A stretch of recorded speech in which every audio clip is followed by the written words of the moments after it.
631 Doomsday of the Small Barbarian Tribe. 1. In the blink of an eye, the tribe had been turned into a river of blood, and the ground was covered in torn corpses.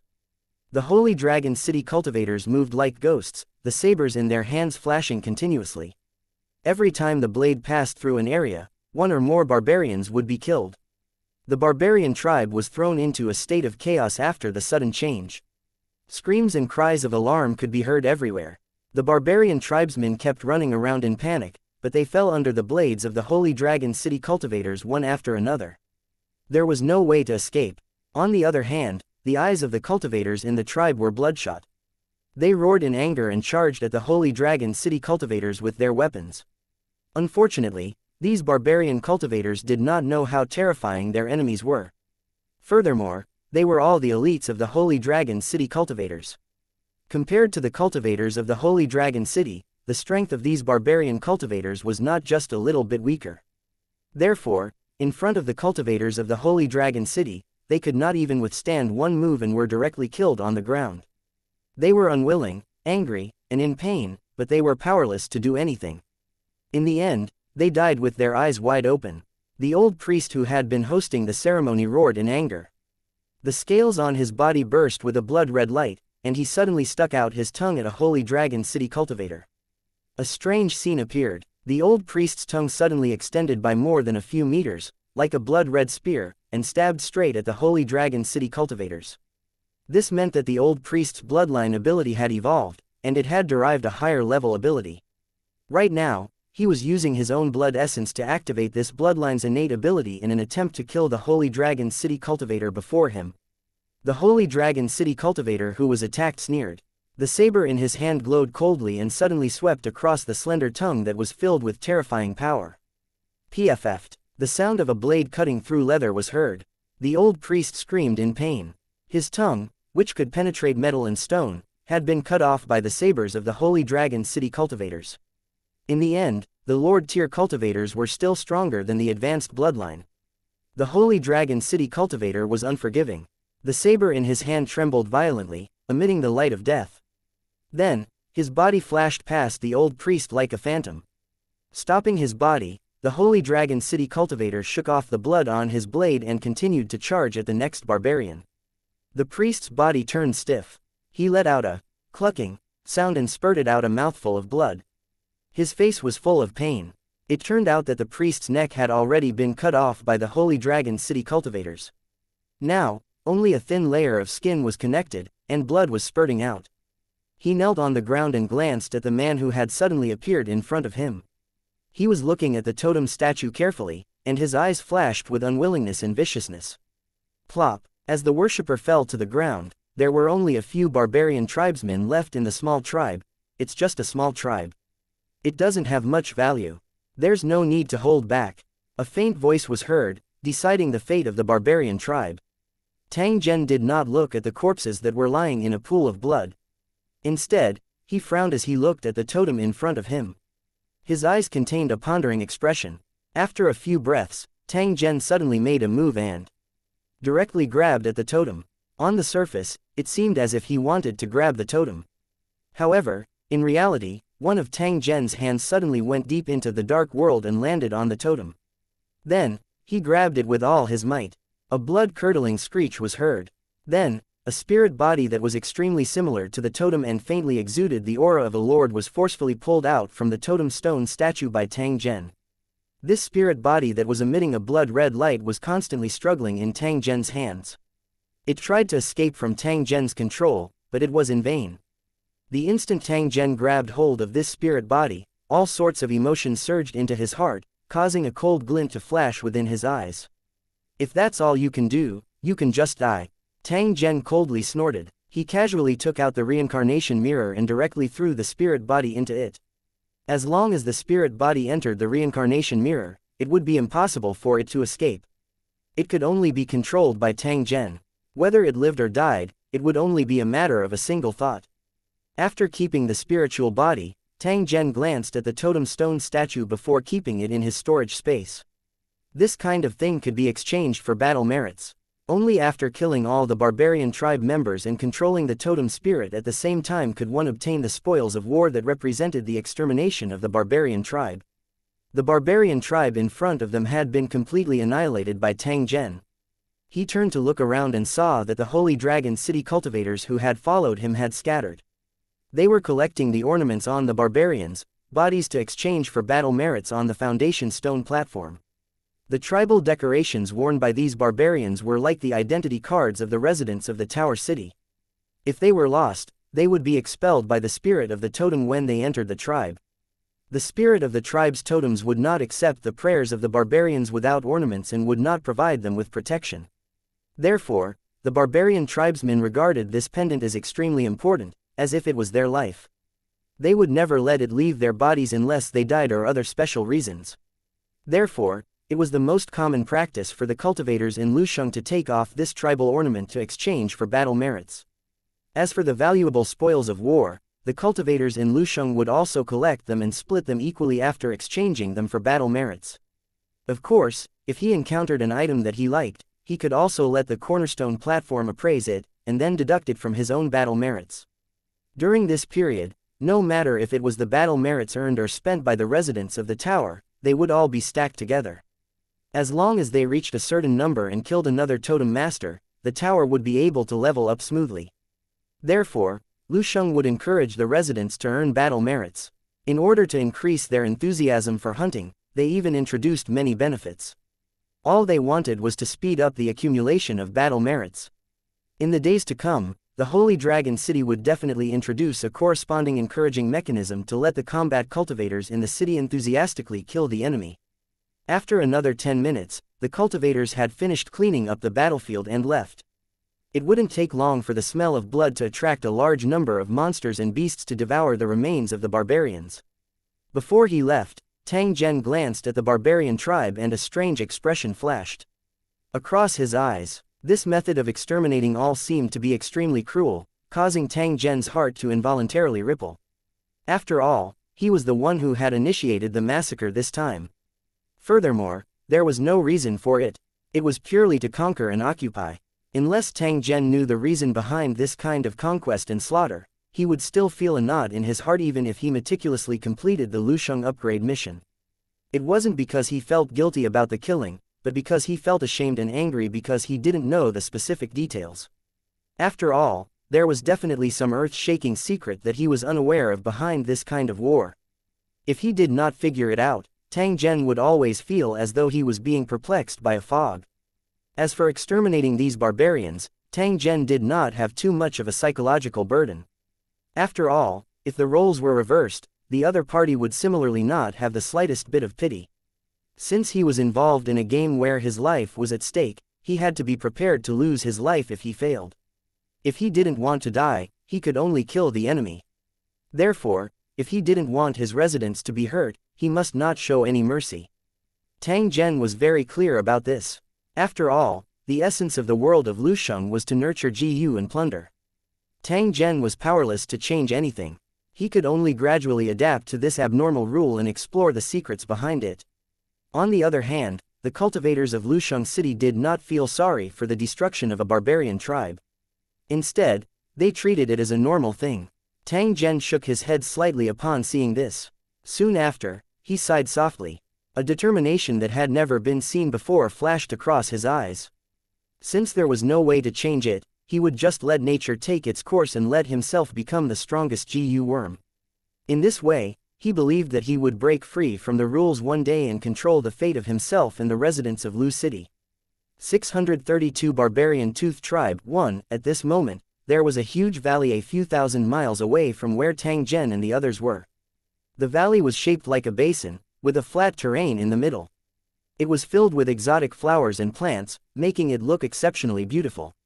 In the middle of the valley, there was a huge tribe that occupied a third of the land. The buildings in this tribe were built with huge rocks, and there were strange decorative patterns on them. They looked full of a vigorous and desolate aura, as if they had a long history. Countless barbarians lived in this tribe. From time to time, they could see barbarian cultivators with beast-like auras passing through these tribes. In the center of the tribe, there was a platform made of huge rocks. It was about 100 meters tall, and there was a strange totem with 4 elephant-like tusks and a crocodile-like body on it. Around the totem, a large amount of blood mist constantly permeated the air. It was as if it was breathing and did not dissipate. It faintly revealed a sinister and strange aura. It was the controller of the countless totems within thousands of kilometers, the key to Lu Cheng's upgrade mission, the Master of Totems. Around the stone platform, there were more than 20 barbarian cultivators in armor and heavy sabers in their hands. They were guarding the totem master with cold expressions, forbidding anyone from approaching. This was the forbidden area of Manya tribe. Everything within a radius of 1,000 feet was a forbidden area. Only during the time of the priests would the tribe members be allowed to approach this place. But just a moment ago, the blood mist around the totem suddenly trembled, and then shrank at a speed visible to the naked eye. The density of the blood mist was directly related to the purity of the bloodline of the tribe's cultivators. To the barbarian Yacht tribe, it was of great importance. There must be no mishaps. Now that the area of the blood mist had suddenly shrunk, it was definitely a big deal. The barbarian cultivator in charge of guarding the place was shocked. Without any hesitation, he immediately reported this strange situation to the head of barbarian Ya and the priest of the tribe. It didn't take long for a large group of barbarian cultivators to rush over. After they climbed up the high platform, they all looked at the blood mist outside the totem. Seeing that the blood mist around the totem had indeed reduced, the barbarian tooth leader's expression immediately changed. The high priest beside him trembled and kept muttering. He was communicating with the totem master, trying to find the real reason for the decrease in the blood mist. The crowd immediately shut their mouths, afraid of interrupting the high priest and the totem master's communication. It didn't take long for the high priest to open his eyes and point in a direction. Cultivators from Lu Cheng have invaded in that direction. They destroyed the totems of several of our subordinate tribes, which caused the blood mist to suddenly decrease. The spirit of the totem told me that I must kill these cultivators. Otherwise, it won't take long for them to come to my barbarian Yacht tribe. The barbarian cultivators were immediately filled with killing intent when they heard this. They gritted their teeth and began to roar. To the barbarians, the cultivators of Lusheng City were their mortal enemies. There was no need to talk nonsense when they saw them. They just needed to kill them. These damn cultivators of Lusheng actually set their eyes on our barbarian tooth tribe. They must be tired of living. Hee 100 years ago, there were also cultivators from Lusheng who invaded the barbarian Yacht tribe's territory. However, they were eventually killed by us. At that time, we cut off 200,000 heads and piled them together. It was a spectacular scene. This time, we'll definitely make sure they can't return. Did they really think that our barbarian tooth tribe is so easy to bully? Hearing the angry roars of the barbarian cultivators, a cold glint flashed in the eyes of barbarian Ya's leader. He looked at the high priest and asked, "Other than this sentence, does the totem master have any other instructions?" The high priest shook his head with a trace of doubt on his face. He didn't say anything, but I feel that the totem master seems to be a little afraid, as if the invader this time is not simple. After saying that, the high priest turned to barbarian Ya and said, "No matter how strong the enemy is, we can't let our guard down. We must do our best. If possible, it would be best to gather these small tribes together to prevent them from being defeated one by one. The totem master once told me that in the past 100 years, there were several tribes with similar strength to my barbarian Yacht tribe that were defeated and killed by the cultivators of Lusheng. The land they controlled also disappeared without a trace, filled up by the sea of nothingness. The reason why they were defeated was that their forces were too scattered. As a result, they were destroyed one by one by the cultivators of Lu Cheng. In the end, even the totem masters who were protecting them were destroyed. Fortunately, the totem master has already given us a warning, and we only need to respond quickly. If I'm not wrong, there must be a space passage for the cultivators of Lusheng around the small tribe that was destroyed. As long as we destroy it, these cultivators of Lusheng will be completely defeated. At the very least, my barbarian tooth tribe will be safe for the next 100 years. The head of barbarian tooth tribe nodded his head heavily and turned around to look at the barbarian cultivators gathering below the platform. They had all heard that the stone statue of the totem master had changed, so they had rushed over to see what was going on. At this moment, barbarian Ya's voice was heard clearly by everyone. "Pass on my order. All the tribes under my barbarian Ya tribe are to enter a state of emergency from now on. All the tribes must be dispatched to participate in the battle against the cultivators in Lusheng. If anyone disobeys, their entire clan will be exterminated in the future. In addition, tell all the tribes to carry their totems with them. We can't let the cultivators in Lusheng get one. At this point, the leader of the barbarian Tooth tribe swept a glance at the agitated barbarian cultivators and shouted, "Anyone who kills a cultivator of Lucheng and sacrifices their blood to the spirit of the totem will be rewarded by the tribe and the spirit of the totem. The higher the cultivation of the enemy, the more generous the reward. If there are any outstanding ones, I can ask please like and share the video on the YouTube channel Cultivation Audiobooks." The high priest to ask please like and share the video on the YouTube channel Cultivation Audiobooks. The totem master for help to completely activate and purify their bloodline, and become a true expert. As soon as he said that, the barbarian cultivators below the high platform were overjoyed. Their eyes flashed with longing and they roared, vowing to kill the cultivators in Lucheng. The reason why they were so excited was that the bloodline purification and activation mentioned by the barbarian Tooth tribe leader was of great significance to the barbarian race. The reason why ordinary barbarians could become cultivators was that their ordinary and mixed bloodline was accidentally activated, and they possessed a trace of power left behind by their ancestors. At this point, as long as he used the brain pearl as a sacrifice, he would become a true barbarian cultivator. The purer one's bloodline was, the higher the degree of activation, and the stronger one's power would be. As one's cultivation level increased, the innate ability of one's bloodline would also be awakened. The purer the bloodline, the higher the level one could reach in the future. At the very least, one would become a Lord-tier cultivator. This was the reason why the barbarian cultivators were so excited. After all, most of the barbarian cultivators only had average bloodline purity, which limited their future development. If they could get this chance to activate and purify their bloodline, their cultivation might reach the level of a lord in the future, and they would be admired by countless people. The entire barbarian Tooth tribe became busy after the roars of the crowd. Countless barbarian warriors and cultivators began to pack their equipment and prepare for the upcoming war. At the same time, the high priest of the barbarian race cast a spell and sent out a series of orders through the spirit of the totem to all the tribes controlled by the barbarian Tooth tribe, causing a great uproar. These barbarians were shocked, but they didn't dare to disobey the orders of the barbarian Tooth tribe. They immediately summoned their entire race, brought their totems and supplies, and headed to the gathering point set by the barbarian Tooth tribe. For a time, the area where the Holy Dragon City's upgrade mission was located in was filled with fully armed barbarian tribesmen. They brought their families and gathered in the same direction. Unknowingly, more and more barbarians had gathered together. Soon, the number had exceeded 500,000. At this time, the Holy Dragon City had finally officially opened the curtains to the overseas battle. 633 Chapter 633. Dispatching troops and blocking the valley behind the Holy Dragon City was already packed with people. The reflection of the war chariots and weapons was extremely dazzling. Teams of fully armed soldiers were lined up in neat rows. Under the cheers of the Holy Dragon City residents, they slowly walked through the gate that connected to the overseas battlefield. This time, the Holy Dragon City had sent a total of 50,000 soldiers. Most of them were new residents recruited from the original world and had undergone strict training. In the face of an unknown battlefield, other than feeling apprehensive, they were more excited and curious. The officers in charge of leading them were all veterans of the Holy Dragon City Army. They were all experienced and took good care of these new soldiers. It could be said that the current residents of Holy Dragon City, old and new, were already indistinguishable from each other and got along very harmoniously. Together with these warriors, there were a large number of tanks, cannons, and many weapons and equipment specially developed for the world of Lusheng.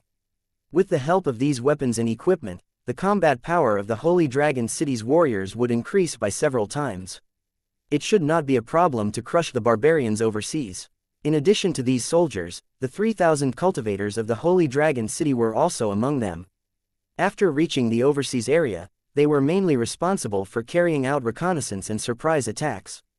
According to the previous plan, the Sacred Dragon Legion would build a defensive base near the teleportation gate and then advance with it as the center until they occupied the entire territory controlled by the barbarian Ya tribe. After a few days of investigation, Tang Zhen had basically figured out the enemy's situation. Not only did he know about the most powerful tribe in this area, the barbarian Ya tribe, he also had a basic understanding of most of the barbarian tribes. The barbarian Tooth tribe was known as the overlord of the barbarian tribe. It had a total population of more than 200,000. It also had a large number of barbarian cultivators and controlled hundreds of tribes of different sizes. The barbarian cultivators from these tribes added up to be a force that could not be underestimated. Even though the Holy Dragon City's overall strength was far greater than theirs, they could not be taken lightly. Tang Zhen's original plan was to break them down one by one, and then concentrate their forces on attacking the barbarian Ya tribe. They would defeat this tribe with the Totem Lord in one fell swoop. However, the other party's reaction speed was obviously extremely fast. After discovering the traces of the Holy Dragon City cultivators, they immediately and decisively ordered all the tribes to migrate and gather at the Manya tribe in the shortest time possible. In this way, not only would Tang Zhen be unable to wipe out these small tribes, but he would also encounter a super tribe with more than 1 million people in the near future. Tang Zhen naturally would not sit by and do nothing about the barbarians' actions. Instead, he immediately took action and destroyed the barbarians' plan to gather and defend against the enemy. Just yesterday evening, a large group of Holy Dragon City cultivators had already entered the overseas battlefield and began to attack the small tribes that were approaching the barbarian Ya tribe. They were well equipped and had extremely strong combat abilities. With the powerful, logistics support of the Holy Dragon City, they could definitely cause heavy losses to these migrating barbarian tribes. Overseas region. In the blue sky, several silver metal balls with a diameter of half a meter suddenly flashed and then scattered, disappearing into the distant horizon. It did not take long for a strangely shaped aircraft to slowly appear. After circling in the air once, it finally stopped above a dense forest. As the aircraft's belly hatch opened, figures suddenly jumped out and quickly landed in the open space between the woods, suspended by a rope as thick as a chopstick. As they successfully landed, the Holy Dragon City cultivators in black armor immediately untied the ropes and watched the aircraft in the sky disappear.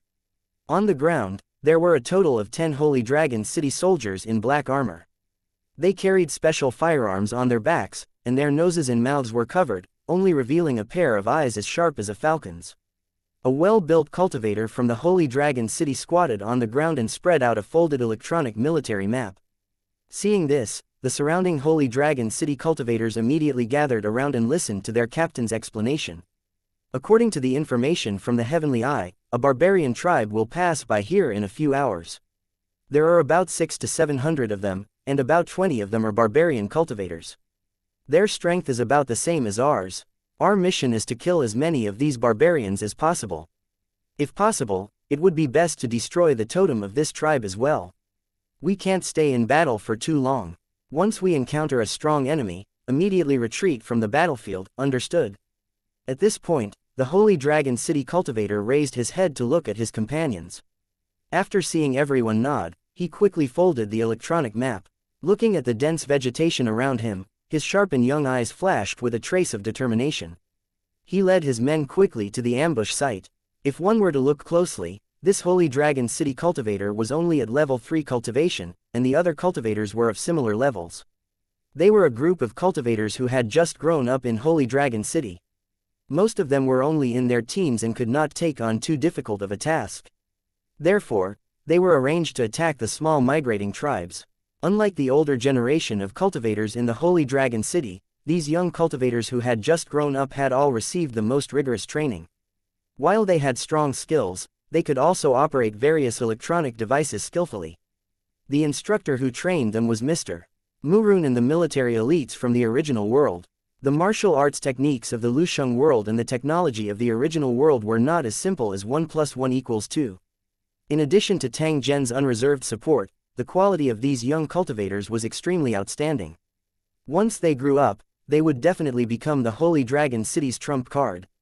As the saying went, a treasured sword is sharpened by the blade.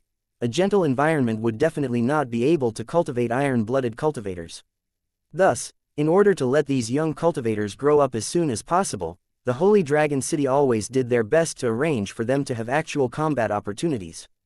Sniping the gathering of the small barbarian tribes was one of the most suitable missions for them.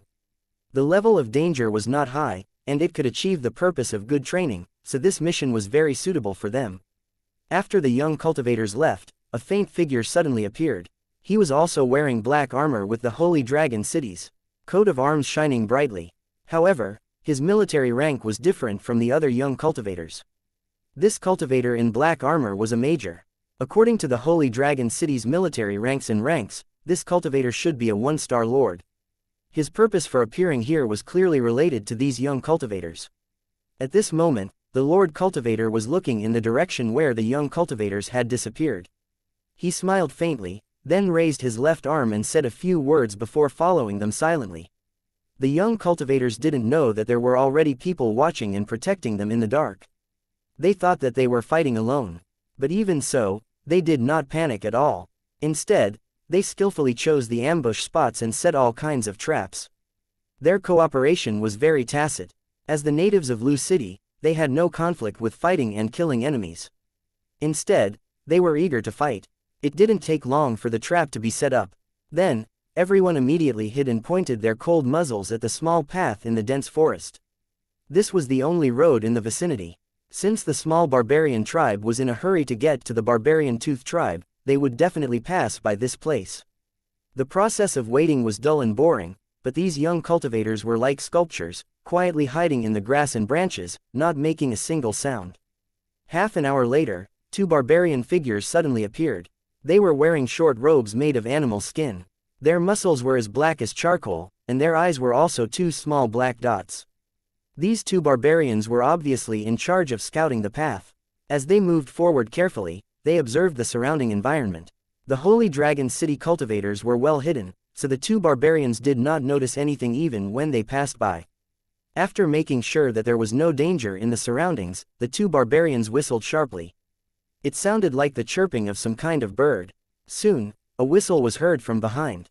The two barbarian cultivators heard it and continued to walk forward. A few minutes later, a group of exhausted-looking barbarian cultivators walked over. They were led by a few armed barbarian cultivators. Their small black eyes flickered with light from time to time. In the middle of the barbarian team, there was a black stone sculpture that looked like a giant salamander. It was tied up by the barbarians and carried on their shoulders. 634 Chapter 634. Ambush in the forest. These barbarians had obviously gone through a long and arduous journey. They were already exhausted, and their steps were unsteady as they walked. But even so, no one stopped to rest. They just gritted their teeth and persevered. No matter if it was the order given by Manya tribe or the sense of crisis brought by Lu Cheng, they didn't dare to stay for even a moment. They only wanted to rush to the valley where Manya tribe was located in the shortest time possible. If anything happened during this period, it could lead to the extermination of the clan. An old priest with a monster's skull on his head was gasping for breath. He was supported by a barbarian girl as he looked up and scanned the surrounding forest. He didn't know why, but ever since he entered this forest, he felt a little upset, as if something was going to happen. However, after careful observation, there was nothing unusual, which made the old priest mistakenly think that he was too tired, so he had such an illusion. "Chief, we've already walked for 5 days. How long more before we arrive?" The high priest asked a barbarian beside him in a hoarse voice. The barbarian was the chief of the tribe. His face was painted with white paint, and he wore a helmet made of monster teeth and bone pieces on his forehead. He exuded a fierce aura. After hearing the old priest's question, the leader of the barbarian tribe thought for a moment and said in an uncertain tone, "It should be 4 or 5 days. I remember it was like that." The old priest nodded, then turned to look at the people behind him and sighed. "Sigh, when I was still a teenager, I was once invaded by cultivators from Lu Cheng. However, at that time, the barbarian Yacht tribe did not issue a summoning order. They only ordered us to protect our own tribes and kill cultivators from Lu Cheng with all our might." The old priest reminisced. At that time, all the warriors of our tribe were dispatched and ambushed a group of cultivators in Lusheng City by a big river. After a great battle, all the cultivators in Lusheng City were killed, and nearly half of our warriors died. Although we suffered heavy casualties, we also gained a lot of spoils. With the addition of the rewards from the barbarian Yacht tribe, our tribe quickly recovered our strength. It didn't take long for the news of the defeat of the Lu Cheng cultivators to arrive. It was said that more than 200,000 Lu Cheng cultivators were ambushed and killed by the barbarian Yacht tribe. That time, our barbarian race won, and that's why we have the next 100 years of peace. I didn't expect that just after 100 years, these damn cultivators of Lusheng would come back again. It seems that we didn't kill enough. A cold light flashed in the old priest's eyes as he said this. His old body suddenly stood up, and his demeanor from back then could be seen. The leader of the barbarian tribe nodded his head slightly as killing intent flashed in his eyes. However, he was soon puzzled and said to the old priest, since the barbarian Ya tribe had already defeated those cultivators in Lusheng, it means that they are nothing special. Why are they so anxious to gather all the tribes this time? In this way, those cultivators can easily occupy our land without any obstacles. I wonder what the barbarian Ya tribe is thinking. The old priest looked worried and shook his head. This is also what I'm most worried about. I'm afraid that the cultivators in Lusheng City are very powerful this time. Otherwise, the barbarian Ya tribe wouldn't have issued such an order as soon as they appeared. The old priest's heart ached as he glanced at the cultivators of the tribe beside him. He was afraid that many of the young people in the tribe would not be able to return after this battle. While the barbarians were walking and talking, the group had already entered the Holy Dragon City cultivators' ambush area. The old priest, who had a worried look on his face, suddenly stopped in his tracks and twitched his nose a few times. His face became uglier and uglier. The crowd looked at the old priest curiously, wanting to ask please like and share the video on the YouTube channel Cultivation Audiobooks. What had happened. However, when they saw the change in the old priest's expression, their hearts trembled and they couldn't help but tighten their grip on their weapons. It was also at this moment that the old priest's originally black skin suddenly turned pale and distorted. He waved his arms rapidly. I can smell the cultivators of Lusheng. This is their ambush circle. Everyone, retreat quickly. As the old priest roared, the expressions of all the barbarian tribe members changed drastically. They turned around and tried to escape. However, before they could take a step forward, they heard a sudden, crackling sound in their ears. Then, countless bullets passed through the branches and leaves, falling on the bodies of these barbarians. Screams of pain rang out one after another. Before the barbarians could figure out what had happened, they began to fall to the ground in groups. Blood instantly covered the path in the forest. The old priest, who was the first to discover the abnormality, looked at the corpses of his tribesmen lying on the ground with grief and indignation. He finally understood why the barbarian Ya tribe had issued the order to gather in such a hurry. Compared to the cultivators of Lusheng City 100 years ago, the enemy this time was indeed powerful. Until now, hundreds of his clansmen had already died before they even saw their shadow. Such a killing speed was simply unheard of. The old priest was hiding behind a big tree. His veins were bulging. He sniffed a few times and suddenly pointed in a direction. Looking at the dead body of the young girl who was supporting him, the old priest's face was full of hatred, and he wished he could rush forward and kill the enemy. Where are they? Where are they? Go and kill them. Just as he said that, everyone heard a muffled gunshot. The old priest stopped in the middle of his sentence. The barbarian cultivators beside him couldn't hear what he said. When they looked at him reflexively, their eyes suddenly bulged and blood rushed to their heads. The old priest had collapsed to the ground, but half of his head had been blown off, leaving only the lower half of his gums and a soft tongue hanging down. It turned out that the moment he stuck his head out, he had already been killed by a headshot. Even though he was dead, the old priest's hand was still pointing forward, as firm as a javelin. Ah! The eyes of the leader of the barbarian tribe turned red. He roared and countless black spikes appeared on his body. At the same time, two long, sharp fangs grew out of the corners of his mouth. They were more than a foot long. I'm going to kill all of you, you damn animals. And NBSP, the chief that had turned into a monster roared and crouched on the ground like a wild boar, charging towards the direction of the bullet. Behind him, the cultivators of the tribe also activated their bloodline talents and transformed into wild boars. They followed closely behind. However, their courage could not help them block the bullets. The leader of the barbarian tribe who was at the forefront was already covered in blood. The blood that was gushing out from his body stained the path he was taking. Countless bullets landed on his body and drilled into it, turning him into a ragdoll. After running a few more steps, he no longer had the strength to move forward. After swaying a few times, his huge body fell to the ground with a loud bang. He glanced at the cultivators of the tribe who were also lying in a pool of blood behind him. His eyes were filled with anger and unwillingness, but they quickly dimmed. After another round of explosions and intense gunfire, the remaining barbarians had all fallen to the ground. 10 hidden figures began to shuttle back and forth in the forest, chasing after the fish that had escaped the net. Some of the barbarian tribesmen who had dodged the bullets earlier were now running for their lives in the forest. Their hearts were filled with pain and fear. Seeing their own people lying in a pool of blood, yet they were helpless, this made the barbarians blame themselves, but at the same time, they also hated the Holy Dragon City. They swore in their hearts that if they had the chance, they would make these damn cultivators of Lusheng pay with their lives. At this moment, a gust of wind blew past and the barbarians saw a flash of saber light. Looking at the black-armored cultivators with blood-stained sabers, they knew very well that they would never have the chance to take revenge. 635 means in reaction, 1 after a few minutes, 10 murderous figures walked out of the forest and slowly gathered on the path in the forest. When they passed by the corpses of the barbarians, if they found any of them who were still alive, they would definitely kill them.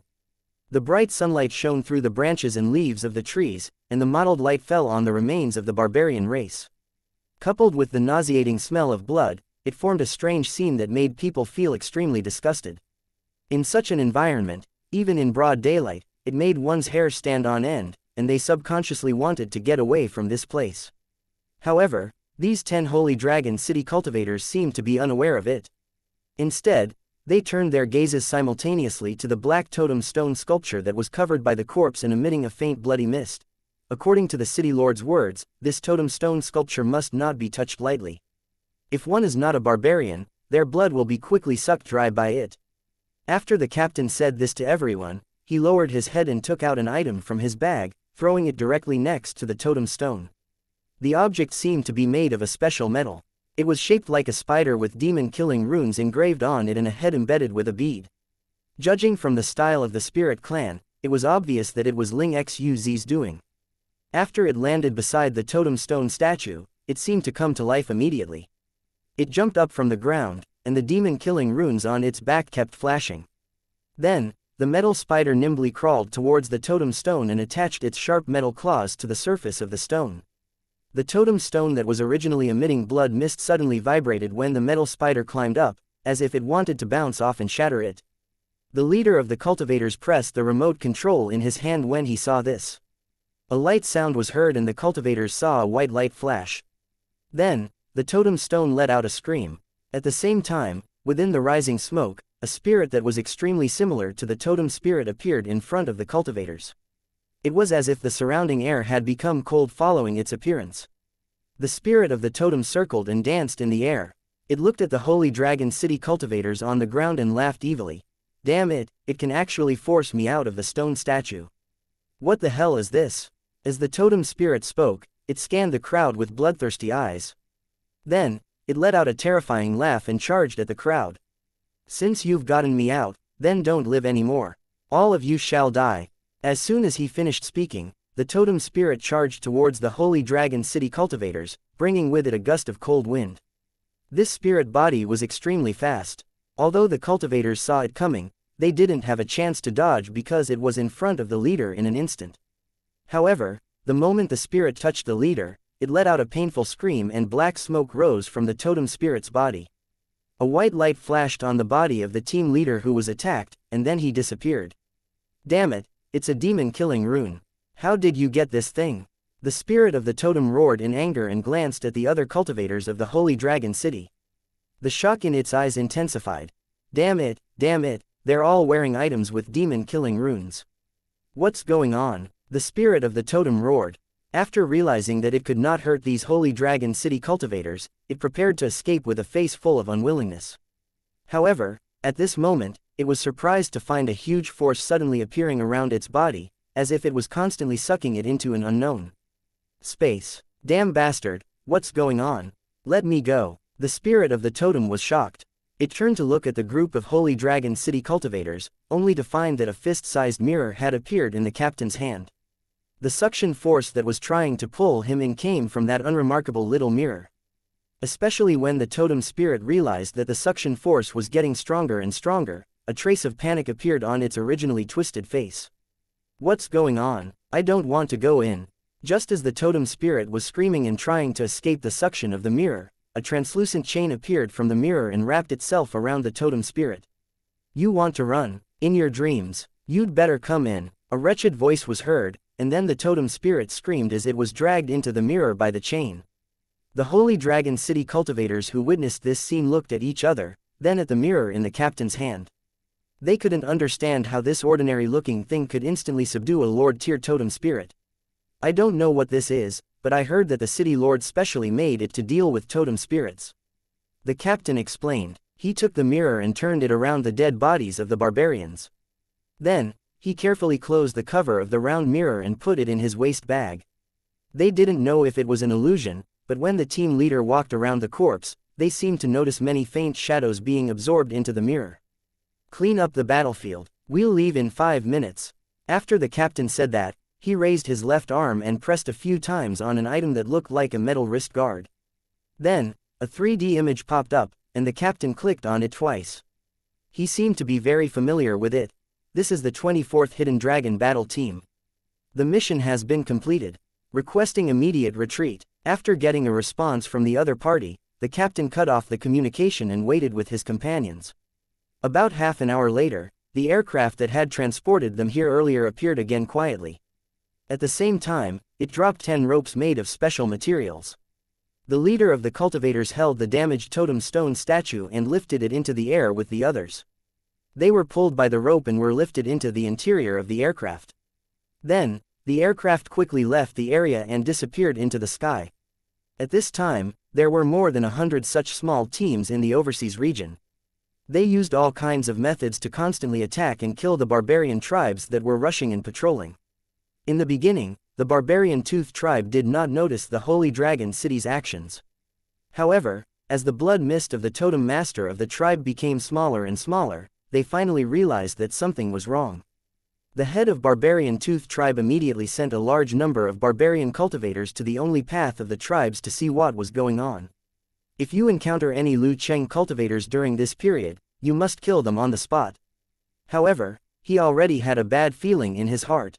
As expected, the news came not long after, causing the Barbarian Tooth tribe leader to fly into a rage. Dozens of small tribes were annihilated on the way, and their totems and statues were also robbed, leaving only corpses on the ground.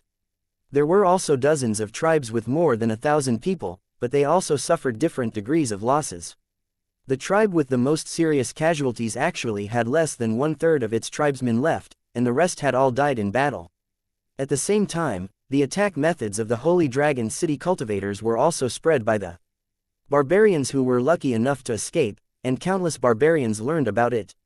The featherless arrow that made a crisp sound, the lump of iron that could easily blow up a boulder, the box that would jump up and shoot out countless steel balls with a single step.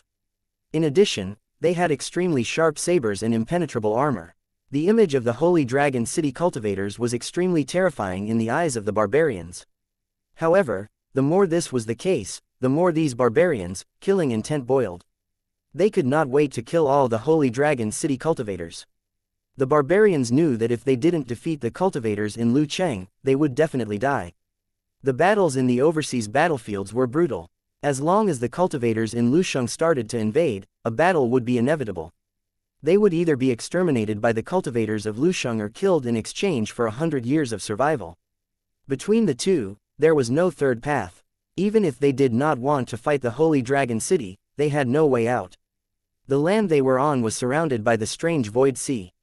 They would definitely die if they entered. In other words, the continent they were on was actually just an isolated island that was trapped to death. There was almost no possibility of leaving. The barbarian race was like a caged beast, or even a whetstone. There was a saying that, a sorrowful army will win. The barbarians had no way out now. After recognizing the situation, they erupted with a strong sense of unity in a short time and vowed to completely annihilate the cultivators of the Holy Dragon City. However, in the face of the Holy Dragon City's powerful strength, who knew how long their morale could last? 636 preparations before long-range attacks the overseas battlefield, near the teleportation gate. With the arrival of the Holy Dragon City's army, the original appearance of this place had been completely changed. There were moving figures everywhere. In order to ensure that there was enough space, the first thing to be done was to clear the field.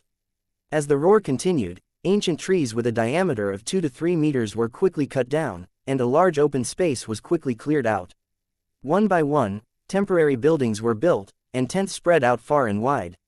It was impossible to build a city in the overseas area. As for why it was so, no one could explain it clearly. Therefore, whether it was the Holy Dragon City or the other cities, they had to carry out large-scale construction when they first arrived. The soldiers of Lusheng were in groups of 3 to 5, shuttling back and forth in the newly opened camp, preparing for the battle. On the road that was temporarily opened up, tanks could be seen speeding by from time to time. Fully armed soldiers were seated on the tanks, and aircraft would appear above their heads from time to time. The monsters nearby were unlucky. In less than a few hours, they were killed and fled far away from the place. Inside a huge tent, Tang Zhen was with the Holy Dragon City's military personnel, watching the real-time video sent back by the Heavenly Eye. The so-called Sky Eye was actually a new type of surveillance equipment designed by combining the Terobo technology with the technology of other worlds. It looked like a ball with a diameter of about half a meter. It could fly rapidly at an altitude of more than 5,000 meters and was extremely well hidden. After being equipped with weapons, these reconnaissance weapons could also provide firepower support and snipe important enemy targets. With its existence, the Holy Dragon City army did not need to specially send out scouts. They could monitor and transmit the enemy's situation in real time, providing a reference for the rear's action and decision-making. The image displayed in front of him was an image sent back by a Heavenly Eye, and the scene in the image was the super valley where the barbarian Yacht tribe was located. Judging from the scene, the barbarian Tooth tribe was extremely lively at this time, and the total number of people gathered here was close to 1 million. The valley covered a total area of several hundred square kilometers. Therefore, the small barbarian tribes that didn't belong to the barbarian Yacht tribe had set up their camps in the valley. A large number of selected barbarian warriors were gathered in every corner of the valley, cooperating with each other to practice. What surprised Tang Zhen and the others was that these barbarians were not practicing a large-scale army battle. Instead, they were controlling the number of people to be around 100 and were constantly breaking in. Tang Zhen frowned slightly after seeing this scene. He turned his head and looked at the people around him. This barbarian has a good idea. They know that they are not our match in a direct confrontation, so they are preparing to use the advantage of being familiar with the geographical environment to play guerrilla warfare with us. Everyone nodded. Then, Tai Seng pointed at the barbarian valley and said, "City Lord, can we bombard the barbarian Yacht tribe and give them a good blow first?" "That's right. This will inevitably cause a major blow to them and form a great psychological pressure.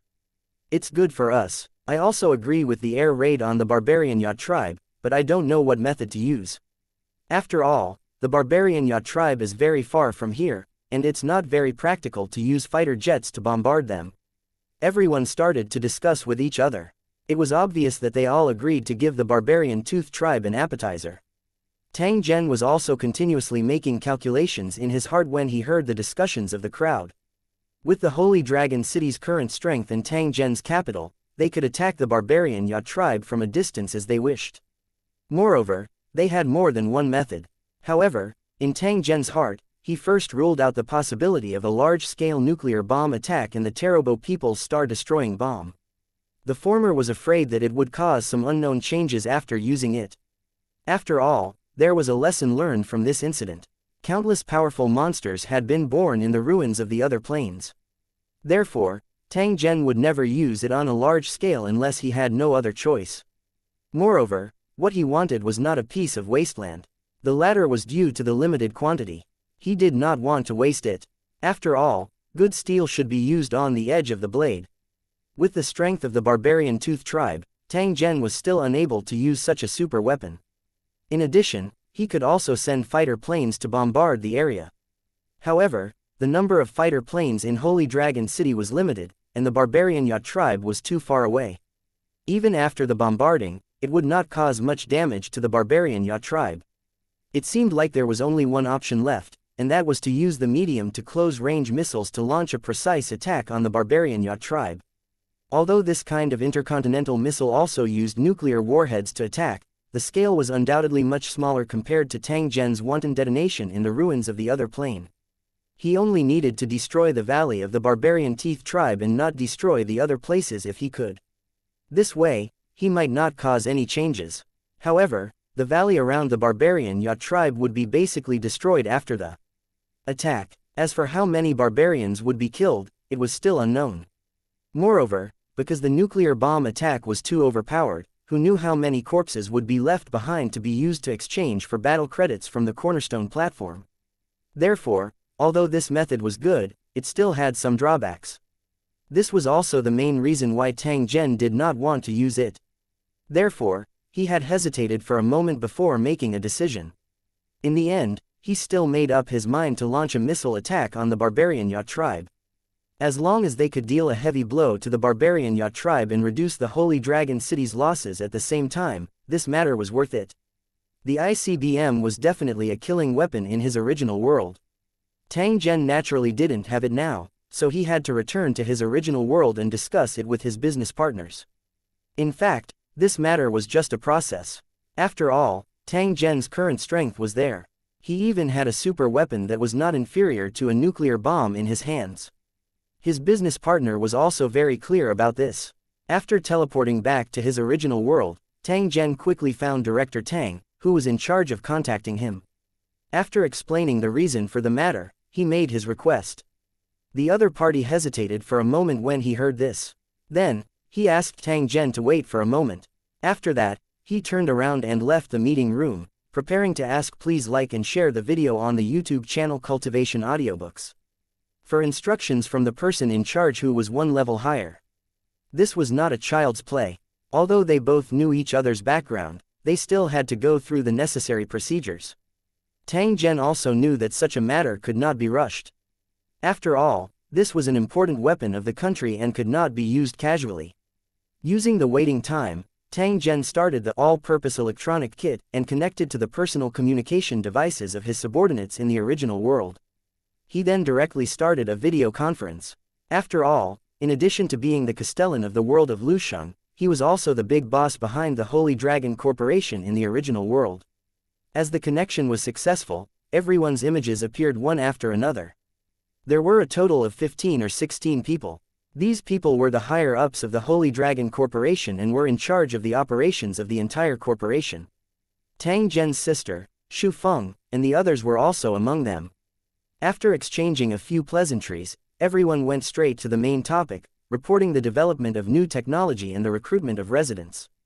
As for the money, Tang Zhen was too lazy to care about it. He left it all to Tang Yaji. As the world of the city tower became known to the world, the original world had completely adapted to its existence and regarded it as the second home of humans. This also made the recruitment of residents of the city tower more and more successful. Every day, countless people submitted their personal information and participated in strict interviews in order to obtain the qualifications to become a resident of the Holy Dragon City. 500,000 combat personnel had basically been recruited. At present, they were all receiving special training in batches. After that, they would head to Holy Dragon City one after another. The family members of the combatants had also been properly arranged. At the same time, taking into account genetic factors, the children of these combatants would also be included in the training plan and become the main candidates for substitute residents. In order to better train them, Tang Zhen even selected a group of people from Lu Cheng's cultivators and let them be teleported to the original world from time to time to be special instructors to teach martial arts. The next thing he had to do was to raise the recruitment requirements and give priority to scientific researchers and elites from all walks of life. Once they were recruited by the Holy Dragon Corporation, they would enjoy extremely generous welfare benefits, which were one of the best in their original world. This was also one of the reasons why countless people were so eager to join. 637A Special Body 1. The current original world was already very different from the past. It could be said that with the appearance of the world of Lusheng, the entire original world was also affected by it and had undergone tremendous changes without anyone realizing it. Humans' vision was no longer limited to the planet under their feet, but to the vast and rich foreign world full of unknown and surprises. At the same time, with the release of the specially recorded documentary in the original world, humans had a better understanding of the world of Lusheng. Many topics related to the world of Lusheng were constantly brought up on various occasions. In addition, there were also changes in life and technology, which were particularly obvious. Nowadays, the electronic products in the original world had been replaced with new ones. Many items that would only appear in science fiction movies had been successfully developed and were gradually being introduced into the lives of ordinary people. At this rate of development, not only could humans have a second home in the world of Lusheng, but they could also build bases on the surrounding planets or even directly migrate to outer space. Of course, this was only a plan. It was still impossible to achieve at the moment. However, due to the emergence of the world of towers and the rapid advancement of technology, it was only a matter of time. After one matter was settled, another matter would soon be brought up. Tang Zhen also quickly made a decision and handed it over to his subordinates to execute. After about an hour, Director Tang returned to the conference room and told Zhen Tang the result. The Alliance could provide Zhen Tang with a medium-range ICBM with a million-ton nuclear warhead. At the same time, they could also help with the launch. Tang Zhen only needed to bring the technical personnel to the overseas area. Moreover, the business partner was also very interested in such a magical place as the overseas region. He hoped to send an observation group to follow the Holy Dragon City into battle. The other party's request was not excessive. Tang Zhen directly nodded and agreed. As the overseas campaign was the Holy Dragon City's own business, there were no military personnel from the original world involved in the entire process. From the inside out, it was the Holy Dragon City's residents. However, Tang Zhen knew his business partner's thoughts. He would definitely not miss such a thing. Even if he didn't ask, please like and share the video on the YouTube channel Cultivation Audiobooks. For anything this time, the other party would definitely find an opportunity to discuss this matter. Therefore, it was reasonable for the other party to take the opportunity to make such a request when Tang Zhen asked for the ICBM. After the two sides reached an agreement, Zhen Tang immediately followed Director Tang to a secret base to receive the missiles. At the same time, a group of technicians and members of a special observation group also quickly headed to the desert tower and began to teleport. They appeared directly in the valley behind the Holy Dragon City. There was no time to waste. These travelers who had just arrived in the tower world did not rest. Instead, they were led by the cultivators of the Holy Dragon City and teleported to the overseas battlefield again. Tang Zhen also returned to the Lusheng world at this moment. He chose an empty space and released the ICBM from his storage dimension. As soon as the big guy appeared, it immediately attracted the attention of many people. Some of the new residents even exclaimed in surprise and even casually reported the specific parameters of the weapon in front of them. At this moment, how could everyone not guess Tang Zhen's thoughts?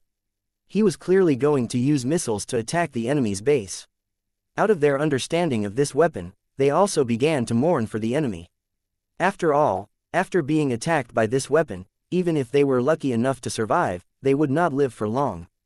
Some people were still worried about the battle, but after learning that there were ICBM at the forefront, their anxiety disappeared completely. They even looked forward to the upcoming battle. After the technicians arrived overseas, they immediately began to prepare for the attack. They loaded fuel, set the target, and got busy in an orderly manner. The Holy Dragon City's residents were not idle either. Under Tang Zhen's command, they started to build a temporary soul transmission array to receive the souls of the soldiers who had died. After the Holy Dragon City's researchers had improved it, the soul teleportation array had become modular. It could be built and dismantled very quickly, and it could even be directly carried on a specially designed war chariot and moved around. With its existence, the soldiers of Lusheng City were truly fearless in battle, and their degree of bravery was enough to make any enemy tremble in fear.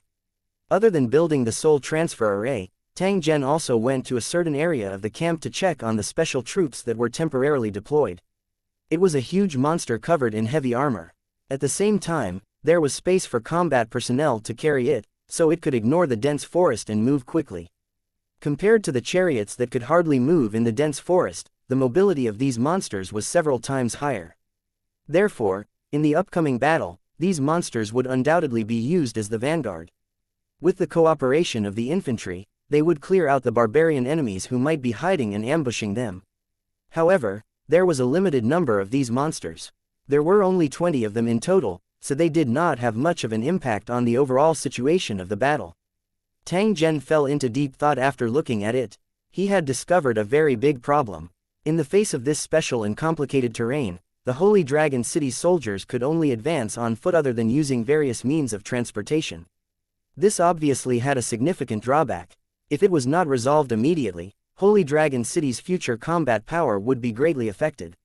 Was there a simple and effective way to help the soldiers ignore the obstacles in the dense forest?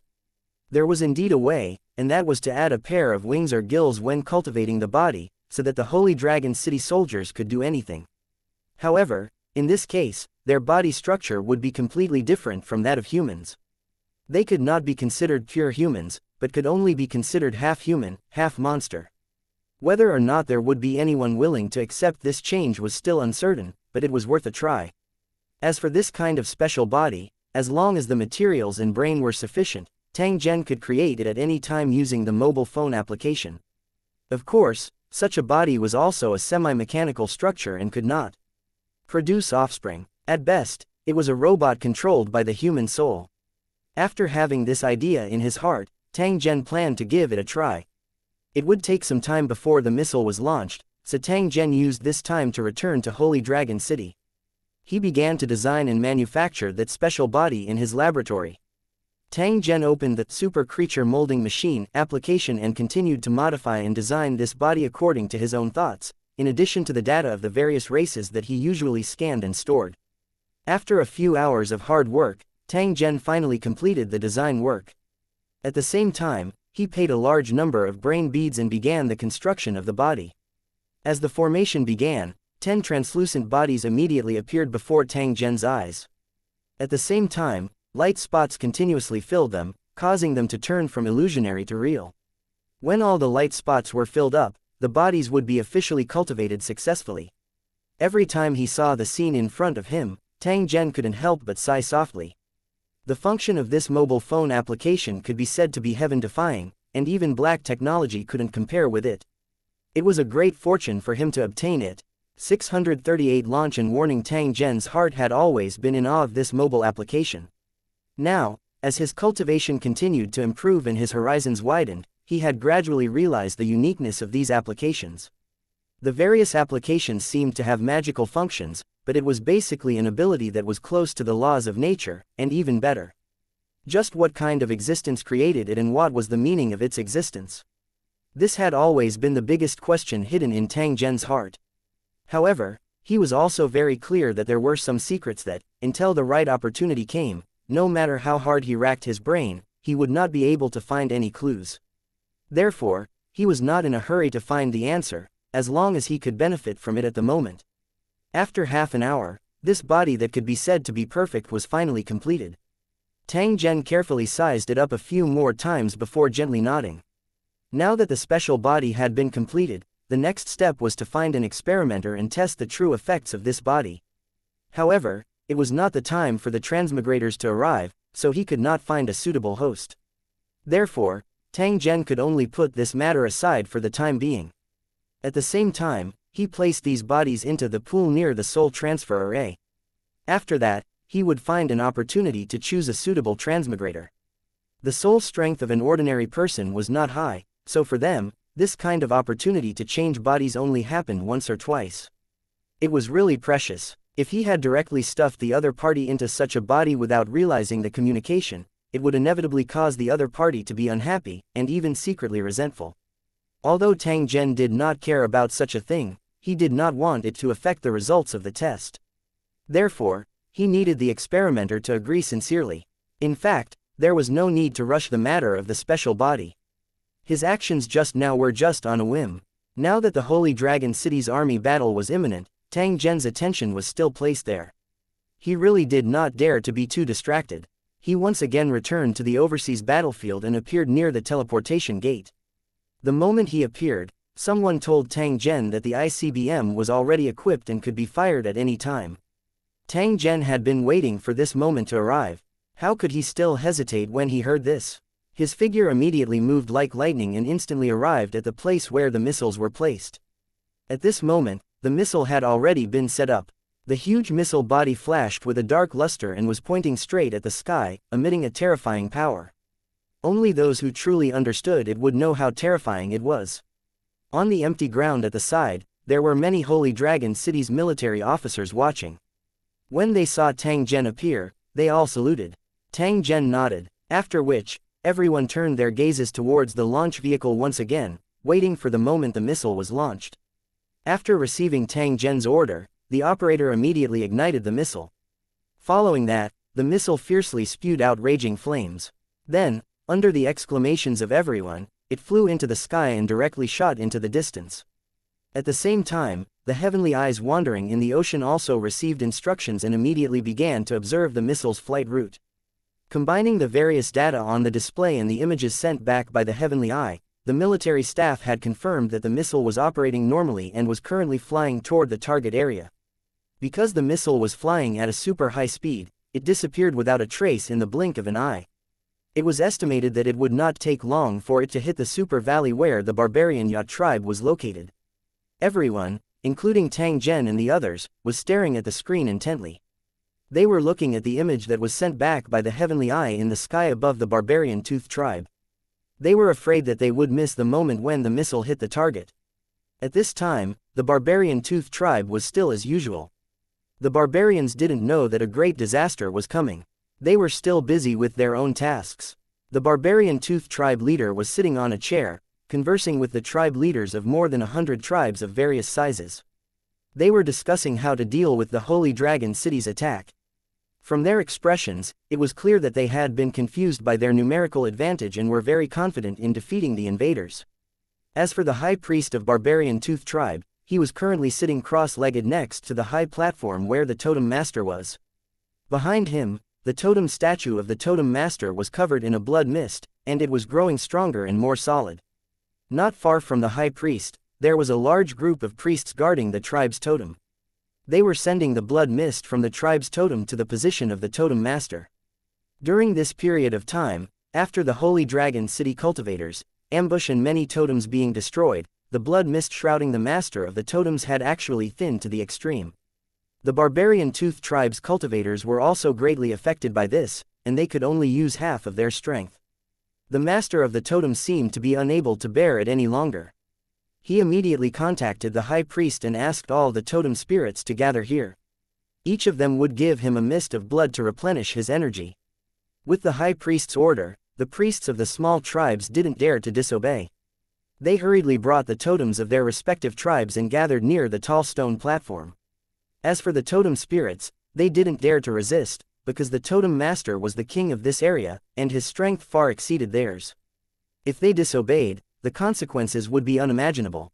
At this moment, under the control of the totem masters and the priests of the various tribes, the blood mist that they had painstakingly accumulated on a daily basis was being greedily absorbed by the totem masters, far exceeding the amount mentioned earlier. Although the totem spirits and priests of the various tribes were angry, they didn't dare to say anything. However, at this moment, the high priest, who had his eyes closed, suddenly opened them and his body trembled violently. However, his face had turned deathly pale, his lips were trembling, and cold sweat was rolling down his forehead. The disaster of extermination is here, run! The high priest roared, then rushed towards the statue of the totem master. He picked it up and ran out of the valley. The barbarian priests below the high platform were baffled. They looked at each other, not knowing what had happened. But at that moment, the totem statues around them began to shake violently, and the blood mist shrouding them began to expand and shrink. These barbarian priests had a spiritual connection with the totem statues. When they received the warning from the spirit of the totem, their expressions changed. They crazily picked up the totem statues and followed the high priest out of the valley. It was also at this moment that the entire valley was filled with warning sounds. They were urgently informing all the barbarian tribes to escape from the valley at all costs. The busy barbarians were stunned at first. Then, without any hesitation, they all rushed out of the valley. For a time, this huge valley was filled with people, and the sound of crying and cursing resounded through the clouds.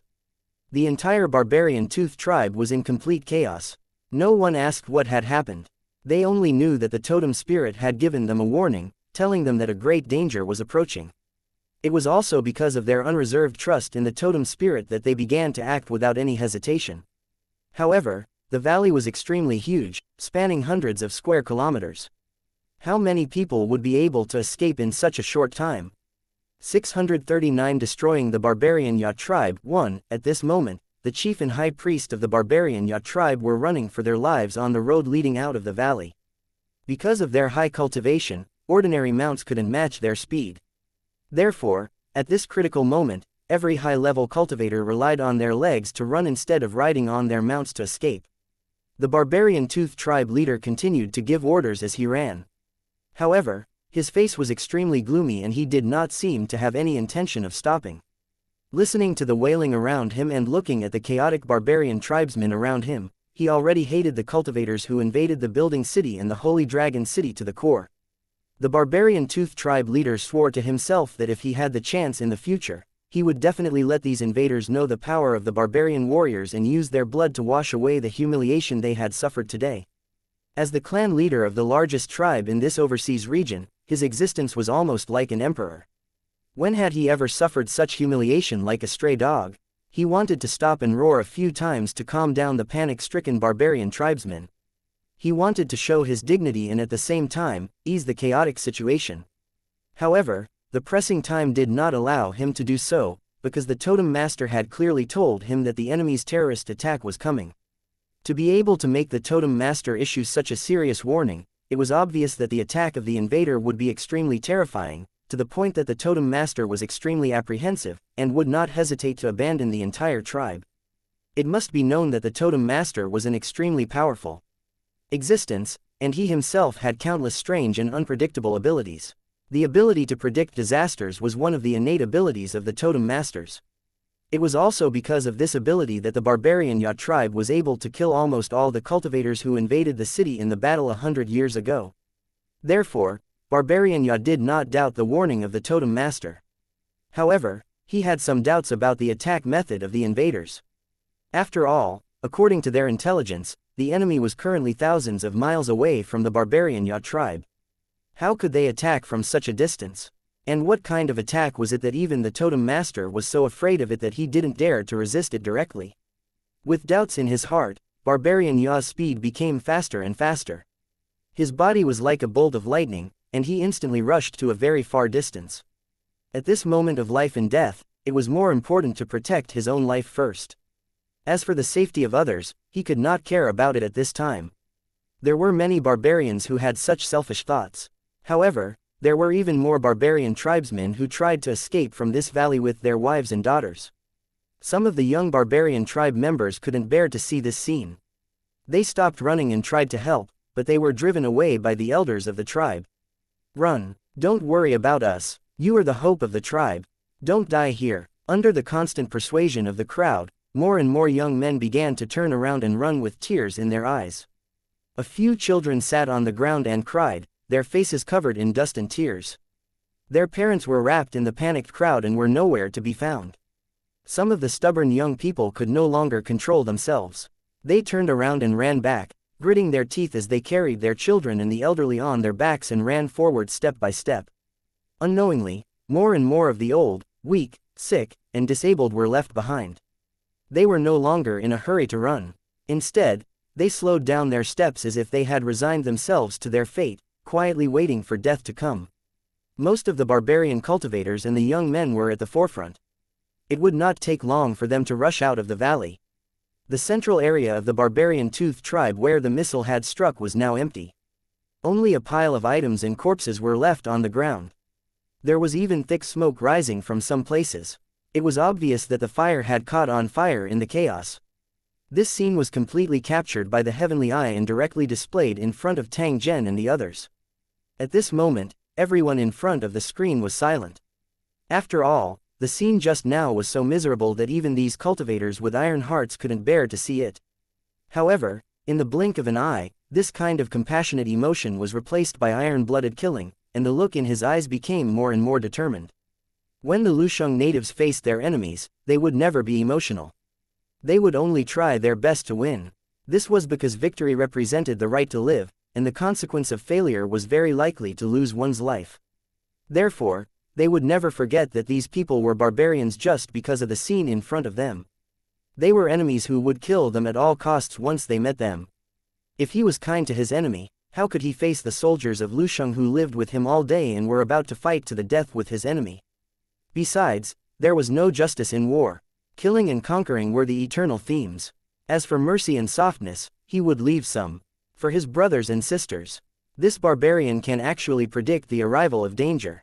It's obvious that he can't get rid of the connection with the totem master. It's even possible that it was the one who gave the warning. Tang Zhen indifferently said. He then swept his gaze across the completely empty barbarian Tooth tribe. A trace of regret was contained in his expression. This matter is indeed unexpected. However, since we were able to destroy the barbarian Ya tribe, it cannot be considered a fruitless effort. At the very least, after the tribe was destroyed, the nearly 1 million barbarians who lack supplies will definitely not be able to hold on for a long time. I'm afraid that it won't take long for them to completely collapse. When he spoke until here, Tang Zhen turned his head to look at the people around him. He used an ice-cold tone and said, "Pass on my order. All troops are to move out immediately. Our target is the area where the barbarian Ya tribe is. The follow-up troops will immediately enter the overseas battlefield and wait for the next batch of soldiers to arrive. Then, they will follow closely behind and head to barbarian Ya tribe." Just as Tang Zhen gave the order, the missile that had flown thousands of miles fell from the sky and landed directly in the center of the barbarian Ya tribe. The video from the heavenly eye flashed, and then it was replaced by light and thick smoke. Nothing could be seen clearly anymore. At this time, the barbarian people around the valley could only helplessly watch as a huge metal object streaked across the sky. With an ear-piercing whistling sound, it pierced through the barbarian Ya tribe's location. Boom! It was as if the sky had collapsed and the earth had caved in. The entire valley seemed to be wailing in grief. The stone buildings that had once been the homes of countless generations of barbarian Tooth tribe members collapsed one after another at this moment. They were as fragile as paper. In the blink of an eye, the entire barbarian Ya tribe had disappeared, turning into a charred ruin. All the living creatures within this area of more than 100 square kilometers died silently at this moment. There was no chance to cry out in pain as their lives were taken by this terrifying weapon from the original world. The shockwaves were still spreading, and the entire valley was on fire. It was as if this place had become the entrance to hell. A huge mushroom cloud rose into the sky and expanded in the sky above the valley. It was as if an extremely ferocious demon had revealed its sharp fangs. Those barbarians who were lucky enough to escape with their lives looked at the scene in front of them with their mouths agape. Their faces were almost frozen with fear. At this moment, they finally understood what the so-called extermination disaster of the clan that the Totem Master was referring to. If they had not received the warning from the Totem Master, under such a terrifying attack, not only the barbarian Ya tribe would have been exterminated, but the other tribes of various sizes would not have been able to escape this calamity. However, looking at the completely destroyed barbarian Tooth tribe and the huge valley that had become a wasteland, the leader of barbarian Tooth tribe and the others felt a heartache, because the foundation that they had accumulated for countless years had been destroyed at this moment. After a moment of silence, barbarian Ya suddenly roared with hatred, "Man Ji Yu, the 195th tribe leader of the barbarian Teeth tribe, swears an oath to the Totem Master that we will kill all the cultivators in the city to avenge the destruction of our tribe today." The barbarian tribesmen who had witnessed the destruction of their homes and the tragic deaths of their loved ones also knelt down at this moment and swore an oath to fight the Holy Dragon City to the death. 640 radiation in the first battle. The Holy Dragon City had not even encountered the barbarian army, and they had already used the original world's super weapon to give the barbarians a destructive blow. This move was like pulling firewood from the bottom of a cauldron. It caused the hundreds of thousands of barbarians who had survived to lose their supplies and fall into an unprecedented predicament.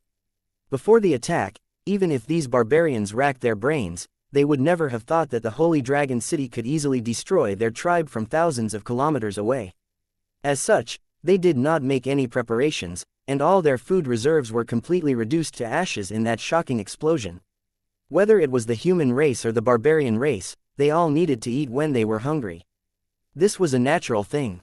Especially now that they were at war, they couldn't go to the battlefield on an empty stomach. Otherwise, in that kind of chaotic situation, it would be good to even survive, let alone defeat the enemy. However, with the destruction of the tribe, they had to find another way to fill their stomachs. Fortunately, these survivors were all young and strong. Even in the face of a shortage of supplies, they could still rely on hunting and gathering to maintain the status quo. Like the cultivators in Lu Cheng, these barbarians fought with the heavens and monsters. They had a fearless heart and a strong body that had been through the wind and rain. Such a situation where food was cut off was nothing to them. They had experienced it more than once, and even more difficult situations had happened before. However, this kind of hunting and gathering was only an emergency measure and not a long-term solution. After all, the surrounding resources were limited and simply could not sustain the consumption of so many people. Therefore, the wisest way was to split up. Everyone would think of ways to fill their stomachs while looking for an opportunity to take revenge on cultivator Liu Cheng. The barbarian Tooth tribe leader and the surviving tribe leaders also made a decision after a discussion. They each took their tribe's totem stone carvings and led their own tribes into the dense forest.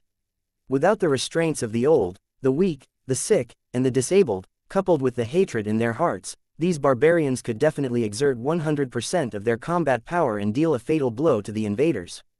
However, before they left, many barbarians ignored their dissuasion and insisted on entering the valley after the explosion. They tried to find the bodies of their loved ones to bury. However, they didn't know how terrifying the area after the nuclear explosion was. The invisible radiation was no less than a slow-acting poison, and it had already invaded their bodies without them knowing. Even the spring water and food that they usually drank and ate had been severely contaminated. However, no one had noticed it. After all, the difference in technology was obvious, and the invisible damage was not obvious. How could the illiterate barbarians know about it? Not only did this terrifying weapon from the original world take away the loved ones of these barbarians, but it was also silently devouring their vitality even after the explosion. It would be too late by the time the barbarians realized something was wrong. It didn't take long for the barbarians who had entered the valley to return in disappointment. Their faces were full of dejection. At this time, the valley had been completely turned into a wasteland. The once glorious barbarian Tooth tribe was now only left with a large number of broken walls. It was a heartache to look at it. The glory it once had no longer existed. As for the corpses in the area of the explosion, they had either turned to ashes or were beyond recognition. It was impossible to tell what they used to look like. The survivors of the barbarian race suppressed their grief and collected all the corpses. They buried them together in an open space in the valley. On the day of the burial, hundreds of thousands of barbarians gathered. They once again vowed to the heavens that they would kill all the intruders and use their heads and blood as a sacrifice to the deceased. Soon after, these barbarians scattered and began to shuttle back and forth in the dense forest. They were getting closer and closer to the Sacred Dragon Legion. After a few days, one of the Sacred Dragon Legion's patrol teams finally encountered a group of roughly 3,000 barbarians near a valley. The barbarian race had long hated the Holy Dragon City cultivators to the bone. Therefore, after discovering the traces of the Holy Dragon Legion, they immediately charged over recklessly as if they had gone crazy. This was also their previous fighting style. Each of them was like a mad demon, relying on their flesh and blood to fight in close combat, and the stronger the momentum, the better. The Holy Dragon City's warriors, who had been constantly scouting the surroundings, had long discovered the presence of these enemies. They had even made battle preparations in advance, waiting for these enemies to come to their doorstep. The moment the two sides met, the battle suddenly erupted. These barbarian cultivators had all activated the power of their bloodlines to the extreme. They either became extremely strong, extremely fast, or even transformed into wild beasts. The eyes of the ordinary barbarian soldiers were also bloodshot. They waved their weapons crazily as if they wanted to tear the Sacred Dragon Legion soldiers into pieces and then swallow them. To them, devouring the flesh and blood of powerful enemies was a common thing. It could even be considered a form of pride. The Sacred Dragon Legion soldiers showed no fear in the face of their crazed enemies. They only silently raised their weapons and began to attack. Hundreds of muzzles spewed out flames at the same time. In addition to the continuous sounds of cannons, the barbarians' path of advancement was completely blocked. The dense bullets passed through the gaps between the vines and the trees and landed on the bodies of the barbarians one after another. Blood sprayed out as the bodies fell one after another. Before they even got close to the Sacred Dragon Legion, a third of the thousands of barbarians had already been killed. The open space in the forest was filled with broken corpses. The hot-blooded barbarians were shocked. They were shocked to find that these intruders were really powerful. They had not even fought with each other yet, and they had already suffered such a terrible loss. Looking at the armor on the Holy Dragon City soldiers and the blades on their backs, they were much stronger than the crude weapons in their hands. Compared to the Holy Dragon City's well-equipped soldiers, they were no different from beggars. Under such circumstances, even if the barbarian warriors charged forward, would they really be able to gain the upper hand? The barbarian race, who had always been bold and fearless in battle, couldn't help but hesitate at this moment. They began to slow down. Although the barbarians were brave and stupid, they were not brainless. Therefore, after discovering this situation, they immediately took countermeasures. The barbarians also discovered that they could block the invisible arrows while hiding behind the trees. At the same time, they could also take the opportunity to attack the other party. Especially when they realized that they couldn't avoid the dense bullets at all by charging without any cover, they began to make more reasonable use of the trees to avoid the bullets. At the same time, they were like monkeys, leaping from tree to tree, rapidly approaching the sacred dragon legion. In the blink of an eye, the branches in the forest were filled with jumping figures. From time to time, javelins would be thrown down from high above, nailing the Holy Dragon City soldiers to the ground. Some barbarians who were not afraid of death descended from the sky and landed among the Holy Dragon City's troops. They hacked at them continuously. Even though they were hit by bullets, they still fell on the road of charging and fighting with ferocious faces. The Holy Dragon City's soldiers had suffered a lot of casualties at this moment. After suffering more than half of their casualties, the barbarians finally learned how to avoid bullets and also discovered the fatal weakness of the Holy Dragon Legion. Their spear techniques were amazing, but they were not good at close combat. Because of the short training time for close combat and cold weapons, they were not as good as the barbarians in this aspect. However, if they were to compare their spear techniques, they felt that they were not inferior to anyone. Unfortunately, in the dense forest, even the best spear technique was severely limited. Fortunately, in order to make up for this flaw, there were Holy Dragon City cultivators who were good at close combat in the Holy Dragon City's team. They were specifically in charge of protecting them. Every time a barbarian charged into the Sacred Dragon Legion, there would be cultivators from Lu Cheng who would jump out and kill the enemy in close combat. These Holy Dragon City cultivators were like an invisible barrier, protecting the safety of these soldiers in case they were killed by the agile barbarians. However, once these barbarians erupted, their destructive power was extremely shocking. Even with the protection of the Holy Dragon City cultivators, many Holy Dragon City soldiers still fell in pools of blood one after another. 641 The barbarian race hiding in all directions. There was no fairness in war, and it was not uncommon for the strong to bully the weak. The huge difference in equipment, coupled with the rough tactics, made the barbarians in a passive state. Other than jumping into the Holy Dragon City's troops from the air, they quickly killed some Lusheng warriors who were not good at close combat. This was also the only result of the barbarian race's battle. The barbarian race didn't have any advantage at all during the rest of the time. The power of their crossbows and blow darts was limited, and their boomerangs and catapults were not that strong either. They could not be used in an evasive situation.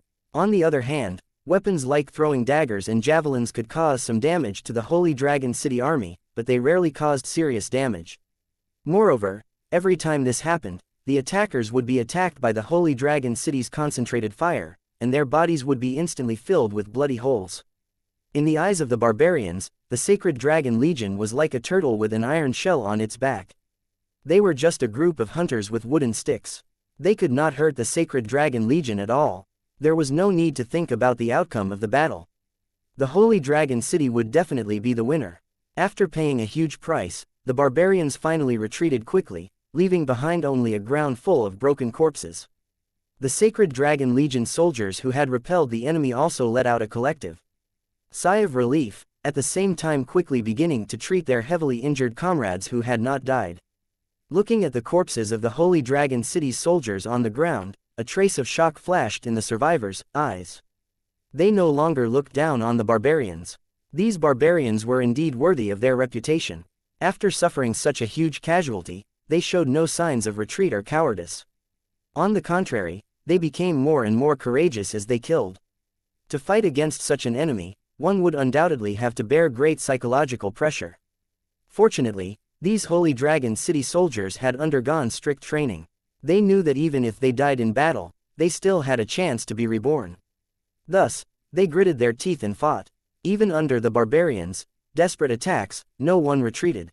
Even the barbarian race, who were his enemies, could not help but admire him for this.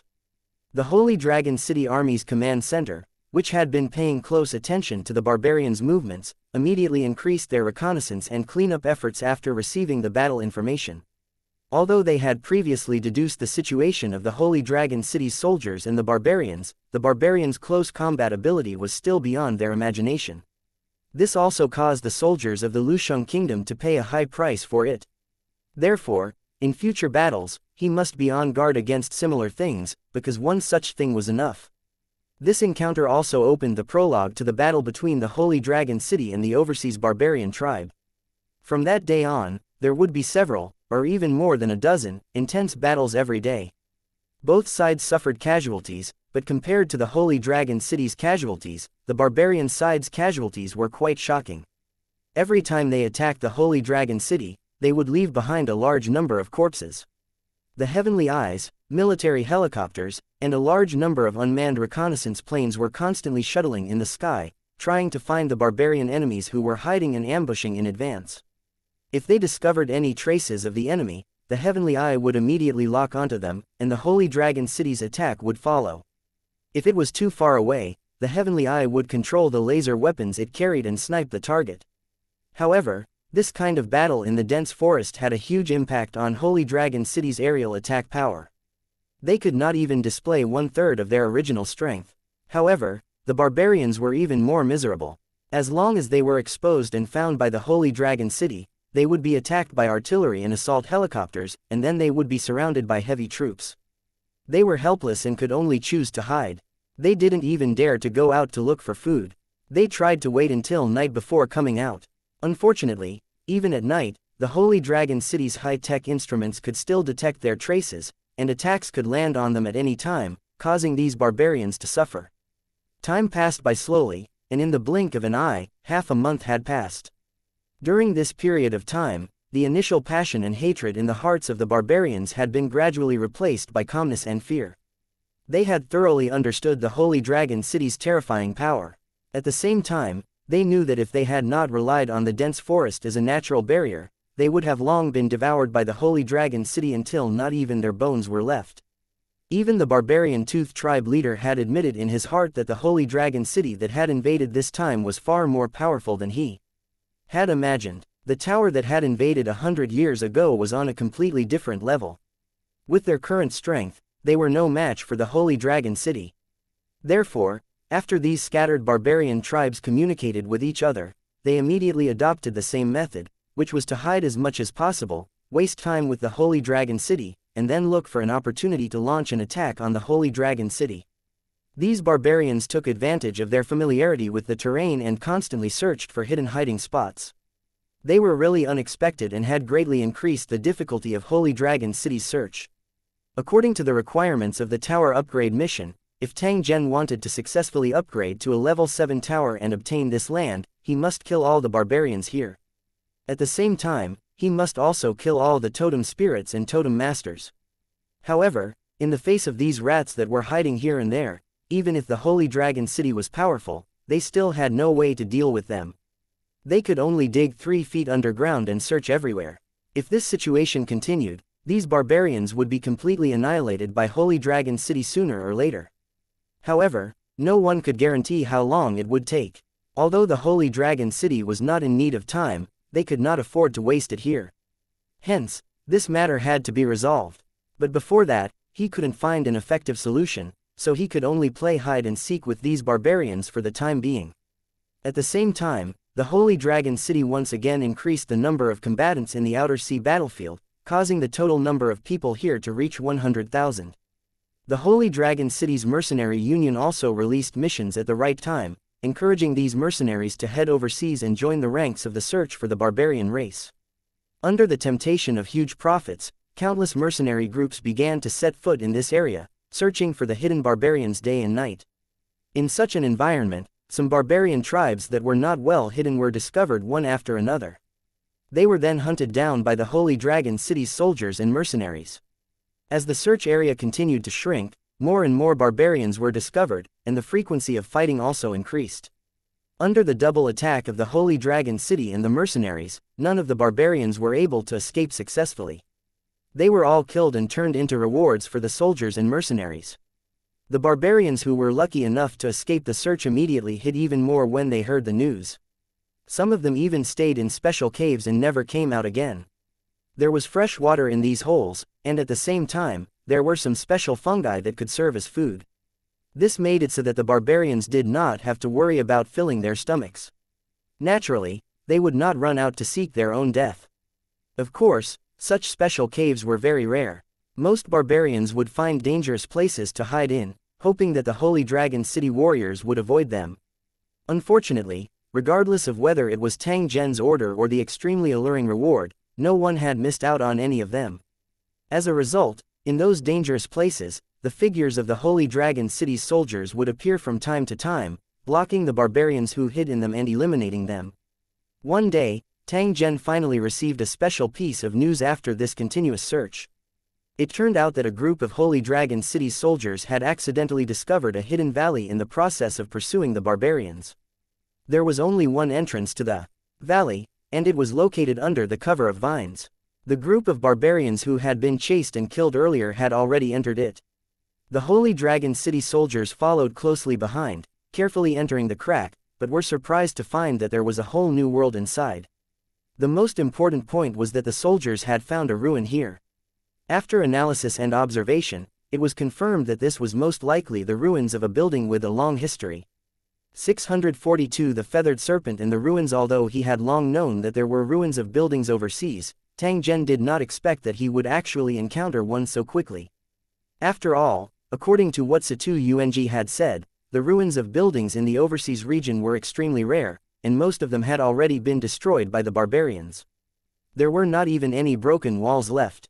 And according to the report of the Holy Dragon City soldiers, the ruins of the city tower discovered this time were extremely complete, and there were not many traces of destruction. After Tang Zhen learned of this news, he immediately had the impulse to investigate. Tang Zhen had many doubts in his heart regarding this overseas region. He had a faint feeling that the answers were most likely hidden within these building ruins. Although Tang Zhen already had a guess in his heart according to the information he had collected, he would not easily come to a conclusion before he found clear evidence. After all, this kind of matter was not child's play. On the contrary, it was of great importance. It was understandable for Tang Zhen to be a little cautious. 10 minutes later, Tang Zhen and 10 other cultivators from the Holy Dragon City base boarded the plane and headed straight for the ruins of the building. During the flight of the plane, the figures of various monsters could be seen from time to time, many of which were in groups. There were a lot of monsters in the ocean. The barbarians had been fighting with them for countless years, but they could only maintain a relatively balanced state. This showed how difficult it was to deal with these monsters. It was also the existence of these monsters that limited the development of the barbarian race. The population had always been maintained at about 1 million. It sounded like a large number of people, but the land under their feet was vast and rich in resources. Even if the number of barbarians was several times more, it was enough to support them easily. In the end, it was because of the existence of the monster that the barbarian race did not develop and grow without restraint. It also reduced a lot of resistance when Tang Zhen was conquering the overseas lands. The plane flew rapidly across the vast sea of trees. From time to time, it would fire its cannons and kill the flying monsters that tried to block its way. When they passed by a mountain peak, an incomparably huge 3-headed feathered snake suddenly charged straight toward the plane that Tang Zhen was on. It seemed as though it wanted to swallow him in one gulp. This 3-headed feathered serpent was a 3-star horde leader and could definitely be considered an overlord. It was a pity that this fellow deserved to die. He actually dared to attack the plane that Tang Zhen was in. He clearly didn't realize that there was another 2-star king tier on the plane. In the end, the monster had yet to approach the aircraft when it was firmly captured by the large hand that Tang Zhen had conjured with his mental energy. After which, it was ruthlessly smashed into the dense forest below. With a loud bang, the 3-headed feathered serpent fell heavily to the ground. Countless trees were broken under its body, and some even pierced into the body of the feathered serpent, revealing the bloody broken branches. The heavily injured feathered serpent did not show any anger or unwillingness. Instead, a human-like expression appeared on its huge head. It was filled with fear, and panic flashed in its cold eyes. It suddenly jumped up from the ground, ignoring the injuries on its body. It let the blood ooze out from its scales as it charged straight into the depths of the dense forest. Unfortunately, before it could escape far, a saber with black flames floating around it was shot directly at its head. It was as if the blade was not hindered at all. It easily pierced through one of the feathered snake's heads and nailed it to the ground. The remaining 2 snake heads had different expressions. One of them was filled with sorrow while the other was filled with rage. They both looked up at the sky. It revealed its huge poisonous fangs.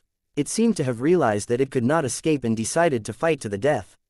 As a result, this was the last thing the feathered snake saw when it was alive. Then, it felt the world spin around it, and two huge heads rolled and fell into the dense forest. A few of you, come here and collect the useful materials from this three-headed feathered serpent. Following Tang Zhen's orders, a few Holy Dragon City cultivators quickly came forward and began to deal with the huge corpse of the three-headed feathered serpent. With Tang Zhen's current strength, the corpse of this three-star horde leader-level monster was already of no use to him. However, to the Holy Dragon City's cultivators, the giant snake's skin, teeth, brain, and gallbladder were all precious items worth thousands of gold. Any one of them was worth everything an ordinary lord cultivator had. Therefore, Tang Zhen would kill some similar monsters from time to time and send them to Holy Dragon City. On one hand, it could reduce the Holy Dragon Legion's danger and obstacles. On the other hand, it could be treated as a benefit and provided to all the cultivators in the Holy Dragon City. According to the rules of the Holy Dragon City, as long as the cultivators in the Lusheng had enough points, they could exchange for the body materials of these Lord-tier monsters with only a small amount of money. The purpose of this clearly unprofitable business was to stimulate the Holy Dragon City's cultivators so that they would continue to cultivate and improve. These Holy Dragon City cultivators were all Lord-ranked, and their speed was extremely fast. Dealing with monsters was a piece of cake for them. After dealing with all the gains, everyone boarded the plane again and headed straight for the ruins of the building. This was an area with lush forests. Compared to other places, the trees here were taller, and from time to time, some rugged and ferocious rocks could be seen between the giant trees. Huge vines drooped down from the boulders and then spread to the trees, forming a scene similar to a tent canopy. There were some cute macaque-like animals living here, picking the fresh red fruits on the vines for food. As the plane flew across the sky, these creatures shrieked in fear and quickly hid among the branches and leaves of the vines. They looked around in horror. The location that Tang Zhen was heading to was a giant mountain peak that was similarly covered with vines. It was only over 10 kilometers away from here. The plane was extremely fast. In the blink of an eye, it had arrived near the giant mountain. Then, under the guidance of the ground personnel, it quickly landed. As Tang Zhen's figure appeared, the Holy Dragon City Army's members who had been waiting for a long time immediately cast their gazes over. Their eyes were filled with respect. After saluting, the team leader of the Holy Dragon City cultivators did not wait for Tang Zhen to ask please like and share the video on the YouTube channel Cultivation Audiobooks, and began to report the specific situation to him. It turned out that the Holy Dragon City's search team had found traces of barbarian activity by a small stream when they passed by this place in the early morning the day before. They immediately laid low and waited. Sure enough, it didn't take long for several barbarians to appear and collect water to catch fish. According to the experience he had accumulated during this period of time, whenever such a situation occurred, it meant that there must be a barbarian tribe nearby. The Holy Dragon City's soldiers did not beat the grass to scare the snake. Instead, they continued to wait patiently. They were prepared to follow the vine to the melon and find the old nest of these barbarians. Then, they would call for fire support and blow up their hiding place. However, no one had expected that a monster would suddenly appear by the river when these barbarians were about to leave. At the same time, it treated these barbarians as food. One of the barbarians was so flustered that he ran into the hiding place of the Holy Dragon City's soldiers. Naturally, he also discovered the helpless Holy Dragon City's soldiers. In the end, the monster was shot dead after a fierce battle. Other than a severely injured barbarian who managed to escape, the rest of the barbarians were all killed on the spot. The Holy Dragon City soldiers pursued relentlessly, but they soon discovered the ruins of a building hidden behind a mountain, following the trail of blood on the ground. After a simple investigation, the Lusheng Kingdom warriors felt that the ruins were very dangerous, so they didn't continue to explore. Instead, they immediately reported to the command center and waited for further orders. This was the whole story. Other than the injured barbarian, who was not found, it seemed that the appearance of the ruins of the building was just an accident. However, after listening to the Holy Dragon City cultivator's introduction, his brows furrowed slightly, and a cold smile appeared on his lips. 643 The trap and the female corpse in the water. This matter seemed to be very coincidental, but if one were to analyze it carefully, one would discover some suspicious points. He didn't think that the appearance of the city ruins was a coincidence. On the contrary, someone had known about this place for a long time, so they had subconsciously led the Holy Dragon City's warriors here. Otherwise, how could the barbarian race have left such obvious traces for others to discover based on their survival experience in this area? The other party seemed to be planning to use the ruins of the city tower to trap the Holy Dragon City, but they did not know that Tang Zhen had been looking for the ruins of the city tower all this time. It could be considered as a lucky hit, and they had lured the big boss behind the scenes, Tang Zhen, out. He believed that the barbarians' expression would be extremely interesting when they heard this news. Fortunately, these warriors did not act rashly after sensing the danger. Instead, they quickly reported their findings, which prevented the barbarians' plot from succeeding. Otherwise, once the soldiers of the city were caught in it, it would not be long before traces of barbarian activities appeared by the river again, attracting the next batch of Holy Dragon City soldiers to come here. Moreover, Tang Zhen had already discovered some traces of barbarians in the vicinity through the map view. Their behavior was extremely suspicious and they were obviously observing the situation here. However, Tang Zhen didn't say what he was thinking. He also didn't point out the location of the barbarian spies. For a cultivator of his level, this kind of underhanded scheme could not cause him any harm at all. If those barbarians were still reckless and wanted to plot against him, Tang Zhen would naturally not let them off. After all, this was just a casual matter. The question he was most concerned about now was whether there was anything he wanted in the ruins behind the mountain.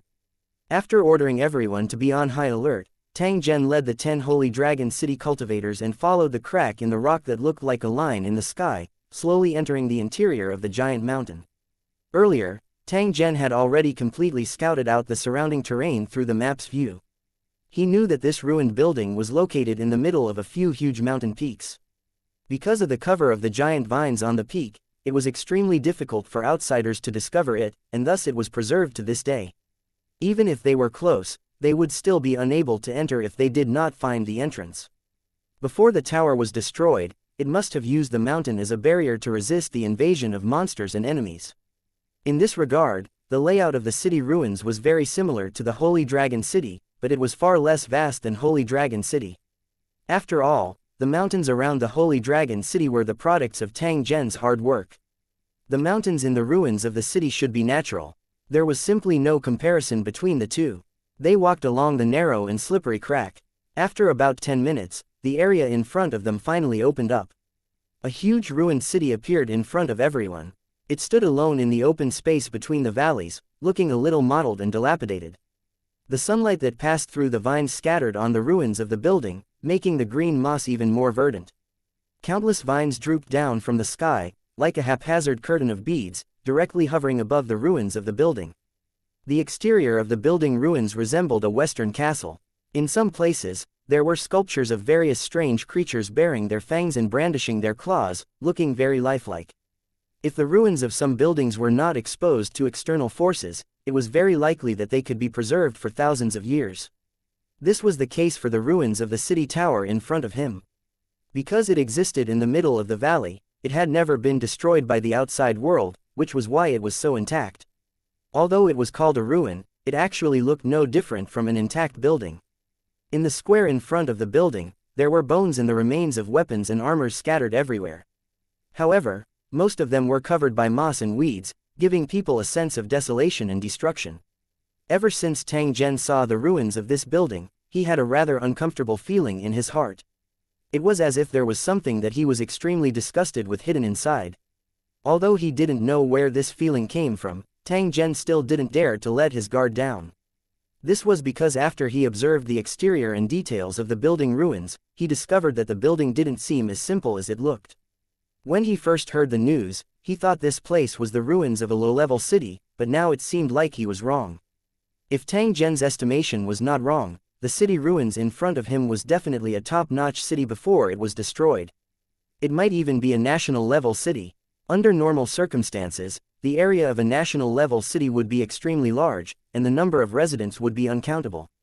However, there were exceptions to everything. Some special races had a small population, and some city lords didn't like to be noisy when there were too many people. This led to their city being very small, and the number of residents was pitifully small. But even so, it didn't affect the strength of these towers at all. In fact, the less residents a tower had, the more terrifying its strength was. The reason was simple. Since the other party could complete the advancement quest with so many people, it meant that their strength was definitely beyond imagination. It was no exaggeration to say that one could fight against 1,000. Therefore, when he encountered this strange Lu Cheng, it was best to stay as far away as possible and avoid contact with him as much as possible. This was the right way to protect himself. At this moment, Tang Zhen was repeatedly sizing up the ruins of the city tower. At the same time, he stepped on the square under his feet and slowly approached. However, a thought was rapidly spinning in his heart. What exactly happened back then that caused this extraordinary building to be reduced to ruins without suffering much damage? Where did the residents go? Were the scattered bones in the square their remains? The area of this plaza was not small. When Tang Zhen passed by a pool in the plaza, he suddenly stopped. The pool was beautifully built and the material was like a resplendent gem. Even though it was covered in vines and dust, one could still see the luxurious style of the past. Tang Zhen did not pay attention to the material of the pool. Instead, he was paying attention to the numerous corpses floating in the pool. However, compared to the decayed bones in the square, the corpses in the pool did not decay and still maintained their appearance. His gaze stopped on a corpse and did not move for a long time, but a faint cold light flashed in his eyes. The corpse should have been a woman when she was alive. She looked similar to a human, but the difference was that she had a pair of translucent wings on her back. The top of her head was covered with colorful feathers, like a crown made of feathers. At this moment, half of its head was submerged in water, revealing only its palm-sized beautiful little face. Its skin was pale, and its eyes were tightly shut. Its lips were purple to the point of turning black. Rust and dark green algae had already covered its body and face underwater, giving it a sinister feeling. Her wide white robe was now loose and fluttering in the water, revealing her half-covered graceful body. Tang Zhen's eyes were fixed on the corpse. After a full minute, he suddenly raised his hand and gently pointed at the white-clothed lady's corpse. A cold light rose from Tang Zhen's waist. It was as fast as lightning as it pierced straight towards the middle of the corpse's brows. It was also at this moment that the white-robed woman's corpse suddenly opened its eyes, revealing a pair of blood-red eyes that were filled with madness and ferocity. It let out a sinister laugh and instantly sank into the water like a fish in the water, avoiding the attack that Tang Zhen had launched. When it disappeared, the corpses floating in the pool actually stood up at the same time. Their bodies were wrapped in seaweed. Their feet stepped on the water's surface and directly rushed toward Tang Zhen's position. The originally calm pool was suddenly filled with waves. Pairs of pale hands wrapped in seaweed reached out of the water and scratched in the air. The originally quiet valley was immediately shrouded in a gloomy and terrifying atmosphere. 644 The origin of the woman in white 1. The sudden change immediately set off alarm bells in everyone's hearts. However, no one showed any signs of panic. Instead, they calmly took out their weapons and prepared for battle. They did not allow Tang Zhen to reject as they guarded him behind them. They stared intently at the swollen corpses that were walking over on the water. At the same time, they were also paying attention to their surroundings to prevent any other changes from happening. At this moment, a woman's laughter seemed to ring out in everyone's ears. It seemed to be very happy, but it was also abnormally sinister. He, finally, someone's here. Hurry up and stay with me. I'm so lonely, wah. The sound was intermittent, as if it was coming from all directions. However, if one looked carefully, they would find that the sound was coming from the mouths of these corpses. Although the corpses were standing and walking, they were clearly zombies. Their joints were as stiff as iron, and their mechanical expressions when they spoke looked extremely strange. The cultivators of the Holy Dragon City looked at each other. They understood that the other party's methods were very strange and had to be on guard. At this moment, there were already dozens of corpses that pounced over ferociously, bringing with them a nauseating corpse stench. For the natives of Lu City, ghosts, monsters, zombies, and the like were just a race that leaned towards the spiritual body type.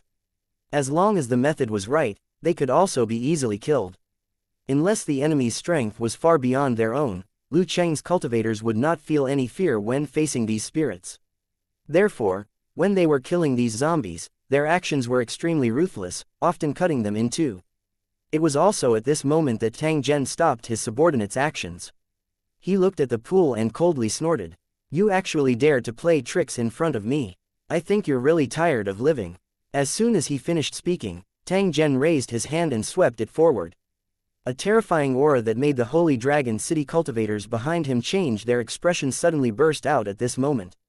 The laughter from before seemed to have seen a ghost at this moment, as it let out a shrill cry. Boom! An explosion was heard. The huge pool immediately began to wreak havoc like a raging river. The corpses that were originally rushing towards Tang Zhen and the others actually exploded into pieces in an instant, and fell all over the pool. An indescribable stench began to spread in all directions, making people want to vomit. At this moment, a white figure shot out of the mist and ran towards the ruins of the building like a madman. "If you want to escape, come back obediently." Tang Zhen let out another soft snort. His body suddenly disappeared from his original spot. When he reappeared, he was actually in the path that the white figure was taking. Looking at the white shadow again, it was the white-robed woman who had just sunk into the water.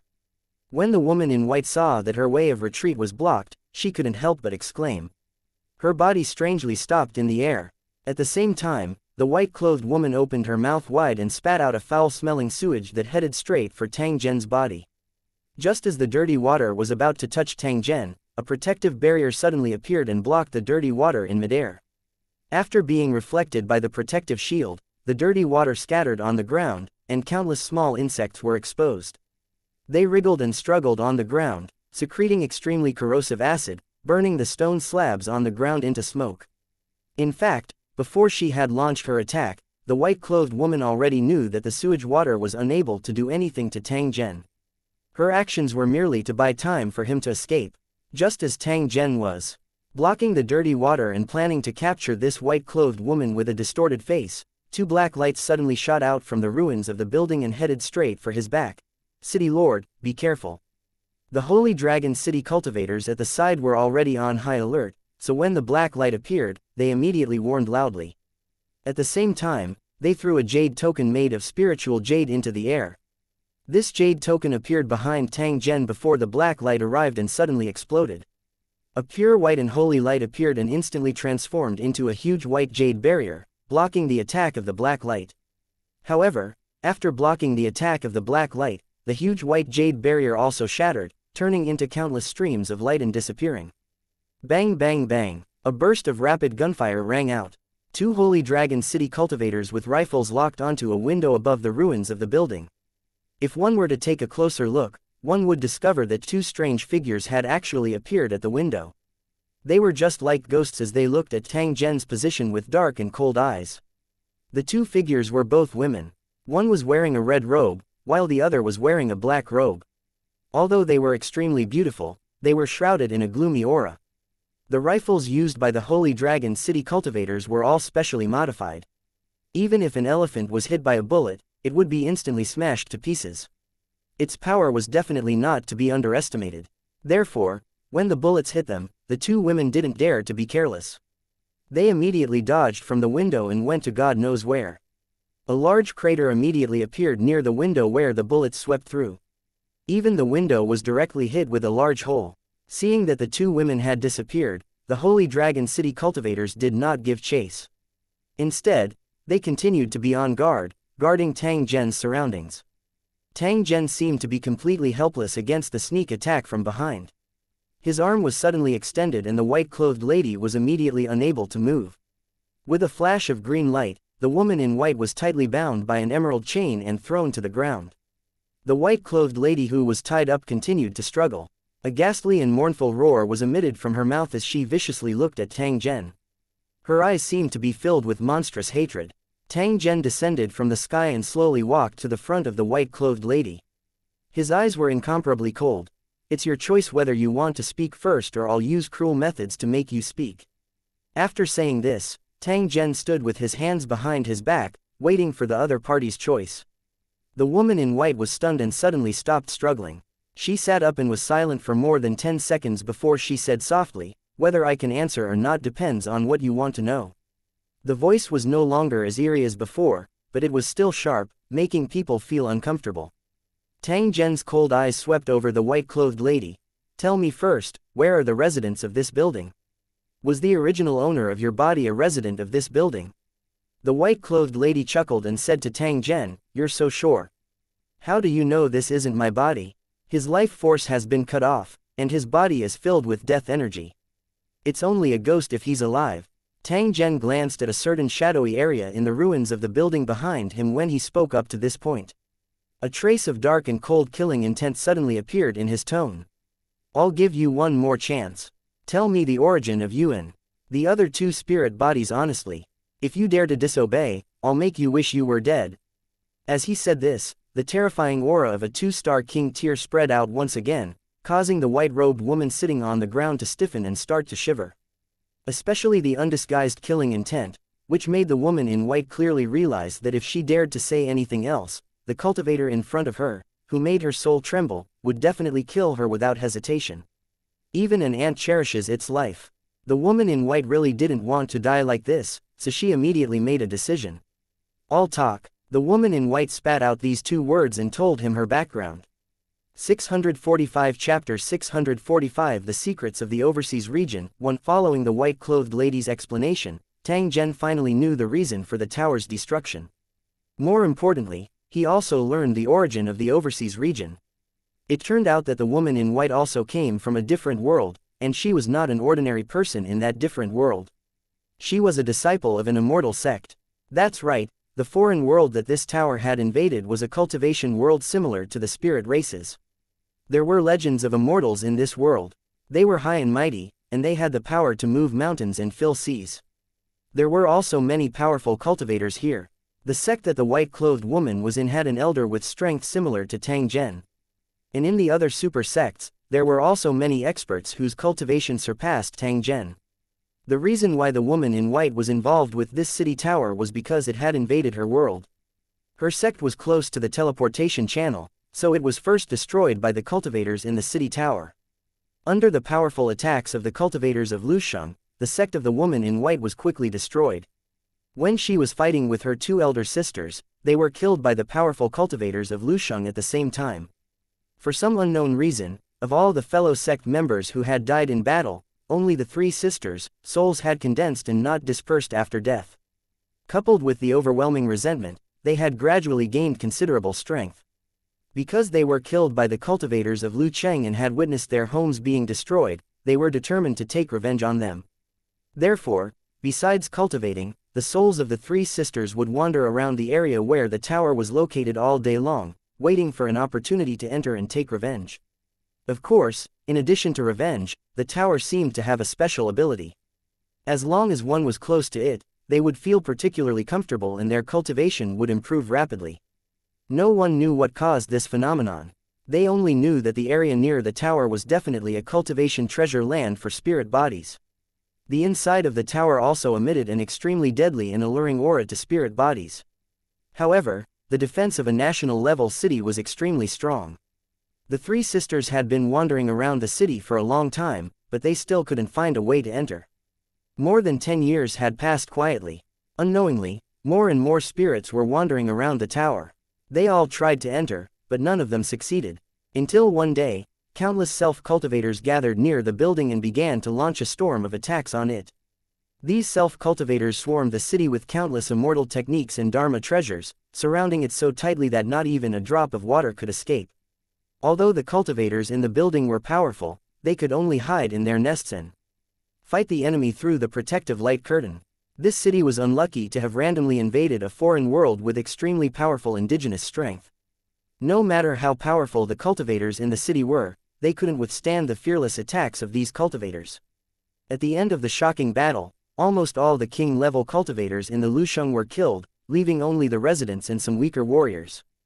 Just before it was about to be destroyed, the tower began to teleport, as if it was about to leave the invading foreign world. Seeing that the tower was about to escape, the self-cultivators were not going to let it go. They immediately launched their strongest attack and blasted a big hole in the light curtain of the tower.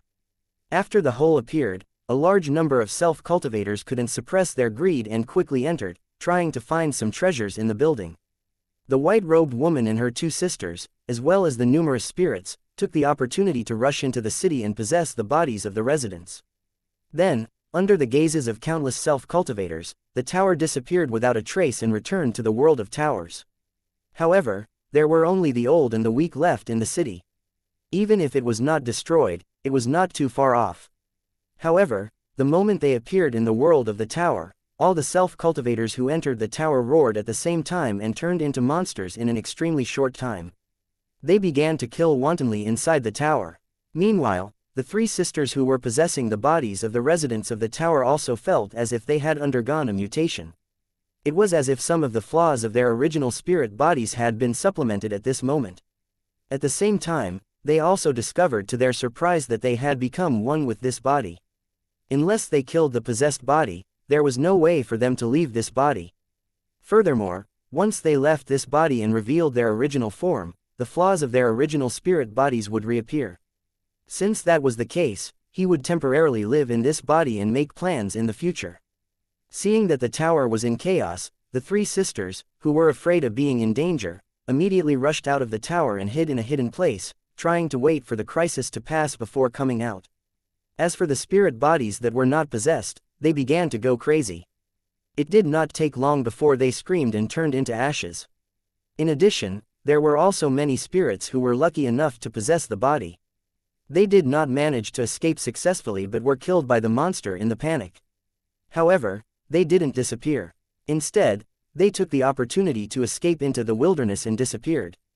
After the battle ended, the building's foundation disappeared without a trace, and the residents either died or fled, leaving only the three sisters. After a discussion, the three sisters decided to go outside and take a look before returning to Lusheng. Although the aura that made them feel comfortable had disappeared, there were still remnants of it.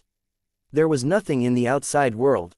After wandering outside for a while, they were surprised to find that they had not come to the world of Lusheng, but a giant island that was directly surrounded by the Sea of Nothingness after separating from the Lusheng continent. In the following days, the three sisters continued to explore and analyze, and they roughly figured out the specific situation.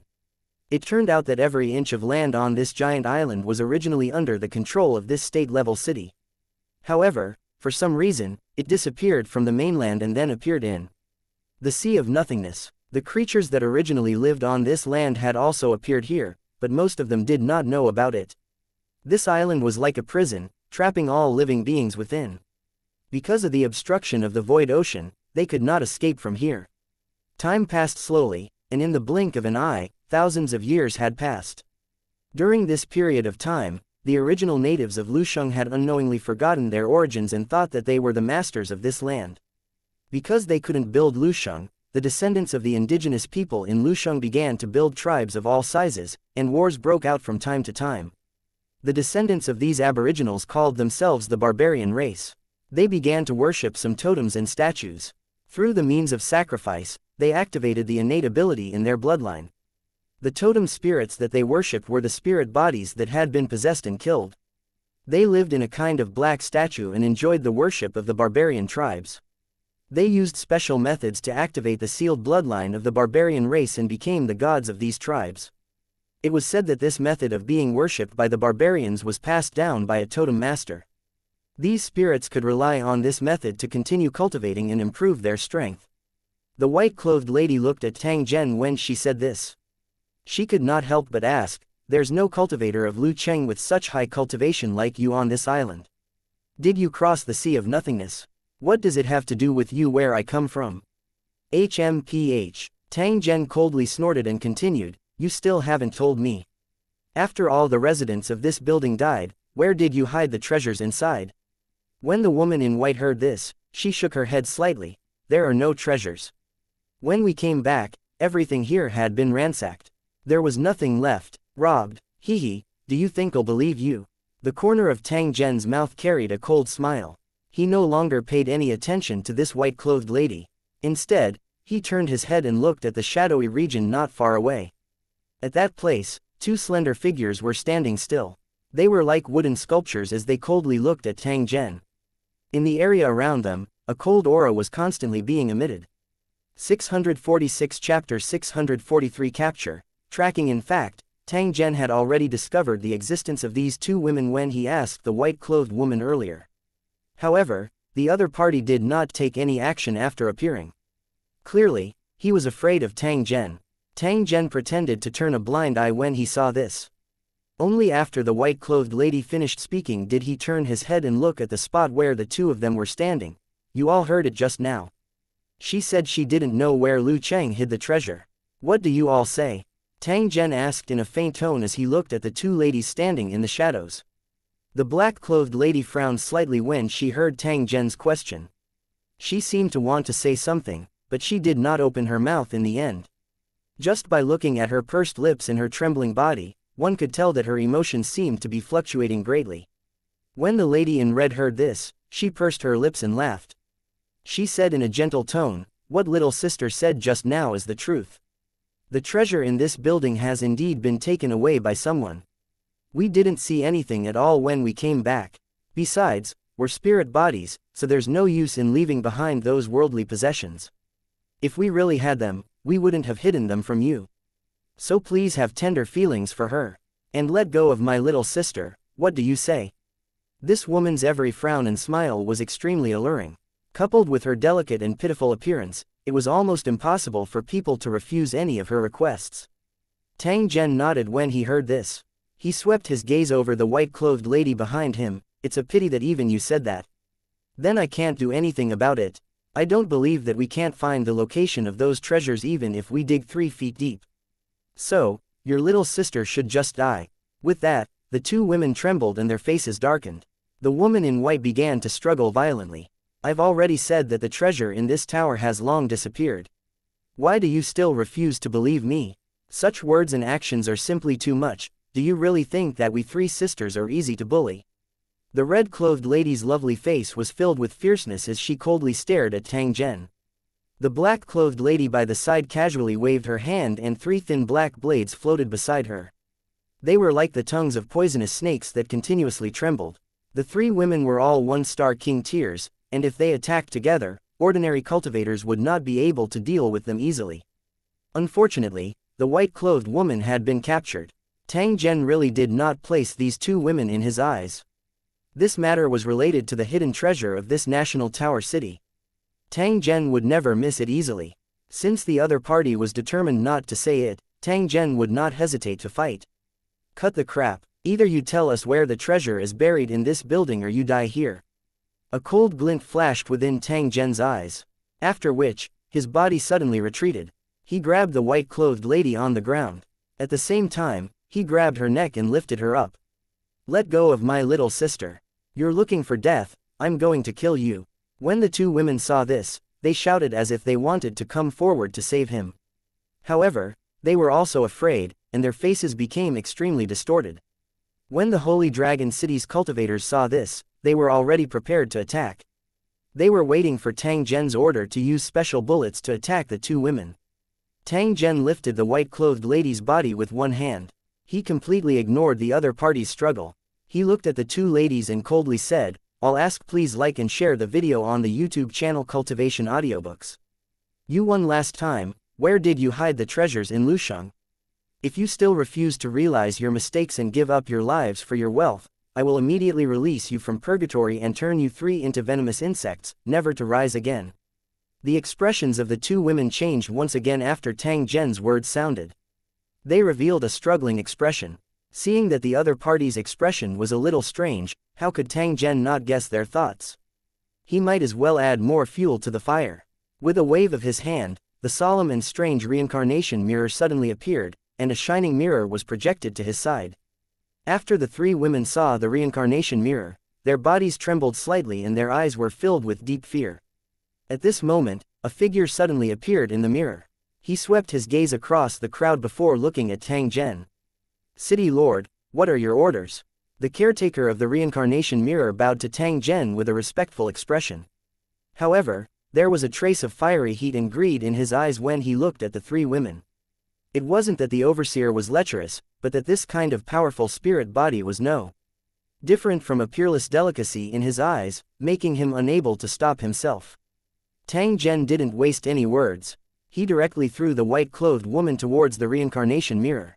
It seemed like the mirror was about to be shattered. The overseer in the mirror was already grinning from ear to ear.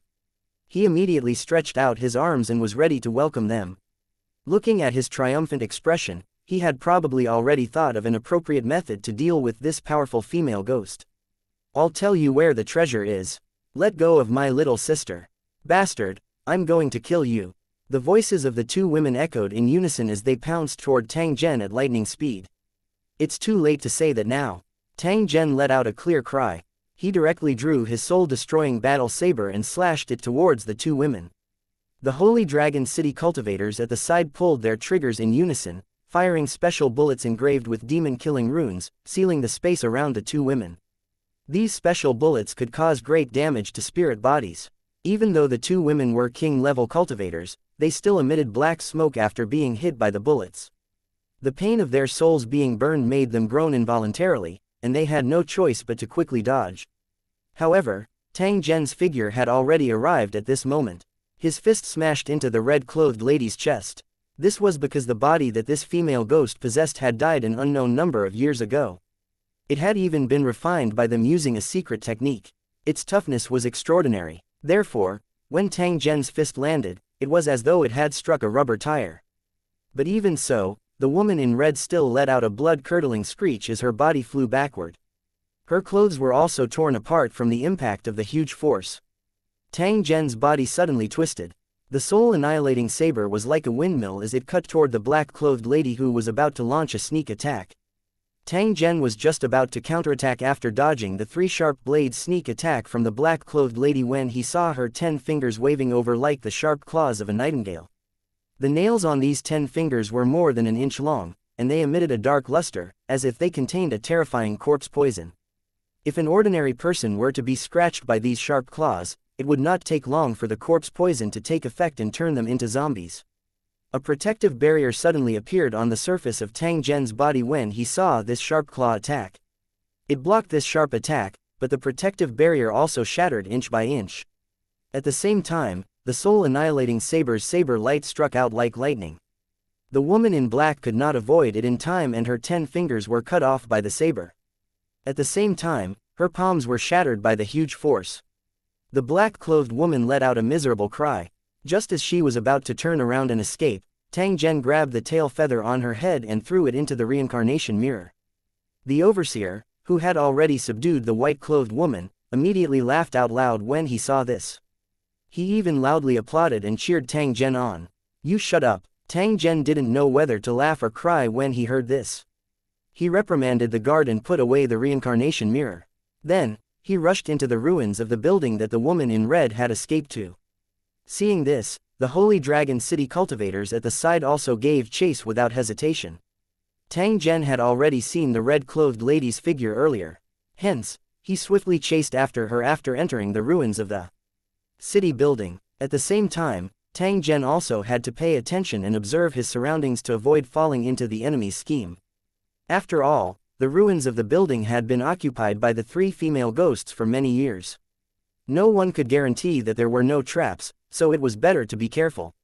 However, ever since he entered the ruins of the tower, Tang Zhen could no longer find any traces of the red-clothed lady. It was as if she had disappeared into thin air. Tang Zhen searched around once again and still did not find any trace of the other party. However, he suddenly felt that the surrounding scenery seemed to have become somewhat familiar. Tang Zhen frowned slightly as he looked at the items around him. He slowly slowed his footsteps. At this moment, his eyes became blurred and the killing intent in his body slowly disappeared. He began to pace slowly in the corridor of the tower. Tang Zhen seemed to have heard a sound when he passed by an unlocked door. After which, he pushed open the door. It was also at this moment that the black-clothed lady, who had disappeared, once again appeared in front of Tang Zhen. After he clearly saw the situation in the room, he swiftly rushed over. 647 Confusion and, stowaway, the lady suddenly turned around after hearing Tang Zhen's footsteps. Her expression seemed to be a little flustered, especially when she saw Tang Zhen's unblinking eyes looking at her. Her face was even more bashful as she frantically planned to cover her body. However, in this way, it added 3 points of temptation out of thin air, making people feel thirsty. Tang Zhen seemed to feel his heart beating faster as he looked at this lady who was as beautiful as a fairy. It was as if the evil fire in his body could no longer be controlled. It was about to burn his mind. But at the same time, a strange feeling made him raise his guard.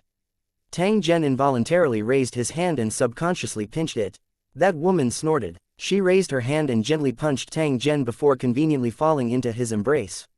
Although they were separated by armor, Tang Zhen was still able to sense the gentleness of a woman.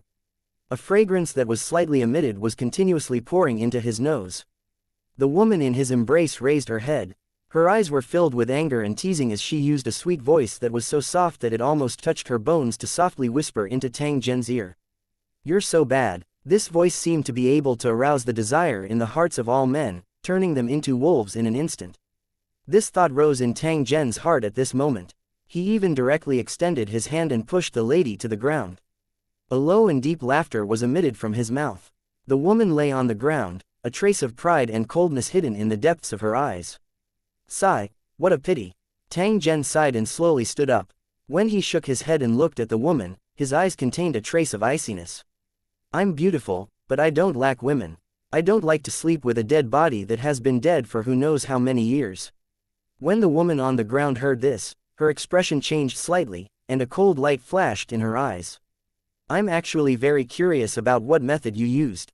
Even I couldn't restrain the desire in my heart and almost fell into your trap." When Tang Zhen said this, the killing intent on his body actually surged once again. The killing intent was so sharp that it seemed to be able to easily cut through one's skin. It also made the woman stand up abruptly and take 2 steps back. Seeing Tang Zhen, who did not even bother to hide his killing intent, the lady laughed repeatedly, causing the ample bosom in front of her to tremble. "Your Excellency has great self-control. Under the temptation of my sect's secret skills and treasures, you can still maintain your consciousness. To be honest, I'm starting to like you. If you're willing, you can have me now. I won't reject you." The woman's tone carried a trace of regret and a faint teasing, as if she still didn't want to give up. Tang Zhen ignored the lady's hint. He merely used a cold and indifferent gaze to look at her as he enunciated each word clearly. "If you tell me the location of the treasure in Lusheng, I can promise you that I will let you and your sister go." The woman laughed, but there was a trace of disdain in her tone. "My master told me that I can't trust a man's words, and I think so too." "So you're saying that you're going to resist to the end?" Tang Zhen's expression turned cold again when he heard this. "Don't be so anxious. I haven't finished speaking. You're scaring me with your anxious look." The woman rolled her eyes at Tang Zhen. She gently patted her ample chest and said in a plaintive voice, "We sisters also have a hard life. We've been bullied in the sect since we were young, and we've been scolded and looked down on. We had no choice but to rely on each other and survive the most difficult days. It wasn't easy for us to learn and finally stop being bullied, but our sect was destroyed by the cultivators of Lusheng, and we 3 sisters were killed and turned into malicious ghosts. As a spirit body, it has many flaws, but it wants us to pay for the pain."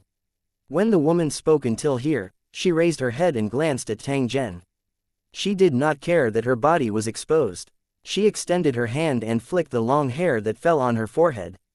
There was a trace of misery on her face. "In the countless years we've been in the ruins of this city tower, we've suffered a lot of hardships and almost died in the hands of the cultivators and monsters in the city tower several times. Such days filled people with despair, but they had no choice but to clench their teeth and hang on.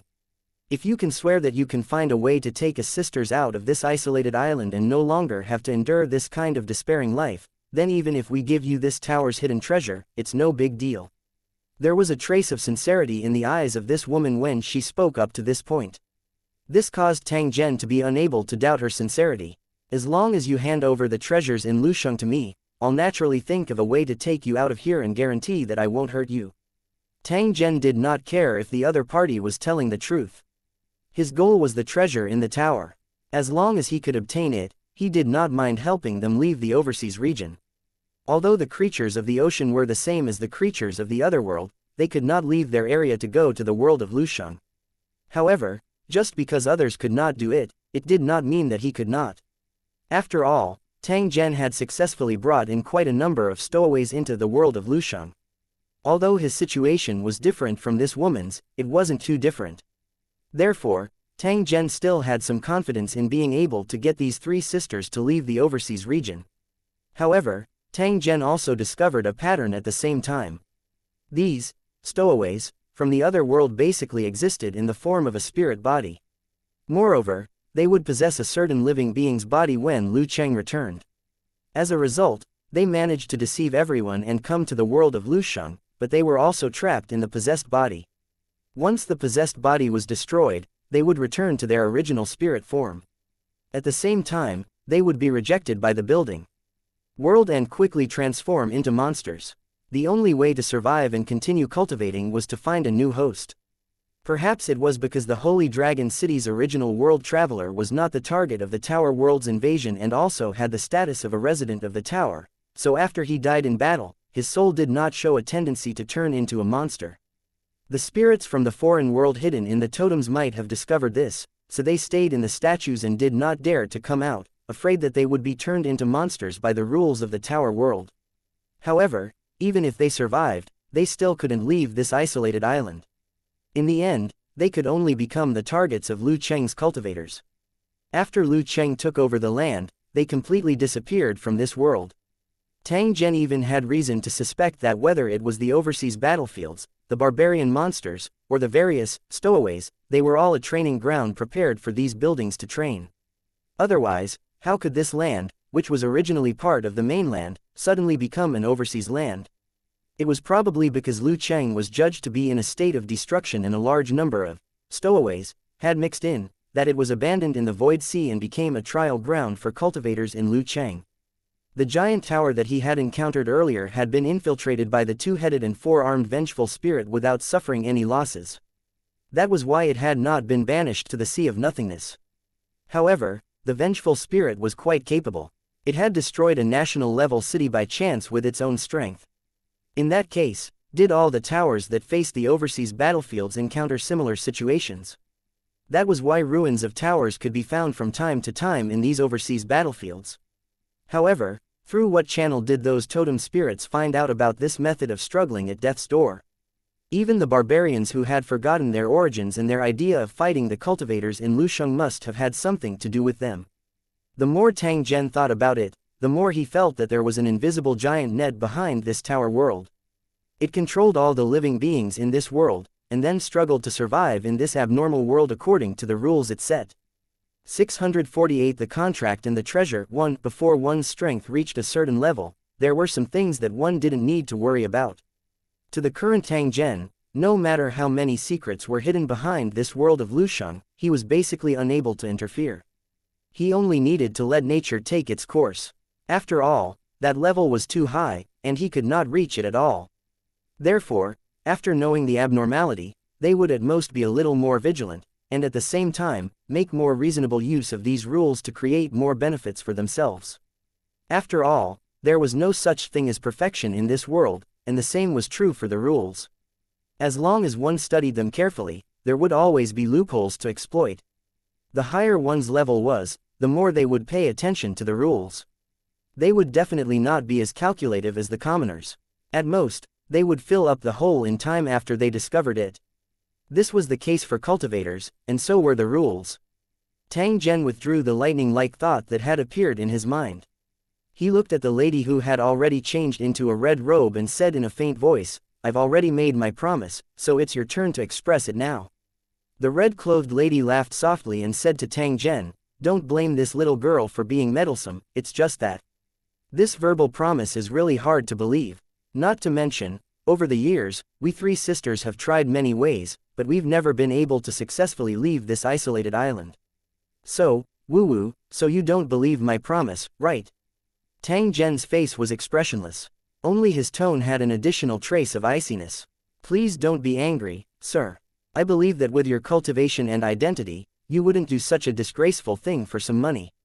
However, as the saying goes, a villain comes before a gentleman. This little girl was forced to do this, please forgive me." The woman in red spoke in a casual tone, but her expression was very determined. "Cut the crap. What do I have to do for you to tell me the location of the treasure in Lusheng?" Tang Zhen's current tone already had an additional trace of impatience. A faint killing intent once again surfaced in his eyes, causing one's entire body to turn cold with a single glance. There was a limit to his patience. He had not made a move yet because he wanted to avoid some trouble. However, if the other party continued to grumble like this, he might really have to use some disgraceful means. At that time, he was not afraid that they would not say anything. The red-clothed lady also saw Tang Zhen's impatience. She hurriedly explained, "I know of a kind of contract. As long as you agree to sign it, I will tell you the location of the treasure in Lushang. However, I can only tell you the location of a portion of the treasures. After you've successfully brought my 2 little sisters out of here, I'll tell you where I'm buried, and then you'll send me out.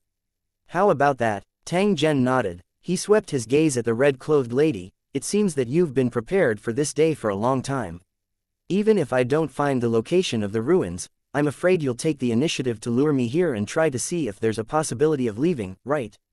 It's not easy for us. The woman in red smiled apologetically. Please don't blame us. Tang Zhen did not say anything else. He merely indicated for the red-clothed lady to take out the so-called contract.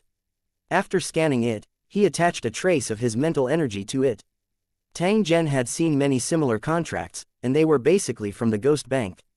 The reason why this kind of contract had such a strong binding force was nothing more than to attach one's spiritual power to it and have a connection with the power of the law on the contract.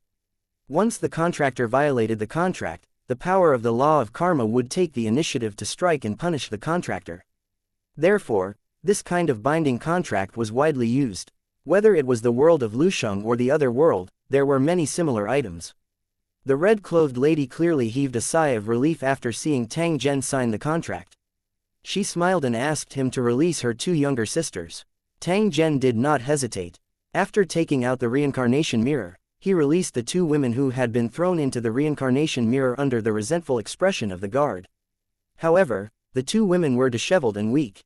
They looked at the reincarnation mirror with fear and embarrassment. Looking at the overseer's regretful expression, who knew what they had encountered in the reincarnation mirror. Fortunately, he had been released in time.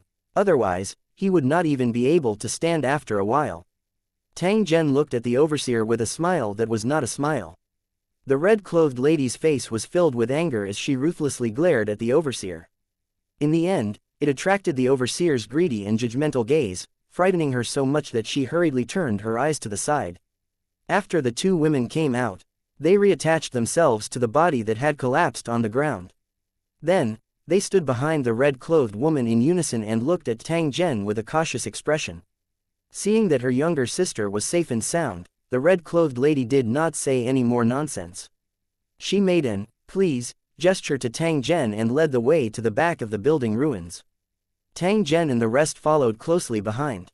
It did not take long before they arrived in front of a huge stone wall. Back then, we opened up a passage underground, which led directly to the belly of the mountain, and put a part of the treasure in the Lushang. After that, as long as the tunnel is buried, outsiders will not be able to discover the treasure hidden in the heart of the mountain. After all, there is no damage to the rock wall at all. Tang Zhen tried to use his mental energy to sense it. As expected, he did not discover any treasures within the mountain. It was as if this place was completely empty. The Holy Dragon City cultivators followed the lady in red's instructions. After tearing off all the vines outside the rock wall, they immediately retreated to the side. Tang Zhen held the soul-annihilating saber in his hand. He stood in front of the rock wall and swung the saber a few times with lightning speed. Soon after, he extended his hand and grabbed at the rock wall with all his might. A long bluestone the size of a car was actually pulled out from the rock wall by Tang Zhen. He then casually threw it on the grass to the side. Immediately after, Tang Zhen continued to attack and pulled out the remaining 3 stone strips. At this time, a large hole several meters deep had appeared in the rock wall. However, the location of the hidden treasure was still not revealed. Tang Zhen was not in a hurry. He merely waved the soul-annihilating saber once again and deepened the cave. The reason why he used such a laborious method instead of entering from the dark world was that he intended to keep some trump cards to guard against the 3 sisters. As for whether the other party was sincere in their cooperation, it would depend on their future performance. As long as they did not have any designs on the Holy Dragon City, Tang Zhen naturally did not need to make a move. However, if they dared to have any ill intentions, Tang Zhen's ability to enter the dark world would be the best method to kill them. After all, only spirit bodies could exist in the dark world. It was extremely difficult for ordinary cultivators to enter. Even after entering, there were many restrictions. How could he be as relaxed as Tang Zhen? Only by launching an attack from the enemy's unexpected place could he possibly obtain the most ideal effect. At this moment, the cave had already extended tens of meters into the interior, but there was still no hidden cave. It could be seen how well hidden the treasure was. If he did not have the guidance of this red-clothed lady, Tang Zhen reckoned that he would not be able to find this place even if he searched for a few decades. To a king-level cultivator, these hard green stones were no different from rotten wood. Therefore, it didn't take long for Tang Zhen to break through the passage. At this moment, all sorts of treasures had appeared in front of Tang Zhen's eyes. Even though there was no light reflection, they were still dazzling. The jewelry was dazzling, and people couldn't move their eyes away from it. From the appearance of these treasures, it was obvious that they had completely different styles. They were obviously items from another world that this tower had accumulated and could be considered priceless. The items that could be stored in the treasure room of a national-level building must be extraordinary. Therefore, Tang Zhen did not have to go through the process of choosing. He directly waved his hand and stored all the treasures that had piled up like a mountain into his storage ring. As for the specific classification and valuation, there would be a special person in charge of it. Tang Zhen didn't have the time to do that. As the Holy Dragon City accumulated more and more resources, residents who specialized in this kind of work began to appear in the Holy Dragon City. They had appraised many treasures and were quite experienced. None of the Holy Dragon City cultivators were surprised by these treasures. Their eyes were still cold and calm, as if they were just a pile of ordinary stones. The three sisters, who had once witnessed people forgetting their sense of justice for profit in the sect, clicked their tongues in wonder at this moment. They did not expect these Holy Dragon City cultivators to be so self-disciplined. To be able to command his subordinates to such an extent and remain calm in the face of a huge wealth, this young man in front of him was definitely not a simple person. Perhaps he really could take him out of here. For a moment, the three sisters began to worry about their personal gains and loss. 649 The reincarnation mirror's usage. Tang Zhen merely used an admiring gaze to sweep over the treasures that had piled up like a mountain. There was no longer any ripple in his eyes. As the owner of the city, a two-star king tier with hundreds of thousands of residents, Tang Zhen's vision was no longer the same as before. He had seen countless treasures.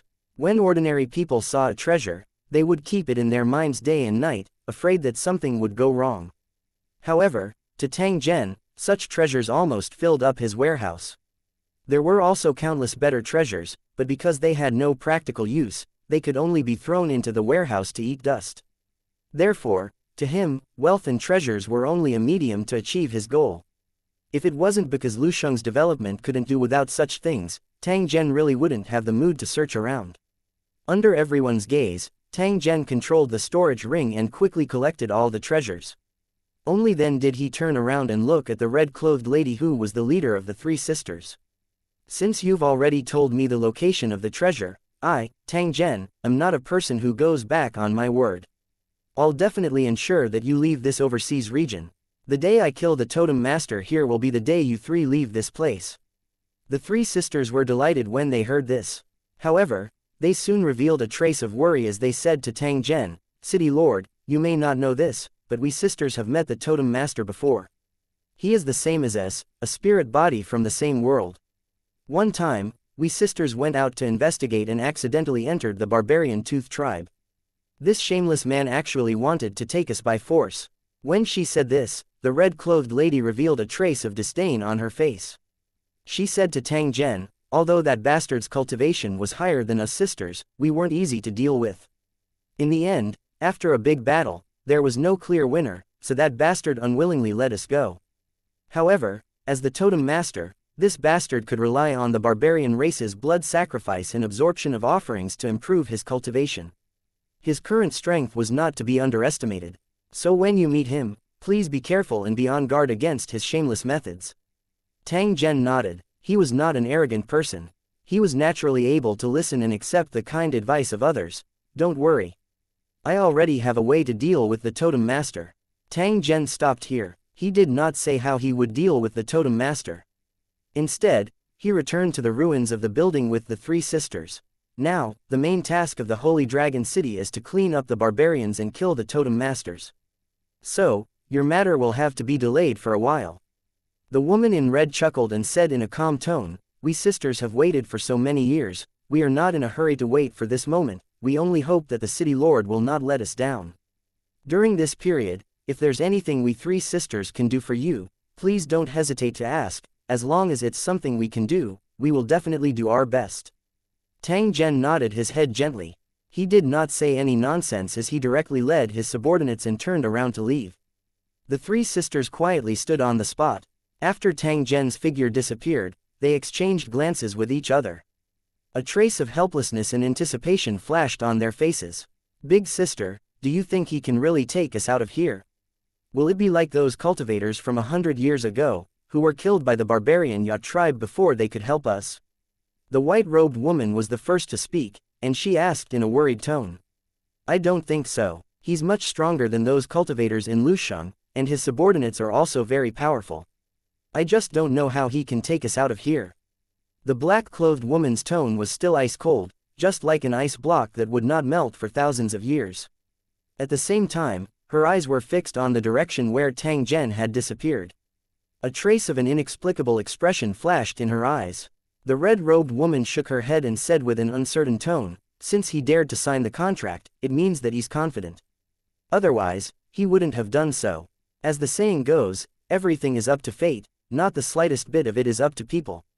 Now, I can be considered to have truly experienced the meaning of this saying. Anyway, we've already done our best. Whether it succeeds or not will depend on the mood of the heavens. Let nature take its course and we can't be too forceful. At this point, she turned to look at her two younger sisters and asked in a curious tone, by the way, what happened to you guys in that treasure-like object just now? Why did you guys end up in such a sorry state? As soon as he said that, the black-clothed and white-clothed women's faces turned red, and they spat on the ground. PFFT, that pervert. If he fell into my hands, he'd actually run away. It's so embarrassing. Run, run, I won't say any more, run. After Tang Zhen led the group of cultivators out of the mountain peak, he ordered people to guard this place closely. Once there was an abnormal situation, they must immediately inform him. At the same time, he also personally killed the group of barbarians who were spying from a distance to prevent them from setting up other traps to harm the Holy Dragon City's residents. After doing all this, he led the 10 overlord-ranked cultivators away and returned to the Sacred Dragon Legion's headquarters. After arriving at his destination, Tang Zhen only stopped for a moment before he returned to Holy Dragon City. The barbarian race was now an arrow at the end of its flight. With the Sacred Dragon Legion and countless mercenaries clearing them out, it would not take long for them to be completely annihilated. After all, this place was just an isolated island. Even if they grew wings, they still couldn't escape from this place. Their final fate had long been determined. Now that he thought about it carefully, this kind of thing where an entire race was exterminated at the drop of a hat was very similar to invading a foreign world. They were both completely killing and plundering. Therefore, Tang Zhen absolutely had reason to believe that this overseas region was a training ground prepared for Lu Cheng. He wanted them to gradually get used to this kind of conquering mode. Only when they invaded the other world would they raise their butcher's knife without any psychological burden. Although Tang Zhen did not really like this kind of brutal destruction, he still did not have the ability to change anything. He could only do his best to remedy the situation. For example, Tang Zhen was currently collecting the souls of the barbarians who had died in battle and throwing them into the reincarnation mirror. They would start a new life in that virtual world. There were many benefits to doing this. First, it could comfort the souls of those who had died in battle, allowing them to live their lives without regrets. The second benefit was that it could reduce the guilt in Tang Zhen's heart. After all, the barbarian tribes in the Endless Sea were all suffering under his orders. Compared to the ancient times, when the emperor was angry and blood flowed everywhere, it was even worse. And as Holy Dragon City continued to upgrade, this situation would only get worse. Under such circumstances, it would be a miracle if Tang Zhen was able to remain calm and composed. After all, he was a human with flesh and blood. Although he was used to being cold-blooded and heartless, he was still not a killing machine. He did not lack the 7 emotions and 6 desires that he should have. There was love and righteousness, there was joy and anger, there was no fear of danger, and at the same time, there was respect and pity in the heart. This was the true life. Tang Zhen did not want to lose himself. Therefore, he had to remedy the situation. If he was trapped and could not extricate himself, he would truly be reduced to a GU worm. As for the third benefit, he could use this opportunity to nourish the reincarnation mirror and see if it could recover its former power. According to what the overseer had said, once the reincarnation mirror's soul energy had accumulated to a certain extent, it would produce some extremely mystical abilities that were much stronger than its current abilities. However, even the overseer couldn't clearly explain what this mystical ability was because only the reincarnation mirror's owner knew. It was a pity that the original owner of the reincarnation mirror had long disappeared. The reincarnation mirror had also been in the hands of a mediocre person who didn't know what it was for countless years.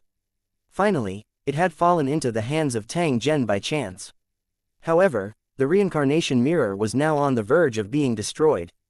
God knows how much soul power would be needed to restore it to its former state.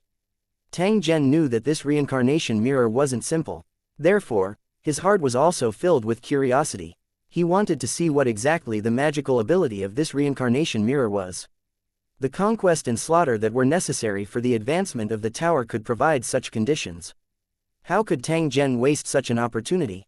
650 Tracking the soul-gnawing beast. The valley behind Holy Dragon City was currently filled with busy figures, bustling with activity. According to the date, there would be another batch of new residents who had completed their special training today and would be teleported here from their original world. At the same time, a group of soldiers and mercenaries were going to the overseas battlefield to participate in the search for barbarians. If not for the large area of the back valley, it would not have been able to accommodate all these people moving at the same time. Although the scene was a little messy, the Holy Dragon City residents were already used to this kind of scene and were not too affected. They were still busy with their work in an orderly manner.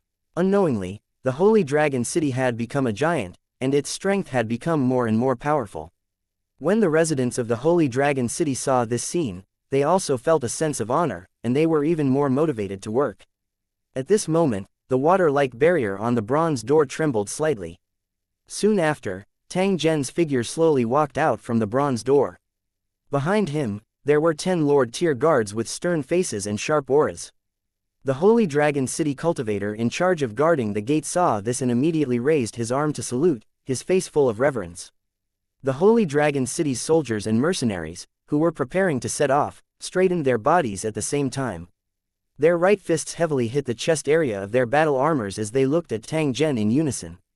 These voices were in unison. After they were emitted, they immediately alarmed the nearby residents of Holy Dragon City, causing them to see Tang Zhen's figure. The originally noisy mountain valley immediately became quiet. Everyone stopped what they were doing and looked in Tang Zhen's direction. Many of the new residents had only heard of the legendary lord of the city but had never seen him in person, so they were very curious. As for the indigenous residents, their faces were filled with worship and fanaticism. Compared to the new residents, they were the ones who could benefit the most from Tang Zhen's extraordinary nature. Now, if anyone dared to say anything bad about Tang Zhen, these old residents would immediately turn hostile. It was even possible for them to directly pull out their knives. Tang Zhen revealed a faint smile after seeing this scene. He nodded and chatted a little with the residents before leaving in a car. The purpose of his return this time was for one thing, and that was to capture the soul-gnawing beast that was hiding somewhere and use it to deal with the Totem Master. According to Tang Zhen's understanding, the Totem Master's ability was strange. He even possessed the ability to temporarily raise his cultivation after the barbarian's blood sacrifice. He was really not easy to deal with. It was also for this reason that if they wanted to deal with the Totem Master, they had to kill all the barbarians first. Otherwise, the Totem Master would be an almost invincible existence by relying on the blood sacrifice of the barbarians.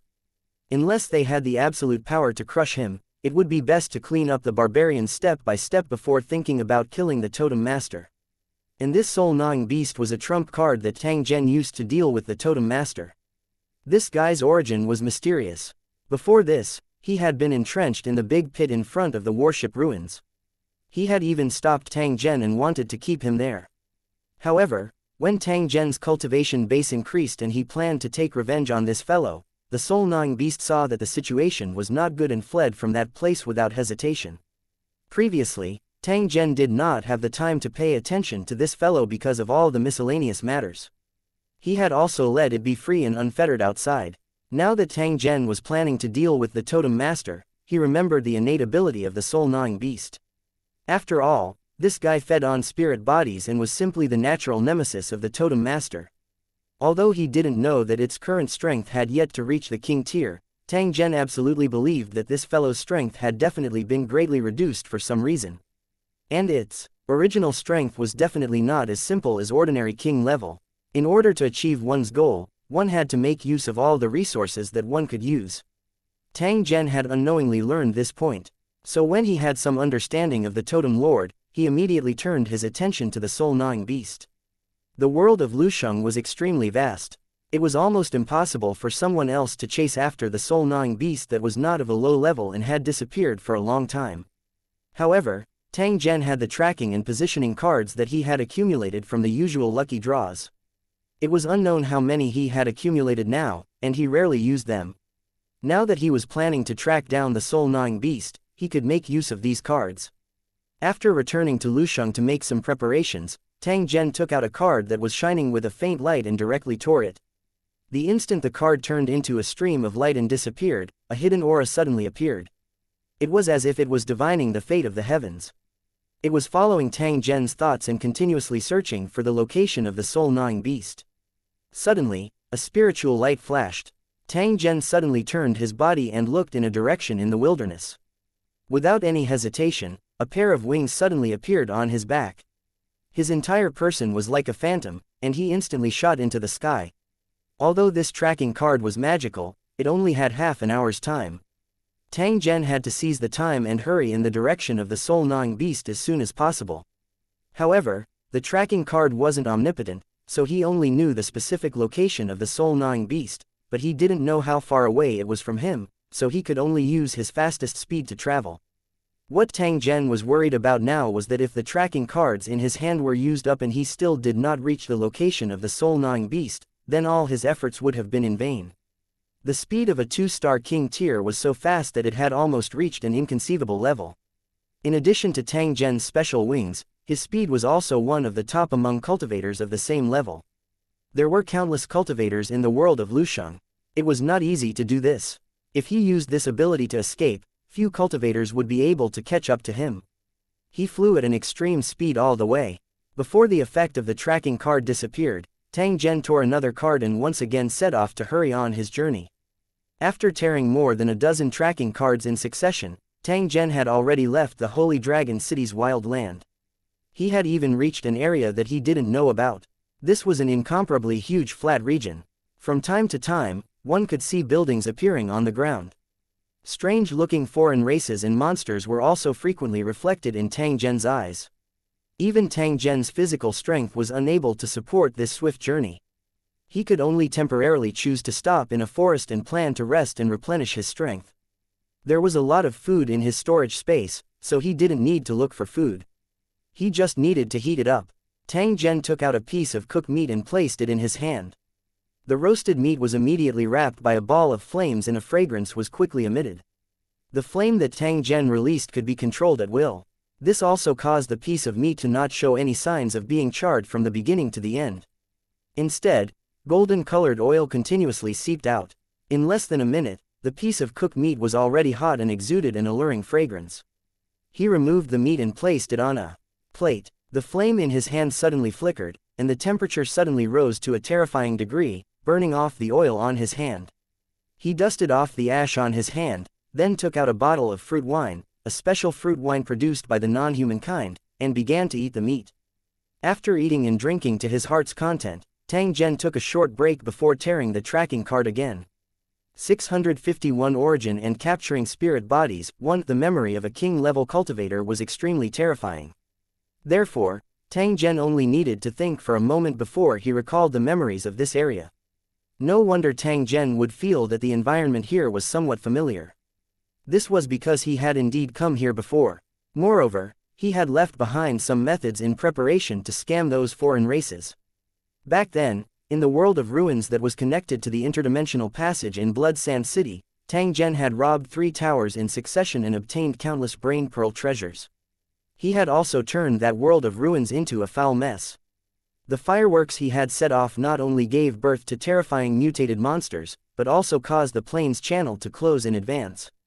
It was also because of this sudden change that Blood Sand City encountered an unprecedented crisis. In the end, on a stormy night, the entire city was completely destroyed. As for the residents of the city, most of them had become wanderers.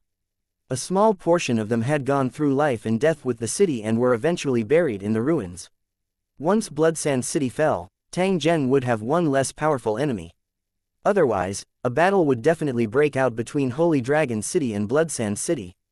The area in front of them was the location of a foreign race city that Tang Zhen had robbed back then. When Tang Zhen was robbing this place, he met a Lord-tier cultivator whose lover had been killed by City Lord Lu's son. After hearing about the other party's encounter, Tang Zhen had a sudden impulse and gave him a Tarobo People's planet-destroying bomb.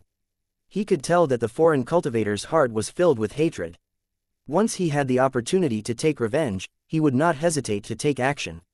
Since this was the case, Tang Zhen would satisfy the other party's wish no matter what and allow him to take revenge on his enemy. The reason why Tang Zhen didn't personally detonate the bomb was that there was no need to do so.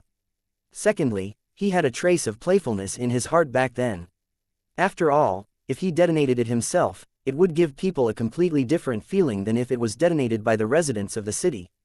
The feeling of hiding a terrifying bomb in the enemy's hinterlands, and the owner's emotions were extremely unstable, ready to explode at any time. Just thinking about it made him feel extremely excited. As for whether he would bring harm to others in the process of revenge or even affect the entire foreign clan city, Tang Zhen did not say these things in detail. The other party also did not care too much about it.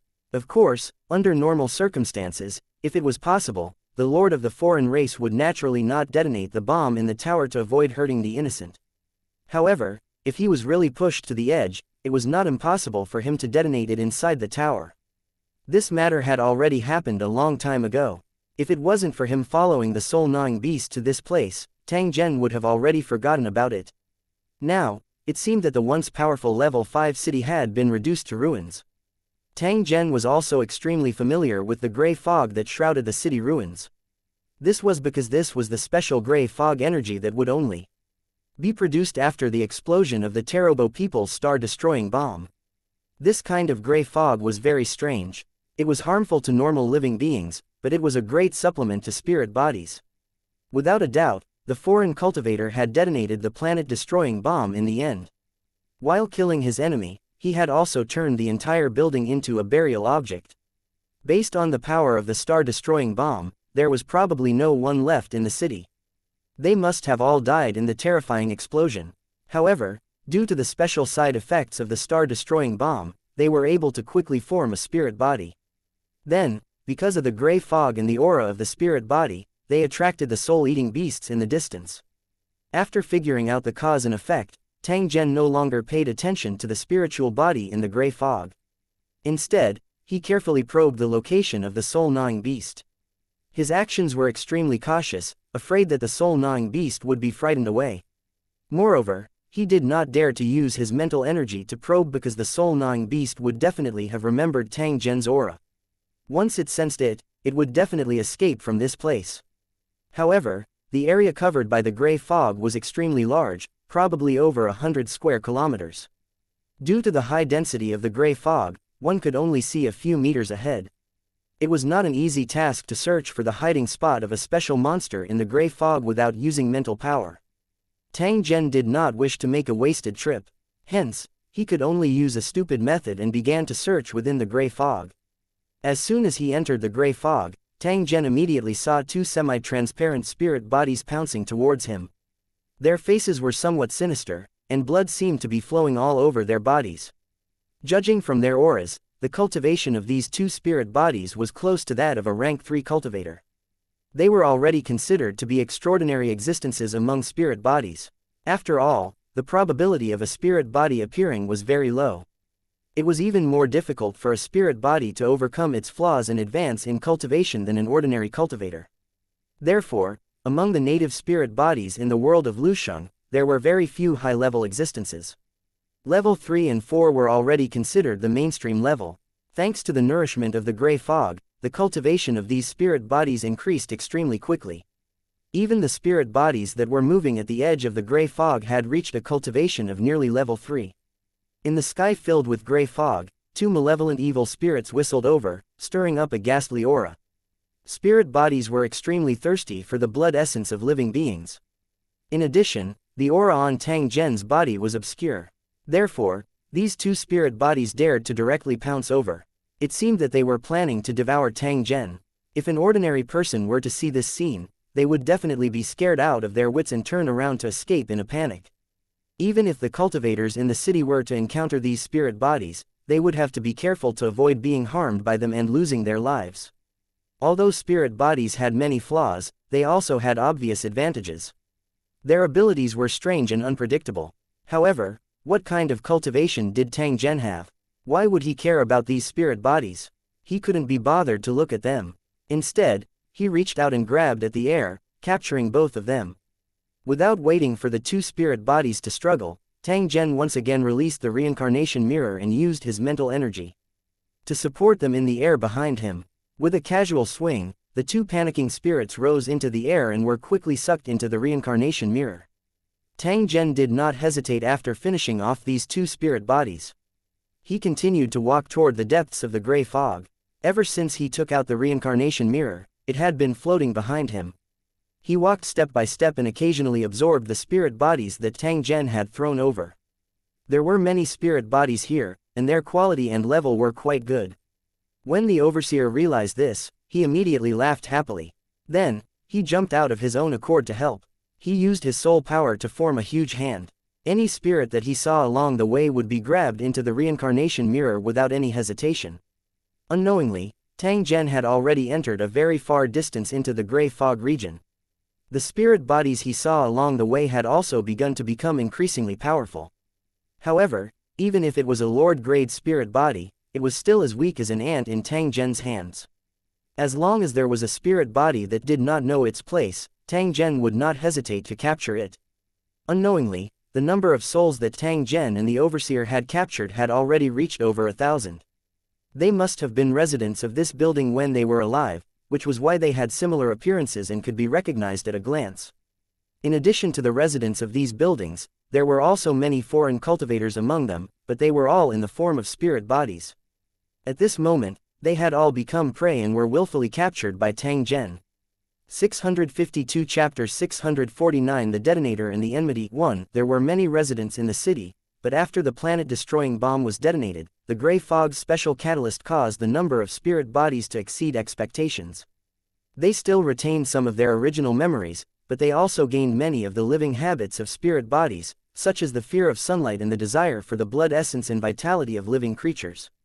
On normal days, they would constantly wander in the gray fog, as if they were continuing to do things that they had not completed before they died.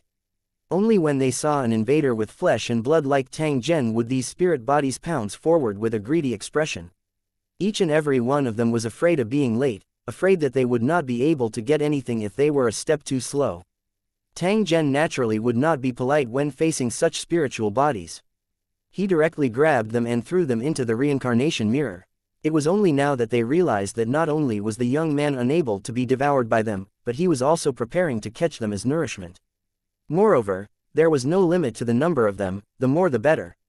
Therefore, in the following period of time, the spirit bodies near the central area similarly suffered great misfortune. Not a single one was able to escape from Tang Zhen's poisonous hands. Similar spirit bodies emerged in an endless stream. Tang Zhen had just caught a wave of them and another wave would immediately surge out from the gray fog. All of them would take the initiative to come to him. However, this was even better. This was because Tang Zhen's reincarnation mirror was lacking the nourishment of soul energy. With the existence of these spiritual bodies, he believed that it would not take long for the reincarnation mirror to recover some of its original abilities. Even if he could not find a soul-gnawing beast on this trip, Tang Zhen would definitely not have made a wasted trip just by relying on this batch of high-quality spirit bodies. Of course, Tang Zhen's main target was still the soul-gnawing beasts. These spirit bodies were merely captured along the way. As time slowly passed, Tang Zhen circled around the gray fog region. During this period, he captured quite a number of spirit bodies. However, he still did not see any traces of the soul-gnawing beast.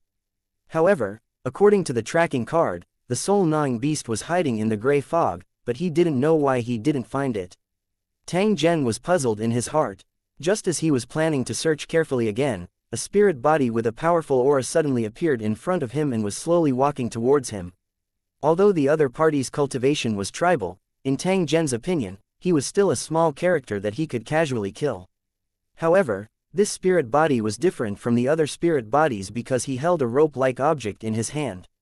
At this moment, it was firmly tied to the neck of a spirit body that was kneeling on the ground and was being used as a mount. Tang Zhen swept his gaze over this spirit body with a powerful aura.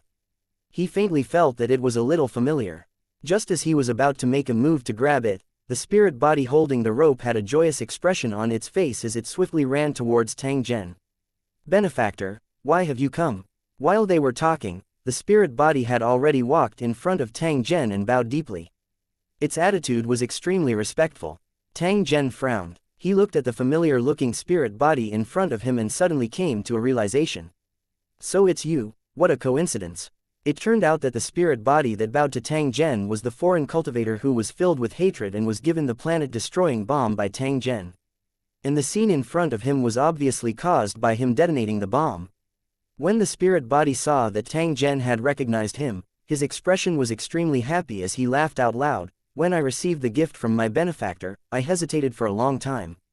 In the end, I didn't want to implicate others because of this matter, so I planned to lure my enemy out to take revenge.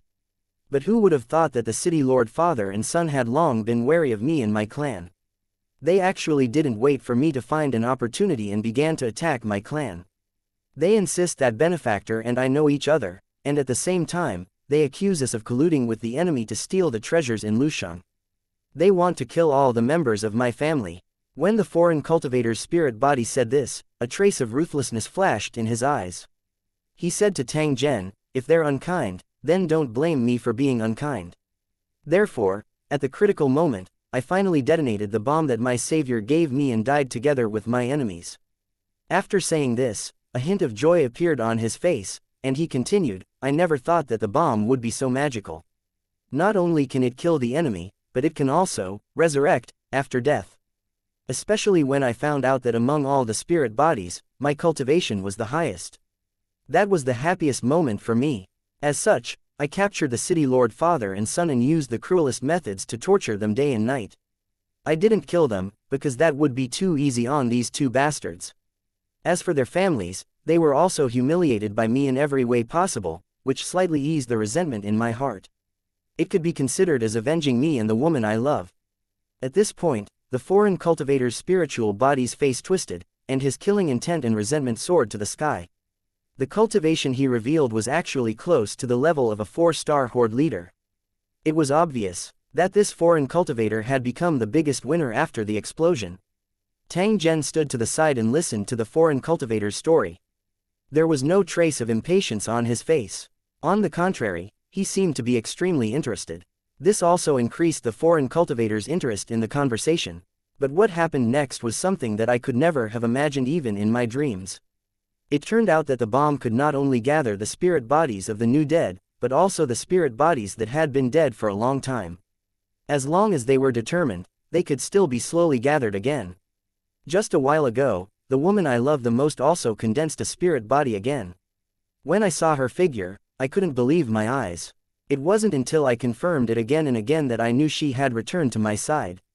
Perhaps the heavens were really touched by our love and sent her back to my side. However, the person I should thank the most is actually you, my benefactor. If not for your gift back then, all these things would not have happened. So when I see my benefactor this time, I must express my gratitude to you and let you see my woman." After the foreign cultivator said this, he immediately pulled the spirit body that he had used as a mount and led Tang Zhen into the depths of the gray fog. Tang Zhen was highly skilled and bold. He did not have the slightest fear on his face. Instead, a trace of bewilderment flashed across his eyes as he slowly followed. At the same time, he pointed at the spirit body that was being used as a mount, and his eyes were filled with hatred. "Who is this guy? He seems to hate you a lot." The foreign cultivator snorted coldly and whipped the spirit body's face, causing it to scream in pain. After 4 to 5 lashes, the foreign race cultivator finally stopped what he was doing. He no longer paid attention to the trembling spirit body and said to Tang Zhen, "This bastard is the son of the city lord who killed my woman. I'm using him as my mount now and I'll whip him as punishment from time to time." Tang Zhen nodded. He swept his eyes over the spirit body that was in unbearable pain. However, the depths of its eyes were still filled with resentment and unwillingness. There was no expression on his face. This guy probably didn't even dream that he would end up in such a state after death, right? It seemed that there was a certain logic to the cycle of karma. This retribution would come sooner or later, and no one could escape it. Even if he managed to avoid it when he was alive, he still couldn't avoid it after he died. Of course, this matter was also related to Tang Zhen. If it wasn't for that bomb of his, even if this fellow died, the chances of him condensing a spirit body would be very slim. If that were the case, he would not have to face such a tribulation today.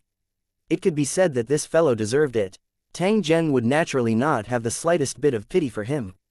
Whether he lived or died had nothing to do with him. For the rest of the journey, the two of them talked as they walked. Occasionally, the spirits would see the foreign cultivator, but their faces would be filled with respect and fear. It seemed that they were very afraid of this foreign cultivator. In less than 10 minutes, Tang Zhen and the foreign cultivator arrived at the central area of the gray fog. They saw a simple palace built with huge rocks. At this moment, a long-robed foreign woman was slowly walking in front of the palace. When she saw the arrival of Tang Zhen and the other man, a strange expression flashed across her eyes. The foreign cultivator laughed as he walked over. He carefully supported the foreign woman and brought her to Tang Zhen. 653 Chapter 650 Falling Out. At this moment, the foreign cultivator's face was filled with joy. When he looked at the foreign woman, his eyes were filled with love. "Benefactor, look, this is the woman I love the most." After saying this, the foreign cultivator turned to the female and said, "This is the benefactor I've always mentioned to you. If not for him, we wouldn't have been able to take revenge, and we wouldn't be able to reunite here. Most importantly, if not for our benefactor, how could we possibly have a child that belongs to us?" With that, the foreign cultivator carefully touched the woman's slightly bulging belly with a kind expression. A trace of a forced smile surfaced on the corner of the foreign tribe woman's mouth when she heard this. She bowed to Tang Zhen and indifferently thanked him. Tang Zhen nodded slightly. He swept his eyes over this ghost couple, who were not together when they were alive but had reunited after their death. A faint and unknown smile surfaced on the corner of his mouth. The lovers finally got together. This was supposed to be a happy event. However, this foreign woman's appearance seemed to be too coincidental. At this moment, the foreign race cultivator turned his head and retracted his palm from the woman's stomach. He cupped his hands towards Tang Zhen and said in an extremely sincere tone, "I've already received a great favor from my benefactor, but I've never been able to repay it, so I've been feeling very uneasy. However, since I already owe benefactor a favor, I might as well owe him another one. I hope that benefactor can do one thing for my unborn child, and I will never forget your kindness." Tang Zhen's eyes flashed when he heard this. He looked at the foreign cultivator with a smile that was not a smile and said indifferently, "What is it? Tell me, and I'll consider whether to help or not." "No, benefactor, you must help me with this matter. I can't refuse." The foreign cultivator straightened his back and spoke in a tone that allowed no room for rejection. "Is that so? Then I'd like to hear what it is." The smile on the corner of Tang Zhen's mouth became even wider. He swept his gaze over the foreign lady and casually asked, "My child has yet to be born, so I only need to use a special method to change his bloodline so that he can not only live in the gray fog, but also go to the world outside. However, in order to do this, he must nourish himself with the blood essence of a high-level cultivator. This way, the possibility of success would be greatly increased. It's just that it's not easy to find the blood essence of a high-level cultivator. Even if we find it in the future, it's too late." The foreign cultivator cupped his hands at Tang Zhen and said, "So, benefactor, please make some sacrifices and give up your blood essence to help my unborn child." The smile on the corner of Tang Zhen's mouth became even denser after these words were spoken.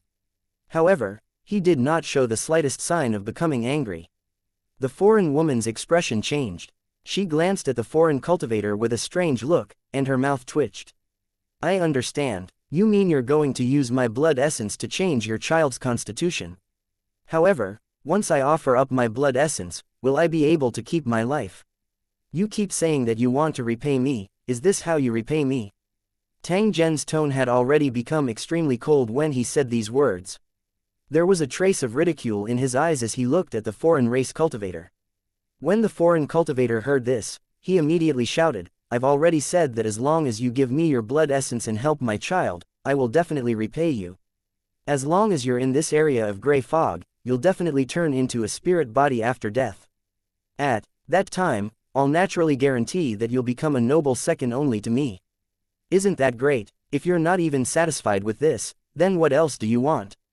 When he said this, the foreign cultivator's face turned a bit gloomy as he said to Tang Zhen, "I want to remind you that in this gray fog region, I am the absolute master. No one can disobey my orders. If you don't do as I ask, then I won't care about our past kindness and will use some forceful means. However, if that's the case, you won't be my benefactor anymore, and you'll only be my enemy. And you've already seen how I deal with my enemies, so you'd better think carefully before you answer me." When Tang Zhen heard these words and looked at the foreign cultivator's self-righteous appearance, he couldn't help but laugh. "Ha ha ha, this is so funny. I've always heard that some alien races are cruel and unscrupulous, but I've never seen one before. Who would have thought that I'd be able to experience it for myself in this place? This feeling, tisk tisk tisk, is really interesting." Who would have thought that after Tang Zhen said this sentence, the foreign woman, who had been silent the entire time, would interject, "That's because they don't dare to do that kind of thing to you. Otherwise, what's the difference between that and seeking death?" The foreign cultivator was stunned when he heard this. He looked at his woman in a daze, as if he didn't understand why she was saying this to Tang Zhen. Tang Zhen didn't seem surprised at all. After hearing the foreign woman's words, he pointed at the gloomy-looking foreign cultivator and said, "Do you think there's something wrong with this guy's brain? It's fine if he's shameless, but what's with his arrogance? Did he really think that he had the final say in everything, and no one could disobey him? Looking at the sky from the bottom of a well, you're too foolish."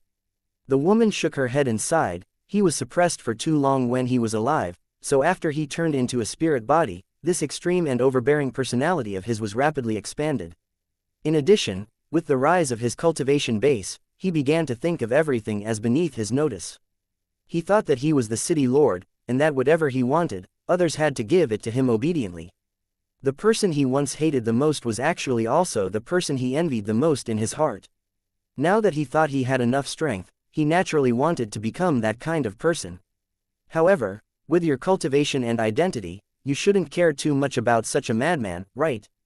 Tang Zhen coldly snorted when he heard this. He's just an ungrateful and somewhat neurotic frog at the bottom of the well. How could I put him in my eyes? I only feel that his words and actions are a little laughable and laughable.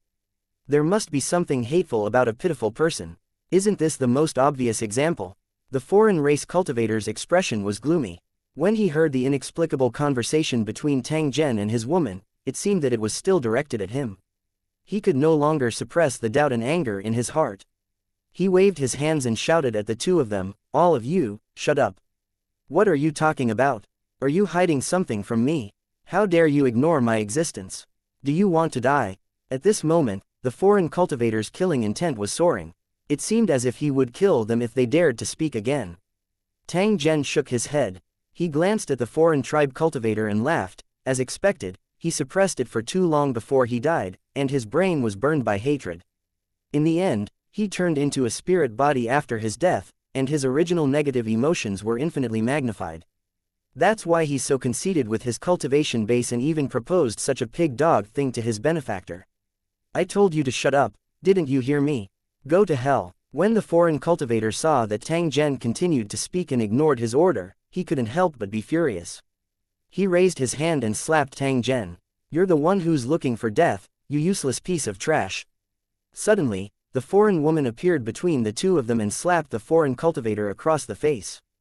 The foreign cultivator let out a blood-curdling screech as his body was sent flying before crashing heavily onto the ground. His body was on the verge of disintegrating. When he came back to his senses and looked at the woman again, his eyes were filled with anger and confusion, but there was also a strong sense of fear. This was because he found that his woman had become very unfamiliar, as if she was not the gentle woman he was familiar with in the past. On the contrary, she was exuding a faint murderous aura. Especially the way she was looking at him, it was as if she was looking at delicious food. "Tell me, what is going on? Tell me, what is going on?" The foreign cultivator let out an angry roar and tried to stand up from the ground. However, he suddenly felt a huge pressure appear out of thin air and pressed him down heavily on the ground. He couldn't fight back at all. He was shocked to find that the human cultivator, who had looked like a level 7 or 8 cultivator, was now exuding a terrifying aura. It was a higher level of cultivation that could only be obtained after breaking through to the Lord realm. What shocked him even more was that the woman who had been by his side all this time was also exuding a similar aura, directly confronting the human cultivator. The foreign cultivator's mouth fell open as he was at a loss for what to do. 654 Madness in Relief 1. A spirit body was an extremely special existence. They were living creatures before they died, and after they died, they turned into a spirit body, but they also became an existence close to energy. The process of turning into energy was a stage that king-level cultivators had to go through. The meaning behind it wasn't simple, because it was a process of transformation from a lower life form to a higher life form. A spirit body didn't need to reach the king level to reach this level. Although it wasn't exactly the same and had various flaws, it was very similar in general. To appear in this form of energy after death, was it unfortunate or lucky? The reason why living beings would turn into spiritual bodies after death was because of the strong obsession in their hearts. This foreign cultivator was one such example. He had witnessed his lover being tortured to death with his own eyes, and he was in so much pain that he wished he was dead. Then, he was humiliated by the city lord's son in every way possible, and the suppressed anger in him was almost tangible. Later on, his private actions even implicated the entire family, bringing a life and death crisis to his family. It was also at that moment that the resentment that he had suppressed in his heart completely erupted.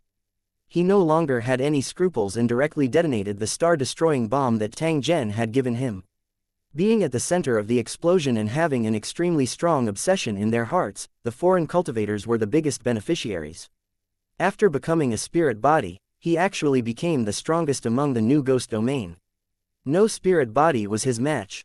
When he realized this, all the suppressed desires he had while he was alive instantly erupted, completely distorting his personality. With the support of his powerful strength, he did not hesitate to seek revenge on his enemies. He conquered all the spirit bodies here and acted according to his thoughts without any scruples. Unconsciously, his thoughts became more and more clear, and his actions became more and more domineering, to the point that he actually developed the ridiculous idea of being the only one in the world. The reason why he was so happy after seeing Tang Zhen was not because of Tang Zhen's gift back then. Instead, it was because he felt that the blood essence in Tang Zhen's body was just right to use. As long as it was something useful to him, he would take it without any scruples, because he was no longer the same as before. However, Tang Zhen had done him a favor in the past. Therefore, the foreign cultivator decided to show some sincerity and persuade him with good words. This was in line with his current status and strength. However, if this human cultivator didn't know how to appreciate his kindness, then he couldn't blame him for taking tough measures. Although he couldn't see through Tang Zhen's cultivation, the foreign cultivator didn't take it to heart. This was because he was extremely confident in his own strength. He was even secretly pleased with himself. As for whether Tang Zhen's cultivation level was higher than his, the foreign race cultivator was not worried at all because that was simply impossible. After all, by chance, the foreign cultivator had unexpectedly advanced to a 4-star horde leader. This kind of cultivation was almost unimaginable to him when he was alive, and his strength was enough to terrorize 1,000 li. Moreover, this kind of situation could only be encountered by luck, and might even be the only case. No matter how fast Tang Zhen's cultivation rose, there would always be a limit. It was impossible for him to cross several levels in a short period of time. That wasn't a myth, but a dream talk. Therefore, from the perspective of the foreign race cultivators, no matter how strong Tang Zhen was, he would definitely not be able to reach his current level. Once he made a move, he would definitely be crushed without a doubt. It wasn't unreasonable for the foreign cultivator to have such thoughts. After all, the higher the level of the cultivators in the world of Lusheng, the more difficult it was to advance. After advancing to the Lord tier, the process of advancement would be even more difficult. However, if one became a resident of a national-level building, the difficulty would be reduced by a lot with the bonus of the building's attributes, which made it easier to improve cultivation. This was the reason why there were very few Lord-level cultivators in ordinary Lusheng, but there were many of them in national Lusheng. Of course, this was the process of a cultivator's promotion under normal circumstances. Except for a few special circumstances, 99% of the cultivators in Lu City followed this path. If one did not personally witness the speed at which Tang Zhen's cultivation rose, no one would believe it. Therefore, there was absolutely no problem with the alien overlord thinking. However, it was a little too suitable for Tang Zhen. After all, his advancement method was different from others.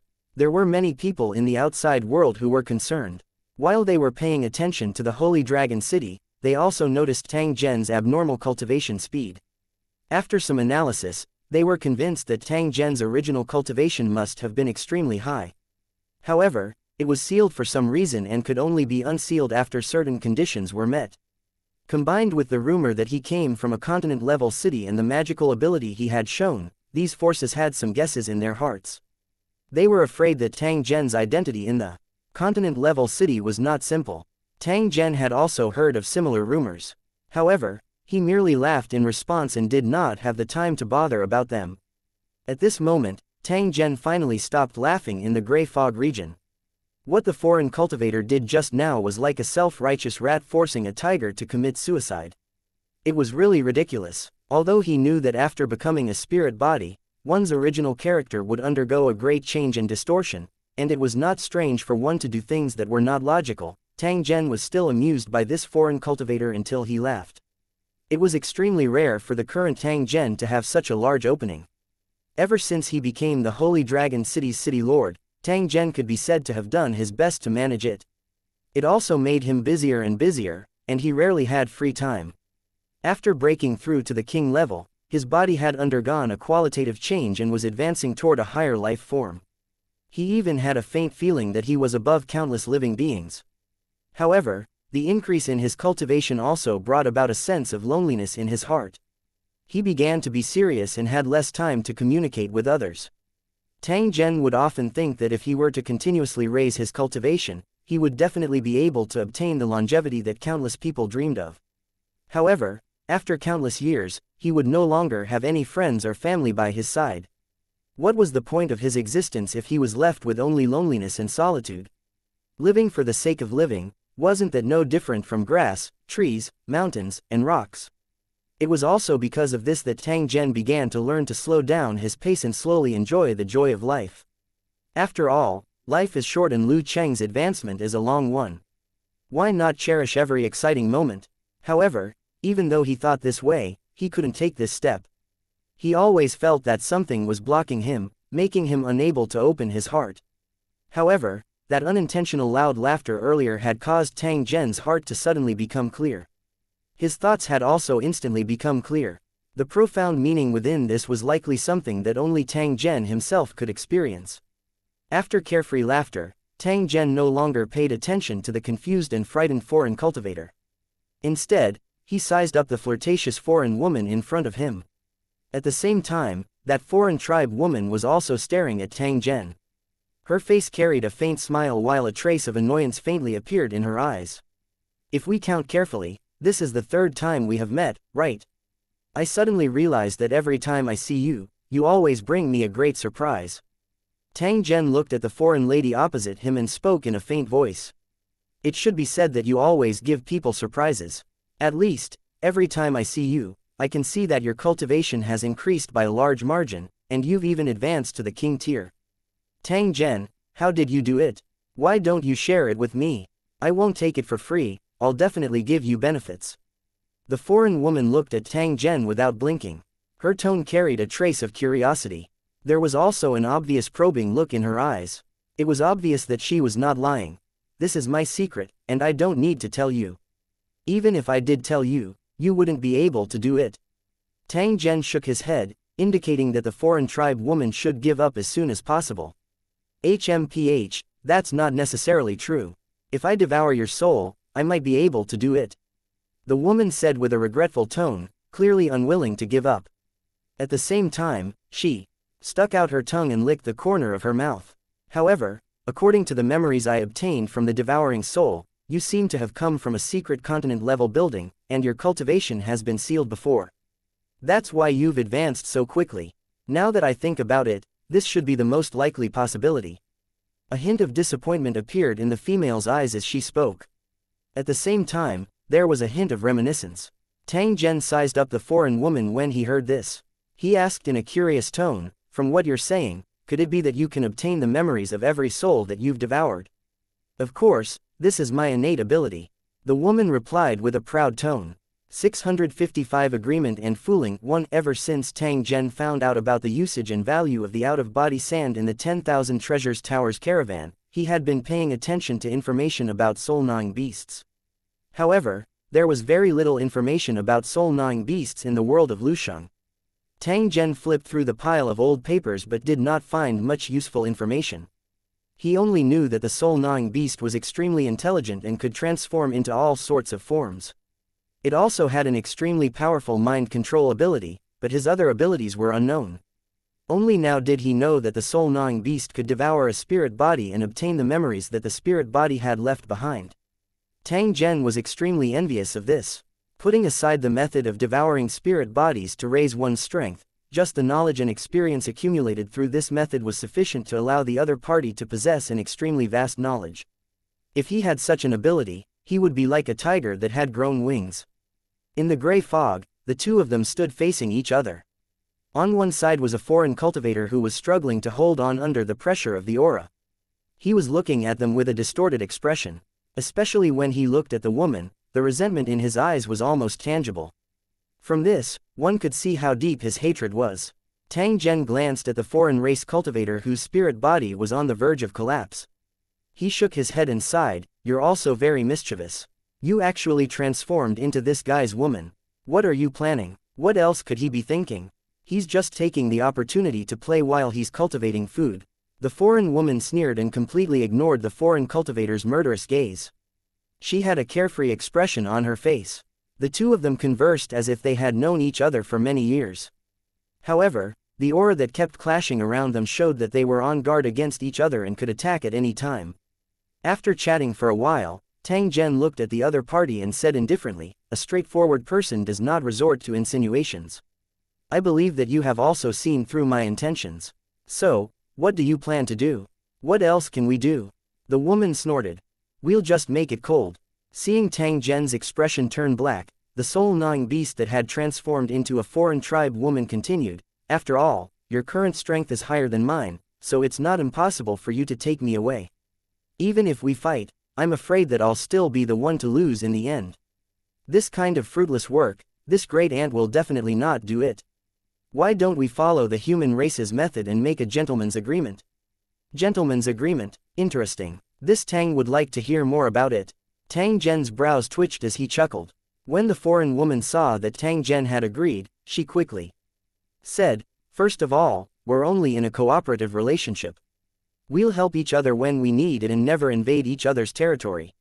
Secondly, if it's possible, you have to help me raise my cultivation as much as possible, and I'll give you the corresponding reward. I definitely won't let you suffer a loss. As for the third point, when your tower is strong enough, you have to help me invade a foreign world." A trace of anticipation surfaced on the foreign woman's face when she spoke up to this point. She stared at Tang Zhen without blinking. "Consider it. As long as you can fulfill these 3 requirements, I'll return to Holy Dragon City with you." Tang Zhen mused for a moment before raising his head to look at the foreign woman. "Let me make this clear first. The foreign world you're going to invade, is it the foreign world where the Teroboros live?" The woman nodded slightly upon hearing this. Tang Zhen frowned when he heard this. He gently shook his head. "I'm sure you know better than me how powerful the Teroboros are. Are you planning to send me and my people to their deaths? I'm not asking you to take over the entire world. Instead, I'm asking you to head to a certain area and bring back what belongs to me. This isn't something too difficult. As long as your Lu Cheng is strong enough, I believe you can easily complete this task. After all, in the Terobo world, there were countless powerful weapons, and the super battleship was one of them. Their development path is also close to the Holy Dragon City's development direction, so once you get these weapons, it will definitely increase the strength of your city.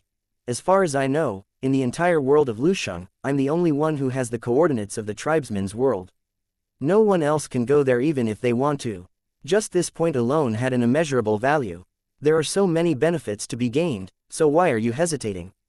When she spoke until here, that foreign woman seemed to intentionally provoke Tang Zhen, being overcautious and overcautious. "This isn't your style of doing things, right?" Tang Zhen raised his head when he heard this. He looked at the foreign woman and sneered.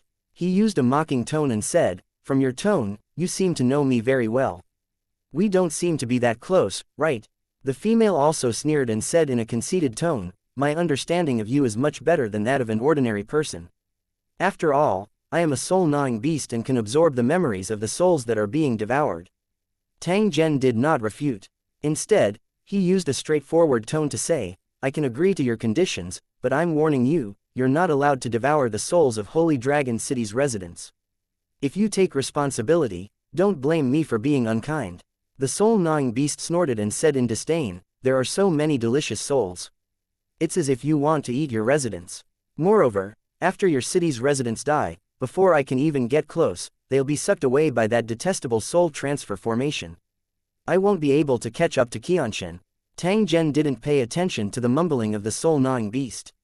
Instead, he released the reincarnation mirror once again and sucked in the foreign race cultivator who was on the verge of collapse. The foreign cultivator struggled with all his might. His face was filled with malevolence, and he still couldn't believe what was happening in front of him. The human cultivator who he thought was weaker than him was actually a terrifying king-level cultivator. He had originally thought that his beloved woman had returned to his side, but he did not expect that she was actually transformed from a soul-gnawing beast that ate spirits. And it had transformed into the appearance of his beloved woman just to relieve his boredom. Under the double blow, the foreign cultivator felt like he was going crazy. What exactly happened to cause such a bizarre thing to happen? What he couldn't stand the most was the feeling of powerlessness of being controlled by someone else. It emerged in his heart again, as if the scene of his life was being replayed. Unfortunately, he didn't have the planet-destroying bomb this time. The other party wasn't the spirit body he usually ordered around. In front of these two king-level cultivators, the lord-level cultivation that he was so proud of didn't even have the right to lift his shoes. "No, this can't be real. This is an illusion. Let me go, or I'll kill you." This foreign cultivator was extremely arrogant. He kept gesticulating wildly and spewing vulgarities. He even spat on the guard who had just appeared. When the overseer on the reincarnation mirror saw this, he flew into a rage and pulled the foreign cultivator's soul into the mirror. Then, he slapped the foreign cultivator so hard that the foreign cultivator screamed in pain.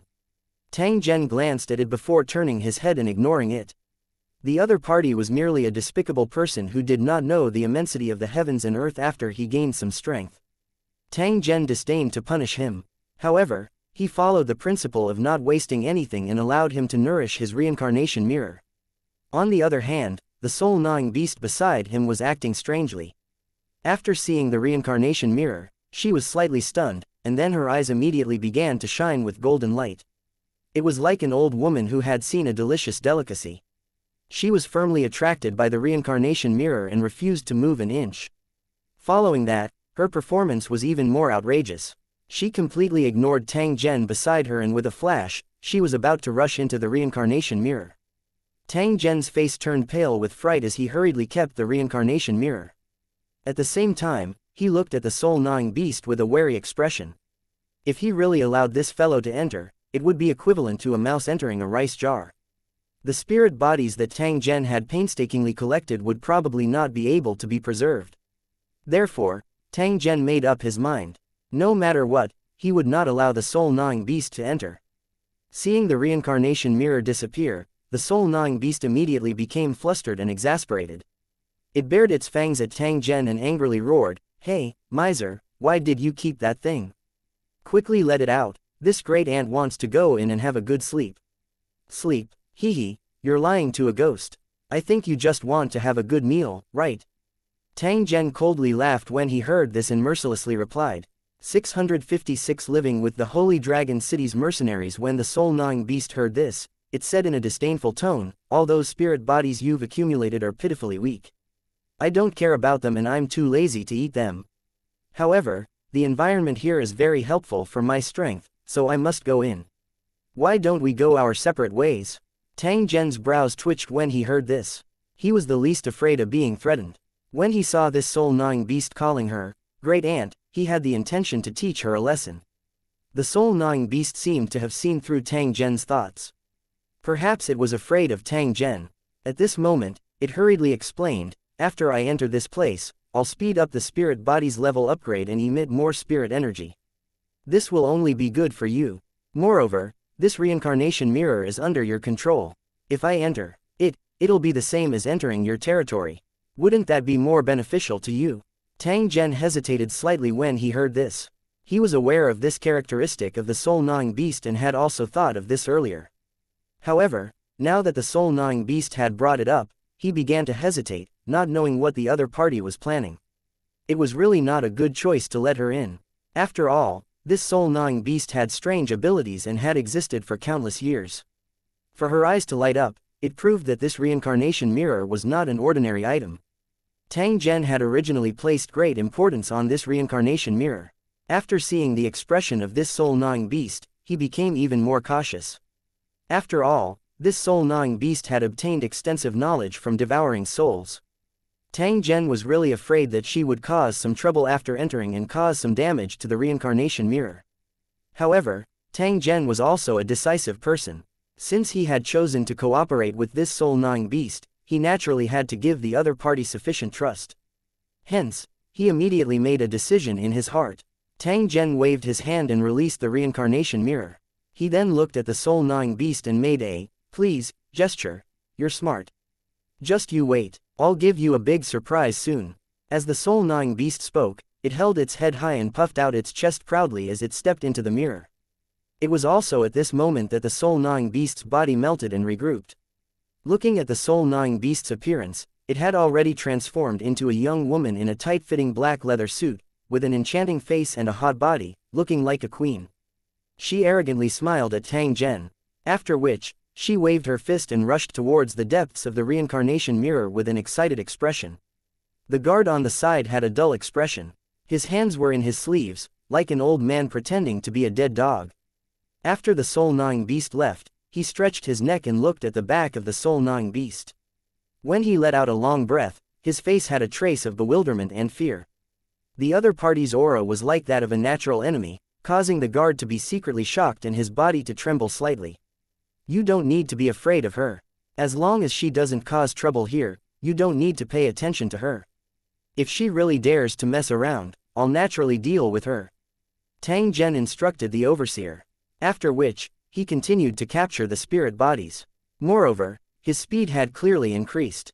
Previously, Tang Zhen did not dare to use his mental energy to probe because he was afraid of alerting the soul-gnawing beast. Now that he no longer had any qualms, his mental energy quickly spread out. The spiritual bodies that were hidden in the gray fog were now clearly visible in front of Tang Zhen. He captured them one by one and sent them into the reincarnation mirror. After being busy for nearly half a day, the entire gray fog area was swept clean by Tang Zhen, and there was not a single spirit body left. After he was done with all this, Tang Zhen did not stay any longer. He immediately flapped his wings and flew straight in the direction of Holy Dragon City. Compared to when they came, the speed of their return journey was undoubtedly a little faster. Tang Zhen flew rapidly all the way and was getting closer and closer to the Holy Dragon City. In a certain grassland in the overseas region, more than 300 mercenaries from the Holy Dragon City were slowly advancing on the grass. At the same time, they were constantly observing their surroundings. To prevent any barbarian attacks, they were dressed in bright armor and were fully equipped. Many of the mercenaries were even armed with firearms. Ever since the Holy Dragon City had started the overseas battlefields, more and more mercenaries had been sent to this land to join the search for the barbarians. In order to get rid of these barbarians as soon as possible, the Holy Dragon City gave very generous rewards and gradually lowered the restrictions on the exchange of firearms, bombs, and other weapons. At the same time, the Holy Dragon City also promised that they would not take any share of the spoils of war. All the gains would belong to these mercenaries. Just based on these points, it was enough to make these blood-licking mercenaries risk their lives. After all, the overseas region was rich in natural resources. Many things could be sold for a good price after they were brought back to the Holy Dragon City's commercial district. If they were lucky, they could even find special items that were available for purchase in the commercial district. As long as they could find any one of these special items, they would not have to worry about food and clothing for the rest of their lives. As long as they didn't die here, every mercenary would make a fortune after the war was over. Although this was a bloody fortune, the mercenaries didn't have any psychological burden when spending it. This was because all the mercenaries knew that once the overseas battlefield started, it meant that the barbarians here would die without a doubt. There was no other way to survive. Even if they didn't kill these barbarians and only took their totems in exchange for military achievements, these barbarians would also disappear from this world silently when this overseas land was taken back into Lu Sheng's territory. Therefore, the barbarians were destined to die regardless of whether they were killed or not. Moreover, under the instigation of the totem spirit, these barbarians were full of hatred for the cultivators in the city. Once they met, they would fight to the death. Therefore, if you didn't kill them, they would kill you without any hesitation. They wouldn't feel any guilt, but only excitement and glory. In the face of such a situation, how could the mercenaries show any mercy? This was the fate of the barbarian race. They were kept here as whetstones, and who knew when they would be completely exterminated? And if Lu Cheng, who started the battle, was not strong enough and was killed by the barbarian race could not be blamed for being ruthless. After all, they had no choice. These were the rules, and no one had a choice. At this time, these mercenaries were heading to a secret place in the forest. According to the Heavenly Eye's detection, the barbarian race had appeared in that area many times. There were no longer any old, weak, sick, or disabled people in the barbarian tribe today. The remaining people were all young and strong men and women, who had spontaneously gathered together to fight against the Holy Dragon City. Therefore, as long as they discovered the traces of the barbarian race, they could basically be sure that there was a large number of people around them. The Holy Dragon City's mercenary union had been entrusted by the military to put it up as a mission. Because the reward was not bad, it was quickly accepted by this mercenary group. This mercenary group was called Lava. It was made up of the survivors of Bloodsand City and a few wandering cultivators. After Bloodsand City was destroyed, they collectively came to Holy Dragon City to make a living. The survivors of Bloodsand City didn't know the real reason why their city was destroyed. They only knew that it was because the interdimensional passage had been closed, which led to the advancement battle being brought forward. In fact, even if they knew the real reason, they could not do anything to Holy Dragon City. After all, this was a world where the strong preyed on the weak. The weak being conquered by the strong did not need much reason. Only by being in Holy Dragon City would one know how terrifying its strength was. Even if the Blood Sand City had not been destroyed, they would have to retreat and not dare to face the Holy Dragon City head-on. They might even be directly destroyed by the Holy Dragon City. After all, a mountain cannot hold two tigers. How could the Holy Dragon City allow other forces to exist in the wildlands? After they became wanderers, they lived in constant danger. If they had not managed to survive in Holy Dragon City at a critical moment, they would have been buried in the wilderness. As Holy Dragon City continued to develop and grow, the lives of the survivors of Bloodsand City also became better and better. They were even much stronger than they had been in Bloodsand City. However, their inherent ideas had always influenced them, making them unable to forget their identities as residents of the city. They had always wanted to regain their identities as residents. Because only then could their families possibly be passed down, and with the help of Lu Cheng's attributes, the probability of high-level cultivators appearing among the younger generation could be increased. Their most ideal goal was naturally to join Holy Dragon City.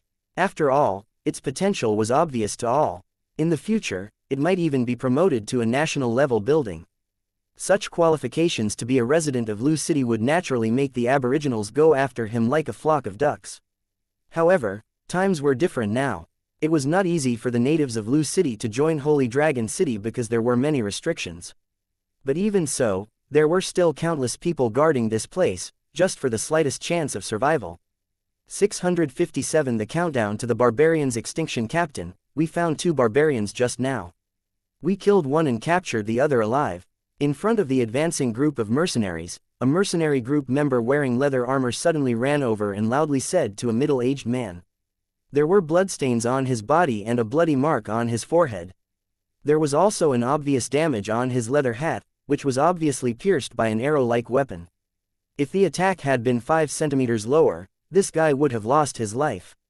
The middle-aged man who was addressed as the leader glanced at his subordinates and nodded lightly.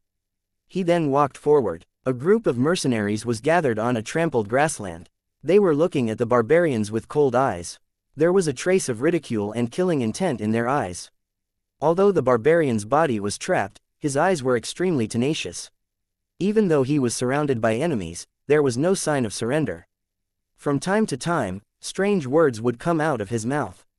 From his expression, it was obvious that he was not saying anything good. Seeing this, the mercenaries who were holding him were naturally furious and did not hesitate to punch and kick him. The mercenaries would naturally not have a good attitude towards their enemies. In fact, after the barbarian was captured, he had been beaten up more than once. Just by looking at this barbarian's swollen face and curled-up body, one could tell that he had suffered a lot of physical pain.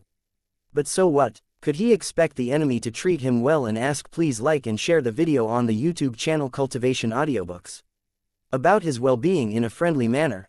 Therefore, this barbarian had long known that he would not be able to escape death. Therefore, his current thought was to anger these intruders and make them kill him in anger.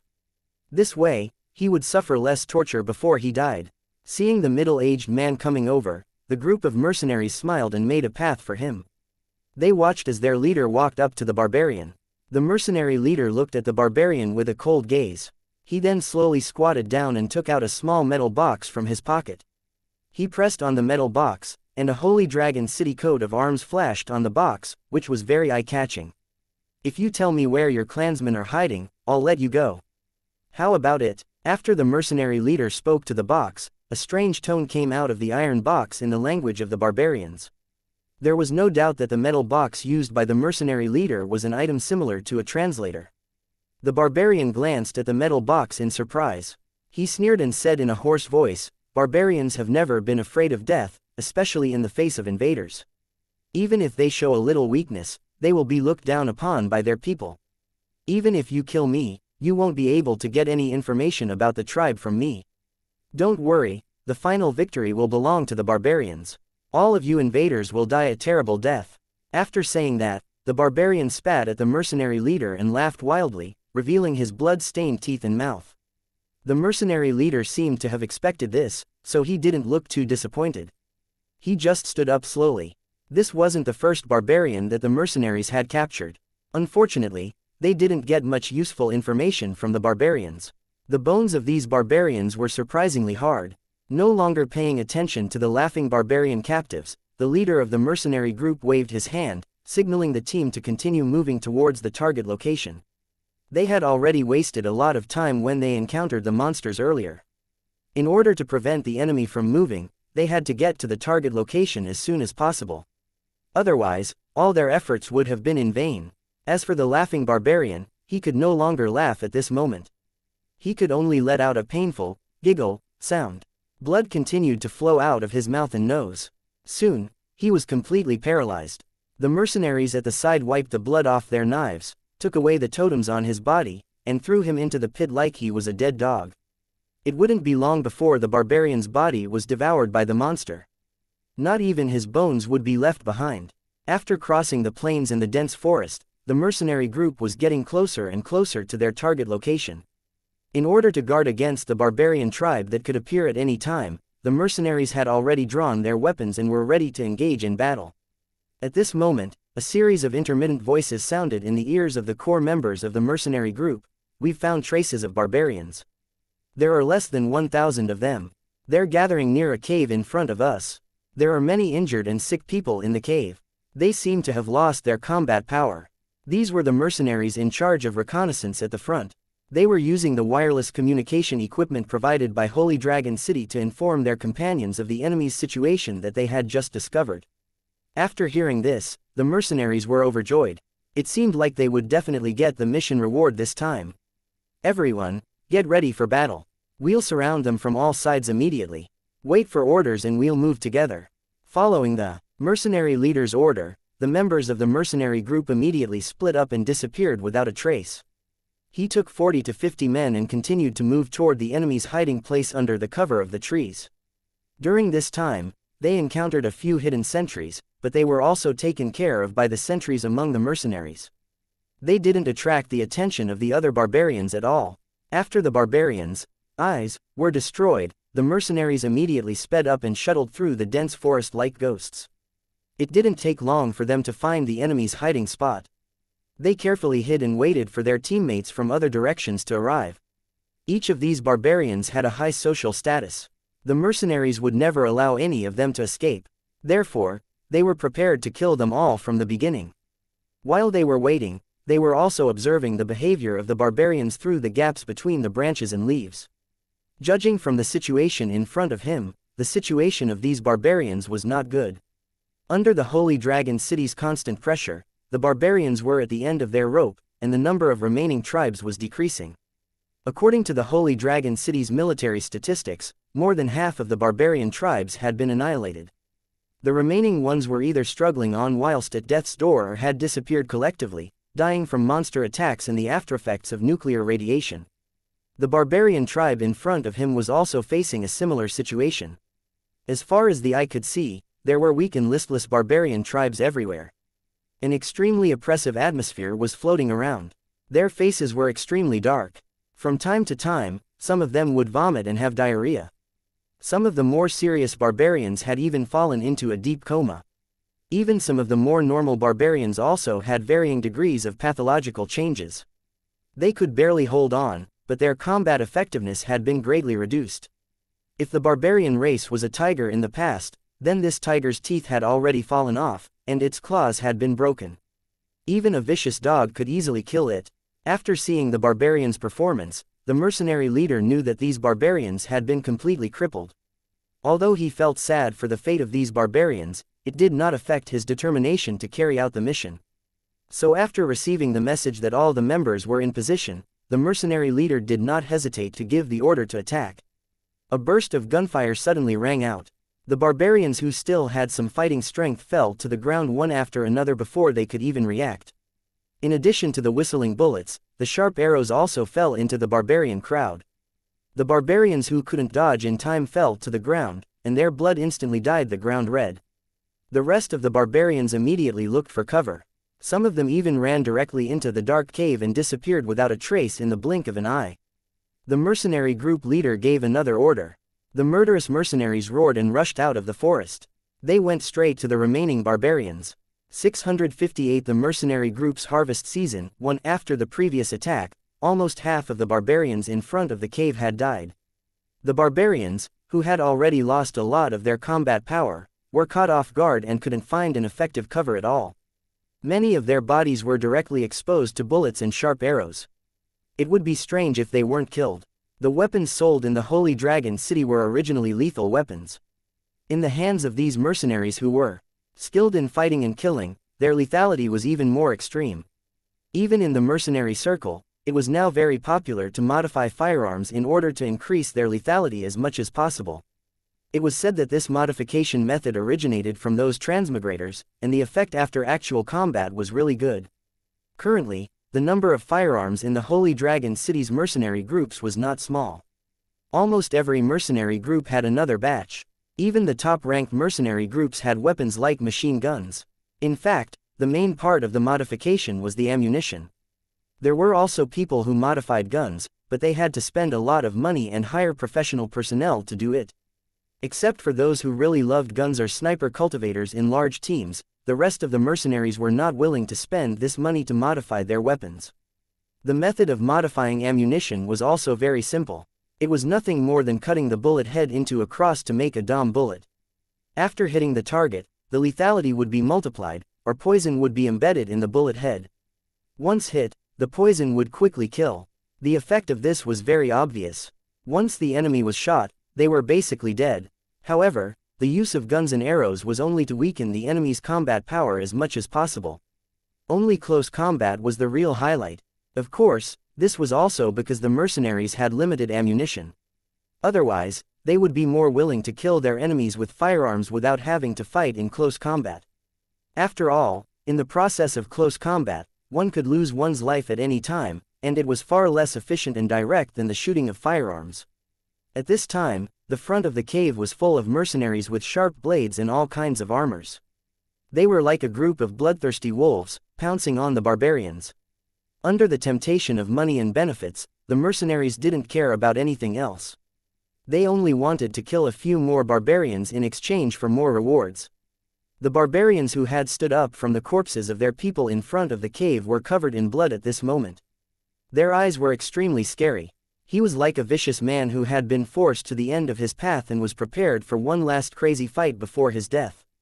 Therefore, when they saw the figures of these intruders, all the barbarians who were determined to die immediately had blood-red eyes, as if they were going to devour people.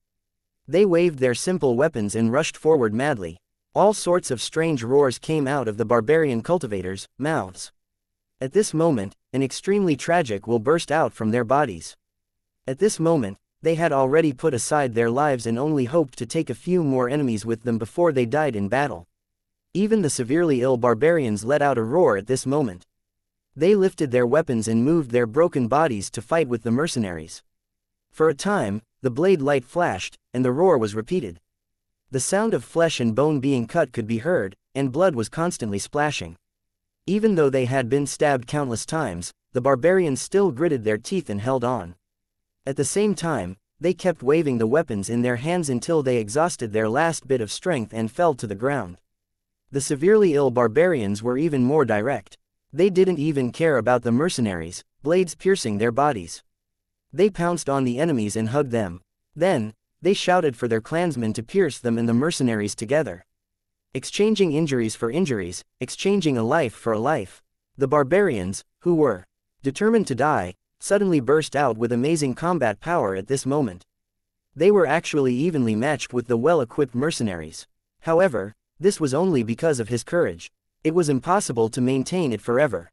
The mercenaries were all very experienced, so they naturally knew this. Therefore, they began to fight with the barbarians, constantly consuming their anger and physical strength.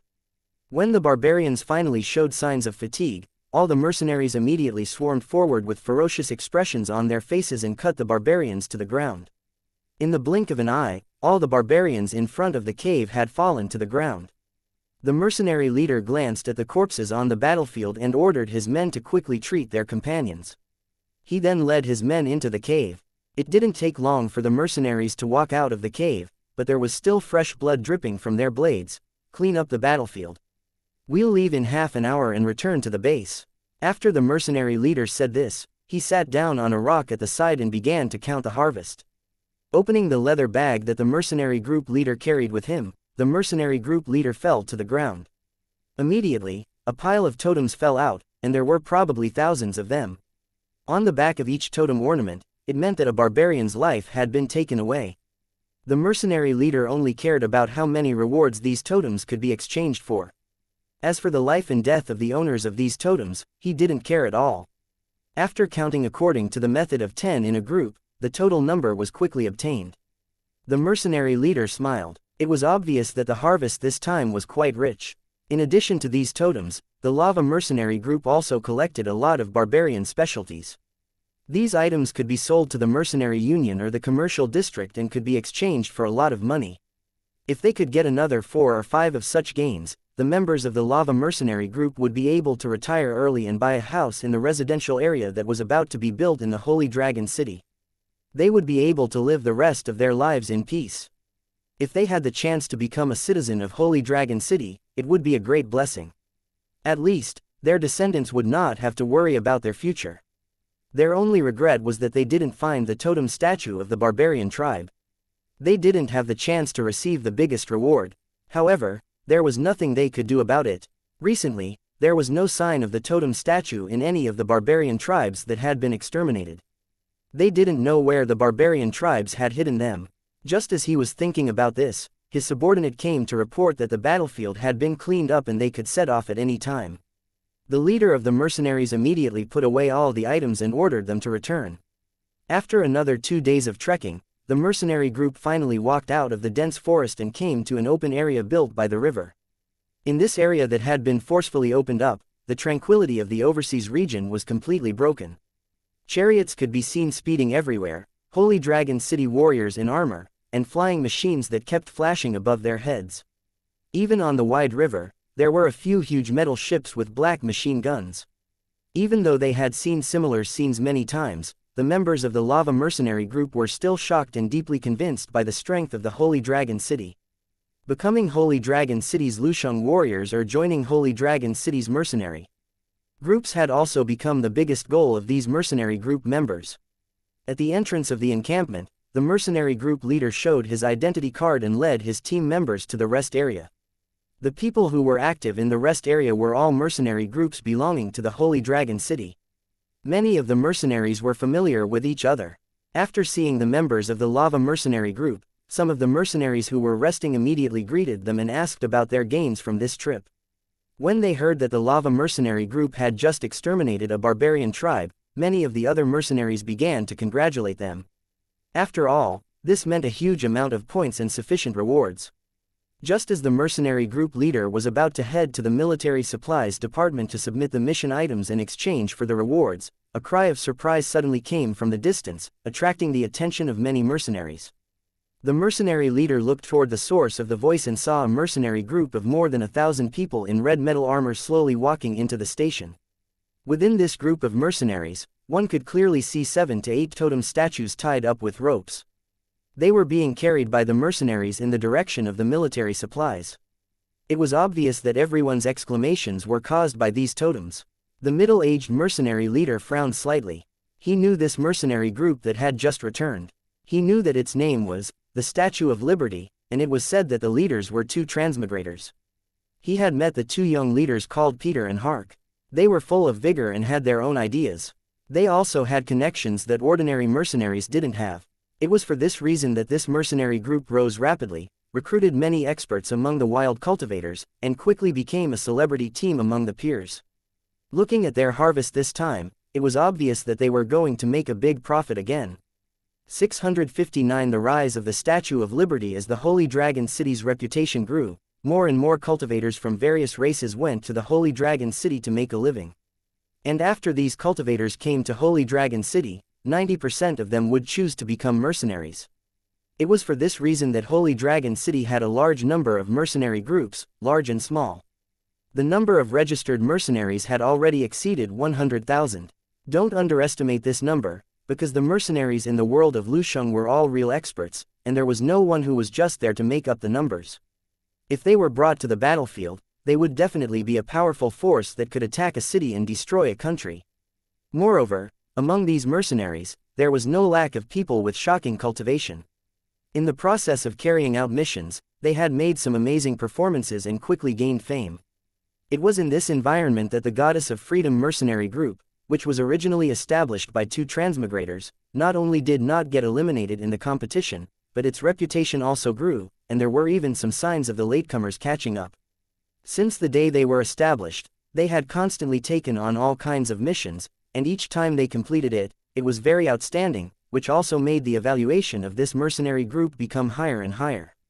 Sometimes, the mercenary union would even take the initiative to contact the Goddess of Freedom mercenary group and give them some special missions. The reason for such differential treatment was ultimately because the Statue of Liberty was famous enough, powerful enough, and had good credibility. If other mercenary groups could also do this, the mercenary union would naturally take the initiative to contact them, and at the same time release some special missions. Important matters naturally had to be handed over to trustworthy people to do. Moreover, the essence of the Holy Dragon City Mercenary Association was to serve the Holy Dragon City. This was the acknowledgement that came with strength. There was definitely no shady business. Although the other mercenary groups were envious, they had to admit that the strength of the Goddess of Freedom mercenary group was not to be underestimated. While the other mercenary groups had been searching for totems and couldn't find a single one, the Goddess of Freedom mercenary group had managed to find 7 or 8 at once. Their strength and luck were obvious. Everyone knew that this was a big fish, but if they wanted to swallow it, they must have a good appetite, or they would definitely be stuffed to death. Therefore, through this incident, the strength of the Statue of Liberty had been proven and was officially recognized by all the mercenaries in the Holy Dragon City. This was not an easy thing to do because the competition in the mercenary world was equally cruel. Every year, there were many mercenary groups that were removed for various reasons, and accidents happened from time to time. If one didn't have great strength, it would be very difficult to survive in such an environment. The starting conditions of the Statue of Liberty were not outstanding, so not only did she not suffer any losses in such an environment, but she also became stronger and stronger. This in itself was already beyond the expectations of many people. In fact, the glory of the Statue of Liberty today was related to Peter and Hark's full investment. Their team members were well equipped, and almost everyone had a pistol-like weapon. It was truly a luxury. In their team, there were even 5 gunners equipped with heavy machine guns. They were 2.4 to 2.5 meters tall and were fully equipped with heavy armor. Once they opened fire, almost no enemy would be able to lift their heads under the suppression of the machine guns. This was a powerful weapon that other mercenary groups were envious of, but very few had the qualifications to exchange for. The main reason why the Statue of Liberty had accidentally seized so many totem statues this time was because of these machine guns. It was the spirit destruction bullets they shot that suppressed the attacks of the totem spirits. After that, the mercenary leaders of the Statue of Liberty destroyed them one by one. He took out a small mirror made of the fragments of the reincarnation mirror door. With the help of the watchman, he kept the totem spirits into the reincarnation mirror one after another. Without these machine guns, they would not have been able to capture so many totem carvings at once. Although the spirit-annihilating bullets engraved with demon-annihilating runes were expensive, the cost was really nothing compared to the harvest. Therefore, the reason why the Goddess of Freedom mercenary group won this time was definitely because of those firearms and weapons. Now that the Holy Dragon City's strength was constantly improving and they had more and more powerful weapons, the strict restrictions on firearms and weapons had finally loosened up a lot. Especially with the opening of the overseas battlefields, more and more mercenaries joined in, providing Holy Dragon City with a lot of help. Therefore, even if these mercenaries weren't residents of Lu City, Tang Zhen still released the restrictions on their firearms in order to improve the combat power of these mercenary groups. However, the firearms that were handed over to these mercenary groups were basically obsolete equipment. Tang Zhen would not easily let go of the truly good things. In order to adapt to the unique situation of the Tower world, the firearms used by the Holy Dragon Army were almost all newly developed products or modified weapons. Every one of them was shockingly powerful. The large number of weapons that were returned were basically all sealed up. A small portion of the weapons were directly sent to the Mercenary Association as rewarded equipment under Tang Zhen's orders. But even if it was an eliminated item, it was still a rare good item in the eyes of these mercenaries. When these weapons were first placed on the counter, it triggered the exclamations of countless mercenaries. Their eyes were all red, and they swore to the heavens that they would definitely exchange for one. The power of the Holy Dragon City's firearms was obvious to all, and all of them had been itching to fight. In particular, the machine gun and anti-material sniper rifle were godly weapons in the eyes of the mercenaries. They dreamed of having one. In the past, he could not do anything about it because Holy Dragon City was extremely strict with the control of such weapons. Ordinary mercenaries had no chance of getting their hands on them. However, now that the weapons were displayed and the mercenaries were allowed to exchange for them with points, they would not be able to forgive themselves if they missed this opportunity again. He had to change, even if he had to pawn his pants. These mercenary group leaders were determined, and at the same time, they looked around vigilantly, afraid that someone would be one step ahead in exchange for these firearms. In fact, they were overthinking it. If they wanted to exchange for these guns and weapons, they would need a huge amount of points, and most of the mercenary groups among them did not have that many points. Even if some mercenary groups had so many points, they had also exchanged for other weapons and equipment one after another. Now, they couldn't afford to take out any more. After beating their chests and stomping their feet, these mercenary group leaders with bloodshot eyes immediately began to think of a way to add some firearms to the group. There would only be rewards if there was an investment. Improving his team's equipment standards would only bring benefits. Moreover, as the equipment's level increased, there was a chance that the returns would double. Especially after the Holy Dragon City opened up an overseas battlefield and gave extremely generous rewards, these mercenary group leaders had already realized that as long as they did this business well, not only could they get back the money they had invested, they could even take the opportunity to make a big profit. He definitely could not miss such an opportunity. As a result, the mercenary group leaders, big and small, immediately called their friends and called out to their companions. Together, they went straight to the big and small taverns and restaurants in Holy Dragon City. They took the opportunity to drink and chat to borrow points from each other. However, the current mercenary group leaders of Holy Dragon City were all thinking of this. After all, no one wanted to miss this opportunity. Therefore, it was basically impossible to borrow other people's points to exchange for weapons during this time. Helplessly, the mercenary group leaders had to lower their standards and spent almost all their points in cash to buy a batch of pistols and rifles, as well as a different number of ammunition. Just as the mercenary group leaders were sighing at the machine gun, the Goddess of Freedom mercenary group, who had just returned from a mission outside, suddenly heard this message. As transmigrators from the original world, Peter and Hark naturally knew the power of machine guns and anti-material sniper rifles. They had long wanted to get their hands on a few of them to improve the long-range lethality of the team. Unfortunately, even with their special background, they could not get their hands on these weapons that were strictly controlled by the Holy Dragon City. Now that the Holy Dragon City had relaxed the restrictions on weapons and even allowed mercenary groups to own weapons like machine guns, this was simply a great thing for all the mercenaries in the Holy Dragon City. After checking their points, the two were surprised to find that they had enough points to exchange for 2 heavy machine guns, and the rest of the skills could be exchanged for many weapons like pistols. Since that was the case, what was there to hesitate about? He would immediately change 660 competition and traces of the barbarian race almost without any hesitation. Peter and Hark immediately went to the mercenary guild. Under the envious eyes of countless mercenaries, they carried 280% new military machine guns. When the two of them brought the machine gun back to the mercenary group's base, all the members of the mercenary group immediately cheered. Their faces were full of excitement as they surrounded the machine gun and looked at it. Although the killing power of firearms and weapons was great, they were not invincible to cultivators in Lusheng City. As long as they were careful, they could still avoid being hurt to a certain extent. Furthermore, after one's cultivation level exceeded the horde leader level, the destructive power of normal firearms would be greatly reduced. At that time, unless one changed to a special firearm, the normal firearms would become auxiliary weapons. They might not even be as powerful as the demonic bows and arrows controlled by horde leaders. But even so, the lethality of this machine gun could not be denied. At least for the current mercenary groups of all sizes in Holy Dragon City, this was definitely a powerful weapon. More importantly, among all the mercenary groups in the Holy Dragon City, the Statue of Liberty was the first group to be equipped with a machine gun.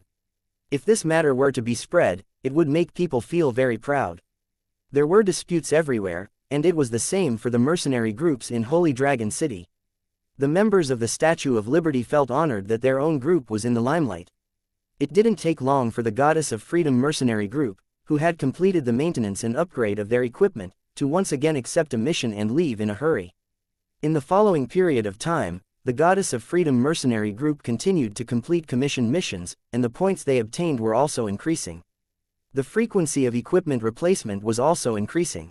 When the Holy Dragon City officially opened the overseas battlefield and recruited mercenaries to fight together, all the members of the Goddess of Freedom mercenary group had finished changing their equipment and became the group with the highest gun mastery in the Holy Dragon City mercenary group. Relying on Peter and Hark's experience, coupled with the terrifying close combat ability of Liu Cheng's cultivators, the rise of the Statue of Liberty was unstoppable. Recollecting his thoughts, the lava mercenary leader led 2 of his men to the supply area not far away. He had already made a decision in his heart. After this mission was over, he would definitely think of a way to increase the strength of his mercenary group. Only then would he be able to accept higher-level missions and earn more points and money. It didn't take long for the 3 of them to arrive at their destination. They saw many mercenary group leaders gathered there. Some of them were handing in their missions, some were discussing and checking their mission boards, and some were exchanging for all kinds of supplies and equipment from the quartermaster. The members of the Goddess of Freedom mercenary group had already sent a pile of totems to the warehouse. After verification, they immediately received hard racing bonuses and points. Even though there were many members of the Statue of Liberty, the harvest was huge. Even after splitting it evenly, each member could still get a large amount of money. According to the current prices in the Holy Dragon City, this amount of money was enough for a family of 5's needs for a year, and it was still a well-off living standard. And the mercenaries of the Statue of Liberty only needed a mere 6 or 7 days to earn this money. This was the reason why mercenaries loved war. Only in this situation would they have the opportunity to earn a large amount of wealth and make their pockets swell up at a visible speed. Peter and Hark were equally excited. Even they didn't expect that they would accidentally encounter the barbarian team that was transporting the totem statue. Perhaps they were afraid of attracting the Holy Dragon City's attention by being too big of a target, so this group of people transporting the totems and statues only had a little more than 100 people. How could they be a match for more than 1,000 well-equipped mercenaries? As a result, after a fierce battle, these barbarians were all killed in battle. Even those totem spirits who wanted to resist were suppressed by the spirit-destroying bullets shot by the machine guns. Taking advantage of the totem spirit's weakness, the watchmen who had rushed over through the mirror fragments quickly took action and pulled all of them into the reincarnation mirror.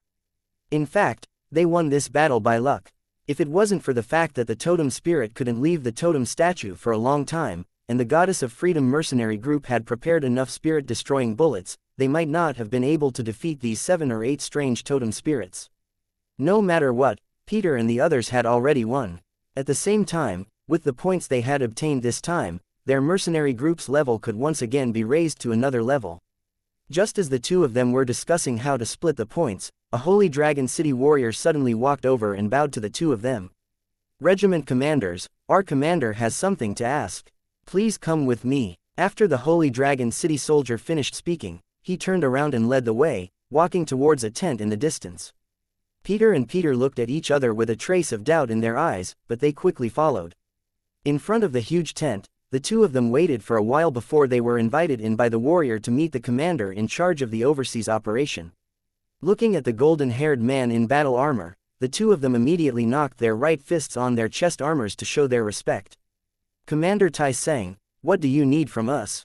This was not the first time the two of them had dealt with Tai Sang, so they were quite familiar with each other, so they didn't have much restraint when they spoke. At this moment, Tai Sang's aura was as stable as a mountain, and he seemed to exude an air of might without being angry. A trace of the air of a general was already being displayed on his body. Now, whether it was the Holy Dragon City's inner circle or those forces that were constantly paying attention to the Holy Dragon City, they all knew Tai Sang very well and even gave him the title of Bloody Butcher. This was because in the many wars that he had been in command of, countless alien races had been killed. It was truly a land of corpses and rivers of blood.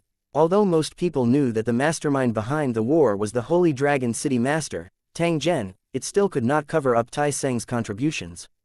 Moreover, as one of the earliest group of people to follow Tang Zhen, he was deeply trusted by Tang Zhen. Almost all the soldiers in the Holy Dragon City were under his command. Nearly 100,000 warriors of the Lusheng Kingdom, and more than 70% of the 500,000 residents recruited from the original world were warriors. This was definitely an extremely powerful force, and Tai Sang was their commander. With a single command, it was enough to destroy any opposing force that dared to go against Holy Dragon City. It could be said that Tai Sang's current status was extremely important. If the Holy Dragon City's core figures were to be selected, Tai Sang would definitely be one of them. It was for this reason that Peter and Xian were very respectful when facing Tai Sang. "I heard that you brought back a total of 7 totem statues this time. It's really a big harvest." "Great." Tai Sang praised Peter and his partner, then pointed to the virtual map on the table and said, "Where did you guys get the totem statue? Show me." Hearing this, Peter immediately came to the table and pointed at the extremely realistic virtual 3D map. "This is the place. We accidentally found the barbarian cultivators who were transporting the totem statues. It seems that they are heading towards this place," Peter said to Tyson as he pointed at an area near the battle. "All right." Tai Sang nodded and enlarged the area Peter had pointed out before carefully observing it.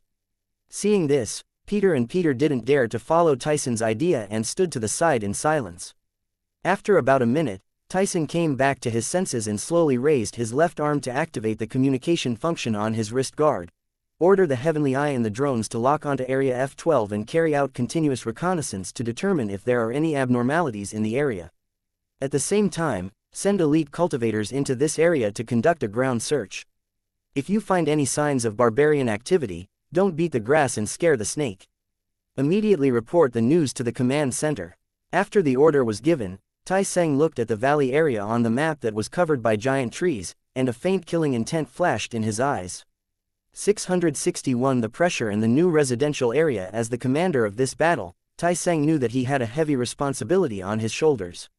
How to win this battle beautifully was the question that he had been thinking about day and night.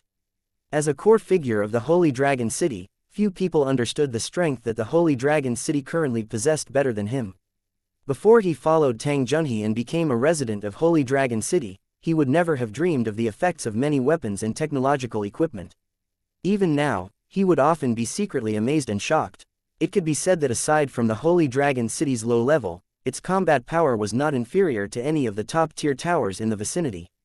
If the Holy Dragon City were to go to war with one of the surrounding top-notch towers one day, Tai Seng had absolute confidence that the Holy Dragon City would be the final victor. As the tower grew stronger, the residents of the tower would benefit a lot, but the pressure would also come. As the soul teleportation began, a large number of elites from their original world entered the world of Lusheng, injecting new vitality into the originally dead wild land. Under the efforts of these transmigrators, in a very short time, the barbarian land completely changed. Roads were laid out one after another, and low-level buildings appeared one after another. It was the existence of these low-level buildings and roads that allowed the entire wildlands to be unimpeded. At the same time, it was also firmly controlled, leaving no opportunities for the foreign races to take advantage of. On the originally desolate and empty wilderness, there were now carriages shuttling back and forth from time to time, as well as various buildings under construction. Although the buildings in the city were very convenient, there were also many restrictions. For the transmigrators from the original world, they still preferred to build their own houses. It could be said that the entire wildlands had now gathered into a large net, and the grid was gradually being filled up to become a habitable area. As the second home of the original world's humans, they had reason to build it better so that it would be in line with the name of their future home. It was the same for Holy Dragon City. Under the construction of these new residents, changes were happening almost every day. The original business district had become even more prosperous. The building area had also become neater and more beautiful. With Tang Zhen's permission, a large area of building complex that could accommodate hundreds of thousands of people had already begun construction in full swing. With Tang Zhen's help, the construction speed of this large area of buildings increased by more than 10 times. It wouldn't take long for them to move in. At that time, the residents who were unwilling to live in the city towers could apply to move to that area, and the increase in their own attributes would not be affected at all. Other than the improvement in their lives, the Holy Dragon City's military strength had also increased rapidly. A group of new talents who were proficient in military combat had also begun to stand out and become the backbone of the Holy Dragon City army. It was these situations that caused the natives to feel a sense of urgency. They began to involuntarily improve their strength and constantly work hard in their respective jobs. Although compared to the new residents, the indigenous residents, basic education and knowledge were much worse. Through acquired efforts, they were still not inferior in any way. They even had stronger potential. Tai Seng had also realized this situation, so even though his position was unshakable, he still felt a sense of urgency. And this battle to conquer the overseas lands was an important operation for him to prove himself and stabilize his position. Failure was absolutely not allowed. Fortunately, the battle situation was extremely advantageous to the Holy Dragon City. The barbarians had already become grasshoppers after autumn and could not pose any threat to the Holy Dragon City at all. Even if the Holy Dragon City did not get rid of them, the terrifying nuclear radiation damage was enough to completely cripple them for the next 6 months. And now, the Holy Dragon City's primary battle target had changed to the Totem Master. As long as they could capture and kill him, they could declare victory in this battle. However, the Totem Lord seemed to have realized the danger and had hidden without a trace. With its strange ability, even the tracking card could not lock onto it. Only the heavens knew which corner this fellow was hiding in. He was using a cold gaze to continuously spy on the Holy Dragon City's search party. Holy Dragon City, outer city construction site. The once barren gravel plain was now filled with the roar of machines. Huge high-rise buildings appeared, out of thin air on this land. With Tang Zhen's help, these buildings were successively erected in less than half a month, shocking the eyes of countless people. According to some people's calculations, the total area of these buildings had already reached several million square meters. If it was used for living, it could definitely accommodate all the residents of the entire Holy Dragon City. Of course, it had been proven that not all residents of the Holy Dragon City were willing to move here. Compared to the buildings, these ordinary buildings really did not give people a sense of security. Therefore, during the calculation, less than 30% of the city's residents were willing to move here.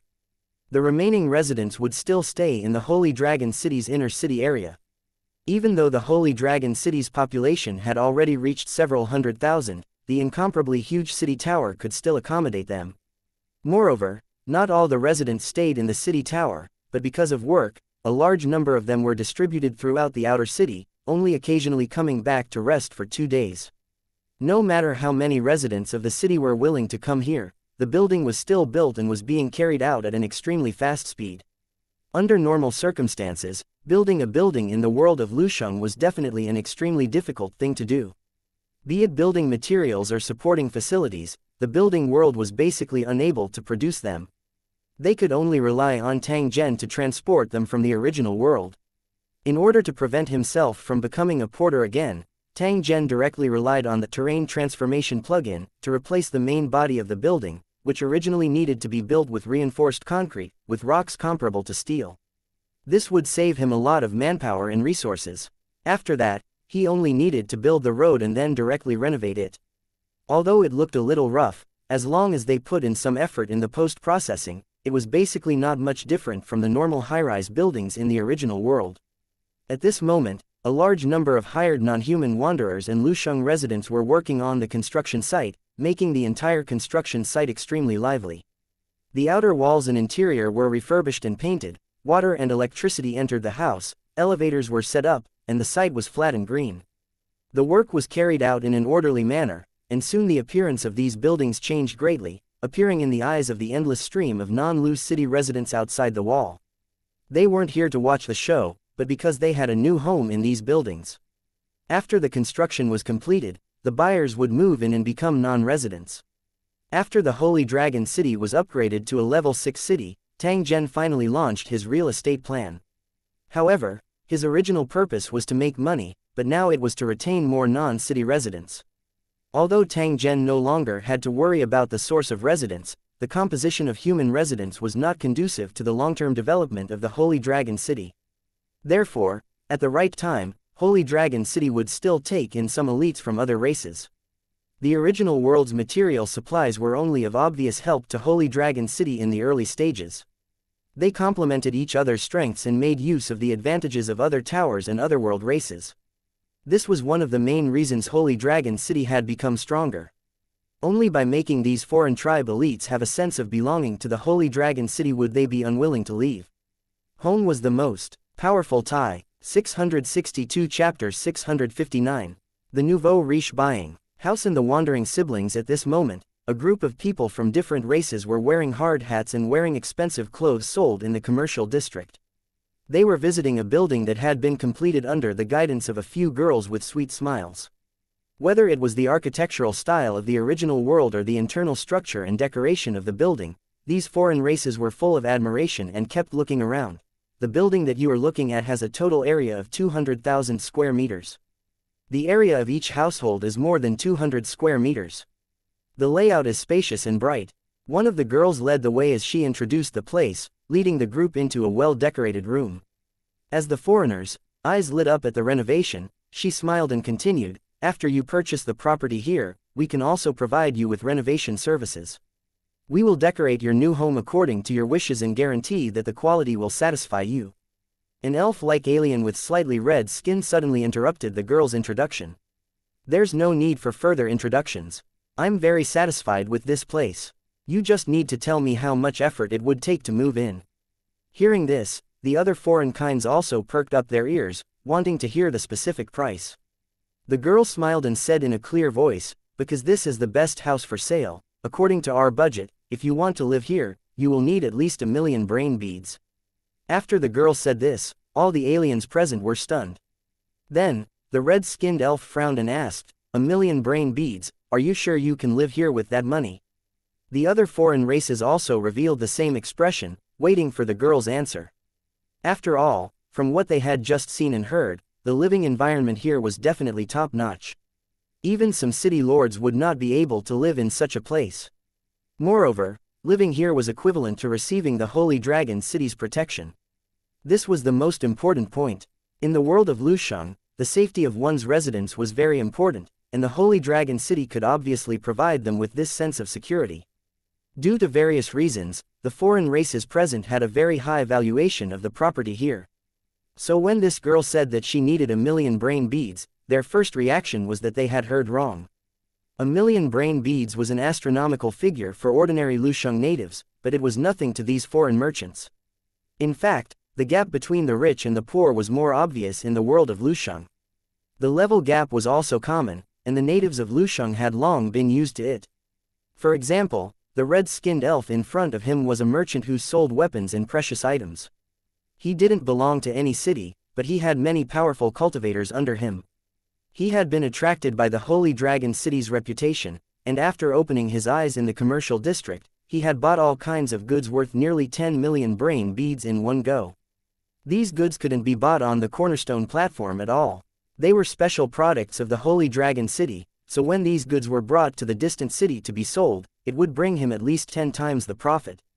There were many rich merchants like the red-skinned elves in the Holy Dragon City's business district, and they were also the most ideal customers for these real estate sales. When the girl saw that these foreign people were silent, she thought that they were frightened by the price. She couldn't help but feel a little nervous.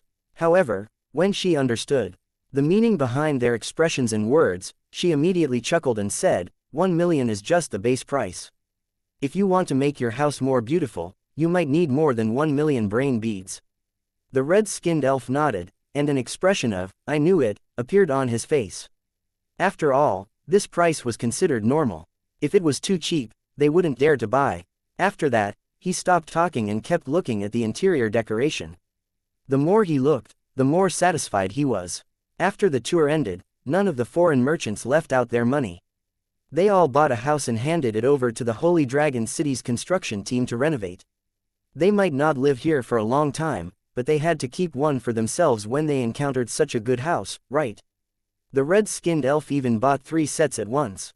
He was prepared to bring his family here and live here for a long time. After sending off the foreign nouveau riche, the few girls immediately laughed out loud. After all, the more houses they sold, the more commission they would get. However, there were very few of these upstarts. Their main customers were actually non-Lusheng residents who had a skill. This was the city lord's order, and it must be strictly carried out. Just as everyone was discussing the foreign race's rich men, a young man and woman in plain clothes pushed open the door and slowly walked in. They awkwardly glanced at the surrounding decorations, then quietly came in front of the girls, with an expression of inquiry. Judging from their appearance, they seemed to have some elven bloodline. The man was strong and tall, and the girl was young but had a full chest and a perky butt. They didn't have the washboard-like bodies of the elves, and they obviously had some characteristics of other races.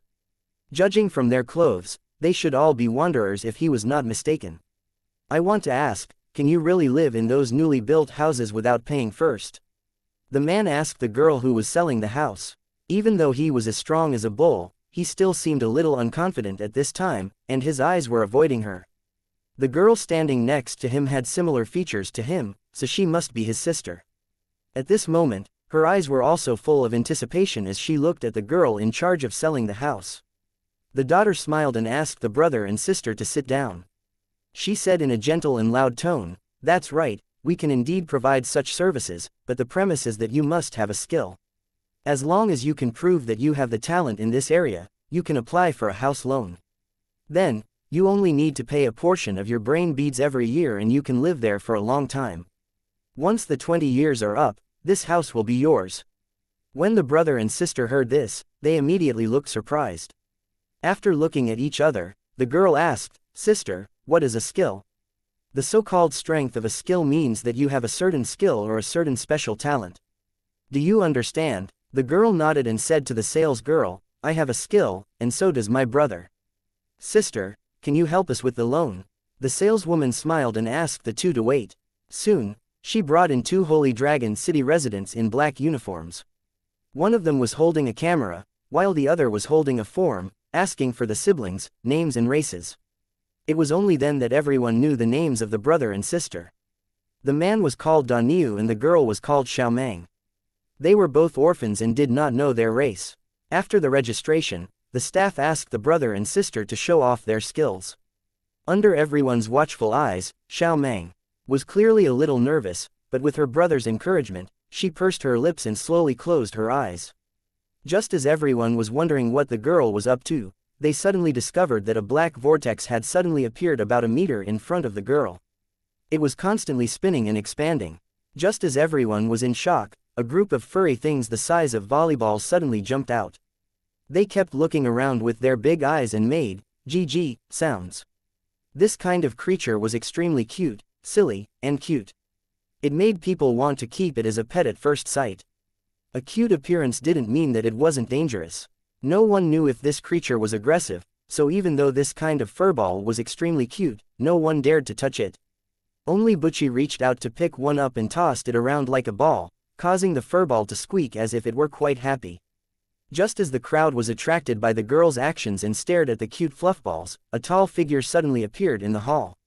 663 Special Ability 1. The figure appeared without a sound, as if it had been standing there all along. He stood tall and straight, holding an ancient book bound with animal skin in his hand. He was looking at the vortex in front of the girl with great interest. This person was Tang Zhen, who had returned to the Holy Dragon City not long ago. He had rushed over to see what was going on because he had sensed an abnormal spatial fluctuation. Since no one noticed his presence, the test continued. The vortex lasted for about half a minute before it collapsed and dissipated into the air. Not long after the vortex disappeared, the little furballs that were running around all over the place seemed to have melted into the air, leaving no trace of their existence. Although he did not know the use of the girl's ability, the staff of the Holy Dragon City still nodded, indicating that the girl had passed the test. The girl cheered. Although her delicate little face was filled with exhaustion, her expression was still excited. "Brother, we have a house now. We finally don't have to wander around anymore." The muscular man beside her was also excited. He nodded at the girl and smiled. "Sir, please show me your skills. If you and your sister both have special skills, we'll have even more preferential measures." After the Holy Dragon City staff explained, the man nodded and stood in the middle of the hall. Then, he groaned and knelt on one knee, pressing his palm on the ground. A shocking scene appeared. The originally hard ground began to gradually become transparent, allowing everyone to see the scenery below the ground. Rocks, grass, and a pile of bones of unknown monsters were all clearly visible as if they were placed under a glass panel.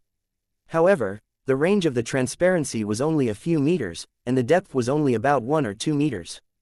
Looking at the man's serious expression, it was obvious that he had reached his limit. "All right, you've passed the test as well. Congratulations to you and your sister." The staff member smiled and nodded. After shaking hands with the siblings, he took the form and the camera equipment and left.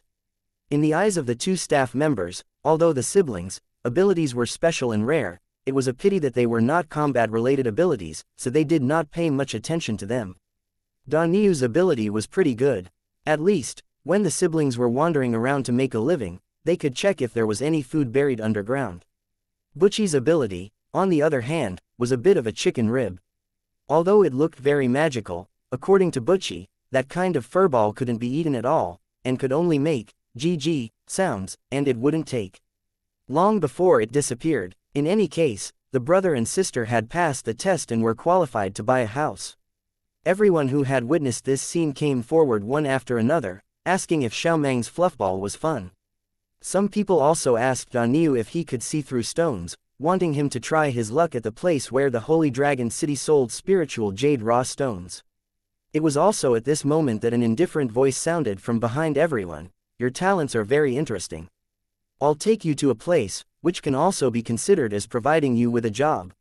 When the excited siblings heard this, they immediately turned to look in the direction of the voice, only to see a man in purple standing there, sizing them up with interest. He was tall and had broad shoulders. With the gorgeous purple robe, he naturally exuded a dignified aura. His eyes were particularly eye-catching, like a vast ocean or an unfathomable ancient pool. It was as if his eyes could see through everything, making people with weak minds avoid them subconsciously. The brother and sister were slightly shocked. They didn't know who this person was and why he would say those words. However, the people around him were stunned at first. Then, they immediately bowed and saluted with a trace of extreme piety and respect on their faces. "Greetings to the city lord." As the crowd greeted them in unison, the siblings finally knew the identity of the young man in front of them. He was actually the Holy Dragon City's city lord. All kinds of rumors about this legendary city lord instantly appeared in their minds. The brother and sister were suddenly at a loss, but they also awkwardly bowed to avoid their rudeness from angering the powerful city lord. "No need to be so polite. I just felt something strange here, so I came to take a look," Tang Zhen indifferently explained before walking out of the door. At the same time, he indicated for the brother and sister to follow behind him. The brother and sister looked at each other and hesitated, not knowing if they should follow. Just as he was feeling troubled, he saw the envious looks in the eyes of the people around him. The sales girl who had received them earlier even looked at the siblings with encouraging eyes. Xiao Meng gritted her teeth and grabbed her brother, who was in a daze, and quickly chased after Tang Zhen. After walking outside, Tang Zhen casually waved his hand and a magic carpet that was originally tied into a cylinder instantly spread out in front of them. It was floating half a meter above the ground, gently wriggling as if it was alive, faintly emitting an excited aura. The brother and sister looked at this scene in surprise. Their eyes were filled with curiosity and envy as they kept sizing up the magical carpet. "Get on, I'll take you to a place." After hearing Tang Zhen's words, the brother and sister no longer hesitated. Instead, they obediently sat on it. They had finally understood that if Tang Zhen wanted to harm them, there was no need for him to go through so much trouble. He only needed to give an order and countless people would rush out to do it for him. It was likely that his special ability, which wasn't of much use, had attracted the attention of the high and mighty city lord. Perhaps he was going to do some research on it. Since that was the case, she would listen to his arrangements. Perhaps she could even use this to change her fate. The lives of wanderers were as cheap as dirt. If they could make some sacrifices to change their fate, no one would refuse. The three of them sat on the flying magic carpet and slowly rose into the air under the gazes of a group of onlookers, heading straight for the huge mountain in front of Holy Dragon City. It didn't take long for Tang Zhen to land the flying magic carpet outside the spiritual race's inheritance hall on the mountainside. He saw Ling Xuz, who was guiding the disciples in their cultivation. In order to cultivate a group of true close combat experts, Tang Zhen had specially selected a group of people with excellent qualifications from the residents of the Holy Dragon City. They would formally acknowledge Ling Zuzi as their master and learn the true cultivation techniques and secret techniques of the spirit race. Ling Shuzi was bored to begin with, and he had his own plans. Therefore, he agreed to Tang Zhen's request without hesitation. Ling Shuzi had always paid close attention to the transmigrators who had taken over the bodies of the elites of the spirit clan. In order to meet the new generation of the spirit clan as soon as possible, he even disguised himself as the Moon Elder to create as many opportunities for the young men and women to be alone as possible. This kind of thing was explicitly forbidden in many places, and even strictly restricted the contact between male and female disciples. However, Ling Xuz seemed to encourage it. Senior brother and junior sister interacted with each other day and night, and with constant contact and understanding, some things naturally happened. And NBSP, several female disciples were already pregnant, and the unborn children all had pure spirit race blood. After learning about this, Ling Xuz was so happy that his face bloomed. He studied all kinds of nourishments every day, afraid that the hope of the spirit clan would be lost. After seeing the continuation of the spiritual race's bloodline, the resentment he had for the injustice of the heavens gradually disappeared. It was as if he had been reborn. 664 The special usage of special abilities. Ling Shuzi and his disciple did not dare to delay when they saw Tang Zhen. They quickly stood up and bowed to him. Both Tang Zhen's identity and cultivation base made Ling Xuz respect him. He didn't dare to be rude. As his understanding of the world of Lusheng deepened, he also became more aware of Holy Dragon City's potential. He also knew that Tang Zhen's future would definitely not stop here. Ling Shuzi, who was trying to use Holy Dragon City to revive the Eldars, naturally hoped that Holy Dragon City would be as strong as possible. If the spirit race wanted to rise again in the future, they would definitely need Tang Zhen's help. Otherwise, it was difficult to guarantee that they would be like the countless races in this world of towers, quietly annihilated in the long river of time. Greetings to the city lord, may I know why you have come here? Ling Shuzi asked Tang Zhen as he glanced at the curious Danyu's siblings behind him. I just discovered two young people with special talents, so I brought them here for you to see. As Tang Zhen spoke, he slowly sat down at the table beside him. Ling Shuzi's disciple immediately poured him tea with a respectful expression. This disciple was a martial arts fanatic. He worshipped the strong, and Tang Zhen was one of the cultivators he admired the most. Danyu, Xiaoming, this is Mr. Ling Shuzi. Show him your abilities. The Danyu siblings nodded and immediately displayed their abilities one by one. Then, they stood aside silently. Ling Shuzi's eyes lit up, but he seemed to be in deep thought. After pondering for a while, he looked at Tang Zhen. Danyu's ability should be an innate ability of a certain race. However, because he's a mixed blood, some kind of mutation occurred, which allowed him to turn the ground transparent. If this ability is strengthened and the range of my X-ray vision continues to increase, it will definitely have an unexpected scouting effect. Tang Zhen nodded. It was obvious that he agreed with Ling Xu Z. As for Butchi's ability, Chi. Ling Shu Z paused for a second and frowned. Then he continued, this should be an extremely rare spatial summoning ability that can summon creatures from unknown worlds. As long as the summoning channel is kept open, the summoned creatures from other planes will not disappear. It's just that Xiao Man doesn't have any cultivation at the moment, which makes it impossible for her to maintain this summoning state for a long time. Moreover, the creatures she summons are all creatures with no combat power.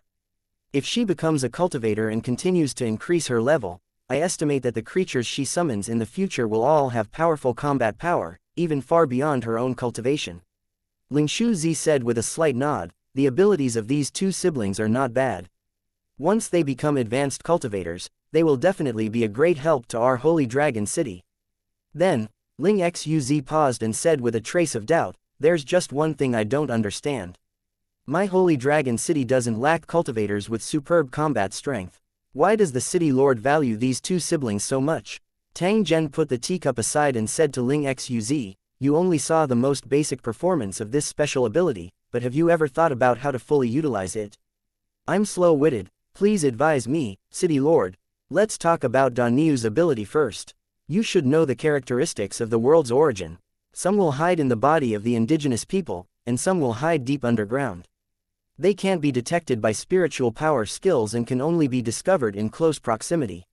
Ling Shu Zi nodded and glanced at Daniu. He said thoughtfully, you're talking about Yingluo. That's right, I want to develop all of Daniu's potential and let him use his special ability to help us search for the world's origin hidden underground. Even though his detection range was pitifully small, that was because he had no cultivation. Once he became an advanced cultivator, the range of his detection would expand limitlessly. It could be a few kilometers, or dozens of kilometers, or even hundreds of kilometers. With this ability, the chances of discovering the world's origin will be greatly increased, and it will save us a lot of time. Tang Zhen paused when he said this. He picked up the teacup and took a sip before looking at Butchi, who was looking around with a curious expression. As for Butchi's summoning ability, it's also extremely useful. Let's not talk about her combat power, just her ability to summon creatures from other planes has great value. Whenever a country's Lu Cheng invades a foreign world, Lu Cheng must also enter it and descend into the foreign world with his main body. Before he obtained enough origin of the world, unless the city was destroyed to the point of destruction, he would never be able to teleport back to the world of the city. It was just that because they had to slowly break through the space wall of the Otherworld, the process of descending was very long. It could be as short as a few days, and as long as it was a few years. This also caused many of the Otherworld's aboriginals to be on guard and even make preparations to attack in advance. Therefore, when Lusheng enters the Otherworld, they will inevitably be attacked by the aboriginals. Some unlucky Lusheng might not even be able to launch an invasion before their city is almost destroyed by the aboriginals, and they will be directly teleported back to the Lusheng world. When Tang Zhen said this, he pointed at Xiaomang and said, in the world of Lusheng, the strong preyed on the weak. If you don't advance, you'll fall back. So, if the Holy Dragon City wants to exist for a long time, it's inevitable that it will invade other worlds. This is the limit of the law and can't be changed at all. However, that kind of passive way of descending wasn't suitable for Holy Dragon City, so I was preparing to change to a new method, and Butchi's ability could be used. As long as she appeared in the invaded world and used her ability to summon the Holy Dragon City's cultivators, the situation of being passively beaten would immediately be reversed. It could even directly cause the invading world to be in chaos. This way, the Holy Dragon City will be able to obtain the heart of the origin that invades the world at the lowest cost. Ling Shu Zi nodded. He now completely understood Tang Zhen's thoughts and knew that the only problem now was how to get Butchi to target the Holy Dragon City cultivators. If it really succeeded, then this would become an extremely powerful ability, and he could summon the cultivators of Holy Dragon City anytime, anywhere. Even in the world of towers, this ability could shine. Using this kind of spacetime tunnel-like ability, it could send the Holy Dragon City cultivators millions of miles away in an instant. If there were a few more cultivators with Xiaomang's ability, then the Holy Dragon City would be able to send out a few cultivators and instantly summon countless troops to attack the enemy's square city. They could even save the time of traveling. The more Ling Xuz thought about it, the more he felt the importance of Xiao Meng's ability. He also guessed the reason why Tang Zhen had brought the brother and sister to him. He had done a lot of research on spatial magic, and the abilities of Xiao Meng and Dan Niu were closely related to spatial magic. Tang Zhen wanted to discover the potential of this pair of brother and sister by himself. At the same time, he wanted to see if there was any possibility of replicating this ability and use it to nurture more cultivators in this aspect. It seemed that the city lord in front of him had a big plan. He had already begun preparations before the city was promoted to a national level. However, it made sense. After all, with the Holy Dragon City's current strength, conquering the overseas region was only a matter of time. When the Holy Dragon City was promoted to level 9, it would officially begin to invade the other world and obtain the qualifications to upgrade to a national level city, so it was not too much to make early preparations. Tang Zhen looked at Ling Xuz's understanding expression and cupped his hands with a smile. Sir must have already guessed the purpose of this trip, so this Tang won't say any more nonsense. I'll have to trouble Sir to deal with everything. Ling Xuzi hurriedly replied, You're too kind, City Lord. I'm also a part of the Holy Dragon City. These are things that I can't shirk from. How can you say it's troublesome? Tang Zhen nodded and did not speak any more nonsense. After having the Da Niu siblings stay here, he turned around and returned to the Holy Dragon City. 665 The battle situation and the development of Lusheng's technology in the Holy Dragon City's Lord's Hall. Tang Zhen looked at the large pile of information and battle reports in front of him, and his brows slightly furrowed. The first thing he picked up and read was the battle report on the Kobold Lusheng area. The army from the original world had invaded the territory of the dog-headed people and had now fallen into a stalemate. Under the guerrilla harassment of the dog-headed people, the well-prepared army from the original world had actually suffered quite a number of casualties. This situation was expected, but when it really happened, it was still hard to accept. At this time, the total number of people in the army in the original world had exceeded 500,000, and most of them were combat personnel. There were more than 200,000 warriors taking part in the siege of the dog-headed people's city, and they attacked from 4 different directions. It was unbelievable that such a powerful combat force couldn't deal with a group of natives in the tower. However, if one were to analyze it carefully, one would realize that this was an inevitable situation. It was simply unavoidable. More than 200,000 people sounded like a lot, but when scattered in this vast area, it did not cause much of a wave at all. The unique conditions of the world of Lusheng also forced the army in the original world to use human wave tactics to ensure that they could launch an effective attack on the enemy. This was because after being bombarded by the cannons, these kobolds would not stay in one place at all. Instead, they would scurry around like rats, taking a bite whenever they found an opportunity. If they wanted to deal with such an enemy, they would simply be sending themselves to their deaths if they had fewer people. Although the army in the original world had already conquered 1/5 of the territory controlled by the kobolds, it was starting to become extremely difficult for them to advance on a large scale. The world of Lusheng was different from the original world. The logistics here was extremely difficult. If it wasn't for the storage card provided by Tang Zhen, these armies' chariots and weapons would have found it difficult to move even an inch. Moreover, under the fearless attacks of the kobolds, fierce battles often broke out in the occupied and defended areas. After killing one wave, another wave would come. It was truly endless. In the process of fighting with the army in the original world, these kobolds had also been constantly improving. The initial suicidal charge had long since ceased. They attacked with blow darts, traps, and all sorts of weapons, catching the soldiers off guard. Even though the bodies of the transmigrators were very strong, they could not withstand such attacks. This caused more and more soldiers to recuperate from their injuries, and the number of patrolling guards became more and more tight. The frontline commander wanted to seek reinforcements, but after some consideration, he could only give up. This was because the other occupied areas also needed troops to defend and suppress the bandits. It was impossible to transfer enough reinforcements to help. Due to this situation, some people suggested using missiles to attack the kobold capital city. As long as they could destroy the core controller of the kobolds, they would not hesitate to destroy an entire area. Regarding this proposal, the supporters and the oppositions each accounted for half, and there was no definite decision at the moment. However, from Tang Zhen's point of view, the possibility of the army in the original world using missiles to attack the Kobold Kingdom was extremely high. After all, compared to the vast world of towers, there were countless lands that could be occupied. The existence of a wasteland could be completely ignored.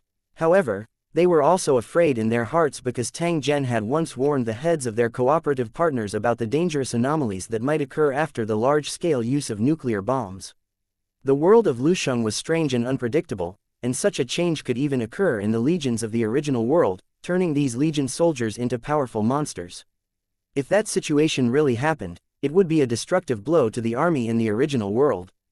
Therefore, although missile attacks might be used, it was absolutely impossible to use it on a large scale.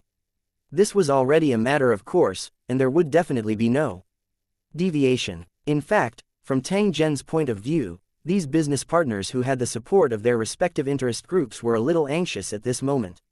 All of them could not wait to eat until they became fat before dividing up the areas under their control. Unfortunately, due to the limitations of the teleportation ability and various other aspects, they could not invest more troops, which led to the current situation of a lack of stamina. Of course, this was only a short-term problem. With the full support of the original world, there would be more armies from the original world that would transmigrate in the future. It was only a matter of time before the kobolds were destroyed. In fact, their partners in the original world had also realized many problems and were actively making improvements. Some factories that used construction robots had also begun to be built in the world of Lusheng, so that some logistics supplies could also be produced in the world of Lusheng. When it came to this, it was necessary to mention the Holy Dragon City's current technological power. Due to the Terobo technology provided by Tang Zhen, the intelligence level of these factories had been greatly improved. Sometimes, only a few workers were needed to manage the entire factory. Moreover, these modular factories could be moved at any time. They were extremely flexible and were comparable to mobile production bases. If this trend continued, perhaps one day in the future, a soldier with a storage card would be able to build a base in a resource-rich area and carry out invasion and occupation activities. Tang Zhen was also extremely interested in this kind of mobile factory. Therefore, during the research process, the Holy Dragon City's scientific researchers also participated and obtained satisfactory results. After the expected plan was realized, he would be able to carry a war base with him and carry out conquest operations in the foreign world, just like Tang Zhen had envisioned. In addition to this automatic production base, the Holy Dragon City's experiments on the use of the brain pearls had also made amazing progress. Under the research of the Goblin Luda and many researchers, the Holy Dragon City had successfully developed a long-lasting and powerful propulsion device by combining the energy conversion device that Tang Zhen had brought back from the ruins of the wizard world with the technology of the Terobo people. The fighting robots that were tested some time ago were driven by this power device. It was not only safe but also extremely long-lasting. When the power device was put into production, the original engine of the tank could be replaced, so that it could have a longer-lasting power, and the weight and space would also be greatly improved. Now, the researchers were trying to design an upgraded version with more powerful mobility. If they were successful, it would no longer be a dream for the Holy Dragon Army to be equipped with passenger aircraft on a large scale. Therefore, for the current Holy Dragon City, the more brain pearls they had, the better. They were important strategic resources in the future. In addition to this kind of power device, the Holy Dragon City's war robot research had not been interrupted. The more lethal and intelligent all-weather fighting robot had also entered the experimental stage. It was just that the cost of these robots was too high. Even with the Holy Dragon City's current resource reserves, they could not mass-produce them. Perhaps they could only wait until they occupied a certain foreign world and plundered all its resources. Only then would it be possible to mass-produce them. Other than that, the Holy Dragon City was also developing mech exoskeleton armors, more powerful laser electromagnetic guns, personal shields, individual support equipment, quick healing injections, and other important items. Currently, City Building No. 2 was filled with busy scientific researchers, who were all engaged in war-related research work. This place had also become the area with the highest level of security in the Holy Dragon City. Almost every corner was under the strict surveillance of the Holy Dragon City's cultivators. Even a mouse could not easily sneak in. Tang Zhen was also paying close attention to this place. As long as he had free time, he would come here and discuss some problems with the researchers. After all, other than technological abilities, there were also some mysterious abilities that could be combined with technology to produce unbelievable magical effects. For example, the Holy Dragon City was currently developing a type of battle armor. It was the product of the combination of technology and runic magic circles. Not only did it have an extremely strong defense, but it could also achieve invisibility, shield against detection, adjust the internal environment, and other functions. The runic magic circle was one of the few functions that improved the stealth in the internal environment.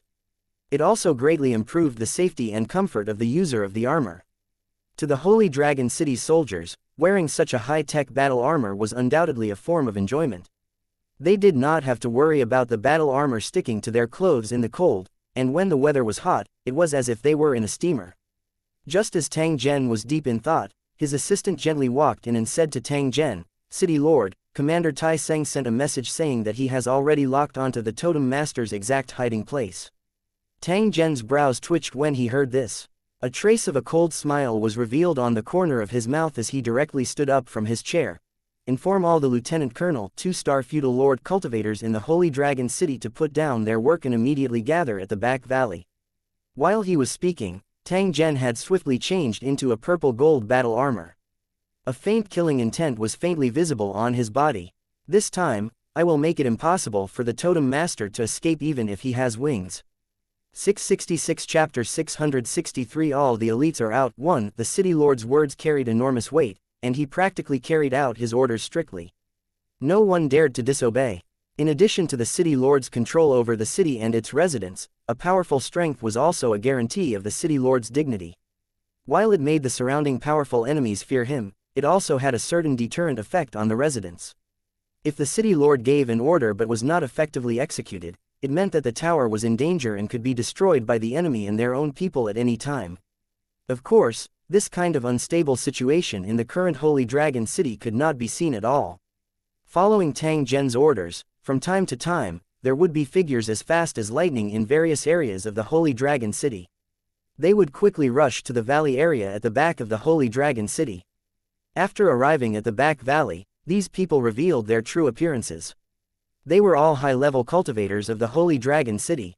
All of them were wearing black battle armors and exuded a terrifying aura. Just by standing there quietly, they gave off a huge sense of oppression. It was to the extent that when these cultivators appeared, the workers in the back valley all dodged to the side and heaved a sigh of relief.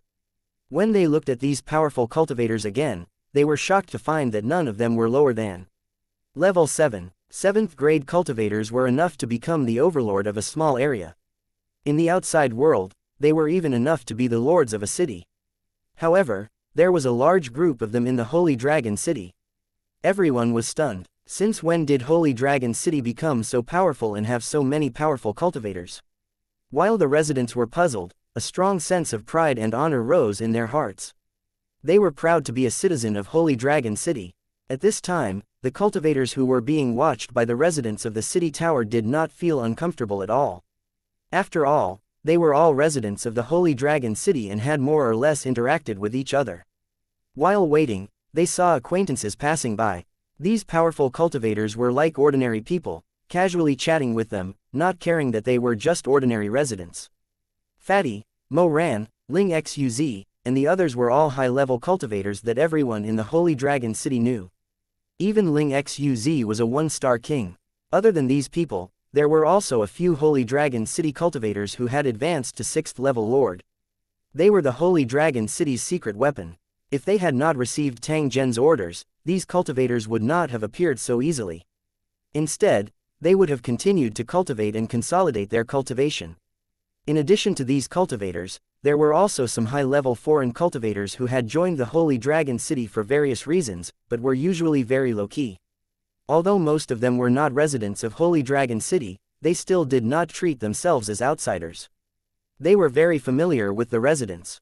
Even the foreign cultivators who had been captured by the Holy Dragon City and forced to sign a soul contract were no longer as dejected as before. On the contrary, their faces were glowing, and it was clear that they were living a very comfortable life. There were even some foreign cultivators who had secretly pondered about how to stay in Holy Dragon City after the contract period ended. However, there was only a single thought in their hearts at this moment. Why did Tang Zhen gather all of them together? With so many high-level cultivators gathered together, it was definitely a terrifying force. Even if they launched an attack on a top-tier city, they would have at least a 30% chance of winning. With such terrifying combat power, the enemy he was dealing with was definitely not simple. Just as everyone was mulling this over, a figure suddenly descended from the sky and appeared in front of everyone. Tang Zhen was currently wearing a purple gold heavy armor. The wings on his back were slowly retracted. His aura was as steady as a mountain as his gaze slowly swept across the cultivators present. Everyone, I've gathered you here this time because the traces of the Totem Master have been found on the overseas battlefield. If the Holy Dragon City wanted to upgrade to a level 7 city, it would have to kill the Totem Lord. This was a mission that could not be avoided. I don't need to say it, everyone should know that the Totem Masters are strange and unpredictable, and their ability to escape is extremely amazing. In order to ensure that we can capture and kill him in one shot, we must step into an inescapable net and strive to succeed in one strike. Everyone's main task is to set up a defensive circle on the periphery, clean up the barbarians and monsters, and stop the Totem Master from escaping at the critical moment. Mr. Ling Xuz and I will deal with the Totem Master personally. Tang Zhen gently waved his hand at everyone when he said this. Everyone, let's go. After speaking, Tang Zhen quickly turned around and directly stepped through the huge bronze door. The cultivators followed closely behind. Under the gazes of the Holy Dragon City's residents, they headed to the overseas region one after another. In the overseas region, there was a valley area surrounded by giant trees. Just as the troops were advancing towards the position of the Totem Master and surrounded the area, Tang Zhen and the Holy Dragon City's cultivators suddenly appeared and went straight for the center of the encirclement. Looking down from the sky, a huge ruin appeared in everyone's eyes. Even though it was covered by countless green vines, it was still difficult to hide its former glory. There were huge stone buildings, strange stone statues, and a huge but now pockmarked square. Traces of the battle from back then could still be seen. This was once the territory of another barbarian tribe that had ruled the overseas region before the Mangya tribe had taken over the land. However, with the invasion of the cultivators in the tower and the rise of the Mangya tribe, this place had been completely abandoned. According to the Holy Dragon City cultivators' investigation, they could basically confirm that the Totem Master was hiding here. Although he didn't know why it chose to hide here, this wasn't important, because no matter how much the Totem Master struggled to hide, it would still be difficult to escape death. After all, if they didn't kill it, Holy Dragon City wouldn't be able to upgrade to a level 7 city. How could Tang Zhen allow it to continue to exist? With the arrival of Tang Zhen and the rest, the encirclement had already been completely closed. Countless guns were pointed in their direction. The 5,000 Holy Dragon City cultivators quickly followed Tang Zhen and the rest. They drew closer to the giant ruins, their weapons unsheathed and filled with killing intent. Just as everyone stepped into the ruins, strange figures kept flashing from within the collapsed stone buildings. They frantically pounced toward Tang Zhen and the others. They were no strangers to these figures because they were the remaining enemies of the barbarian race who had been forced to the end of the road. However, the barbarians' appearances were extremely ferocious and terrifying. They looked like evil ghosts and monsters. The hatred in their eyes was almost tangible. Its blood-red eyes, messy hair, and the strange growls that it kept letting out made people frown. What was even more shocking was that most of their bodies had rotted, and their skin was full of pustules and blood blisters, from which pus and blood kept flowing. The stench was even more nauseating. Only God knew what kind of method the Totem Master had used to turn these barbarians into such a state that was neither human nor ghost. Even their consciousness had been completely lost. However, the advantage of this was that these barbarians had become even crazier and fearless of death. They were determined to kill the Holy Dragon City cultivators. After these monsters appeared, in the blink of an eye, they were already engaged in a battle with the Holy Dragon City cultivators. For a moment, the entire ruins were filled with flashing blade lights and splattering blood and flesh. The Holy Dragon City cultivators' roars and monsters' howls were mixed together, and the sound almost resounded through the clouds. Tang Zhen and the others took the lead. They completely ignored the monsters that were blocking their way as they headed straight for the center of the ruins. Any monster that tried to block their way was killed by them before they could even get within 10 meters of them, leaving a path of minced meat, dirty blood, and internal organs. No matter how crazy the barbarian monsters were, they couldn't stop these terrifying high-level cultivators. They would die in vain if they rushed over. Before they knew it, they had already rushed out of the area where the monsters were ambushing and arrived at a huge square. 667 The great formation of flesh and blood on this huge square. There were deep holes everywhere, which had smashed the thick stone slabs into pieces. These were all traces of the war from back then. Just from this, one could tell how brutal the battle was. Today, another battle was about to break out here. A series of deep roars sounded, and super giants with twisted bodies walked out from behind dozens of huge stone pillars one after another. Although they were called giants, they were actually giant monsters. Their appearances were all different. Some were in the shape of humans, some were completely in the shape of monsters, and some were simply stitched together. These monsters strode forward with their thick and huge legs, emitting a nauseating stench of decay as they quickly pounced on the crowd. As they ran, blood and oil dripped from their bodies, attracting groups of strange insects that were chasing after them, constantly crawling back and forth on their bodies. Most of the monsters had weapons in their hands. Although they looked crude, their destructive power was definitely not to be underestimated. There were also some monsters that were either lifting huge rocks or uprooting large trees, constantly throwing them at Tang Zhen and the others. The rocks smashed into the ground with a bang bang sound, and the gravel kept shooting in all directions. The power was no less than that of bullets. Without waiting for Tang Zhen to speak, the Lord-tier cultivators beside him roared and rushed out like lightning. They waved their sabers and charged at the giant monsters. They were constantly moving around, nimbly circling around the monsters and attacking them with ease. The sharp battle blade continuously slashed across the monsters' bodies, causing them to howl in pain. However, as they could not attack the Holy Dragon City cultivators, they could only smash around madly. Tang Zhen scanned his surroundings. After seeing that the huge monsters were being held back by the Holy Dragon City cultivators, he continued to move forward. After passing through a broken wall, they saw a broken hall and hundreds of different totem statues placed in the square in front of the hall. It turned out that the missing totems and statues were all gathered here. At this moment, a blood-red mist spread out in the air above these statues, covering the entire hall and the small square. From time to time, this blood mist would transform into malevolent-looking spirit bodies that would continuously roar at Tang Zhen and the others. Their eyes were filled with endless greed and ferocity. Within this blood-colored fog, there seemed to be countless shadows of different heights that were appearing and disappearing from time to time. They seemed to be looking at Tang Zhen's group with vicious gazes. There seemed to be a tangible hatred and killing intent within them. There was obviously something wrong with the blood mist. Even though they were not close to the blood-red area, they could still feel their hearts beating wildly and negative emotions constantly emerging.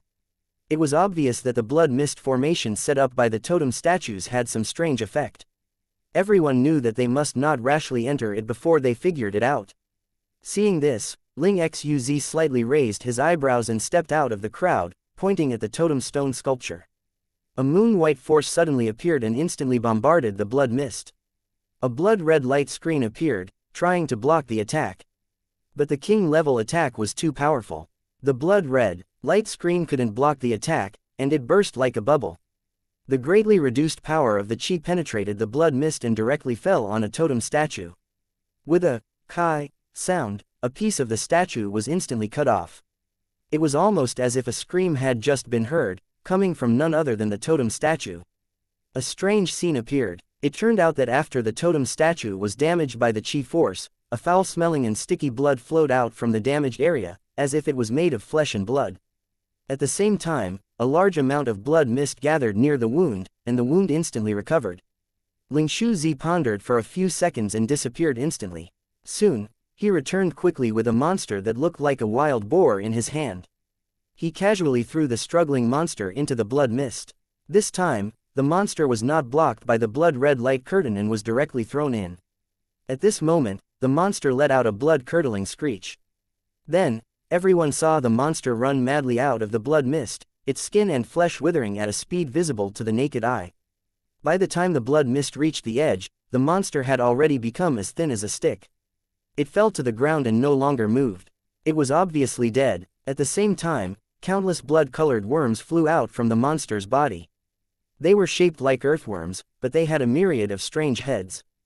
They were looking at Tang Zhen and the others with a strange expression. At the sight of this, Ling Xuz turned to Tang Zhen and said, these totem spirits must have constructed a blood and flesh protection formation that uses the blood and flesh offered by the barbarians as power and the 7 emotions and 6 desires as a means of attack. Once you enter it, your blood essence will be sucked dry by the strange insects in the blood mist. And the more extreme the emotions of the sacrifice, the more powerful the formation will be. Just by looking at the towering resentment and killing intent, I know that the power of this formation cannot be underestimated. Tang Zhen frowned slightly. He glanced at the large hall that was covered by a blood fog. This was because, according to the information, it was very likely that the totem master was hiding within it. However, Tang Zhen did not see it this way. This was because this did not match the rumors of the totem master. Although he had never come into contact with the totem master, from all kinds of rumors, the totem master had always been known for his strange means. Many buildings had been schemed against by the totem master in the overseas lands. Therefore, it was unknown whether the totem master was here or not. At least, Tang Zhen was certain that the totem master would not just sit in the hall and wait for death. He would definitely use a method that he could not imagine to play tricks. If I were to force my way through, would I be able to get through? Tang Zhen's eyes narrowed as he looked at the blood fog that was continuously churning and asked. I don't suggest you force your way in. After all, the totem master is also a cultivator from another world. His cultivation is definitely not inferior to you and me. The flesh and blood protection array he built is definitely not as simple as it looks. However, I estimate that even if we use cannons to attack, the flesh and blood protection array will not last long. As long as we consume the array's supply of flesh and blood and stop it from absorbing more blood essence, the array will collapse due to the lack of energy. Ling Shuzi explained with a serious expression. Tang Zhen gently nodded his head and ordered everyone to retreat. After which, he informed the cannons to lock onto the location of this flesh formation and prepared to blast it apart. In fact, he could still summon meteorites and flying swords to attack with the help of the mobile phone, but it was not the right time to show them.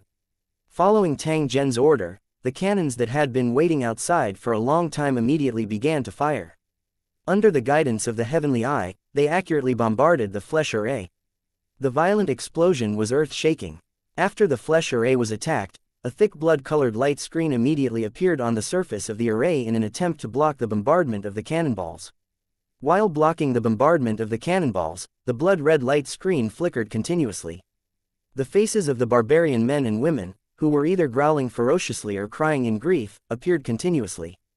Tang Zhen's group quietly watched this scene. At the same time, they also focused their attention to observe the minute changes on the blood-colored light curtain. Needless to say, the weapons in the original world were powerful. Even though the blood-red light curtain had amazing defensive power, it relied on the flesh and blood of the barbarians in the array as energy. Every time it suffered a blast, it was unknown how many barbarians would exhaust their blood essence. Cannonballs continued to land on the flesh array one after another. The protective light curtain thinned at a speed visible to the naked eye.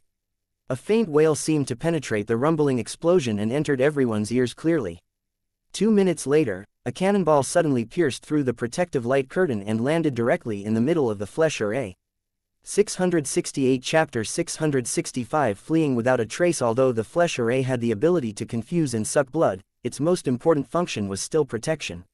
Tang Zhen still needed to study the specific reason for protecting the hall. It relied on the sacrifice of barbarians, the absorption of the blood essence of intruders, and even the cultivation of the totem spirits to form a blood-red light curtain to firmly protect the hall. If the protective light curtain lost its protective function, it was basically equivalent to being scrapped. This also meant that the barbarian sacrifice had reached the bottom of the oil lamp and could no longer provide a large amount of energy.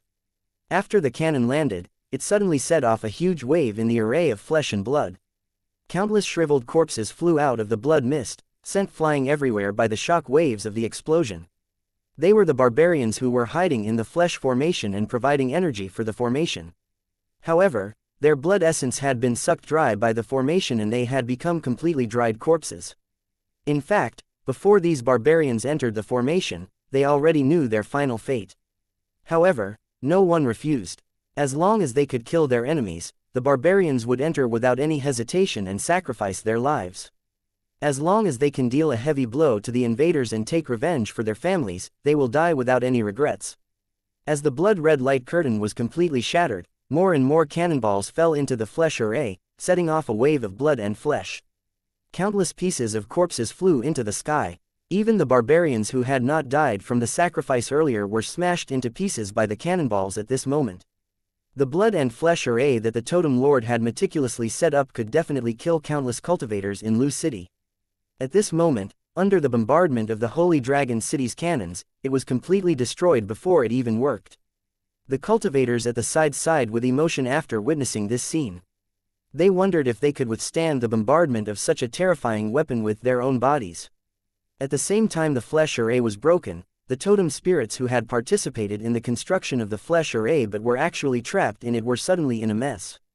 They flew out from the broken statues, screaming in fear, their bodies slowly turning into monsters. There were also some totems that were not affected by the explosion, and they were controlling their tribesmen who were not completely dead, running for their lives with their own statues in their arms. Tang Zhen's eyes turned cold when he saw this. He ordered them to stop firing the cannon before he took the lead and charged forward. "Stop these totem spirits, don't let a single one go." While he was speaking, Tang Zhen had already waved his arms and killed the two barbarians who were the furthest away. The totem statue also rolled to the ground. Tang Zhen's action did not stop after he had casually killed the two barbarians. Instead, he quickly rushed past the bluestone square that was filled with corpses and directly rushed towards the dilapidated hall. Ling Shuzi followed him closely with a flying sword circling around him. He was holding a green long sword, which was obviously not an ordinary sword. There was no cover at the entrance of the huge stone hall. Tang Zhen's speed advantage was extremely fast. Therefore, he had already rushed into the hall in the blink of an eye. At this moment, an extremely tragic scene appeared in front of Tang Zhen's eyes. Countless corpses of barbarians were lying in the hall. They had either died from poisoning or suicide. The corpses were piled up densely and were all twisted in pain. In the center of the hall, there was a huge mountain of corpses. It was piled up by countless barbarian corpses, almost touching the top of the hall. A dark and strange totem statue was at the top of the mountain of corpses. Countless roots that looked like blood vessels were spreading out from the bottom of the statue, deeply piercing into the blood of the corpses. The statue had 4 huge teeth, and its body looked like a crocodile. This was the body of the Totem Lord. Tang Zhen coldly looked at the statue. He kept feeling that there was something wrong. It was as if this statue was a dead object and did not have the aura of a spirit body at all. He waved his hand at the statue. After which, the statue suddenly flew up from the mountain of corpses and slowly floated in front of Tang Zhen. At the sight of this, Tang Zhen and Ling Xuz's faces turned grim at the same time. Looking at the totem statue again, one would discover that at the top of the statue, there was actually an egg-sized hole. We were a step too late. The totem master has indeed run away. Tang Zhen sighed, but he faintly felt that something was not right. The totem master could have hidden himself even more secretly, making it impossible for the Holy Dragon City soldiers to discover his tracks. But now it seemed that the totem master's hiding place had been discovered on purpose. At this moment, a low and deep groan was heard. Tang Zhen's brows flickered. He immediately discovered that it was the corpse of a barbarian who had yet to die. Tang Zhen waved his hand and the barbarian who was lying in a pool of blood with a sharp knife in his heart was directly lifted up and fell on the ground in front of Tang Zhen. The barbarian was already on the verge of death. At this moment, he opened his eyes with great difficulty. When he saw Tang Zhen in front of him, his face turned strangely red and he sneered at Tang Zhen. Tang Zhen knew that this was the phenomenon of the final radiance of the setting sun. It would not last for long. The barbarian in front of him was already unable to escape death. "Damned intruders, you will all die a terrible death and be buried with our fellow barbarians. And our great totem master has already made preparations to make sure that you will not be able to return." Tang Zhen originally didn't plan to pay attention to this dying barbarian. Instead, he was constantly thinking about the possible hiding place of the totem master.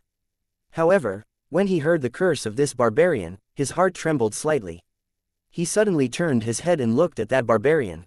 The barbarian was so frightened that his body trembled when he was swept by Tang Zhen's blade-like eyes.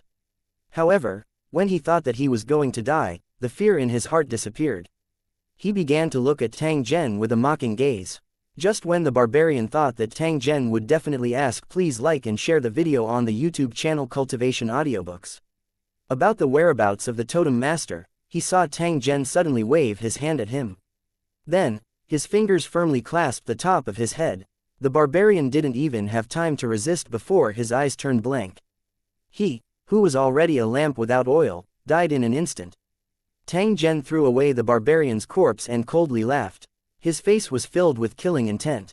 This totem master is really good at scheming. He actually used the special blood qi after the collapse of the flesh and blood formation to attract the monsters and at the same time, use these monsters to besiege and kill us. If I'm not wrong, I'm afraid that there are traces of monsters everywhere outside the ruins.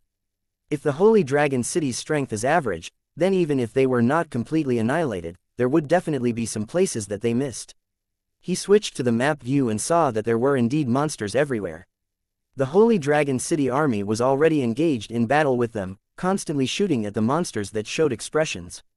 Ling Shuzi did not think much of it. He knew the strength of the Holy Dragon army and knew that those monsters would not be able to cause much of a stir. At most, they would just add a batch of brain pearls to the Holy Dragon City.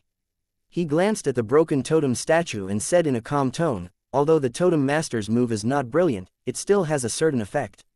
If you are caught off guard, it is possible to let it succeed. The cultivators of Lusheng probably died in a similar way 100 years ago. Otherwise, how could the 200,000 soldiers of Lusheng be killed so easily? It's a pity that it chose the wrong target this time, and it's destined to be happy for nothing. Tang Zhen nodded upon hearing this. He looked at the totem statue and muttered to himself, this totem master probably doesn't want to continue to exist as a spirit body.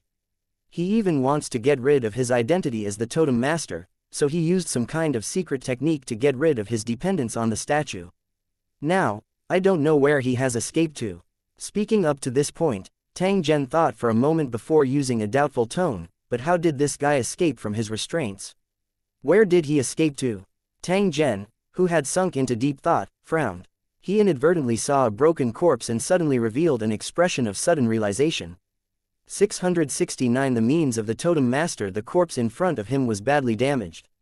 Its chest and abdomen had been cut open by a sharp weapon, and its liver and intestines were already scattered out, but they were still wriggling. Such a cruel and disgusting scene was very common on the battlefield. There were also many scenes that were even more tragic than these corpses. Tang Zhen didn't pay attention to the state of the barbarian's death.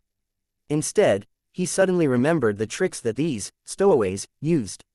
They seemed to always like to use some disgusting means to breed all kinds of creatures to avoid the laws of the world of Lusheng and no longer need to become monsters. Whether it was the spiritual brain corpse king or the two-headed four-armed female vengeful spirit in the giant tower, they had all used similar means and seemed to have achieved obvious results. Even Tang Zhen's soul lodging method had a similar effect. However, his method was more mature and reliable.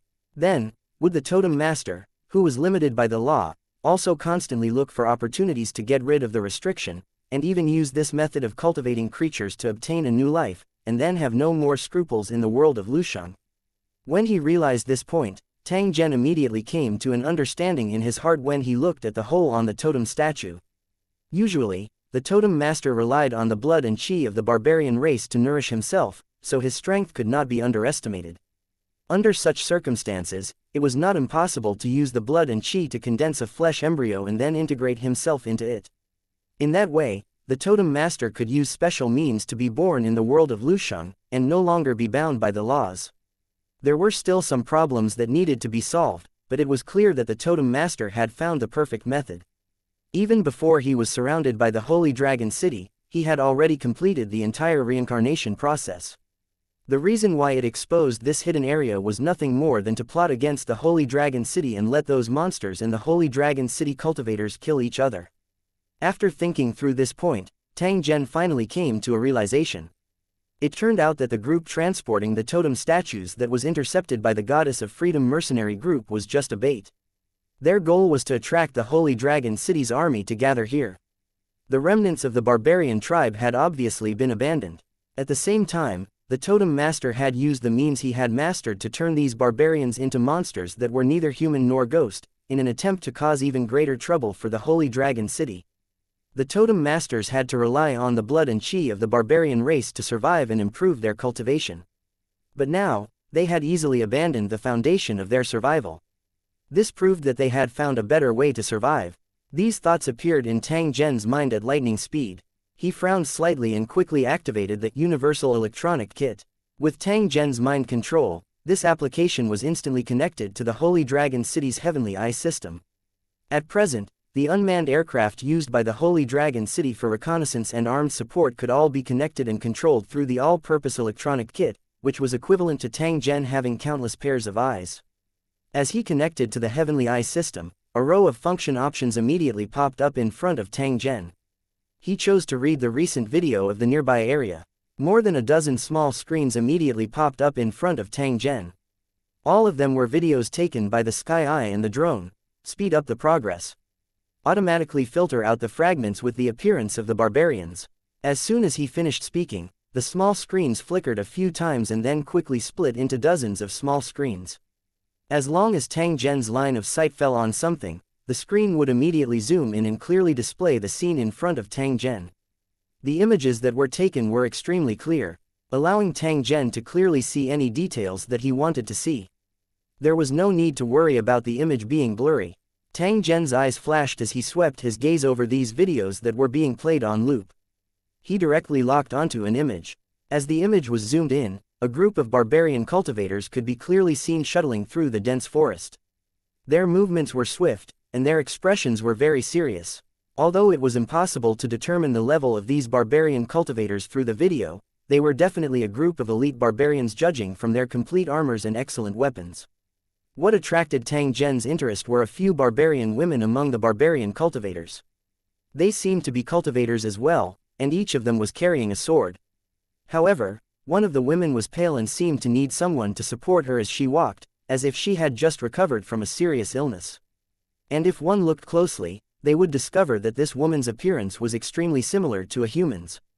She should be a rare descendant of the barbarian race in the Endless Sea. This video was shot a few days ago, and on the same day, the Goddess of Freedom mercenary group had just intercepted the totem statues. Tang Zhen already had a faint guess in his heart after seeing this scene. A trace of a cold smile surfaced on the corner of his mouth. Tang Zhen had heard that the totem master was cunning and had an astonishing cultivation base. Therefore, he had no choice but to find the soul-gnawing beast first to be on the safe side. He had to let it help restrain the totem master during the battle. He had even sent a message to the three spirit body sisters when he arrived, asking them to help him and hide in the dark, waiting for an opportunity to attack. No matter how powerful the totem master was, he would definitely not be able to gain an advantage under such an attack. The possibility of him being killed was definitely more than 80%. However, Tang Zhen, who had made complete preparations, only discovered at this moment that the totem master had already predicted this life and death crisis because of his innate talent that was similar to prediction.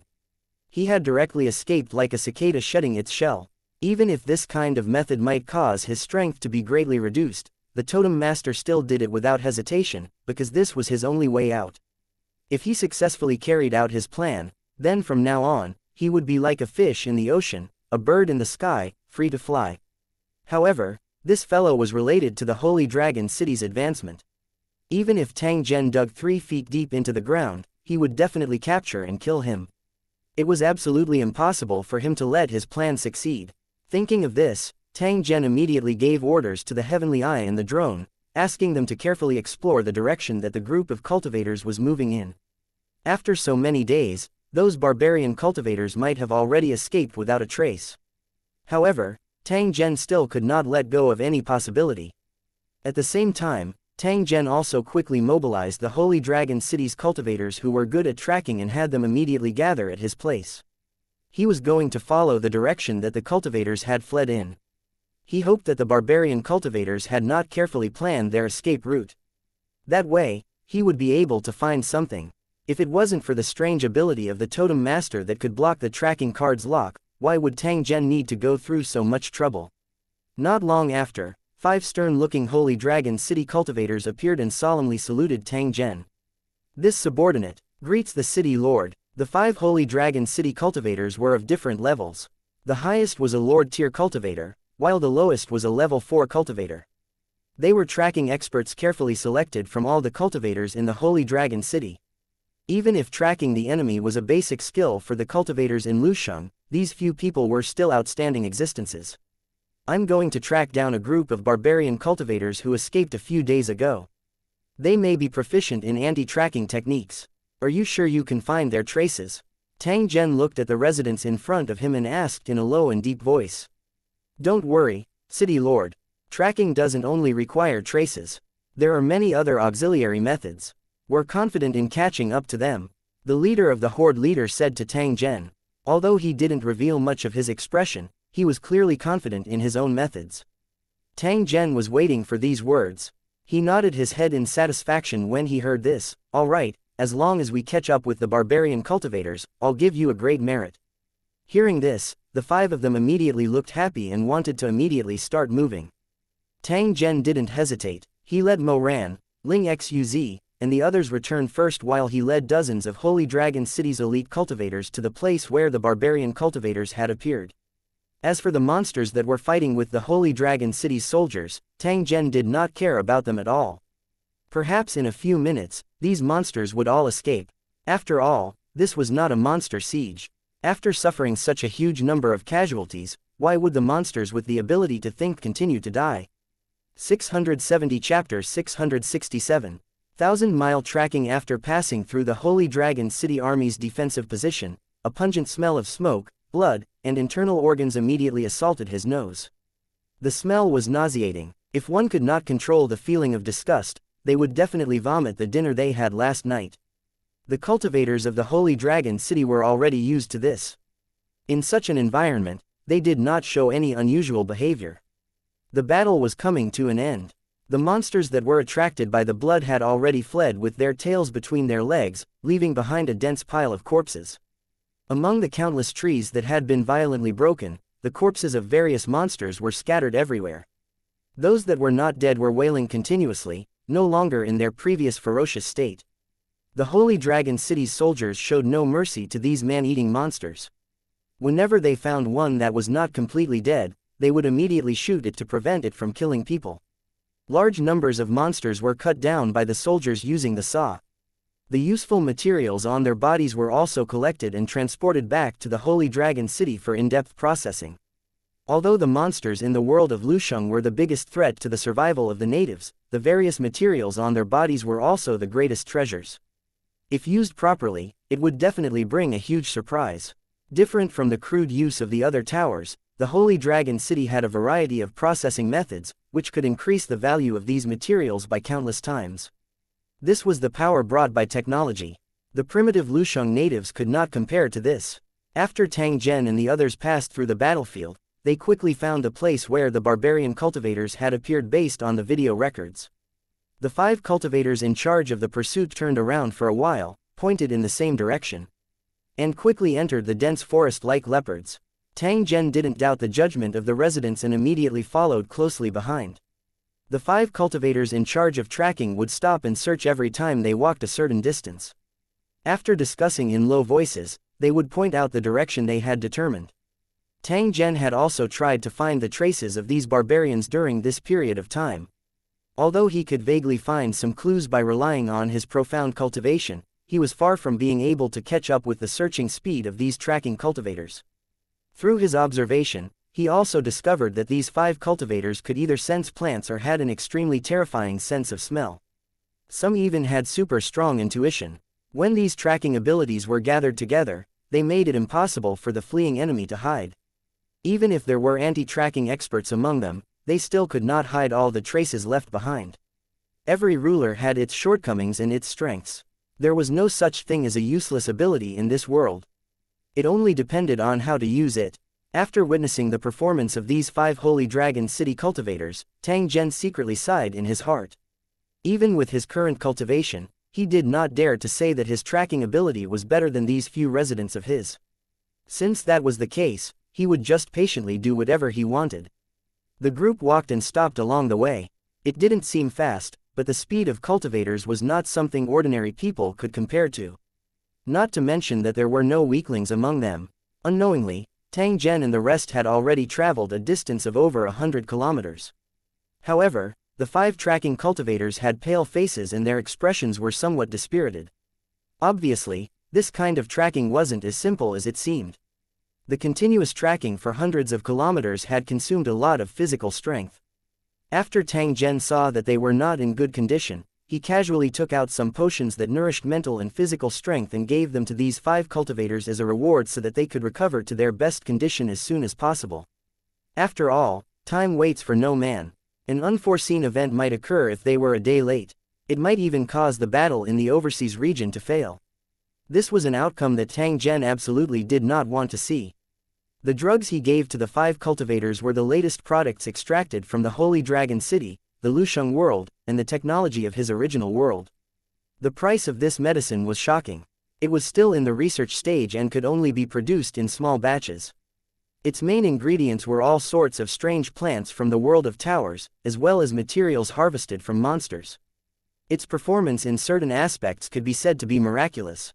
If an ordinary person took a bottle of this medicine, under special circumstances, it was even possible for them to be completely exhausted and recovered to a healthy state.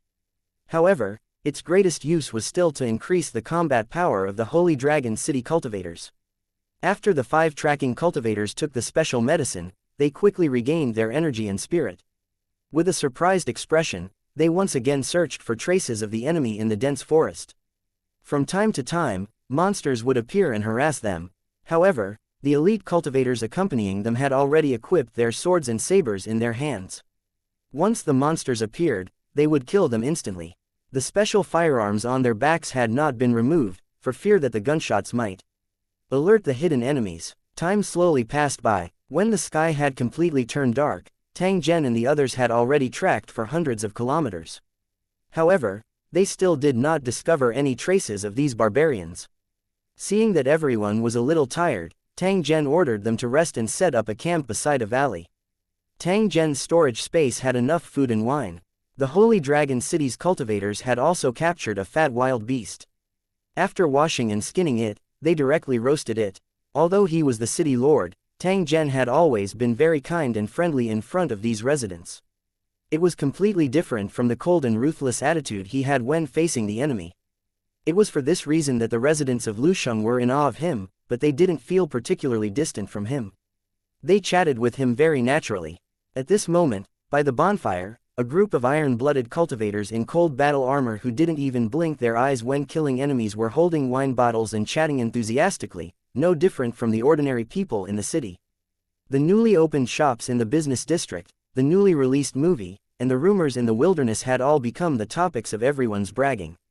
Some cultivators even directly used their wrist guards to play some simple games. From time to time, they would blow their beards and glare, as if they were going to play the game. After chatting idly with the cultivators for a while, Tang Zhen agreed to visit their homes when he was free. Only then did he arrange for the guards on night duty and let everyone enter their tents to rest. As for Tang Zhen, he sat alone beside the fire. He took out a book from his storage space and slowly began to read it. Another night passed by. Early the next morning, the cultivators tidied up the items in the camp and once again embarked on the tracking journey. After recuperating, the efficiency of the 5 tracking cultivators was surprisingly high. In addition, because the traces left by the enemy were left for a short time, the number of times they stopped to search was also decreasing. Tang Zhen was also controlling his heavenly eye to continuously search above his head. He would occasionally switch to the map view and not miss any movements in his surroundings. Another day passed, but they still did not discover any traces of those barbarian cultivators. This caused Tang Zhen to be suspicious in his heart, but he did not give the order to stop the pursuit. Unknowingly, Tang Zhen was shocked to discover that they had already reached the edge of the Void Sea. The so-called Void Ocean didn't seem to be much different from a normal ocean. It was boundless and surrounded the entire ocean. When standing on the beach, it was said that one could often see traces of fish, shrimp, and sea monsters, which made the place look full of vitality. However, the barbarian tribes living overseas knew that this was just a mirage-like scene. The true form of the vast and surging ocean of nothingness was just a layer of mist that resembled seawater. Once they stepped into the sea of nothingness, they could fall into the bottomless pit under the fog at any time, and there was no possibility of survival. It was said that strange monsters would often swim out of these deep holes. They swam in the sea of nothingness formed by fog, and their bodies were as large as mountains. Moreover, there was a strange power in the sky above the sea of nothingness. It was like a space ceiling array that prevented normal flight. This strange and unpredictable sea of nothingness became a natural barrier that prevented the barbarians from escaping. They were trapped here with no possibility of escaping. Tang Zhen had long heard of the Void Sea, but he had never had the chance to see it. Now, he was here in person. Since that was the case, he had to observe carefully no matter what. 671 The strange sea of nothingness. He quickly switched to the map view and began to carefully observe the sea of nothingness. At the same time, he also tried to find the traces of the totem master. Looking down from above, Tang Zhen could see everything in the Void Sea. Just as the legend said, the sea of nothingness looked no different from an ordinary sea. There were even monstrous waves surging. Moreover, the seawater was extremely clear. One could almost see through the scenery tens of meters below the water. Large groups of fish and shrimp would constantly appear, and Russia would quickly scatter and flee. The exquisiteness of the ocean looked extremely alluring, making people have the urge to jump into it and enjoy it. However, when these turbulent waves hit the reefs on the shore, they did not make any sound, nor did they cause any splash. The sea was so vast, yet it was so quiet that not a single sound could be heard. This in itself was an extremely strange thing. From Tang Zhen's point of view, the Void Sea was more like a projection of an ocean in the Tower World. It was directly superimposed on the floating fog to hide the secret hidden under the fog. Just as Tang Zhen was observing the scenery of the ocean, a sudden change occurred in the depths of the ocean. A huge ball of light gradually appeared in his vision. The ball of light was hundreds of meters in size and had an oval shape. It was surrounded by a dozen huge tentacles that were constantly swinging. After wandering on the surface of the sea for a while, it slowly emerged from the water, revealing its huge body that was hidden under the sea. It was a huge monster that looked like a jellyfish. Its body was like a transparent crystal, and colorful light spots were constantly flashing inside its body. It looked like a Tarobo people's aircraft, and it was very beautiful. The tentacles that were also shining with light were supporting its huge body on the sea. It was even floating a distance away from the sea, slowly moving in the air. Tang Zhen could not help but feel a little puzzled when he saw this. Wasn't it said that one could not fly on the sea of nothingness? Why was this jellyfish-like monster able to walk in the air? Just as he was feeling puzzled, in the sky not far away, a huge black shadow suddenly appeared and rushed straight at the giant jellyfish. This black shadow had 6 pairs of wings, and its huge body was like an elongated cheetah. It had a long and flat tail, and it was attacking at lightning speed. In the blink of an eye, the giant monster had already approached the sea where the jellyfish was. Tang Zhen also saw the appearance of the monster clearly. It turned out that on the abdomen of this monster that was covered in tiny scales, there were 6 pairs of huge claws covered in scales. Its head was even more ferocious and had rows of sharp long horns. From the greed and ferocity in its eyes, it clearly saw the giant jellyfish as its prey. At this moment, it was rushing down like a hunter. The jellyfish also realized that it was in danger. It spurted out a rainbow light from its body like a fountain and quickly dived into the sea with the help of the recoil. The rainbow light spread across the entire sky in an instant, covering the path of the flying monster, making it impossible for it to see the jellyfish. However, the flying monster seemed to be very familiar with the jellyfish's means. The moment the rainbow light shot out, it rushed directly into the clear water and blocked the jellyfish's path. The jellyfish couldn't dodge in time and was bitten by the monster's sharp claws and bloody mouth. It began to struggle. The part of its body that was grabbed by the flying monster started to turn black rapidly, as if it was soaked in ink. On the other hand, after the flying monster caught the jellyfish, the last pair of wings that had not yet entered the water began to flap continuously, and then another pair of wings quickly left the water. The 2 pairs of huge wings flapped rapidly, and in the blink of an eye, it lifted its huge body out of the sea. Soon after, the 6 pairs of wings also flapped rapidly, and it slowly rose into the sky. As for the giant jellyfish that was caught by it, its struggle became weaker and weaker. It was as if the flying monster's sharp claws had a poison that could paralyze the body, making it unable to resist. The 7-colored light that looked like blood kept flowing out of the jellyfish's body, scattering in the sky and the sea. Then, it was carried by the flying monster and flew into the distance, leaving a beautiful blood light. Tang Zhen, who had witnessed the entire process, was dumbstruck. Although he did not sense the aura of this flying monster in close proximity, just from its earlier performance, this monster had definitely reached the king tier. It might even be a rather terrifying existence among king-tier monsters. Even if he was beaten to death, Tang Zhen would not believe that such a terrifying monster existed in the Void Sea. If that was the case, this overseas region would have long become their back garden. Those barbarians and monsters would also become their snacks, with no possibility of survival. Tang Zhen had a faint guess in his heart as he recalled the various legends about the restrictions on flying in the Void Sea. The jellyfish and the flying monster just now were probably some kind of special projection. They looked so real, but their real bodies were not here at all.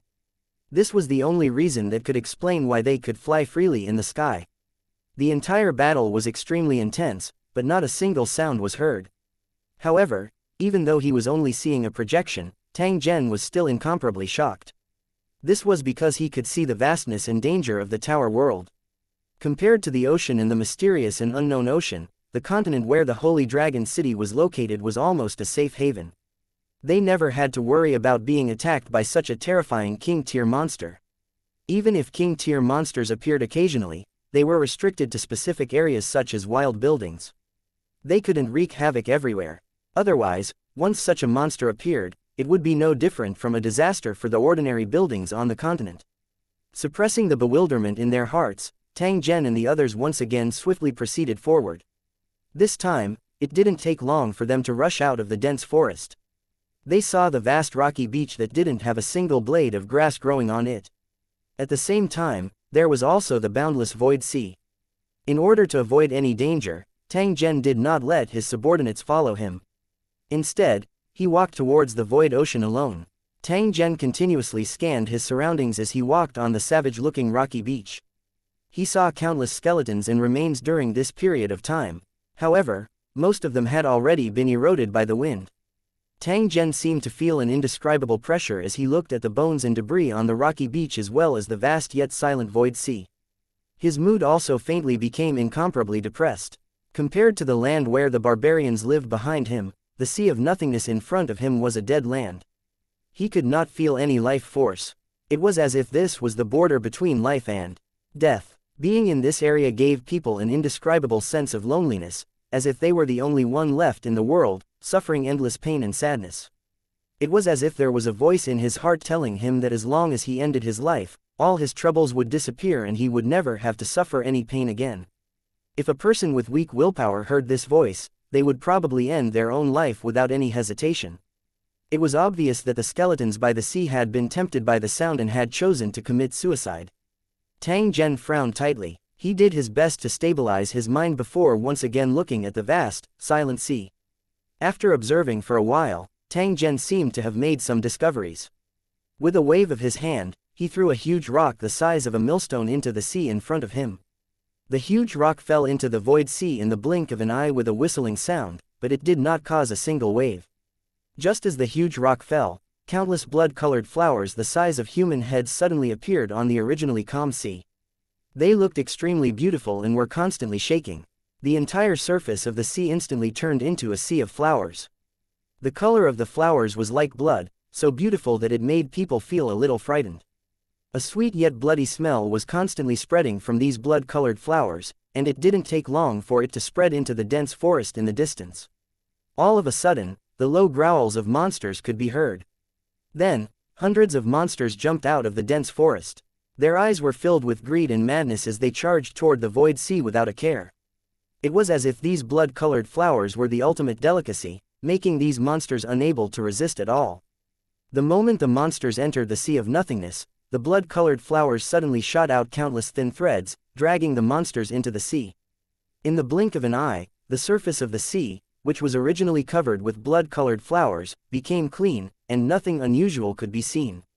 Tang Zhen, who had witnessed everything, could not help but inhale a breath of cold air. 672 The strange world under the sea. The Sea of Nothingness was indeed a natural barrier that isolated all the barbarians. Not to mention the countless deep holes hidden under the sea surface, the strange-looking blood flower just now was a terrifying existence that ordinary cultivators could not resist. The fate of the group of monsters that had rushed into the sea just now could be guessed without saying. They had probably become the monsters' food. Tang Zhen could not help but feel suspicious. The totem master had occupied the overseas lands for countless years. How could he not know the dangers of the void ocean? However, why did he come here? Could it be that he had found a way to guard against these monsters, or even a way to leave this place? The more Tang Zhen thought about it, the more he felt that this possibility was extremely great. This totem master was related to the Holy Dragon City's promotion. How could Tang Zhen let him escape so easily? Otherwise, the manpower and resources that the Holy Dragon City had invested in a while ago would be for naught. The most crucial point was the special nature of this mission. It was also the true reason why Tang Zhen was so persistent. Because if the mission of this overseas land failed, no new overseas land would appear for the Holy Dragon City to conquer and open up for at least 100 years. Therefore, if the quest was not completed, they could only continue to waste time. There was no other way to solve it. Therefore, the Totem Master must die, or else the Holy Dragon City would be the unlucky one. The rules for upgrading to a national level building were even stricter, and the time needed to wait for a new world after failure was even longer.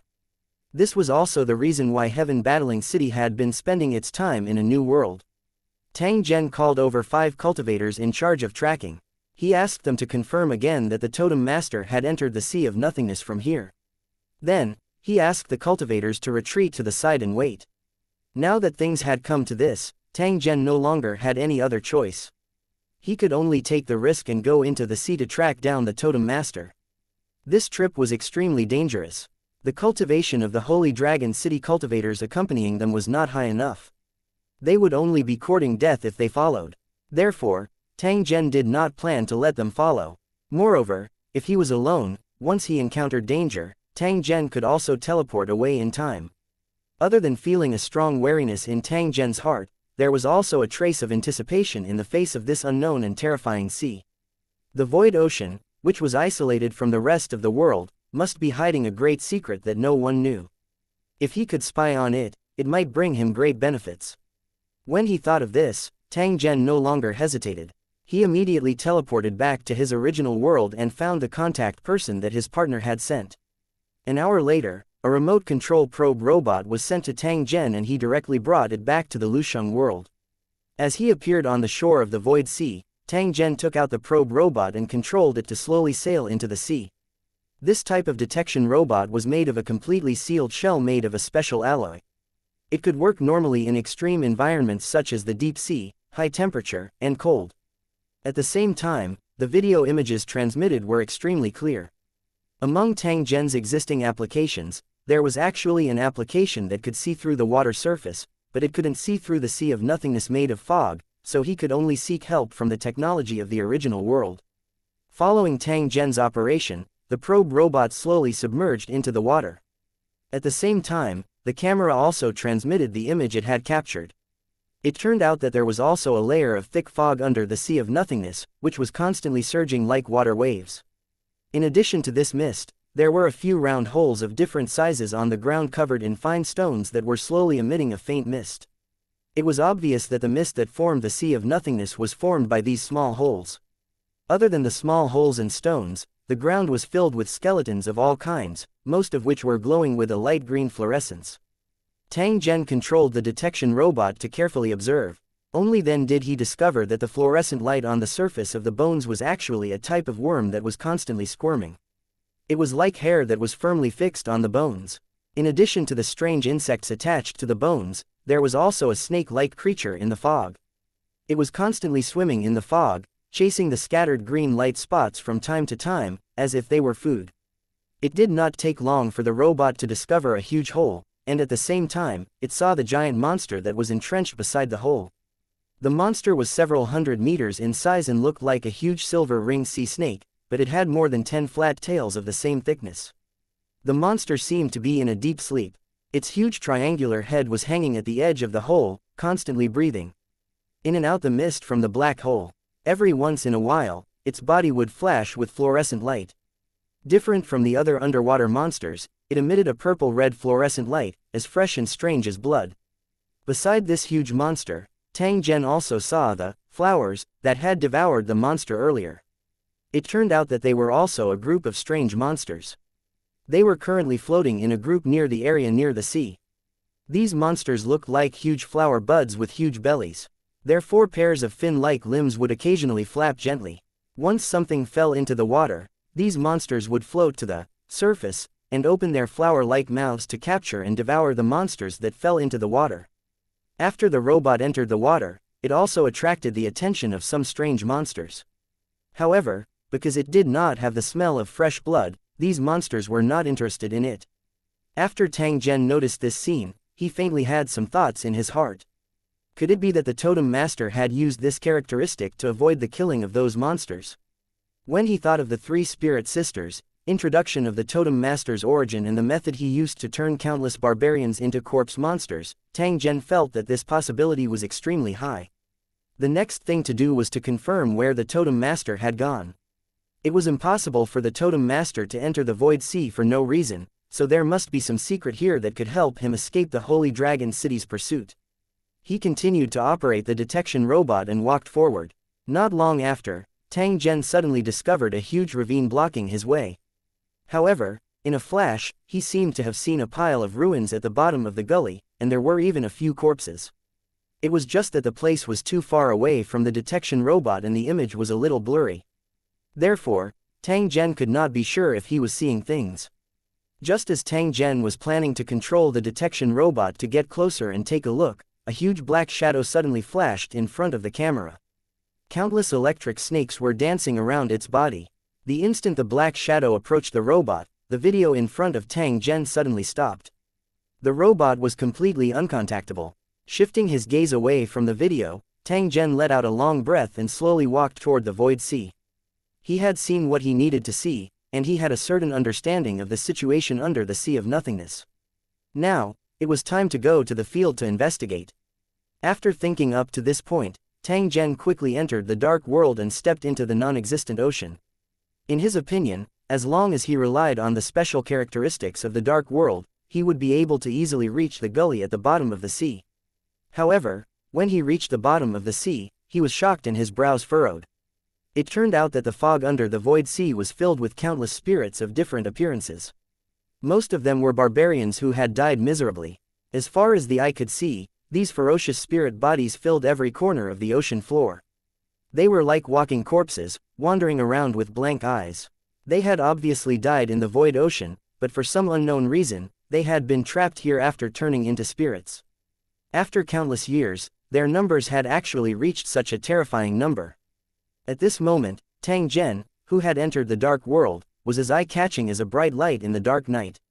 He attracted the attention of the spirit bodies nearby, after which, they all swarmed towards him in unison. If other cultivators were to face so many spirit bodies, they would most likely turn around and escape without hesitation to avoid being trapped to death by these spirit bodies. However, not only did Tang Zhen possess the reincarnation mirror, but he also had the soul-gnawing beast and the overseer, two great killing weapons against spirit bodies. Therefore, the scene where other cultivators avoided him like the plague was simply a benefit that came to him. In any case, it was done in passing and did not delay the tracking of the totem master. How could Tang Zhen miss this opportunity? All of you, come out and start working. Following Tang Zhen's low roar, the reincarnation mirror suddenly appeared in front of him, while the overseer and the soul-gnawing beast simultaneously appeared on his left and right. When they saw so many spirit bodies, their eyes lit up and they rushed forward without hesitation. 673 Capturing the spirit body and the giant snake. At this moment, under the sea of nothingness, countless spirit bodies surged over like a tide, surrounding Tang Zhen and the other two. Tang Zhen had seen a huge school of fish in the ocean. That spectacular scene left a deep impression on people. However, it was nothing compared to these spirit bodies that were dancing below the sea of nothingness. And compared to the school of fish, these spirit bodies that had died in various ways were undoubtedly more terrifying.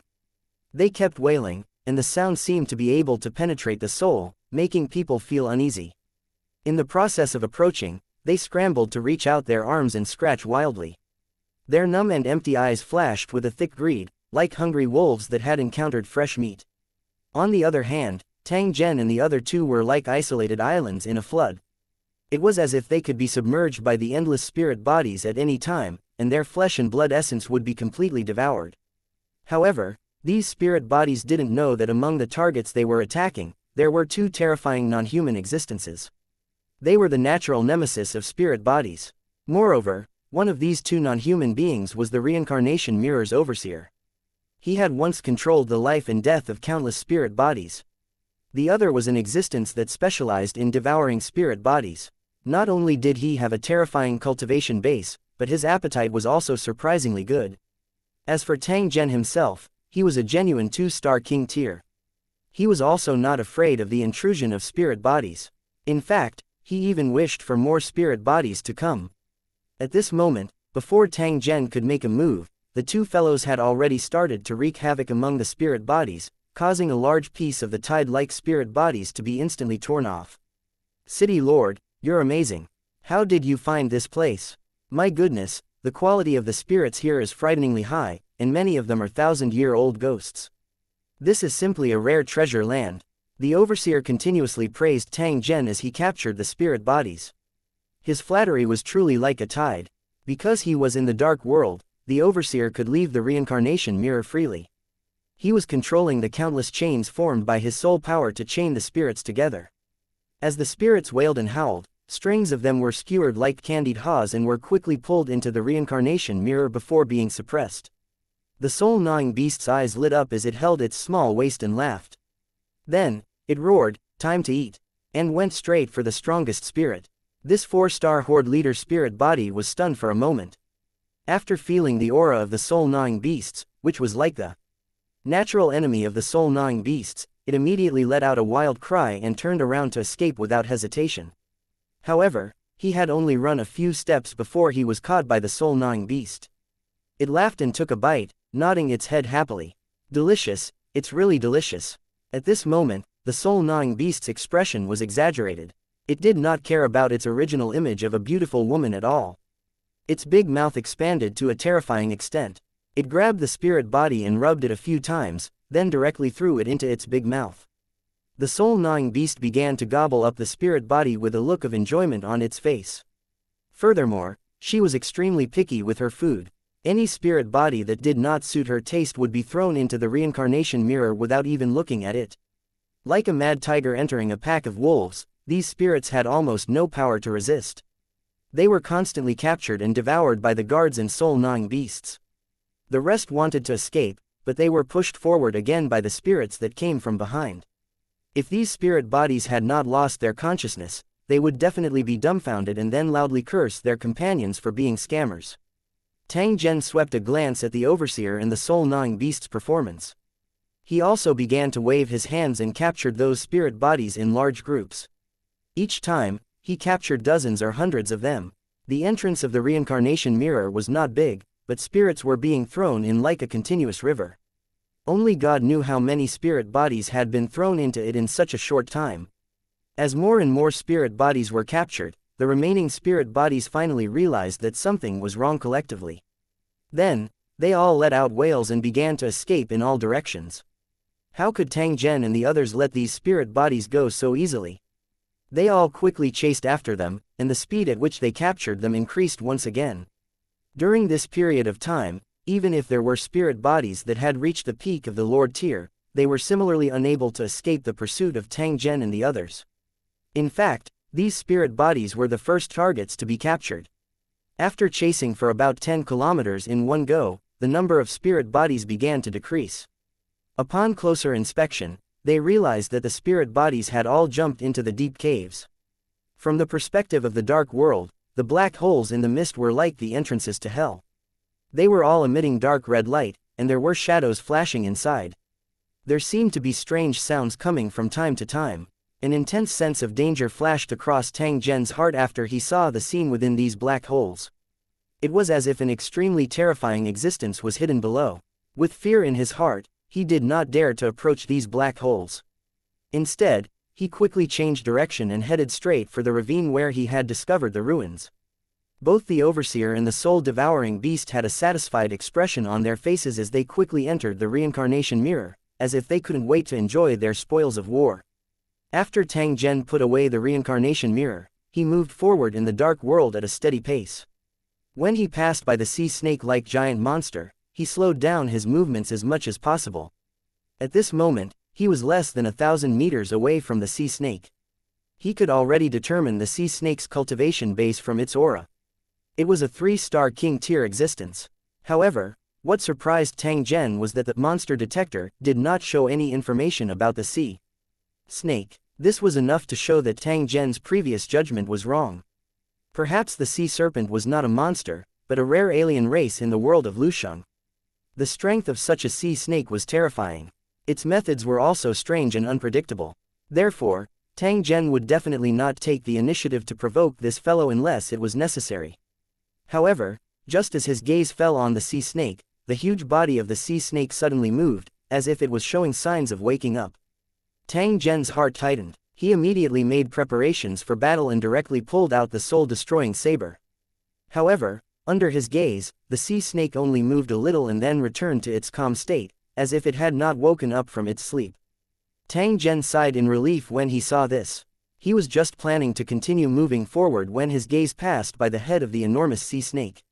His body suddenly trembled. It turned out that in that place, there was a shrunken version of a sea snake that was less than a meter long, but its entire body had been completely energized, and it was staring at him. This kind of energy body was completely different from spirit bodies that were similar to energy bodies. If the material of ordinary spirit bodies was said to be foam, then the body of this sea snake was steel. Both of them were not on the same level in terms of density and purity.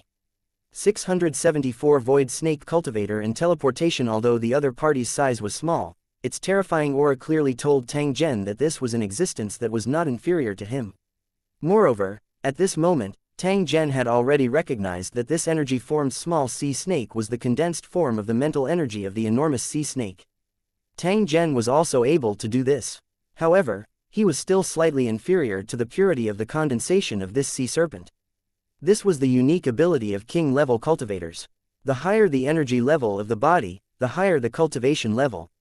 The size of this energy sea snake was not even 1/10,000th of its original body, but the aura it emitted was already quite shocking. If it were to double, it would be simply unimaginable.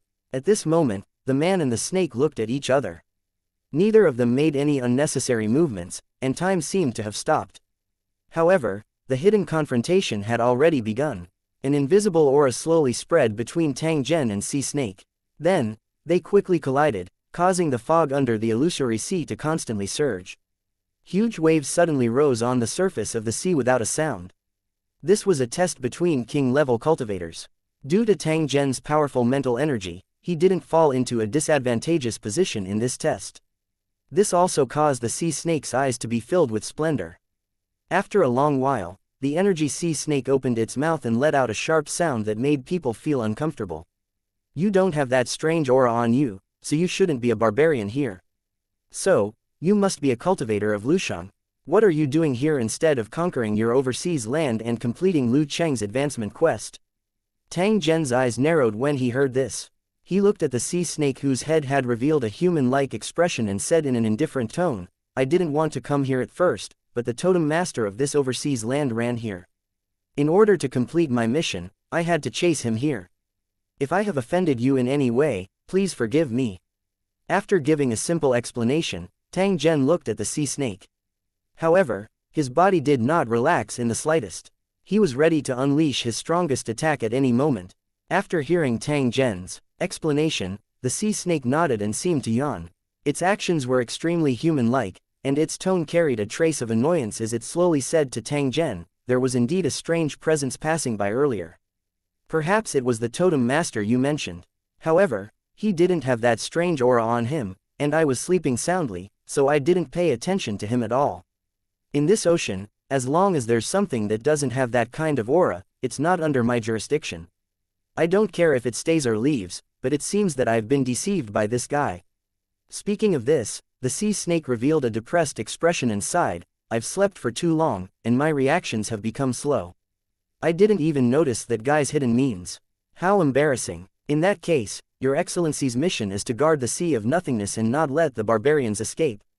Tang Zhen asked thoughtfully. Hearing this, the sea snake immediately let out a sharp laugh. "Young man, I can see that you're quite young, and your cultivation is surprisingly amazing. It's obvious that you have an extraordinary background. So I have to remind you that the less you know about some things, the better. Otherwise, it will be a disaster, not a blessing." The sea snake's true age was unknown. After taking advantage of his seniority, he continued with some pride, "You're right. Our Void Serpent tribe's mission is to guard these overseas lands and prevent the barbarians from escaping." Tang Zhen's heart moved when he heard this. This huge sea snake was indeed a foreign cultivator from the Lusheng world. However, its body size was truly a little terrifying. After speaking up to this point, Void Snake turned to Tang Zhen and said, "Since the Totem Master chose to escape from this area, he must have found the dusty underwater transportation formation. At this moment, he must have left this isolated island in the sea. I don't know where this guy got the teleportation stone tablet from, but I didn't bring it with me. If you want to teleport, you can only get it yourself. If the Totem Master really escapes from this place, it would be my dereliction of duty. I must capture him back. However, due to some restrictions, I can't leave this place, so I'll have to trouble you to make a trip."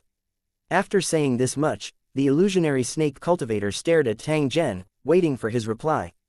"What are you saying? Hunting the Totem Masters is my mission, how can I dare to talk about hard work?" Tang Zhen did not hesitate and immediately agreed, "But I have a question. Isn't the teleportation stone tablet only activated in front of the cornerstone platform? How is it that the Totem Master can teleport just by using the teleportation array?" When the illusionary snake cultivator heard this, he glanced at Tang Zhen with a slightly puzzled expression and explained in a calm tone, "Actually, this isn't a secret, so there's no harm in telling you. Under normal circumstances, teleportation indeed needed to be activated in front of the cornerstone platform, and the teleportation location could also be chosen. However, as long as one had a teleportation stone tablet in hand, they could also rely on the teleportation array that was operating normally to teleport. However, this way, they would not be able to choose their destination, and they would only be teleported to the nearest teleportation array. As long as you use the method I told you, you can start the teleportation. Do you understand?" Tang Zhen nodded his head. He really didn't know about this matter. Situ Yung didn't tell him about it either. Perhaps, even he didn't know about it. After Void Snake finished explaining the operation of the teleportation array, he said to Tang Zhen, "I won't say any other words of thanks. If you can capture that Totem Master, I will owe you a favor. When the time comes, I'll give you an item. When your tower opens a higher level overseas battlefield, you can take it to find the Void Snake Guardian there and get some information from him. It must be known that the Class 7 and Class 8 regions are far from as simple as the Class 6 regions." After saying that, the illusionary snake cultivator didn't say anything more. Instead, he quickly burrowed into the body of the giant sea snake, and his huge body trembled slightly. Tang Zhen didn't hesitate. He immediately turned around and charged toward the transfer array at the bottom of the ocean that the illusionary snake had mentioned. It didn't take long for him to reach the huge ravine and jump down. From the Dark World's perspective, the underwater transmission array that was emitting a faint energy fluctuation was extremely conspicuous. Tang Zhen had already seen it from midair. At the same time, he also noticed that there were indeed some corpses near the teleportation array. However, they were all incomplete. It was obvious that they had suffered a violent attack before they died. Further away, there were also some broken limbs, about 20 people. Judging from the clothes of these corpses, it was obvious that they were the barbarian cultivators who had come with the Totem Masters. 675 Chapter 672. Discovery and pursuit. These corpses had died in a miserable manner, and almost none of them had an intact corpse. However, if one were to look closely, one would discover that the skin of these barbarians was a bit strange. They all had a strange metallic color. Moreover, the blood from the wounds on his body had already congealed, and even emitted a heavy smell of corpses. Judging from this situation, these barbarians must have been dead for a long time. Moreover, their bodies had been refined by a secret technique before they died. These barbarian cultivators who were loyal to the Totem Masters were ruthlessly abandoned in the end and even became bait to attract monsters. Tang Zhen also saw a group of monsters that were surrounded by lightning. At this moment, they were holding the corpses of barbarian cultivators in their mouths. They were constantly tearing and shaking in the air as if they were venting their depressed emotions. It was obvious that the barbarian cultivators had died under its attack. Perhaps the Totem Master had used a special method to avoid the monsters, so the monsters did not eat the corpses. The reason why these monsters attacked the barbarian cultivators was probably because they were close to the underwater teleportation formation. As for the Totem Master, He must have made preparations and used the chaos to activate the teleportation array to escape from this place. Tang Zhen slowly walked to the front of the undersea teleportation formation. He waved his hand and took out a teleportation stone tablet from his storage space. This was a gift from Situ Yung. There were 5 pieces in total, so he could head to Heaven Battling City at any time. After exiting the Dark World, Tang Zhen quickly activated the transportation stone tablet. At the same time, he chanted an incantation in a strange language. Immediately, the entire teleportation array flickered with light and wrapped Tang Zhen within it. In the blink of an eye, he disappeared without a trace. The monsters that were flogging the corpses noticed this and immediately roared. They quickly surrounded the teleportation array, their bodies flashing with lightning, as if they were extremely angry. After the feeling of being crushed disappeared, Tang Zhen's figure appeared in a huge ruin.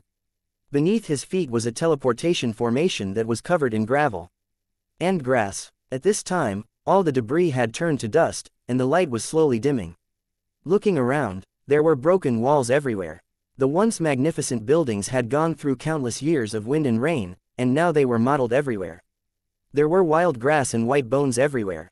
There was no life in the ruins. Tang Zhen switched to the map view and was shocked to discover that he was actually on an incomparably huge mushroom-shaped mountain peak. This ruin was built on the peak of the mountain. The mountain was probably thousands of meters tall and extremely steep. Other than a few huge vines hanging down and vaguely disappearing into the clouds, there was no other way to go up and down. He wondered how the people who lived here had left this place. Tang Zhen quickly scanned the ruins. He did not find any traces of the totem master. He was either hiding in the ruins or had left the giant mountain.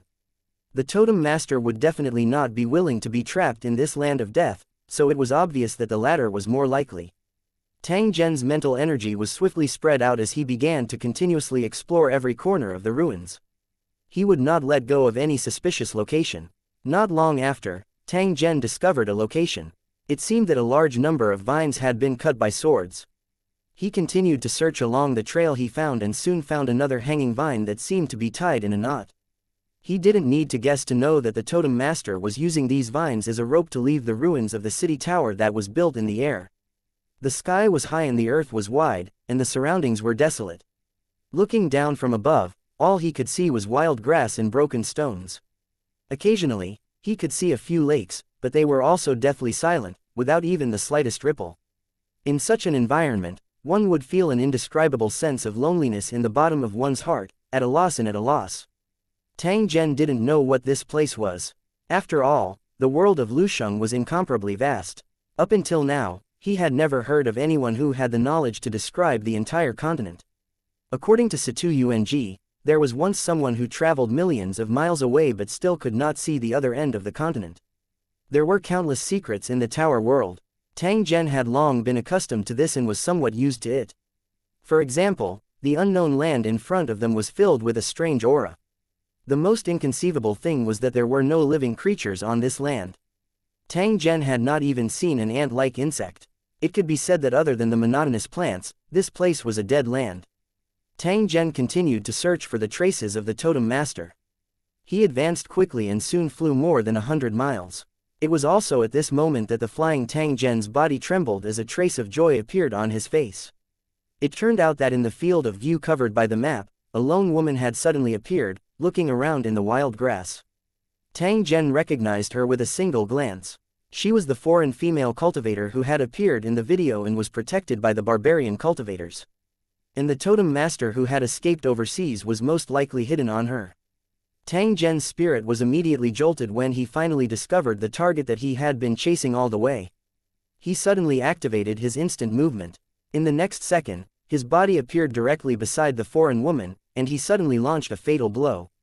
However, just as Tang Zhen was about to attack, the foreign woman seemed to have already predicted his appearance. She actually disappeared without a trace in this critical moment. The instant before the foreign woman disappeared, Tang Zhen saw a sinister and distorted face looking at him with sinister and fearful eyes. Tang Zhen frowned slightly when he saw the foreign woman fleeing. He hurriedly switched to the map's view and indeed, he discovered the figure of the foreign woman 100 kilometers away. However, from her expression, she seemed to be completely oblivious to what had just happened. She was looking around with a blank expression, not knowing why she had suddenly appeared here. However, she was only stunned for a few seconds before she continued on her way. Tang Zhen cursed in his heart after he had used up his daily teleportation across the entire map. Both of his wings suddenly flapped rapidly and he charged straight towards the foreign tribe woman like a stream of light. In order to increase his speed, Tang Zhen would even occasionally use short-distance teleportation techniques. His figure continuously flashed in the sky and disappeared into the horizon in the blink of an eye. At the same time, his eyes were fixed on the woman, afraid that she would play some tricks and escape again under his eyes. However, what one feared would happen. Just as Tang Zhen was rapidly approaching the lady and there was less than half of the distance between them, the lady who was hurrying on her way suddenly stopped. A trace of fear was revealed on her face. Then, she casually took out an item and threw it on the ground. As soon as the object landed on the ground, a burst of light erupted, and a strange-looking four-legged puppet appeared in front of the woman. Judging from the structure and style of the puppet, it didn't belong to the world of Lusheng, but rather the cultivation world where the three spirit sisters were. The woman quickly climbed onto the puppet and chanted an incantation. The puppet's hooves kicked up a gust of wind and it began to run at an incredible speed. 676 Chapter 673. Dead End, damn it. Tang Zhen cursed in his heart and activated the paid attack method on his phone without hesitation. Meteorite descent, attack strength can be adjusted. Lowest level meteorite attack, 100,000 brain beads once.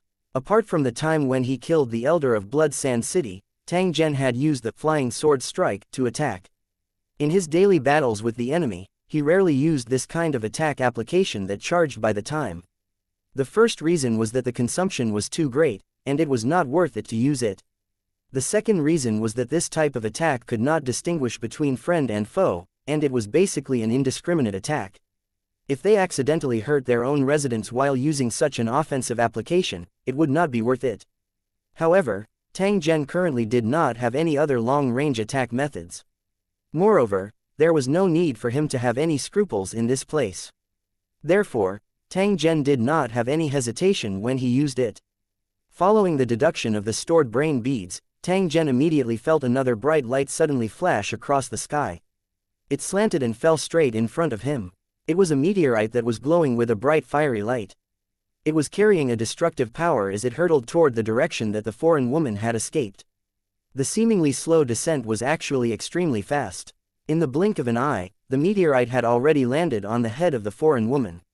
The expression of the foreign woman who was riding on her puppet changed drastically. She gritted her teeth and looked in Tang Zhen's direction. Then, she reached out and removed an ornament from her head before throwing it into the sky.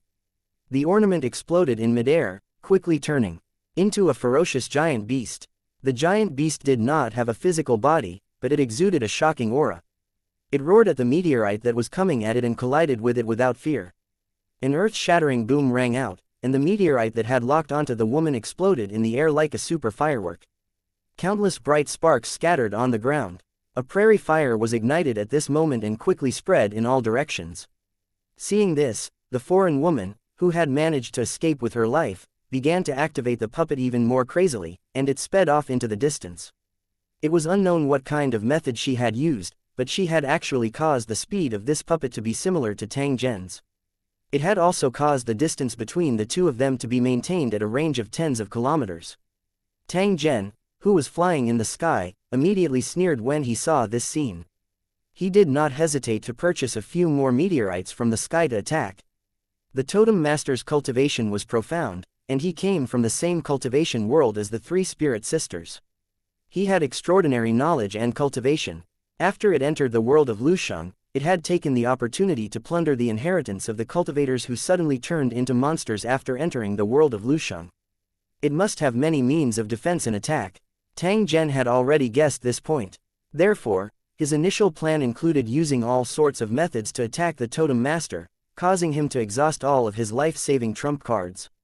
When the master of the totem no longer had a trace of support, it would be the moment of his death. Following Tang Zhen's purchase, several meteorites of the same size once again appeared in the sky. They seemed to have appeared out of thin air and directly smashed towards the Totem Master. The foreign woman who was madly running suddenly turned her head. When she saw the meteorites streaking through the sky, a trace of fear and resentment flashed across her face. With some pain, She reached into her pocket again and took out a few black beads that flickered with black light. The beads seemed to have the ability to float by themselves. Without the woman even having to throw them, they quickly rose into the air and rushed toward the meteorites. After the two came into contact, a series of terrifying explosions rang out. The originally blue sky immediately turned black, and at the same time, countless lightning snakes slithered wildly. As soon as the meteorites entered the lightning net, they exploded one after another, turning into fine dust. The corner of Tang Zhen's mouth curled into a cold smile when he saw this scene from a distance. He waved his hand once again and a dark-colored tungsten steel bar suddenly shot down from the sky. These tungsten steel bars were shaped like sharp arrows and were quite heavy. When they fell from the sky, their speed was almost 10,000 kilometers per hour. At this moment, the steel beams were all locked onto the foreign woman. If they hit her, she and the puppet she was sitting on would instantly be turned into blood and flesh. Damn cultivators of Lusheng, if Dong Mountain rises again, I will definitely tear you into pieces and turn all the residents of Lusheng into zombies. When the foreign woman sensed the threat above her head, her pretty face turned deathly pale, and she suddenly opened her mouth to let out a deep, male voice. This expression was completely different from her previous gentleness. It was as if she had two souls that would switch from time to time, making people feel extremely strange. However, that ferocious expression disappeared in a flash, and was replaced by a look of panic and decisiveness, with a hint of weakness and loneliness unique to women. The change in her expression was so natural that she didn't seem to notice the abnormality in her body. Seeing that the falling steel bar couldn't be dodged, the foreign woman roared again and spat out a mouthful of blood. Then, she turned into a cloud of blood mist and fled several kilometers away in the blink of an eye. At the same time, the large stretch of tungsten steel bars fell from the sky and landed on the ground without any resistance. They were like countless cannonballs, smashing a large pit in the ground. The four-legged puppet that the female was riding on was also struck by the tungsten arrow and instantly shattered into countless pieces. However, before the woman could recover from her shock, a stream of light suddenly appeared in the sky and headed straight for her. This is the Suan Ni flying sword. The woman let out a man's roar again, and a look of fear appeared on her face as she dodged as if she had gone mad. In the face of this life and death crisis, he no longer held back and used all his trump cards. Barriers appeared before her, but in the blink of an eye, they were shattered by the flying swords, revealing the non-human woman hiding behind them.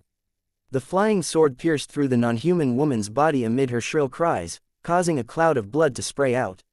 However, as the flying sword had shattered countless protective barriers, it had used up all its power. Therefore, it only stayed for less than a second before it turned into a stream of light and quickly dissipated. The foreign woman who had been pierced by the flying sword fell to the ground. Blood continued to flow from the huge wound, but as her muscles squirmed, the blood quickly stopped flowing. She took out a pill from her pocket and swallowed it. Then, she struggled to get up and tried to escape. 677A Secret Race 1 Still not giving up. Do you think you can escape? A faint voice suddenly sounded. The body of the foreign lady stiffened as she slowly turned around. She looked at Tang Zhen behind her with a complicated expression. At this moment, her face was pale and she was biting her lips. It was obvious that she was suffering extraordinary pain. You demons, not only did you destroy my tribe, but you also killed my parents and husband. You're inhumane. You're all destined to die a terrible death. The foreign woman seemed to think that she had no chance of escaping. She simply opened her mouth and cursed at Tang Zhen. She had an expression that looked as if she wanted to eat his flesh raw. She even brandished her battle blade and slashed at Tang Zhen. Tang Zhen expressionlessly looked at the foreign tribe woman who had almost gone mad. He casually waved his hand and a huge force struck, knocking the foreign tribe woman who was charging at him to the ground. After the female fell to the ground, the wounds on her body were pulled open again, and blood continued to flow out, soaking her entire robe. The woman groaned in pain as she struggled to get up. However, she accidentally touched her slightly bulging abdomen, and the determined expression on her face instantly softened. I beg you, please let me go, let my child go.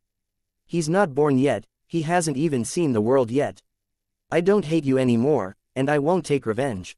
As long as you let me go, I'll definitely go far away and never let you see Han again. The foreign woman suddenly knelt down and begged Tang Zhen. Tears and snot were streaming down her face, and her face was filled with grief. I don't want to kill you, but the thing in your stomach. It's not your child, but a real demon. The foreign woman didn't believe Tang Zhen's words at all. She just kept kowtowing and begging Tang Zhen to let the mother and son go. Tang Zhen shook his head, his expression gradually turned ice cold as he spoke with a mocking tone. Enough. You're a king-level cultivator and a totem master, yet you're using such underhanded methods. Do you really think I'll let you go? I'd like to know how a woman whose body has been completely destroyed can give birth to a child. Even if she does give birth to him, he's definitely not her son, but a freak like you. Tang Zhen's voice had just sounded when the body of the foreign tribe woman, who had her head on the ground, stiffened. After being silent for a moment, she slowly raised her head and raised her neck to look at Tang Zhen. However, a strange smile appeared on the woman's face. Coupled with the tears and dirt on her face, it was a strange and terrifying sight. If you want to see it, you can wait for a while. You'll see what I look like when I'm born. A strange voice came out of the female's mouth. It sounded like the voices of a man and a woman were intertwined, and it had a slight tremble to it, which made people feel uncomfortable. Forget it. I feel extremely disgusted when I look at you now, so you'd better die early. Tang Zhen's voice had yet to fade when the soul-annihilating saber in his hand suddenly swung out and directly slashed towards the foreign tribe woman. The foreign woman shrieked and was about to get up and dodge. However, with her current seriously injured body, how could she avoid Tang Zhen's sudden attack? As the saber passed by, a bloody light appeared, and the female's body was instantly split into two. A sharp screech came from the woman's severed abdomen. Immediately after, an egg-sized meatball flew out at high speed, trying to escape with a shocking blood chi. Tang Zhen casually stretched out his hand and that meatball was immediately fixed in midair. It was no longer able to move in the slightest. Damn it, just a little more time and I'll succeed.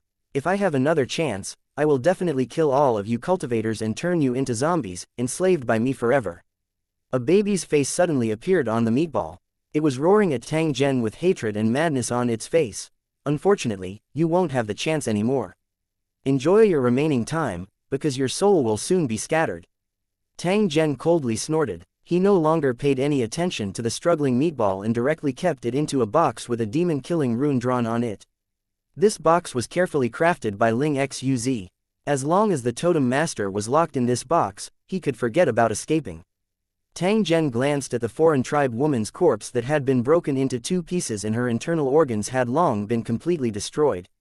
He casually dug a hole and buried her in this uninhabited land. This foreign woman was also a pitiful worm. From the beginning to the end, she was only a tool used by the totem master. The totem master wanted to use this to complete the process of reincarnation and completely avoid the restrictions of the laws of the world of Lusheng. From then on, he would no longer be bound by any restrictions. The real child of this foreign woman had long been replaced by the totem master. The day the totem master was born would be the day of her death. However, the actions of the totem master also gave Tang Zhen an opportunity to defeat him easily. Otherwise, it was absolutely impossible for Tang Zhen to capture him so easily with the strength and means of the totem master alone. From Tang Zhen's point of view, the totem master was already prepared. It was just that this reincarnation process was full of variables and dangers. Moreover, his strength would be greatly reduced. It was precisely because of these unknown dangers and drawbacks that he could not make up his mind. It was only when the Holy Dragon City invaded the overseas lands that the totem master finally made up his mind.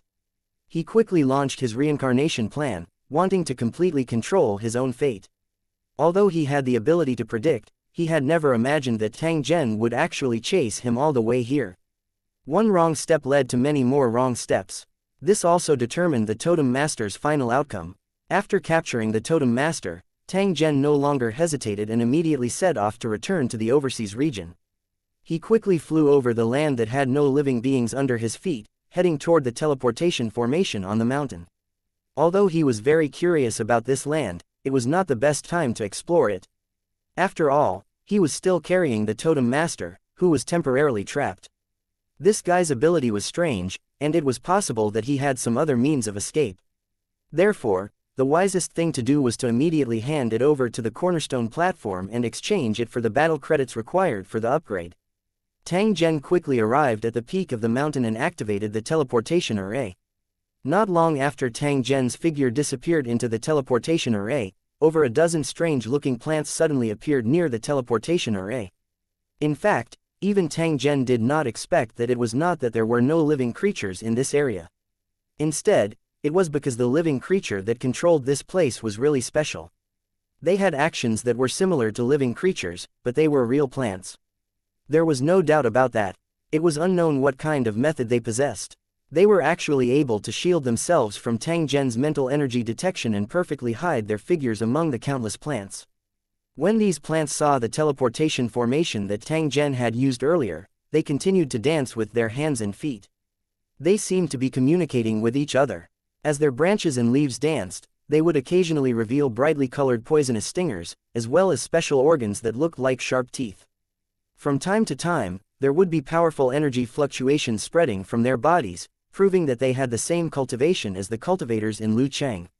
From this, it could be seen that these plant life forms were by no means good. They should have the ability to easily kill people. There were countless races in the world of Lusheng, and many of them could not be measured with common sense, which could be seen from these plant races. 678 Exterminating the lightning-type monster. All the changes in this unknown place temporarily had nothing to do with Tang Zhen. After the dazzling and distorted scene disappeared, Tang Zhen's figure had already appeared on the teleportation array under the Sea of Nothingness. Tang Zhen did not relax his vigilance. This was because he knew that before he was teleported away, several electric monsters had furiously rushed over here.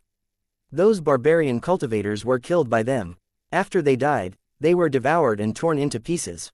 Those monsters seemed to treat the teleportation portal as their reverse scale, forbidding any other living beings from touching it. The reason for this might be related to the special nature of the teleportation formation. After all, even when the teleportation portal was not in operation, it would still emit a faint energy. To the monsters, this was the best place for them to rest and improve their strength. In the Sea of Nothingness, there were definitely not many similar places. Once they were discovered, they had to guard them with all their might and not let other creatures touch them. Therefore, it was understandable that the electric discharge monster regarded this place as a forbidden area. The matter was just as Tang Zhen had expected. Those monsters had been loitering in the vicinity. When they saw the light from the teleportation array flickering again, they immediately rushed over as if they had gone mad. Tang Zhen had long been on guard. At this moment, the soul-annihilating saber instantly appeared in his palm when he saw over 10 enormous monsters flickering with lightning pouncing toward him. Those monsters with the cultivation of 4-star horde leader so completely ignored the terrifying aura emitted by Tang Zhen. They opened their huge mouths and bit at him ruthlessly. Tang Zhen coldly snorted. The soul-annihilating saber in his hand was accompanied by a cold light as it directly hacked at the body of the nearest monster. With a miserable howl, a large piece of flesh was cut off from the monster's head, and a pit appeared on its head. Dark green blood gushed out like a fountain, soaking the nearby mist. The injured monster rolled around in pain. Its huge body leapt out of the Sea of Nothingness, bounced up a dozen meters high, and then fell back down heavily. After lying on the ground and twisting a few times, the monster stopped moving. The other dozen or so monsters seemed to have been stimulated by the blood. They immediately charged at Tang Zhen as if they had gone mad. The lightning snakes that wreaked havoc continued to wave around, enveloping the entire area around him. Tang Zhen hurriedly released an energy barrier when he saw that the situation was not good. It instantly collided with those electric snakes. Tang Zhen immediately felt that something was amiss when this electric snake touched his body. An extremely uncomfortable numbing, swelling, and pain assaulted him, causing his limbs to instantly harden and tremble. It seriously affected Tang Zhen's movements. Fortunately, Tang Zhen was wearing the Femme combat suit. The specially made purple gold battle armor had an extremely good insulation property after several tests. Coupled with the strengthened protective shield of the mobile phone, the damage of the terrifying electric current was actually infinitely weakened. Although his limbs had become sluggish due to the electric current's assault, Tang Zhen's mental energy had burst out at this instant and covered the entire surrounding area. Those monsters also felt the mental energy that was everywhere. Their speed increased once again, and they ruthlessly crashed towards Tang Zhen. It was also at this moment that Tang Zhen began his swift and fierce counterattack. Several jet-black daggers suddenly shot out from around his body. They were like spiritual snakes that continuously spat out astonishing cold glints. Soon after, under the control of Tang Zhen's terrifying mental energy, Those black daggers were like red-hot iron that had come into contact with butter as they softly and easily drilled into the bodies of these monsters. These monsters let out painful roars. However, their attacks became increasingly frenzied, forcing Tang Zhen to continuously teleport and dodge. A life-and-death battle between high-level cultivators was actually just a matter of seconds. There wasn't much of a back and forth. Killing the enemy in one move was the most common scene in a life-and-death battle. In the blink of an eye, the black daggers shot out from the monster's body and pierced into it again, turning its internal organs into a pool of mud. The monster that was attacked howled in pain. Its huge body struggled in pain, and countless gravel and dust were lifted up. The sea of nothingness formed by fog began to surge violently. Under Tang Zhen's control, these tiny black daggers actually unleashed an incomparably terrifying killing power. In a flash, they had killed these monsters until their bellies faced the sky and their bodies heavily fell to the ground. In less than half a minute, all the electric discharging monsters that surrounded Tang Zhen were killed. Dark green blood splattered everywhere, emitting a faint fluorescent light in the dark environment. Seeing that these few monsters were already dead, Tang Zhen retracted his black short sword and quickly inserted it into the groove at the back of his battle armor. Not only did the purple gold armor look mighty and domineering, but the materials used to make it were also extremely precious. Ordinary cultivators had never even heard of it, let alone seen it. Many secret forging techniques, runic magic circles, and a series of technological achievements were used to make this set of armor. Once all the functions were activated, the wearer of this armor would immediately transform into a terrifying combat weapon, and their combat power would soar. As Tang Zhen's special equipment, the purple gold battle armor's value could no longer be measured by money. This was because one could not buy it even if one had the money. If they had to set a price, it could only be said to be priceless. After taking out the brains of these monsters, Tang Zhen walked toward the void snake cultivator. Previously, this guy had promised that as long as he captured the totem master, he would give him the token of the void snake clan as thanks. With this special token, he would be able to find the void snake cultivators of the same race and ask please like and share the video on the YouTube channel Cultivation Audiobooks. Them for the information he needed when he opened the Grade 7 overseas battlefield. According to what the void snake cultivator had said earlier, the mission of their race was to guard the Sea of Nothingness, which was the prison of the Endless Sea, and to prevent any barbarian or spirit body from secretly leaving. As the local tyrants of these overseas battlefields, Tang Zhen believed that he would definitely be able to obtain useful information from their mouths. When two armies were fighting, the accurate and timely information could even be compared to millions of soldiers. Therefore, Tang Zhen attached great importance to this promise of the illusionary snake cultivator. Otherwise, with his personality, why would he be greedy for such a small reward? Because the previous battle was quite loud, the monsters nearby had all dodged. Even the fluorescent insects on the bones had all dimmed, making the nearby area dark. At this moment, the green lights were like the first light of a lantern, revealing the strange halo in the sea of fog. The body of the illusionary snake cultivator, which was like a small mountain, also appeared in Tang Zhen's field of vision at this moment. Following Tang Zhen's continuous approach, the illusionary snake that was originally in a deep sleep also trembled slightly. 679 Void Snake Cultivator's token. With the strength of the illusionary snake cultivator, it was impossible for him not to sense Tang Zhen's appearance. It was even possible that the illusionary snake cultivator had already sensed Tang Zhen's arrival when he was teleported back. As for the battle between Tang Zhen and those electric monsters, the Void Snake Cultivator would definitely have witnessed the entire process. As Tang Zhen stopped his footsteps, the illusionary snake's body once again trembled. A mist was spat out from its huge head. At the same time, the shrunken illusionary snake formed from pure energy also appeared in front of Tang Zhen. Even though he had not entered the dark world, he could still clearly see it. Your Excellency's strength is extraordinary. As expected, you captured the Totem Master, and your speed far exceeded my expectations. Since that's the case, I can't go back on my word. You can take it. The illusionary snake cultivator's mental power was very strong. With a slight sweep, he could sense the aura of the Totem Master. After confirming that Tang Zhen had captured the Totem Master, the illusionary snake cultivator didn't waste any more words and directly controlled an item beside him to throw into Tang Zhen's hands. It was a palm-sized scale that had been buried in the soil beside the illusory snake's body. It looked like it had been there for quite a few years. Tang Zhen took a careful look and discovered that there were fine and complicated patterns on the scales. It appeared extremely complicated. This is my scale, and it contains my aura. When you need it, you can take it out. After saying that, the illusory snake cultivator's energy body dissipated again. It was clear that he had fallen into a deep sleep. Tang Zhen originally had a few questions he wanted to ask, but the void snake cultivator didn't give him the chance. This made him feel quite depressed. No longer paying attention to the void snake cultivator who was pretending to be asleep, Tang Zhen turned around and rushed to the edge of the void ocean. It didn't take long for him to reach the shore. The Holy Dragon City cultivators, who had been waiting for a long time, immediately surrounded him. After confirming that Tang Zhen was fine, they secretly heaved a sigh of relief. Previously, Tang Zhen did not allow them to follow him because their cultivation was insufficient.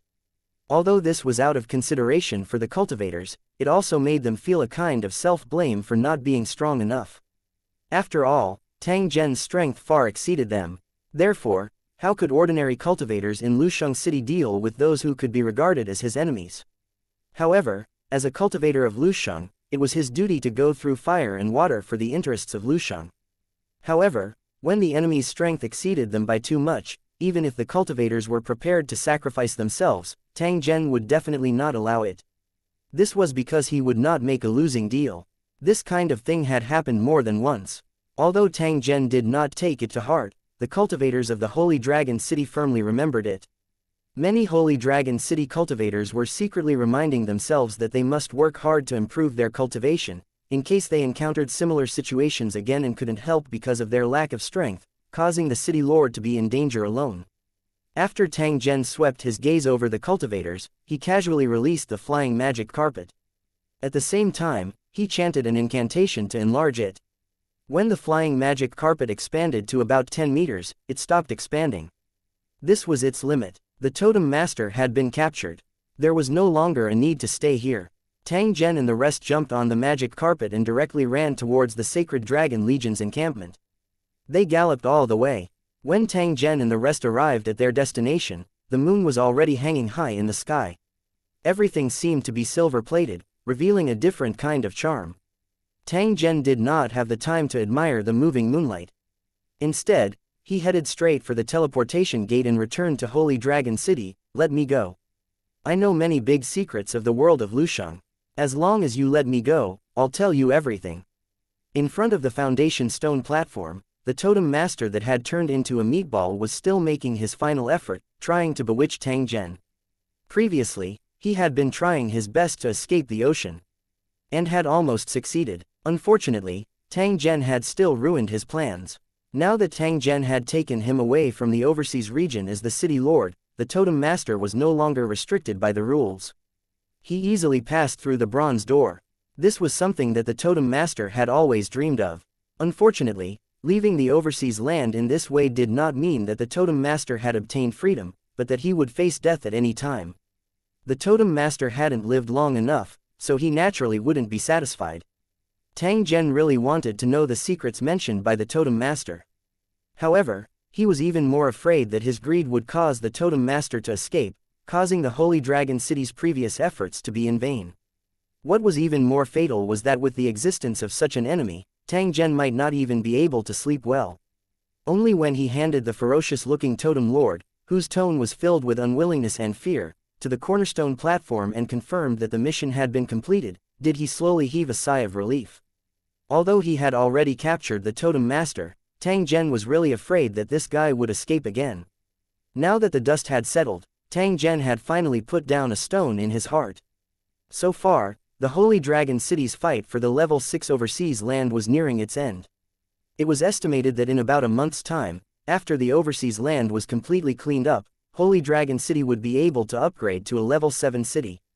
This speed could be said to be extremely fast. At least, in the history of top towers that Tang Zhen knew, no tower had completely controlled an overseas land in such a short period of time. The Holy Dragon City's combat strength and Tang Zhen's cultivation base had played a crucial role in this battle. Although Tang Zhen was pleased with such a proud result, he did not feel the slightest bit of pride. Through this battle for the overseas lands, Tang Zhen had a further understanding of the tower world. The destroyed buildings of nations, the barbarians who were abandoned and became prey, the totem spirits, and the illusionary snake cultivators all let him see a scene that few people knew about in the world of buildings. Brutal and merciless, only the strong could live forever. Tang Zhen did not want this scene to happen to the Holy Dragon City. Hence, only by continuously becoming stronger and surpassing all the other buildings could he prevent this from happening. Especially when the Holy Dragon City was strong to a certain extent, they might be able to break this rule and even become the rule maker. Tang Zhen returned to his room and sat on the soft sofa.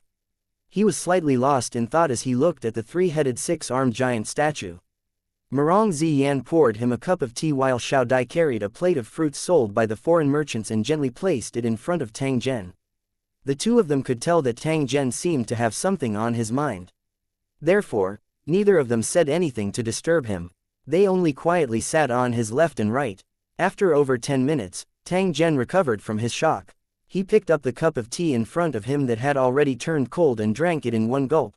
Let's go to the residential area together. It seems that we haven't been there for a long time. The two women naturally did not refuse. After changing their clothes, the three of them walked towards the residential area. 680 Chapter 677 Dominate the interplane passage. The Holy Dragon City was now overcrowded. The originally empty houses were also full of residents. Although it looked a little noisy, it was full of people, not as cold and quiet as before. As the Holy Dragon City's military camp and residential area were separated into two places, most of the moving figures within the area where Lu Cheng was located were also residents of Lu Cheng. Walking up the stairs, the three of them talked as they walked. It didn't take long for them to reach the residential area. The area of each tower in the Holy Dragon City was extremely large. It took a long time to reach the end of a corridor, and this was the place where the Holy Dragon City's residents had their leisure time. Under the bright lights, a wide area appeared in front of the three of them. Many residents of the city were gathered here, and it seemed very lively. Some of them were playing cards, some were chatting, and some were gathered together, watching the video on the big screen. It was now the entertainment time for the Holy Dragon City's residents every night. After a busy day, they would enjoy a relaxing time before going to bed. After seeing Tang Zhen's figure appear, those residents were first stunned. Soon after, they immediately surrounded him with enthusiasm. The residents on this floor were all the aboriginals of the Tower World. Towards Tang Zhen, who brought them a happy life, these residents were filled with respect and love from the bottom of their hearts. After chatting with these residents for a while, Tang Zhen was also invited to join the residents' card game that had just begun. He casually played for a while. The Holy Dragon City resident who had given up his seat stood behind Tang Zhen in excitement. It was as if it was a great honor for Tang Zhen to sit here. For some unknown reason, his luck was astonishingly good, and he won almost every single round. 10 minutes later, Tang Zhen glanced at the other three Lusheng residents who had lost all their money. He laughed and stood up, leaving with Mirang Ziyan. Next, Tang Zhen and the other two took a look at the building where the new residents lived. After chatting with the transmigrators who had already adapted to the world of the building, they returned to their own residence with smiles on their faces. Another sunny day had arrived. The golden rays of the sun shone on every corner of the Holy Dragon City, and even the air was filled with a sense of comfort and relaxation. The Holy Dragon City's residents welcomed the bright sun and began a new day of work with smiles on their faces. Each and every one of them was full of energy. Because the more powerful the Holy Dragon City was, the better their lives would be. This change was so obvious that everyone saw it and was happy in their hearts. They were also willing to contribute their own strength. Unlike the residents of the Holy Dragon City, Tang Zhen, who had always been diligent, slept a little more today. After coming back from Lu Sheng's residential area last night, he tossed and turned in bed for most of the night before he slowly fell asleep. Lu Cheng's advancement to level 7 was not far away, and the pressure on him had been reduced by a lot, so he slept especially soundly. After having a simple breakfast, Tang Zhen changed into a set of light clothes and began to stroll around the tower. Tang Zhen was bathed in the warm sunlight as he walked on the lush green grass. He was pondering over a problem as he walked. War was the most costly thing. In order to go overseas, the Holy Dragon City had used up a lot of their reserves. Fortunately, they had won in a short time.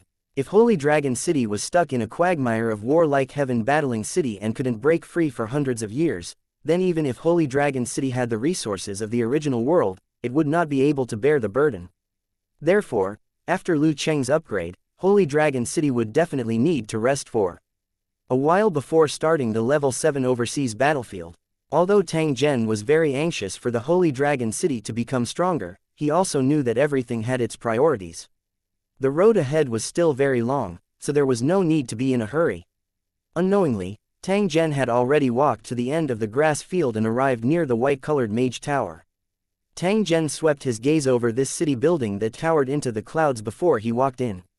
As soon as he entered, Tang Zhen felt a wave of energy that was so dense that it was almost viscous was slowly floating within the wizard tower. This was a type of energy formed after the brain pearl was transformed. It was extremely beneficial for the advancement of cultivation. It could be said that this was a treasured land for cultivation. The strength of the Holy Dragon City's cultivators had advanced by leaps and bounds, and the Great Mage Tower's contribution could not be overlooked. Of course, the consumption was also very huge. So, if one wanted to enter here to cultivate, they had to pay a certain amount of points. Only by entering and exiting the city could the normal operation of the city be guaranteed. It could also allow the cultivators in the city to remain enthusiastic and continue to work hard to complete the missions and earn enough points. At this moment, in the hall on the first floor of the Mage Tower, there were a few Holy Dragon City cultivators in long robes sitting cross-legged, all of them meditating. The energy here was the gentlest and most suitable for ordinary cultivators to cultivate. As for Lord-ranked cultivators, they could cultivate on the higher levels of the Wizard Tower. These cultivators were too focused on their cultivation. Therefore, they did not notice Tang Zhen's arrival. Tang Zhen did not intend to disturb them. He only quietly walked to the upper level of the Wizard Tower. On the second floor of the Mage Tower, there were many items brought back from the Mage Junkyard. They were displayed like merchandise. There were books, artifacts, and many strange materials. The reason why these items that originally belonged to the Wizard World appeared in the Wizard Tower was naturally due to the Holy Dragon City's cultivators who were doing missions in the interdimensional passage. Currently, the Holy Dragon City cultivators were famous for being overbearing in the world of ruins that was connected to the interdimensional passage. They relied on their strength and occupied almost 70 to 80% of the entire world of ruins. If they heard that there were good things in other areas, the Holy Dragon City cultivators would charge over aggressively and snatch them without a second word. If those foreign cultivators were not convinced, the Holy Dragon City cultivators would laugh hideously and chase after them. In terms of cultivation, those foreign cultivators could not compare to the Holy Dragon City. In terms of weapons and equipment, they were even more inferior. Hence, every time there was a battle, those foreign races would suffer heavy losses. As time passed, these foreign tribes had no choice but to unite and work together to resist the Holy Dragon City's oppression. But even so, those foreign races were still no match for the Holy Dragon City cultivators, and were beaten until they fled like rats. In the end, they had no choice but to swallow their anger and let the Holy Dragon City cultivators run amok in the world of ruins. They pretended not to see them. Of course, the Holy Dragon City was not unforgiving. After defeating these foreign races, they immediately stated their conditions, asking the foreign races to use the items they found in the world of ruins to exchange for a monster hunting ground. The higher the value of the item, the more land area he could exchange for. The main purpose of the ruins was to provide brain pearls to the level 5 towers. The items found in the ruins were just side benefits. Therefore, the non-human Lusheng agreed to the Holy Dragon City's condition after some consideration. 681 Chapter 678, Fish Thief. 1. The Holy Dragon City had used the land they had occupied to obtain a large number of relics from the junkyard world. They had all been sent back for identification. For this, Tang Zhen had specially compiled a dictionary to help the Holy Dragon City residents recognize the words of the world of ruins, so as to determine the specific value and use of the items. The items placed on the second floor of the Wizard Tower were the useful items that had been selected. They were placed here for cultivators to use their points to exchange for them. As the saying went, no matter how many changes there are, the roots are the same. Although the cultivation methods in the world of wizards were different from those in the world of Lusheng, they still had many similarities. This also piqued the interest of many Holy Dragon City cultivators, and they began to try to cultivate the spells from the wizard world. Relying on the rich energy supply of the Wizard Tower, some of the Holy Dragon City's cultivators had actually become apprenticed to it. Not only did they have the combat power of a cultivator, but they also had the power of a wizard similar to that of a holy master. The legendary dual cultivation of magic and martial arts should be referring to such a situation. Tang Zhen did not stop this matter. After all, this was an extraordinary cultivation method. If it could form a standardized system of inheritance, it would be beneficial to the Holy Dragon City. Accompanied by the Holy Dragon City cultivator in charge of exchanging items on the second floor, Tang Zhen flipped through the items and picked a few books before slowly leaving the Master Tower. Tang Zhen flew to the treehouse at the top of the Mother Tree Tower. When he was planning to read a book quietly, he accidentally saw a tall figure appear by Pearl Lake. A little boy with 2 heads and 4 arms stood beside him. The boy's body was extremely similar to the giant in the giant tower. The only difference was that the boy looked more like a human. The tall figure at the side was Da Shang. The 2-headed and 4-armed little boy had an inseparable connection with Tang Zhen. Tang Zhen laughed softly when he saw that the little boy's face was almost the same as his own when he was young. He put down the book in his hand and sized them up without taking his eyes off them. At this time, 2 figures, one big and one small, were standing by the lake without saying a word, silently observing the movements on the surface of the water. Upon closer inspection, one would notice that the big bear and the little boy were holding simple steel forks with a few sharp spikes. Behind the steel fork, there was a long rope that they had spread out and piled together. At this moment, a black shadow suddenly emerged from the bottom of the water and slowly swam past the position in front of the 2 of them, appearing to be at ease. When these black shadows approached, they finally revealed their true appearance. They were actually silver-gray fish that were over a meter long, and each of them was abnormally fat. Da Shang, who had been holding his breath, suddenly raised his arm and threw the steel fork into the lake. With Da Shang's strength, the steel fork could easily pierce through a rock. In order to avoid hurting the big fish, he deliberately restrained his strength. As a result, when the steel fork entered the water, it easily pierced through the body of a big fish, causing it to constantly struggle and set off ripples. Quickly throw away your fork, or the fish will run away. As he threw out the steel fork, Da Shang did not forget to remind the little boy beside him. At the same time, he quickly retracted the rope and dragged the big fish to the shore. The little boy nodded and aimed directly at the largest fat fish in the lake, shooting out the steel fork in his hand at lightning speed. The steel fork that the little boy shot out was fast and accurate. With a whoosh, it swept across the surface of the lake and directly hit the biggest fat fish. The fat fish that was originally swimming on the lake couldn't dodge in time and was suddenly pierced by the steel fork. It immediately rolled violently because of the pain. Waves immediately rose on the surface of the water, and a rope was pulled straight, moving back and forth on the surface of the lake. The big fish desperately tried to break free from the steel fork on its body, but the little boy held on to the rope tightly and dragged it to the shore. Although the little boy was young, his strength was amazing, so much so that the fat fish with infinite strength in the water was dragged to the shore in the blink of an eye. Grabbing the gills of the fat fish, the little boy dragged the fish that was even taller than him and directly pulled it to the shore, his face full of excitement. At this moment, the big bear was also carrying the big fish that they had caught. He patted the little boy's head in praise to show his encouragement. Immediately after, the 2 of them carried the big fish on their shoulders and began to run wildly out of the Holy Dragon City. As soon as the 2 fish thieves ran away, a few frogmen swam over from the distance and roared at the 2 escaping figures in exasperation. However, from their tone and actions, it was clear that they were perfunctory, and when they shouted, they were also weak. In fact, this was not the first time that Da Shang and the little boy had stolen fish. Almost every once in a while, the 2 would run to Pearl Lake and repeat the scene just now. The frogmen in charge of raising the fish had long known about this, but they could do nothing about it. Even the higher-ups of Holy Dragon City could not reprimand these 2 special people. There had been frogmen who complained to the frogman chief and some of the managers in the Holy Dragon City, but they all smiled and said that they already knew, but had no intention of investigating further. As time passed, the frogmen started to turn a blind eye to the situation. They would wait until the 2 of them were done stealing the fish before they ran over and berated them. It was the same today. In fact, these frogmen had already seen the figures of Da Shang and his companion, but they pretended not to see them. They only swam over lazily after they were done. A trace of a smile involuntarily appeared on the corner of Tang Zhen's mouth after he saw this scene.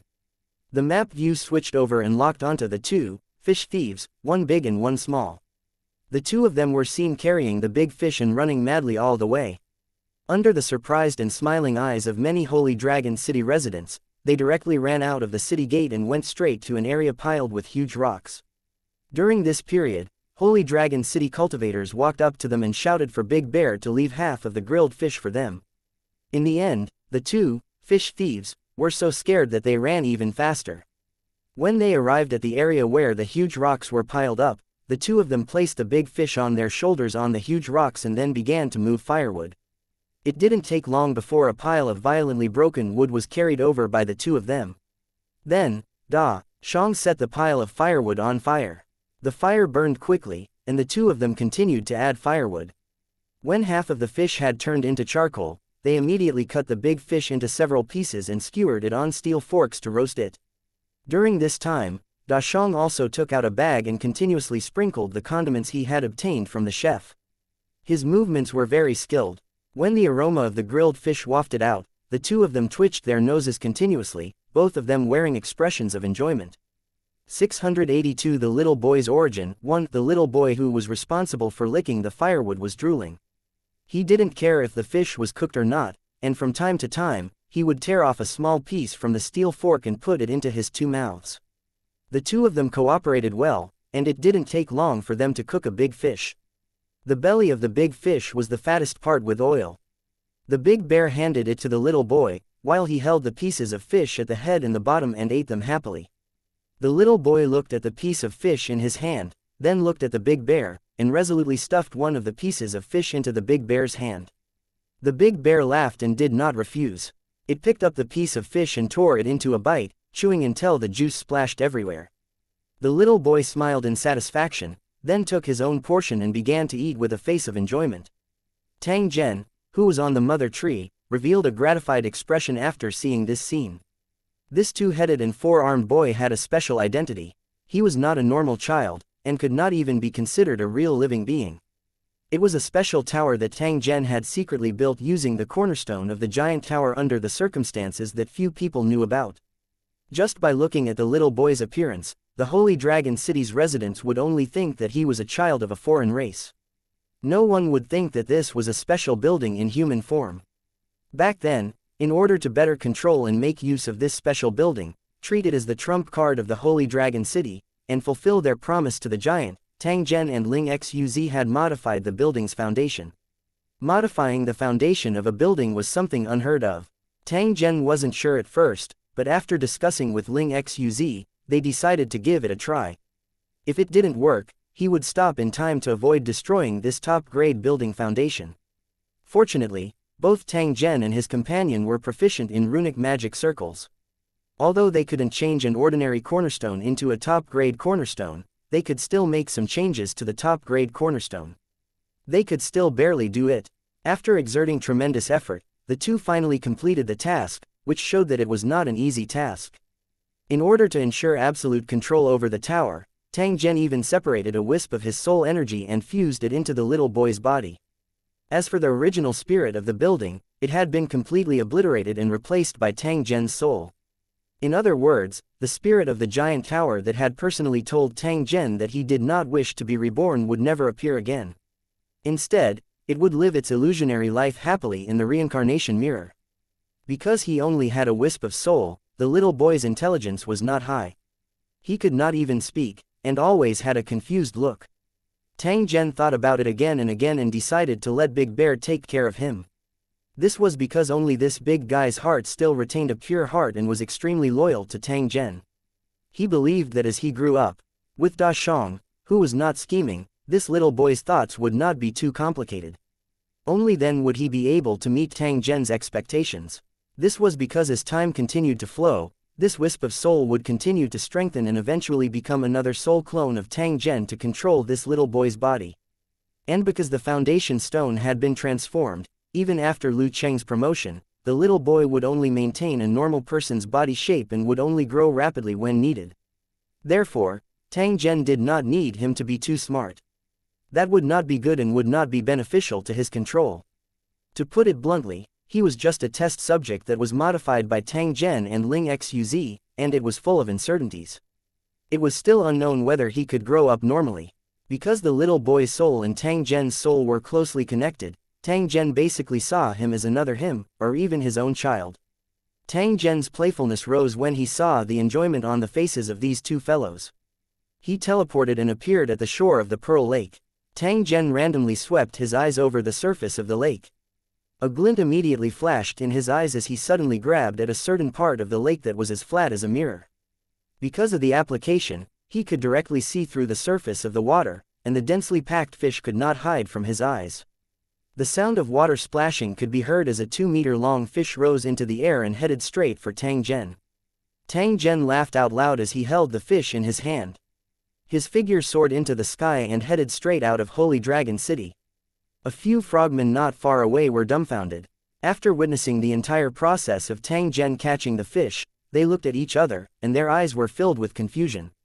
2 fish thieves had just succeeded, but in the blink of an eye, the great Holy Dragon City Master had also come to steal fish.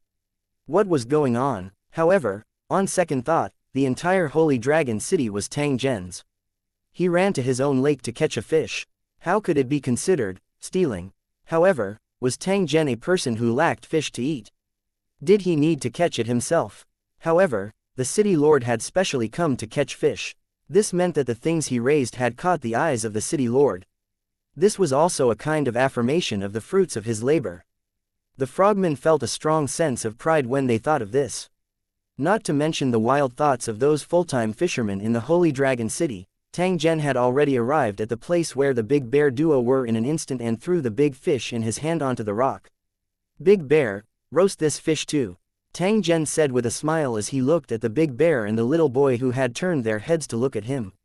Hearing someone speak behind them, Dashang and his partner, who were originally licking their lips and looking as if they had not had enough, were suddenly shocked.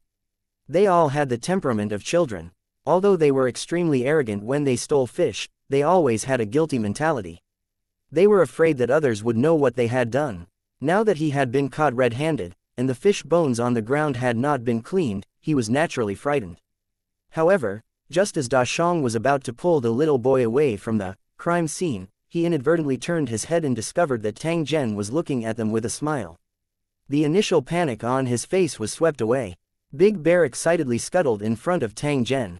He smiled awkwardly as he bent down and placed his big head in front of Tang Zhen. Tang Zhen smiled as he extended his hand and rubbed the Big Bear's bald head. Soon after, he took out a bag of exquisite candy under the Big Bear's eyes that were filled with anticipation. This was a tacit understanding between the two of them, so the whole process was extremely natural. With the candy in his hand, Dashang cheered and ran to the little boy's side with the candy in his hands. He poured out half of it and gave it to him to enjoy. This was an extremely rare thing for Big Bear, who regarded candy as its life. The little boy looked at the candy in his hand and frowned as he pondered. It was very similar to Tang Zhen's usual thinking appearance. Tang Zhen did not say anything after seeing this scene. He only watched as Big Bear turned around and cut the big fish. After which, he began to roast it in a familiar manner. 683 The pure heart of child. In a short while, the little boy revealed a determined expression as he carefully and probingly walked in front of Tang Zhen. Under Tang Zhen's gaze, he revealed his shiny little bald head. Tang Zhen was slightly startled at first. Soon after, a trace of a smile was revealed on the corner of his mouth. He extended his hand and gently stroked the little boy's bald head. The little boy's eyes were slightly squinted, and he was as obedient as a puppy. Then, he saw the little boy looking at him expectantly, the desire in his eyes extremely obvious. How could Tang Zhen not know what he was thinking when he saw this? He took out a bag of candy from his storage space and gently placed it in the little boy's hand. The little fellow's face revealed a hint of joy. It turned around to look at the Big Bear, who was grinning foolishly, and then immediately moved its other little head closer. Tang Zhen involuntarily laughed. He once again extended his hand and touched the little fellow's head. At the same time, he also gently flicked his forehead. The little fellow clutched his head and let out an "ah," before frowning and angrily glaring at Tang Zhen. However, after seeing the candy that Tang Zhen handed over, his anger immediately turned into joy as he hugged the candy and turned to run. After coming to Dashang's side, the little guy didn't say anything and directly stuffed a bag of candy into Da Shang's hand. At the same time, he looked at Tang Zhen with a vigilant look, afraid that he would ask please like and share the video on the YouTube channel Cultivation Audiobooks. For it back. Da Shang, however, did not have such concerns. He immediately opened a piece and stuffed it into his mouth, a happy smile on his face. Tang Zhen shook his head. He sat on a rock at the side and occasionally chatted with Da Shang. The content of their conversation was nothing more than what was delicious, what was fun, and what was new and interesting. In Da Shang's simple mind, these were the things that were worth his attention. As for commanding the ogres and killing enemies on the battlefield, it was just another form of entertainment for him. It didn't take long for the huge grilled fish to emit an alluring aroma. The well-cooked fish meat was like translucent oil, looking crystal clear. This was one of the fish that the frogman fishermen had finally chosen to rear after searching the wildlands. They were huge, grew fast, and their meat was extremely fat. At the moment, the Holy Dragon City's main food was this kind of big fish that had half a monster's bloodline, as well as the sea fish caught from the swamp where the frogmen originally lived. Due to the accumulation of fallen star seawater, a huge saltwater lake had been formed there. It was located at the edge of the Holy Dragon City's outer city. Currently, there was a group of residents of the Holy Dragon City who were stationed there. They were in charge of catching fish and prawns, and then transported back to the Holy Dragon City by car. The magic eye Tyrannosaurus method was still benefiting the wildlands to this day, providing another source of food for the creatures here. Sometimes, Tang Zhen even wondered if he could imitate the magic eye Tyrannosaurus and create a floating river for the Holy Dragon City. There were many benefits to doing so. Whether it was now or in the future, it would be of great benefit to the Holy Dragon City. However, although the idea was good, his strength was still lacking, especially in the aspect of spatial laws. He was still far from the demon eye Tyrannosaurus. Tang Zhen still had a long way to go to achieve this goal. Tang Zhen was thinking about something in his heart. His hand was holding a piece of roasted fish that Big Bear had handed over as he watched the two fellows opposite him wolf down the food. They were all big eaters, so the more they ate, the faster they digested. Even though each of them had just finished a big fish, they still acted as if they had not eaten. Seeing them eating so happily, Tang Zhen's appetite was also roused. He opened his mouth and gently took a bite. After chewing twice, the fish meat instantly turned into a fragrant soup, filling his entire mouth. Even his breathing seemed to have a strong fragrance. This was the belly part of the big fish, the most tender and delicious part. The greedy Big Bear did not hesitate to give it to Tang Zhen. Although this fellow was simple-minded, he knew who was good to him. When there was something good, he would first think of the person close to him. After the two of them finished eating, Tang Zhen took out 2 bottles of fruit juice and handed them over. They also gulped it down in one go. Only then did they rub their round bellies with a satisfied expression and look at Tang Zhen while giggling foolishly. "Let's go, I'll take you to play for a while." While Tang Zhen was speaking, he had already released a flying magic carpet and beckoned the two of them to sit on it. The two of them were surprised to see the flying carpet floating in the air. After sitting on it, they kept touching it with their hands. "Sit tight. Be careful not to fall and become a meat patty." After Tang Zhen's scare, the two of them immediately became like obedient babies and sat on the blanket without moving. However, their eyes were constantly moving around, especially when the flying carpet took off. The two of them looked at the shrinking scenery on the ground, their eyes filled with excitement. After the flying magic carpet took off, it first circled the Holy Dragon City, then flew towards the edge of the outer city. Busy figures could be seen in the Holy Dragon City's outer city now and then. A small portion of them were residents of the Holy Dragon City, while the rest were wanderers employed by the Holy Dragon City. Because the Holy Dragon City was Tang Zhen's territory, the main business areas of the business partners had been transferred to other new buildings in the wildlands. With their efforts, several buildings with the style of the original world had been built, and there were more and more attached buildings, making the originally wild land more and more lively. With the existence of the towers, it would automatically attract wanderers and foreign merchants, which also made the towers gradually prosperous. However, compared to Holy Dragon City, these low-level towers were still far from it. Most wanderers' first target was still Holy Dragon City. It was because its city had the highest level, its cultivators were the strongest, and it even had a legendary city lord. For wanderers, the prosperity of the city wasn't important. The key was whether the city was powerful or not, because this was the guarantee that the city could exist for a long time. After all, there were too many dangers and unforeseen events in the process of upgrading the city, and it was easy to destroy the city and kill people. And the strong cultivators of Lusheng City were the strong guarantee against the crisis. In fact, his partners in his original world had changed their original thinking. They no longer looked down on individual cultivation strength and blindly believed that technology could conquer everything. They began to follow the Holy Dragon City's practice and set up special training bases in the original world, cultivating special personnel with the potential to become cultivators in batches. After the training was over, these people would be teleported to the world of Lusheng and concentrate on the systematic cultivation. At the same time, they also set up cultivator battle teams in their own towers and recruited experts from the military in the wild.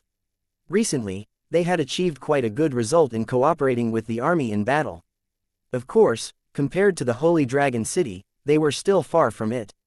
Tang Zhen was thinking about something in his heart. His gaze inadvertently swept across the outer city's entrance and he frowned slightly. Controlling the flying magic carpet, Tang Zhen directly landed on the ground and appeared at the city gate in a flash. 684 The Elf Clan's Misfortune. 1. At this moment, several hundred foreign tribe members had gathered outside the Holy Dragon City's gate. They looked travel-worn and in a rather sorry state. They were currently being inspected. Because there were vehicles in their team, according to the requirements to enter the city, these vehicles had to be inspected and confirmed that there were no prohibited items before they could be allowed to pass. In fact, the Holy Dragon City's soldiers mainly checked the vehicles that were leaving the city to prevent them from carrying items that were prohibited from leaving the Holy Dragon City, such as firearms, bombs, and other weapons. They weren't very strict with the vehicles entering the city. In fact, all towers had similar rules, so when the Holy Dragon City soldiers performed routine inspections, the foreign races were very cooperative. Compared to the ordinary wanderers, this group of people were dressed in neat and tidy clothes, and their manners were well behaved. Not only were there young men in the group, but there were also old people and children. It seemed that they had all come with their families. There were also many foreign cultivators carrying swords and sabers among them. They were also members of these families, which showed that they were not ordinary wanderers. This kind of scene was very common in Holy Dragon City. Almost every day, a large number of wanderers would head straight to Holy Dragon City, hoping to find an opportunity that belonged to them here and live a life without worry. The reason why Tang Zhen was interested in this group of foreign races was because he was very familiar with the clothes of these foreign races.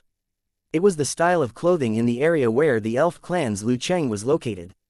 He also saw a few familiar faces among the wanderers, including the foreign cultivator who had bought a stack of old books from the elven race when he was on his way to the elven city. Tang Zhen had also obtained void iron as a result and made quite a few storage equipment. However, these foreign cultivators didn't seem to be in good condition. They all had either light or heavy injuries on their bodies, and some even needed the help of their companions.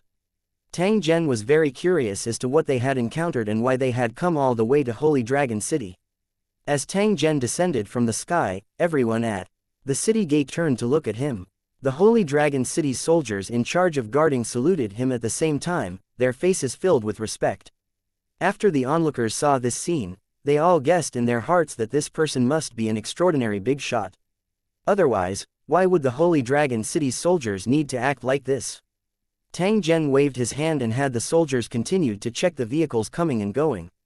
Then, he slowly walked to the front of the foreign race cultivators. The Holy Dragon City's warriors were confused, but they were still prepared for any unexpected situations. Even the anti-aircraft machine guns on the wall and the snipers' muzzles were aimed at them, ready to fire at any time. The city gate, which had been a little noisy, suddenly became quiet.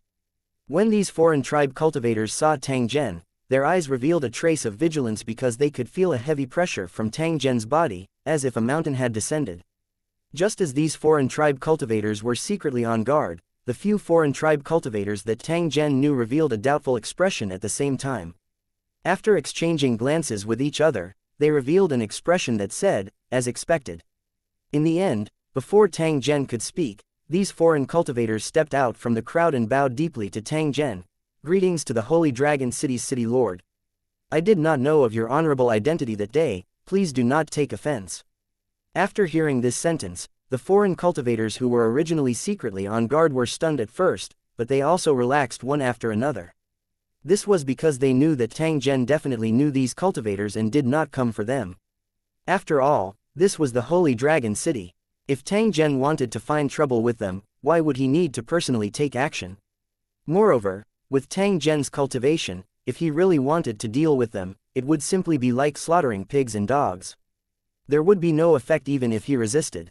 After releasing the worry in their hearts, they also began to secretly observe Tang Zhen. They secretly compared him with the legendary city lord that they had heard about and subconsciously nodded. What Tang Zhen didn't know was that his reputation had gradually spread in the elf clan's city, heaven battling city, and some foreign clans, cities. He had become a super expert that was publicly acknowledged by many cultivators. The human cultivators also saw Tang Zhen as their leader. Those human cultivators who had no roots or support also came to the Holy Dragon City one after another and submitted to Tang Zhen. Naturally, there was no lack of publicity from the foreign merchants. It also came from Situ Yung and the other king-level cultivators who had dealt with Tang Zhen before. With many rumors gathered together, it made Tang Zhen famous among the high-level cultivators. The low-level cultivators even looked up to him. Of course, there were also a lot of people who cursed him. After all, countless foreign cultivators had died at the hands of Tang Zhen in the Holy Dragon City. Their friends and relatives naturally did not have a good impression of the Holy Dragon City and Tang Zhen. But no matter what, Tang Zhen's strength as a dignified 2-star king tier was a publicly acknowledged fact. These foreign cultivators had also heard of the rumors about Tang Zhen in the Holy Dragon City. Therefore, when they heard that the young man in front of them was Tang Zhen, they could not help but take a few more glances. Tang Zhen nodded to the few foreign cultivators he knew. He then asked them to follow him to the rest area and sit down.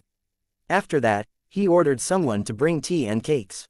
Eat something first. I have something to ask. Please like and share the video on the YouTube channel Cultivation Audiobooks. You guys later. After hearing Tang Zhen's words, the few foreign cultivators quickly thanked him. Then, they used their hands to grab the pastries and began to eat them. They had not had a full meal for a long time, and now they were full of praise for the sweet pastries and sweet tea. Tang Zhen did not speak. He waited until they had eaten and drunk their fill before he slowly opened his mouth. Why did you come all the way to the Holy Dragon City? Did something happen to the Elven City? A foreign race cultivator wiped his mouth and respectfully replied to Tang Zhen, City Lord, you may not know this, but ever since the rumor of you assassinating the City Lord of the Purple Star Tower spread, the entire Fairy Clan's tower area has become chaotic. At first, the Purple Star Tower and the Moon God Tower started fighting. At first, they were still holding back, but after Xianxia was assassinated, the war quickly escalated, and it spread to almost all the areas of the two towers. When Tang Zhen heard that Xianxia had been assassinated, his brows slightly raised and he casually asked, Xianxia was assassinated. What's going on? The foreign cultivator replied, I heard that it was the work of an assassin hired by the Purple Star Tower. However, there's also a rumor that this was done by a hidden top-grade tower. Its purpose was to intensify the dispute between the two fairy towers. What's even more outrageous is that some people have spread the word that this is an assassin you sent out to take revenge on Xianxia for betraying you. Tang Zhen laughed softly and shook his head. He secretly thought that if he wanted to kill Xianxia, that little girl would have long turned into bones. 685 Super Warship 1. The foreign cultivator continued after seeing that Tang Zhen wasn't angry. It turned out that not long after Xianxia's assassination, she had reappeared in front of everyone and declared war on the Purple Star Tower. At the same time, she had also roped in a group of allies to attack the Purple Star Tower together. The emissaries sent by the Elven Imperial City had ordered the war to stop, but they were intercepted and killed halfway, leaving no survivors. This infuriated the Elven Queen, and she was ready to send troops to stop the battle and then interrogate the two city lords. However, before the Elven Imperial City could send out its troops, Heaven Battling City, which bordered the Elven race, and several other top-notch towers suddenly sent out their troops and directly attacked the Elven territory, plundering and occupying a large area. The enemy had invaded, and the backyard was on fire. For a time, the entire elf race's control area was filled with flames of war. The Elven army fought everywhere, but they couldn't stop so many enemies at once. In the end, they could only retreat and defend, holding back the area near the elven imperial city. However, as a result, the other races living in the elf territory were in bad luck. They lived in fear all day long and would be affected by the war from time to time, becoming the victims of the war. Helplessly, these foreign tribe wanderers all fled with their families. Because they were surrounded by enemies on three sides, they could only advance towards the inland. Among all the buildings in this direction, only the Holy Dragon City dominated. Not only did they completely control the entire wildlands, but their reputation was also spread far and wide. This was also the reason why the wanderers had come straight to Holy Dragon City without prior agreement. Even if they were far away, they still persevered and hurried on their way. According to these foreign cultivators, they had arrived at the Holy Dragon City earlier because they had the help of their mounts. Behind them, there were countless wanderers on their way. They would probably arrive here in half a year. As for the injuries on their bodies, they were all traces left behind by the battle with the monsters and the raiders. Some of their companions had already fallen into eternal sleep on the way. After listening to the foreign cultivator's story, Tang Zhen was silent for a moment before letting them enter the outer city to rest. He then quickly returned to the inner city with Da Shang and the other two. On the way back, Tang Zhen constantly thought about the current situation of the elf tribe. He wanted to see if he could obtain any benefits from it. However, after thinking about it, Tang Zhen realized that the Holy Dragon City was too far away from the elf clan's tower. This was the so-called, too far to reach. If he wanted to gain benefits in this war, he was really not willing. However, if Tang Zhen wanted to do it, it was not too difficult. It only depended on how he did it. As the saying went, everyone kicks a fallen wall. The elf tribe was currently suffering from internal and external troubles. Those foreign races had taken this opportunity to start a war against the elf tribe. After all, this was the best time to make a move. The elven race had a long history, and the city was vast, so it must have accumulated countless treasures. Instead of giving them to the foreign races, it would be better to get them himself. Even if he couldn't wait for those treasures, Tang Zhen was determined to get the elf race's sacred treasure, the Moon Spring. Ever since he found out about the existence of the Moon Spring, Tang Zhen had always been thinking about the elf race's sacred artifact. After all, it was an extremely useful treasure for the Mother Tree. Unfortunately, because the elves treated it as their clan treasure and kept a close eye on it, ordinary people couldn't even get close to it, let alone get a star or two. Even though Tang Zhen had used all sorts of methods and even traveled thousands of miles to the elf clan's territory, he only managed to obtain a few moonlight pebbles. The moment he thought about how the Moon Spring would definitely be taken away by the foreign races if the elven imperial city was breached, Tang Zhen felt a little unwilling. Therefore, if he had the opportunity, he would definitely get his hands on this Moon Spring so that the foreign clans wouldn't benefit from it. As for the elf clan, Tang Zhen felt that their fate was already over. Although they would not be exterminated so easily due to their countless years of accumulation, they would definitely have to step down from their position as the top city. As for when this race would rise again, that was not a problem that Tang Zhen needed to be concerned about. After returning to the Holy Dragon City, Tang Zhen let the two of them down and let them play. Then, he immediately set off for a secret area in the Holy Dragon City. This area was built in the middle of the mountain, and few people knew of its existence. This was the Holy Dragon City's military restricted area. The outside had been isolated by Tang Zhen using the map modification plugin. At the same time, there were Holy Dragon City soldiers with loaded guns on duty day and night. It was so tight that even a fly couldn't fly in. After entering this area, Tang Zhen slowly walked into a cave. Not long after, he appeared in front of a metal door. After the verification, Tang Zhen passed through the door and took the high-speed elevator down. When the elevator door opened, what appeared before Tang Zhen's eyes was a metal hall that was completely made of a special metal and was filled with the style of an alternate world. This place was 200 meters below the Holy Dragon City. It was the control room of the tribesman's super warship, and also one of the special towers of the Holy Dragon City. Compared to the ordinary Teroboro's warships, this warship had some special attributes and had its own thoughts, which was the spirit of the tower. This was an extremely crucial point, because to control such a giant interstellar warship, it required the cooperation of thousands of Terobo soldiers at the same time. Otherwise, it would be impossible to operate it.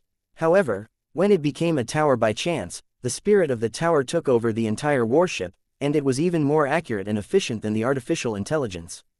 As long as Tang Zhen controlled the spirit of the city, he could control this super warship by himself. If the Turobo people had known about this back then, they would have been so shocked that their eyes would pop out of their sockets. This was because, to them, this was simply impossible. However, this warship had crashed for who knew how many years, and who knew how advanced the Turobo people's technology had become. Perhaps they could have done this long ago.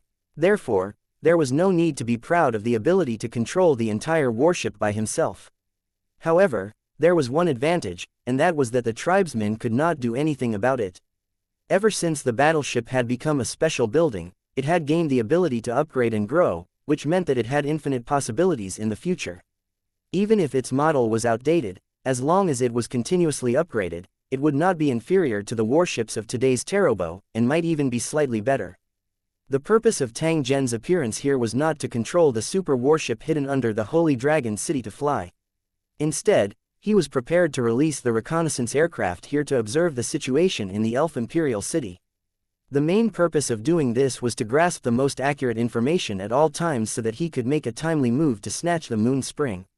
According to Tang Zhen's estimation, the internal defense of the Elf Imperial City would definitely be extremely tight. Therefore, it was not the best time to make a move for the time being. However, when the foreign forces arrived at the city and the Elven Imperial City was in danger, it would be the best time for him to make his move. 686 The Elven Imperial City. Once the situation reached the most critical moment, Tang Zhen's opportunity would also come. There were only 3 possibilities as to how the elves would deal with the Moon Spring. The first possibility was that the elves had no time to take care of the Moon Spring, and when the Elven Imperial City was destroyed, the Moon Spring was taken away by foreign cultivators. However, the possibility of this happening was extremely low. As the sacred artifact of the elven race, even if there was only one elf present, they would swear to protect it with their lives and would never let it fall into the hands of the enemy easily. The second possibility was that the elves were prepared to destroy the Moon Spring.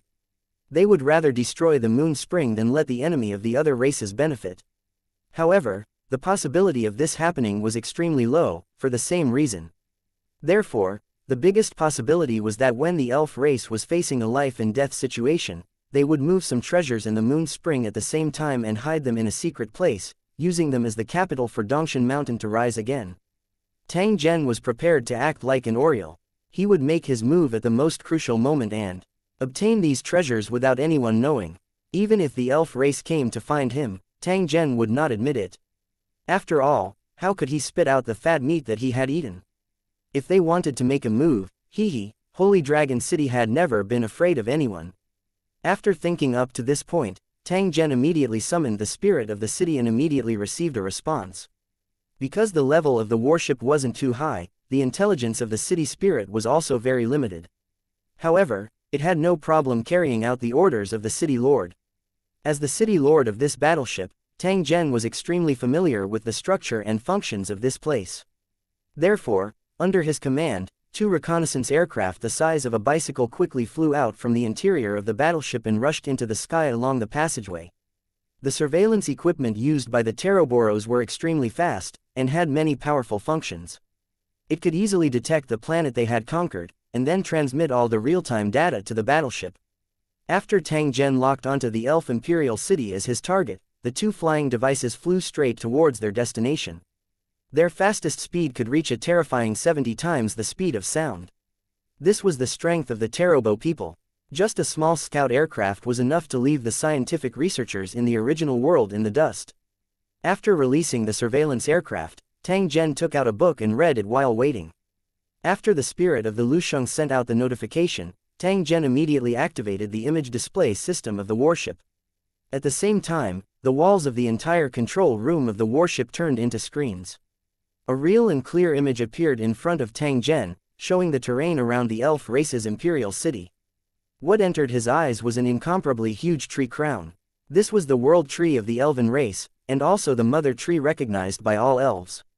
It was located in the center of the elven imperial city, and its crown covered at least 20 square kilometers of area. Around the tree crown was the royal palace of the elves. It was a huge and magnificent tower. Tang Zhen made a rough estimate and confirmed that its surface area was at least 1 million square meters. It was definitely a huge object. Just as Tang Zhen had imagined, this elf imperial city was built like a garden. There were flowers and green grass everywhere. There was a type of elf servants dancing in the air. They were plant spirits that specially looked after the flowers and trees for the elf imperial family. The moon spring that Tang Zhen wanted to obtain was located in a garden in the elf imperial city. From the angle of the flying device, Tang Zhen did not need to use any strength to clearly see the moon spring that was regarded as a sacred object by the elf race. The moon spring was only about a meter in diameter and was wrapped in a few silver chains. It seemed to be carved out of beautiful moon-white jade. In the hollow in the middle of this beautiful jade, there was a crystal-clear spring water gently rippling. There was a pile of moonlight pebbles scattered in the water. Even if he did not observe it up close, Tang Zhen seemed to be able to sense that the moon spring was spreading out a kind of energy aura that was close to being solid. It had even formed an energy cloud. Because this energy was extremely beneficial to cultivators, this place was also a quiet cultivation place for the elf tribe's elders. It was tightly guarded from the inside to the outside. If Tang Zhen wanted to steal the moon spring under such circumstances, it would undoubtedly be harder than ascending to the heavens. A glint flashed across Tang Zhen's eyes as he looked at the slightly rippling moon spring water that appeared like jade nectar. This moon spring water had an extremely magical effect. It could be said that it could bring the dead back to life. No matter how severe the physical or mental trauma was, drinking it would alleviate or even heal it. The moon god Count had been on the verge of death, but after drinking the moon spring water, he had lasted for a long time before dying. Although the damage to his physical body was too severe, and a small amount of moon spring water was unable to revive him, the moon god Count's completely withered psychic power was nourished, so that his spirit body was far stronger than the other spirits in Nightmare Forest. This was the miraculous aspect of the moon spring water, because it was the pure essence condensed from world energy. This kind of treasure could only be found by chance. No wonder the elf clan regarded it as a sacred object and protected it for generations. After figuring out the location and defense of the moon spring, Tang Zhen shifted his gaze and began to observe the layout and defense of the elf imperial city. After countless years of operation, the elven imperial city was now impregnable. There were almost no defensive blind spots. It could be said that both the sky and the ground were within the scope of the elven defense. Through the video, one could see that on the huge city wall, there were teams of elven warriors patrolling back and forth, the light reflected by their armor and weapons flashing constantly. There were also servants of the elf clan patrolling in the sky above the city, and they would fly across the sky at high speed from time to time. They were all of the flying race and looked similar to the black feathered birdmen, but their feathers were pure white and they looked very elegant. Sometimes, these flying creatures would even carry the elf warriors and cooperate with each other in battle. All of the elven warriors were either wearing white armor or green armor. They were armed with swords and bows, and were armed to the teeth. Although the destructive power of these swords, bows, and crossbows was much weaker than the firearms in the Holy Dragon City, their power could not be underestimated. Putting aside their weapons and equipment, in terms of close combat, the Holy Dragon City warriors were no match for these elves. In addition to these city guards, Tang Zhen also saw all kinds of city defense weapons on the city wall. There were ballistae, huge cannons, and even some heavy weapons with strange shapes but obvious lethality. They had an obvious style of the foreign world. 687 mutation in the original world. One with the strength of the elves, it was not difficult to get these things. Tang Zhen saw metal monsters placed on the city wall in front of him. Several pitch-black metal tubes were revealed from their mouths as they aimed at the bottom of the city wall. Behind it was a boiler-like device, from which faint steam rose. At the same time, on the back of the metal monster, there was a round metal bucket filled with a large number of metal bullets. Obviously, this was a kind of foreign world city defense weapon that used steam to launch bullets. Its power was still unknown, but just by looking at its size and those bullets that were the size of quail eggs, one could tell that its lethality was definitely not ordinary. There were more than 300 similar weapons and equipment on the city wall of the Elven Imperial City. In addition to these strange city defense weapons, there was also a huge vine-like plant growing every 1,000 meters or so. The fruit was full of sharp black thorns, which would shake slightly from time to time. It was also a plant-type killing weapon.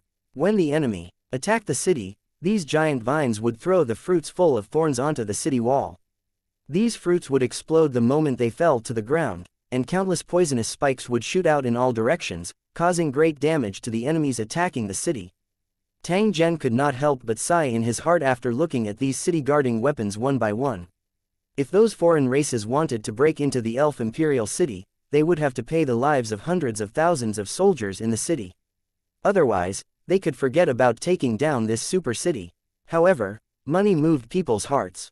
Even if the foreign races knew the strength of the elven imperial city's defense, as long as the benefits were enough, they would not hesitate to attack the city. To Tang Zhen, this kind of lively scene was good enough. At the same time, he could also take advantage of the situation. If he was allowed to participate in this siege battle, Tang Zhen would not agree even if he was beaten to death. Since the Holy Dragon City had developed to this point, countless resources had been spent on nurturing every cultivator and warrior in the city. How could Tang Zhen let them be meaningless cannon fodder? Although Tang Zhen definitely had the qualifications to participate in this battle by relying on the super warship under his feet and the Holy Dragon City's current strength, he would completely expose the Holy Dragon City's trump card if he did that. The nation's best weapon could not be shown to others. Otherwise, it would inevitably bring unnecessary danger to the Holy Dragon City, and even be coveted by powerful enemies. After all, in the world of Lusheng, the strong were respected, and the law of the jungle was everywhere. Killing and snatching treasures were not uncommon. The Holy Dragon City was able to develop peacefully until now because of Tang Zhen's heaven-defying means. The second was the supply of resources from the original world, and the third was the geographical advantage. If Tang Zhen were to build the Holy Dragon City in the cracks of those top-grade towers, let's not talk about whether he could successfully advance to rank 6. Just the pressure of the top-grade towers would be enough to make Tang Zhen suffer. Every time he thought about this, Tang Zhen would feel a trace of joy. After watching for about half an hour, Tang Zhen closed the video and slowly left the super warship. After returning to his city lord's hall, Tang Zhen dealt with some urgent matters and teleported back to his original world. This was Tang Zhen's daily job, and he had to go back and forth almost every few days. However, after returning to his original world this time, just as he took back the storage card that he had prepared earlier and was about to teleport back to the world of the tower, he was suddenly stopped by someone. "Mr. Tang Zhen, we have something that we need your help with." Director Tang, who was wearing a military uniform, looked at Zhen Tang with a trace of worry on his face. Tang Zhen sat down and motioned for Director Tang to continue. "It's like this. We've recently discovered some unusual signs in a mountain range in the northwest. At the same time, a similar thing has happened in a place in the American Alliance." As Director Tang spoke, he turned on an electronic device in his hand, and a 3D image appeared. This was a video taken by an HD camera, and the location should be at the top of a high mountain. Through the video, one could see that there was an area at the top of the mountain where space was constantly distorted, like a vortex that was constantly spinning. When these vortexes occasionally became more stable, one could faintly see that behind this distorted space, there seemed to be a huge and strange black shadow of a mountain, which made people tremble with fear at a glance. Tang Zhen's heart pounded violently when he saw this. His brows were tightly knitted. At this moment, the room that was specially reserved for Tang Zhen to rest was filled with an incomparably oppressive aura. This aura was almost tangible, making people feel cold and numb. It was as if even the flow of blood had begun to slow down, and even their movements were affected. Although as humans continued to conquer nature, the ability to sense danger and natural enemies in their genes had long degenerated and dormant, it had not been completely lost. Therefore, regardless of who it was that felt the influence of Tang Zhen's aura, they would all feel an indescribable sense of fear. This was because the genetic memory had already been forcefully activated. Director Tang was immediately affected.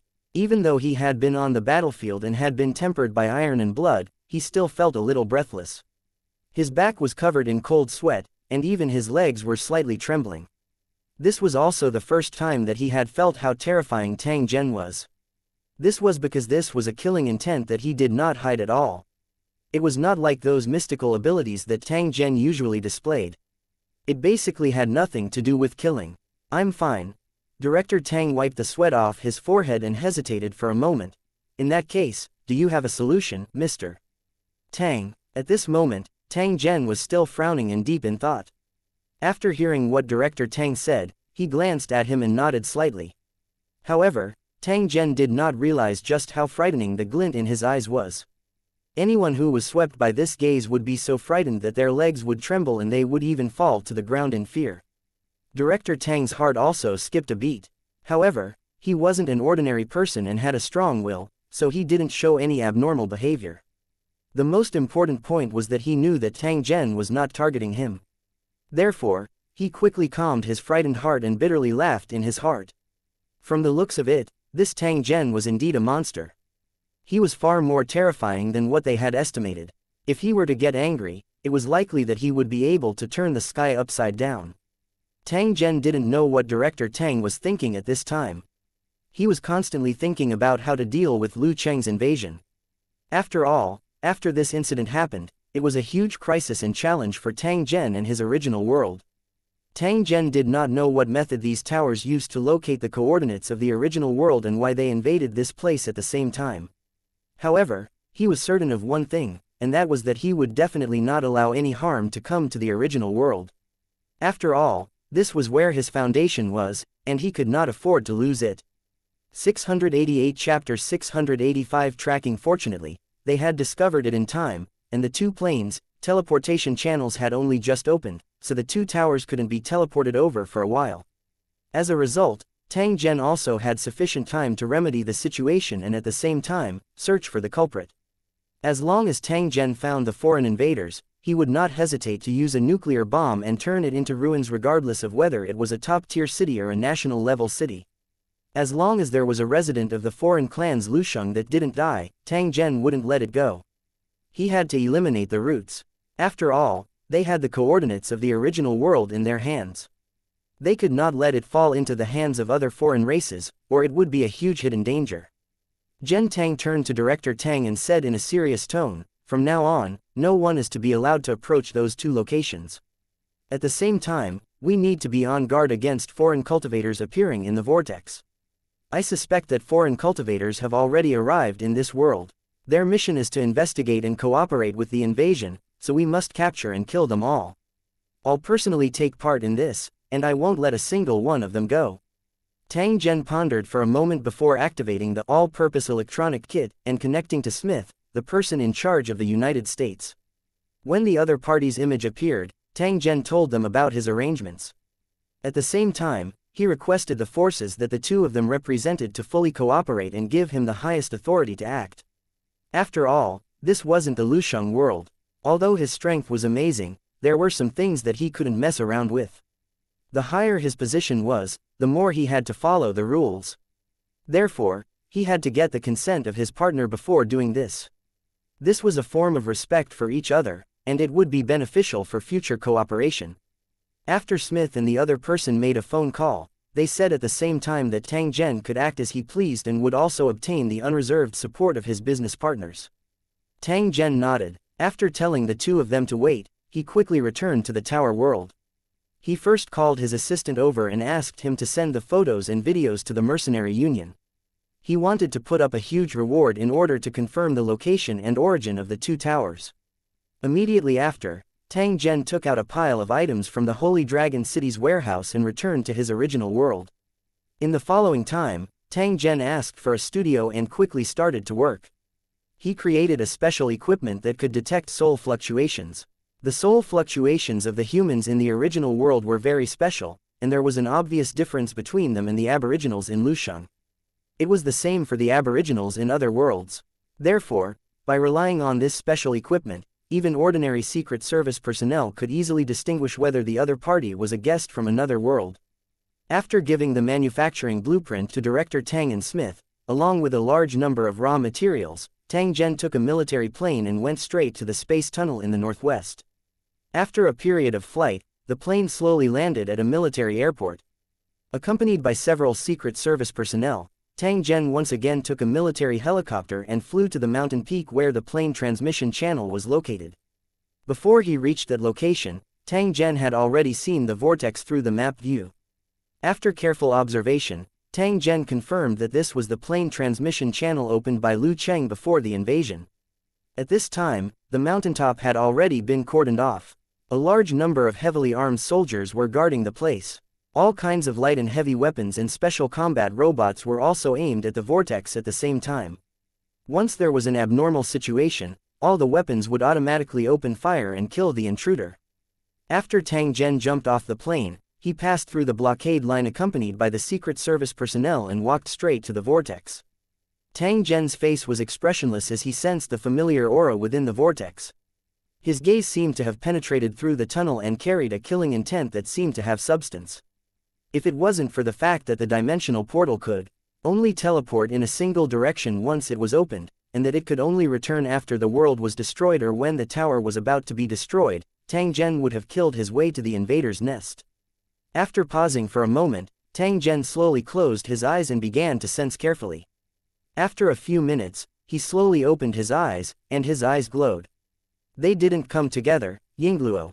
There are 10 of them in total. Good, very good Yingluo. Tang Zhen muttered to himself. After which, he suddenly turned around and gave an order to the Secret Service personnel beside him. He then took a plane and directly descended the mountain. By the time they reached the foot of the mountain, several black off-road vehicles were already parked there. Tang Zhen jumped off the plane and directly got into one of the cars. "Follow me from behind. Without my orders, you are not allowed to come near." After saying this, Tang Zhen quickly started the car and sped along the road. When the Secret Service agents behind him saw this, they also quickly jumped onto a few cars and followed behind Tang Zhen from a distance. At this moment, Tang Zhen was driving the car while sensing the faintly discernible auras of the foreign race cultivators. A trace of a sneer appeared on the corner of his mouth. The reason why he didn't choose to fly as he usually did was because the aura traces left behind by these foreign cultivators were extremely subtle.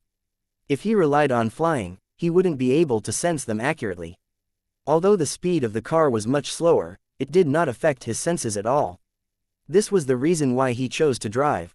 With this car as a cover, he could change into the clothes of his original world. He believed that he could numb the foreign cultivators and prevent them from escaping. The most important point was that most of these invading cultivators had a special way of contacting each other. Tang Zhen had to kill the other party in an instant to prevent them from passing on the news of the attack to their companions. Therefore, such a cover-up method was extremely necessary. After all, cultivators who could rely on their physical bodies to pass through the plane's transmission channel must have a good cultivation base. If they were to hide after being frightened, Tang Zhen would have to spend more effort to find them. The matter was urgent, and he did not have so much time to waste. After speeding along the road for over 100 miles, Tang Zhen's car suddenly slowed down and finally stopped beside a watermelon field by the side of the road. This watermelon field was not small. Looking up, it was dark green. Under the cover of vines, the large watermelons were plump and round, looking very pleasing. Eating a few pieces in the hot weather was definitely an extremely comfortable enjoyment. Opening the car door, Tang Zhen, who was dressed in black casual clothes and sunglasses, jumped out of the car and slowly walked towards the melon watching shack. The Secret Service agent who had been following Tang Zhen in the distance saw this and quickly stopped the car. At the same time, he turned on the special equipment to observe. "Boss, why did he stop?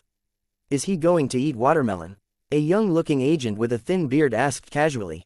689 melon fields first kill, 1 eat, your sister.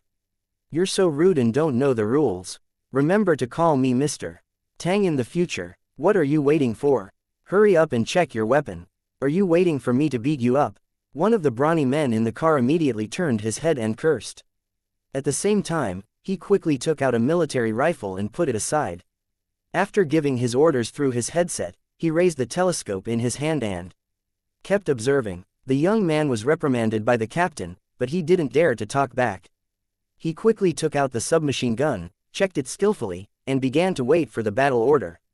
At this time, all the Secret Service personnel were loaded, and there was even a sniper who took out a large caliber sniper rifle, ready to shoot out of the car's roof at any time. However, before Tang Zhen took action, he had warned these Secret Service agents in advance that it was strictly forbidden to aim at suspicious targets with their guns. This was because it would arouse the enemy's vigilance. Even the elite soldiers of the original world could feel discomfort when being aimed at by a gun, not to mention Liu Cheng's strong mental power. He could definitely detect the abnormality the moment he was aimed. Therefore, for safety's sake, Tang Zhen absolutely would not allow them to aim at the target. Moreover, although the weapons they used were powerful, they were only used by ordinary people. If they were used against high-level cultivators, the effect would not be ideal. If he wanted to kill these foreign cultivators, he would have to use the special guns used by the Holy Dragon City cultivators. These Secret Service agents also knew this, so they had already applied for the right to use special weapons. It was just that they had not yet arrived. Along with these guns were the mech exoskeleton armors. Otherwise, no matter how strong their physical fitness was, they would not be able to use these weapons normally. In truth, the Secret Service agents had heard of this legendary figure, Tang Zhen, like thunder reverberating in their ears. After all, they knew more inside information compared to the ordinary people. This was an immortal figure who could move mountains and fill seas, fly in the sky, and burrow underground. Killing them was as easy as crushing ants. Soldiers had always worshipped the strong. They worshipped an expert like Tang Zhen who had exceeded the limits of a human by countless times. There were even a few people in the Secret Service team who were fanatical fans of Tang Zhen. When they first saw Tang Zhen, their faces were filled with excitement, and the Secret Service captain was one of them. In addition to the unconditional obedience of orders issued by the surface, the Secret Service team listened to Tang Zhen's words. They did not have the arrogance and disobedience that they had displayed when they carried out missions in the past due to their special establishment. Just as the Secret Service squad was ready for battle, Tang Zhen had already arrived in front of the shack. He spoke to the middle-aged man who was sitting on a chair. "Fellow townsman, how much is your watermelon?" The middle-aged man's face was sallow. He was wearing a straw hat and a large vest with holes in it. He was sitting lazily under the parasol. After hearing Tang Zhen's question, the middle-aged man did not even lift his eyelids. He used a dry voice to say, 120 fen per jin. After saying this, the middle-aged man closed his mouth and said nothing more. His gaze merely paused on the ground. He did not even glance at Tang Zhen. There was a faint feeling of disdain. It's not expensive, but the key is whether it's sweet or not. Can I try it? While Tang Zhen was speaking, he randomly picked a watermelon and flicked it with his finger. He then said to the middle-aged man, "Do you have a knife? Cut it open and try it." The middle-aged man coldly swept his eyes at Tang Zhen.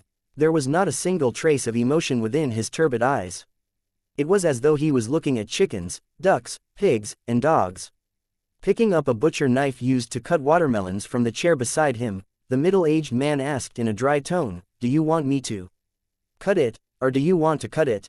Give me the knife, I'll do it myself." Tang Zhen took the pig slaughtering knife and said with a smile. When the middle-aged man heard this, he casually handed the knife over. There was some distance between the two of them, so Tang Zhen took a step forward and prepared to take it. Just as Tang Zhen's fingers touched the handle of the knife, his fingers seemed to have accidentally touched the palm of the middle-aged man. In the next moment, he grabbed the other party's wrist. The middle-aged man's expression changed, and his eyes suddenly flashed with a glimmer of light. Just as he was about to use his strength to break free, he found that the big hand holding him was like iron, and he could not break free at all. "You're so silly." The middle-aged man opened his mouth, wanting to say something. However, it was also at this moment that the pig slaughtering knife had already landed in Tang Zhen's palm. A cold light flashed across the blade. The blade seemed to have crossed the distance of space and had already pierced deeply into the middle-aged man's heart. At the same time, it twisted with great force. The middle-aged man's body trembled, and his eyes widened. His pupils also turned blood red in an instant, and the aura of a 4-star horde leader suddenly erupted. "Ants, ants, you're looking for death." The middle-aged man furiously roared. His other hand clenched into a fist and ruthlessly smashed toward Tang Zhen. His speed was similarly shockingly fast. The strength of his fist seemed to be able to even smash through steel. However, at this moment, Tang Zhen's hand that was holding the handle of the knife had already loosened and grabbed the neck of the middle-aged man with lightning speed. A crack sound was heard as the middle-aged man's neck was actually broken by Tang Zhen. How could he be a king-level cultivator? The middle-aged man's clenched fist drooped down. He immediately stopped struggling and spoke in a foreign language that Tang Zhen had never heard before. At the same time, his face was filled with disbelief. His eyes were full of shock and regret as he fell to the ground. Tang Zhen looked at the corpse on the ground.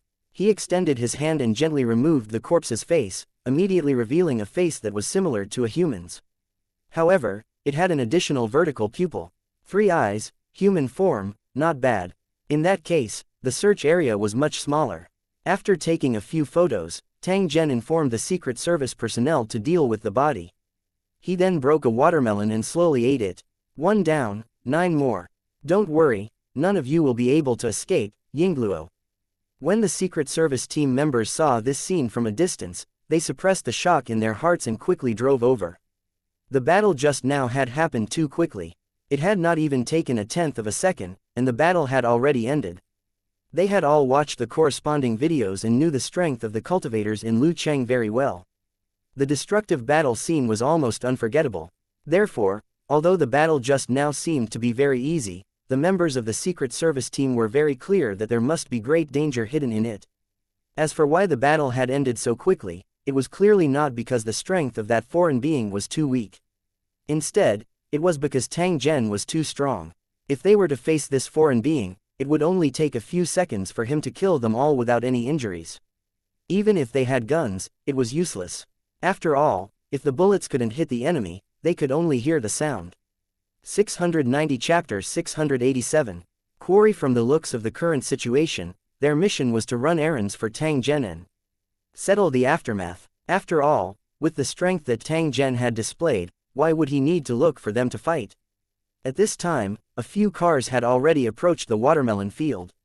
More than a dozen Secret Service agents carrying long and short firearms quickly surrounded the area. When they arrived in front of Tang Zhen, they first glanced at the foreign cultivator's corpse on the ground, and their faces were filled with shock. After all, this was the first time that they had seen a living Lusheng native. Unlike the video, the visual impact of seeing the real thing was naturally not small. Tang Zhen was currently eating a watermelon while fiddling with the strange wood piece he had found on the body of the foreign cultivator, studying the patterns on it. After looking at it for a while, he seemed to have gained something, and his expression became slightly serious. He really didn't expect that in addition to the communication warning function, this strange wooden sign could also prevent spirit bodies from approaching and ambushing him. In other words, as long as a spirit living in the dark world was within 50 meters of the wooden token holder, the wooden token holder would immediately detect it. Why were these foreign cultivators wearing such things? Could it be that there were spirit bodies among their enemies? Tang Zhen thought for a while before raising his head and saying to the captain of the special task force, "Keep this alien corpse well. Don't let any unrelated people touch it." Later, he would send people to search the watermelon field carefully, as well as the house of the farmer he was pretending to be. Investigate the people he has been in contact with in the past week, and seal up any suspicious items found during this period. No one is allowed to touch Yingluo before I see it. And then there's Yingluo. Tang Zhen paused here and the captain quickly said, "What other orders do you have, Mr. Tang? Please let us know. No matter how difficult it is, we will do our best to accomplish it." And NBSP, Tang Zhen nodded and continued, Also, this watermelon is really sweet. Don't you guys want to try it?" Everyone was stunned for a moment before they burst into laughter. Everyone knew that eating a piece of watermelon in this hot weather was a pretty good enjoyment. However, because they were nervous in their hearts and didn't dare to be too presumptuous in front of Tang Zhen, no one dared to eat it. Now that Tang Zhen had opened his mouth, everyone immediately picked a few and directly used their fists to knock them open. They finished them in a few bites. "Alright, let's continue with our work." Tang Zhen clenched his fist and a faint flame rose from his fist, burning the watermelon juice and dirt into ashes. He stood up from the bench, walked out of the watermelon field, and continued driving. 2 Secret Service agents were left behind to deal with the alien corpse and search for suspicious items. The rest of the people continued to follow Tang Zhen. They continued to move forward along the road they had been driving on earlier. Not long after, they saw the car driven by Tang Zhen stop at the edge of the road. When the Secret Service personnel following closely behind saw this, they thought that Tang Zhen had discovered the traces of the foreign race cultivators again and immediately entered a battle-ready state. However, after waiting for a full 10 minutes, he still did not see any movement from Tang Zhen. He just sat quietly in the car as if he was sensing something. The captain of the Secret Service team wanted to ask, but he was afraid of disturbing Tang Zhen, so he could only wait patiently. However, he had many speculations about Tang Zhen's actions. How could they know that the process of tracking the foreign race cultivators was not simple? Tang Zhen also needed to carefully distinguish them. Since he didn't know the detailed information of these foreign cultivators, he couldn't use the tracking card even if he had it. He could only rely on his perception to find them. Just as everyone was getting a little bored from waiting, the car driven by Tang Zhen suddenly accelerated and headed straight for a fork road not far away. It was a dirt road in the village. The road was paved with gravel and there were many pits of different depths in many places. It seemed that it had been frequently run over by heavy trucks, so some of the stones exposed on the ground were black and shiny. When a car was driving on such a road, there would definitely be a lot of bumps. At the same time, the speed would not be fast. However, under Tang Zhen's driving, the off-road vehicle was like a gust of wind. It ingeniously avoided the dirt bags and pits on the ground, bringing up a cloud of dust along the way. The Secret Service agents who followed closely behind saw this and their mouths were wide open in shock.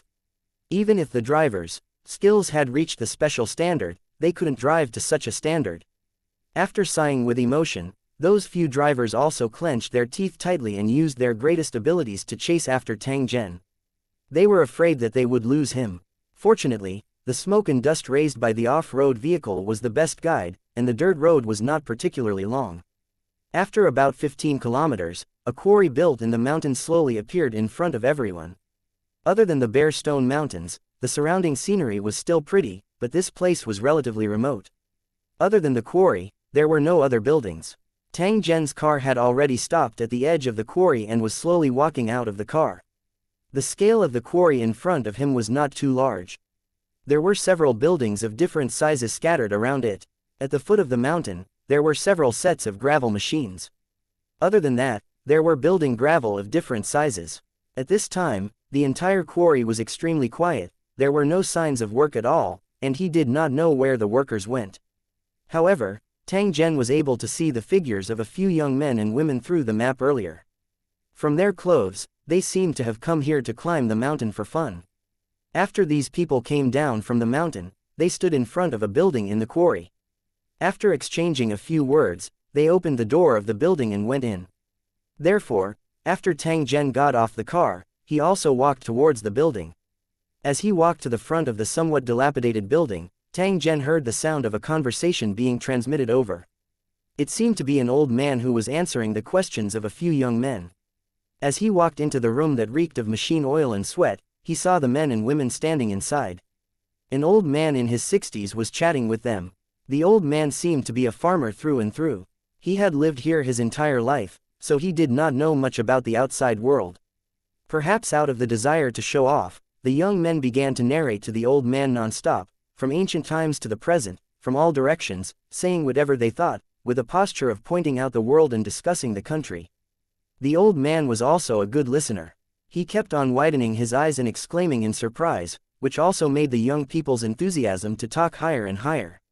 When they saw Tang Zhen enter the house, everyone's eyes turned to him and they couldn't help but size him up.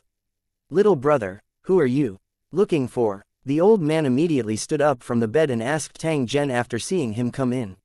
He wasn't tall and had a hunched back, giving off the feeling of old age. From his appearance, this old man didn't want a powerful foreign being to be an old man. Tang Zhen knew that the foreign races were cunning. Therefore, he did not dare to act rashly. He did not want to be discovered by them and inform his other companions to hide. Also, although the old man in front of him wasn't a foreign race, there was definitely a problem. 691 Chapter 688. Drugging. The few young men from before heard the sound of the car and also saw Tang Zhen's car from the window. He had thought that he was the owner of the quarry, but now that the old man in charge of the night shift asked him this question, he knew that he was also an outsider. They were all students and had nothing to do after the holiday, so they made an appointment to go to the house of a classmate who lived in the mountain village behind the quarry. The dark-skinned young man was their classmate from the mountain. The few of them had fun in the mountains, so they followed the mountain road and came to the quarry. The classmate in the mountain had long known about the existence of the quarry. When they were chatting just now, he also learned that the old man was related to his family, but he rarely walked around. At this moment, the few of them saw that Tang Zhen was dressed in bright clothes and the car he was driving wasn't low grade. They all secretly guessed his purpose for coming here. After Tang Zhen heard the old man's question, he sized him up and suddenly laughed. "I'm here to see an acquaintance. I heard that he works here, so I came over without saying hello." "Oh, then who are you looking for?" The old man nodded and asked. "Sun Beisheng, I'm looking for him." Tang Zhen randomly said a name when he heard this. The old man frowned when he heard this. He shook his head at Tang Zhen and doubtfully asked, "Did you come to the wrong place? We don't have a person called Sun Beisheng here." Tang Zhen revealed a trace of doubt on his face when he heard this. He muttered, "That's not right, he gave me this address, I can't be wrong. Could it be that he even changed his name to hide from the debt?" When he said this, Tang Zhen revealed a disappointed expression. He turned around and was about to leave. Who knew that the old man would suddenly slap his thigh and stretch out his hand to Tang Zhen as he shouted, "Don't go yet. Although we don't have a person called Sun Beisheng, we do have a person who claims to be in debt and is hiding from disaster. Since he gave you the address, it means that you're not an outsider. It's not good for me to hide it from you. However, he has something to attend to and will only be back in a few hours."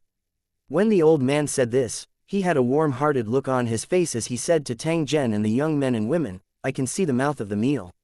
Since you all happen to come here, as long as you don't mind, then you can stay here and have a meal. I have a rabbit that I just caught, wild mountain catfish in the bucket, and a lot of mountain vegetables. These are all good things that you city people can't eat normally. If you miss it, it'll be hard to eat it again." The young men were already famished after crossing the mountains. When they heard that the old man was asking them to stay for a meal, they were tempted. Furthermore, they had also seen the ingredients that the old man had used. They realized that they were all authentic wild vegetables from the mountains. They were fresh, tender, and looked very appetizing. The rabbit was already dead. It had been cut open and soaked in the cold well water. It looked to be about 4 or 5 catties in weight. It was quite big. As for the mountain catfish, it was as thick as an arm. Its flesh was dense and colorful, and it was swimming slowly in the bucket.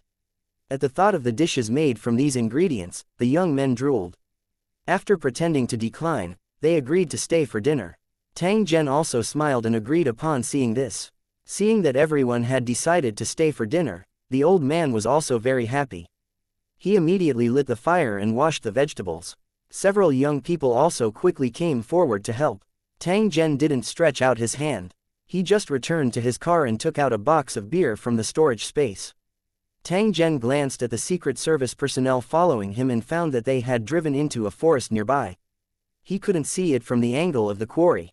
After ordering everyone not to act rashly, Tang Zhen swept his gaze over the bare rock mountain as a cold glint flashed across his eyes. After bringing the wine into the room, he chatted with a few people on the side, as if he had lived like a prince. They guessed that he must be very rich and probably didn't work much, so they didn't say much and chatted with him from time to time. Although the old man's house was a little dirty and messy, the dining hall beside it was quite clean and spacious. There was a large table in the middle, enough for more than 10 people to eat at the same time. The few of them busied themselves at the same time, and the meal was soon ready. An alluring fragrance also spread out. At this time, the old man asked everyone to help him plant some green pepper cucumbers in the vegetable field at the side. After washing them, he dipped them in sauce and ate them.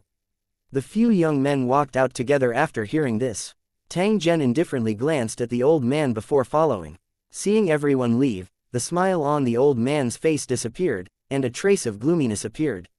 His eyes flickered as he reached into his pocket and took out a bottle of white powder. After pouring the powder into the rabbit and fish, the old man poured the soup over them and served the dishes on the table. After everyone came back, they began to eat at the old man's call. As expected, it was a natural ingredient. The taste was rich and fresh, which was different from the ones grown at home. The few of them couldn't stop praising it. The rice was also a local specialty. The rice grains were crystal clear, full, fragrant, and chewy. Tang Zhen also ate a few mouthfuls of fish meat. He seemed to be savoring the taste of the dish. A smile appeared on his face as he faintly praised.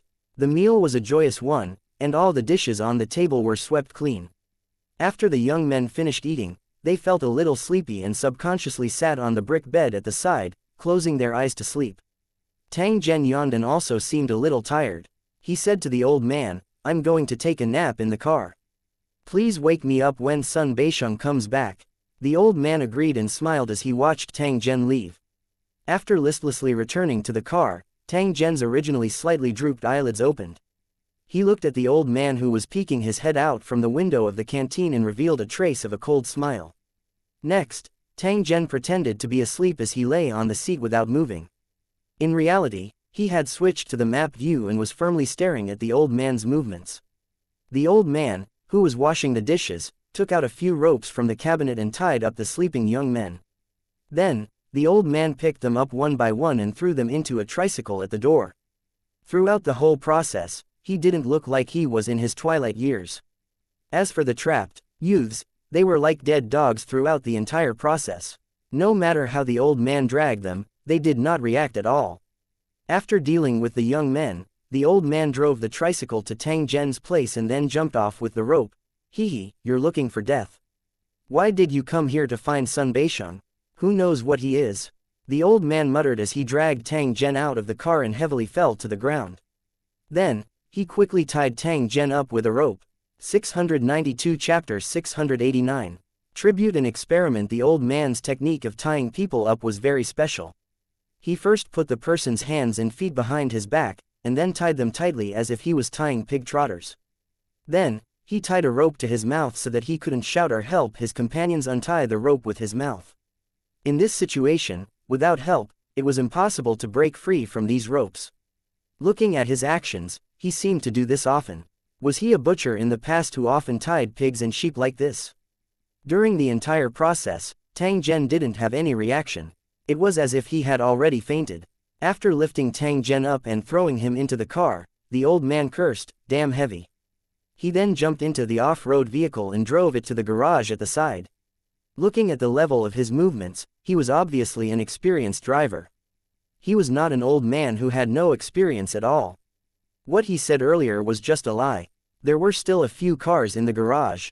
One of the off-road cars had traces of blood on the seat, which had soaked a large area. After locking the garage door, the old man drove his tricycle straight to the back of the stone mountain. After driving along the gravel path for a distance, they saw a hidden cave. Looking at the moss on the entrance, it seemed to have been there for some years. The hole seemed to have been cleaned up, so the old man's tricycle could still drive in unsteadily. However, the tricycle stopped after only walking for about 20 meters. Then, the old man jumped off the tricycle and knelt down to kowtow to the depths of the cave, muttering, "Mountain God Master, I've brought a few fresh tributes for you to enjoy. Please accept them." After that, the old man kowtowed a few more times and continued, "Mountain God Master, please reward me with a few more pills that can rejuvenate my youth. I will do my best to serve you in the future." In the process of praying, the old man's expression was quite serious, as if he was extremely devout to the Mountain God Master he spoke of. It was also at this moment that a faint voice was heard, reverberating in the cave. "You've done very well. Take these pills, consider them your reward. As long as you work hard to provide tributes, I won't mistreat you. It won't take long for you to regain your youth." As soon as he finished speaking, a few shimmering medicinal pills flew out of the darkness and hovered in front of the old man. The old man quickly took it and put it in his pocket. After respectfully kowtowing a few times, he got up and threw Tang Zhen and the others on the ground. Then, he drove the tricycle and left. A few minutes later, a wave of soft footsteps was transmitted over. Soon after, a black figure suddenly appeared in front of Tang Zhen's group. Although the black shadow's face could not be seen clearly, it had a pair of blood-red eyes, which looked extremely terrifying in the dark environment. The black figure quietly looked at Tang Zhen and the others for a while before extending his palm and raising it. Everyone's bodies automatically floated in the air and followed the black figure into the darkness. After walking for a few dozen meters, a cave with dim light appeared. The area of the cave was about a few dozen square meters, and it was filled with a strong smell of blood and rotten meat. The surrounding stone walls were embedded with a kind of glowing stone that illuminated the entire cave. More than a dozen corpses with their chests and stomachs cut open were hanging randomly on the stone walls. Many of their organs had disappeared. Looking at the pile of clothes, shoes, and hats on the ground, one could know the identity of these people. They were obviously the workers of the quarry. Under the illumination of the light, the black figure revealed its original appearance. It was a three-eyed foreign being, which was exactly the same as the foreign cultivator that Tang Zhen had killed earlier.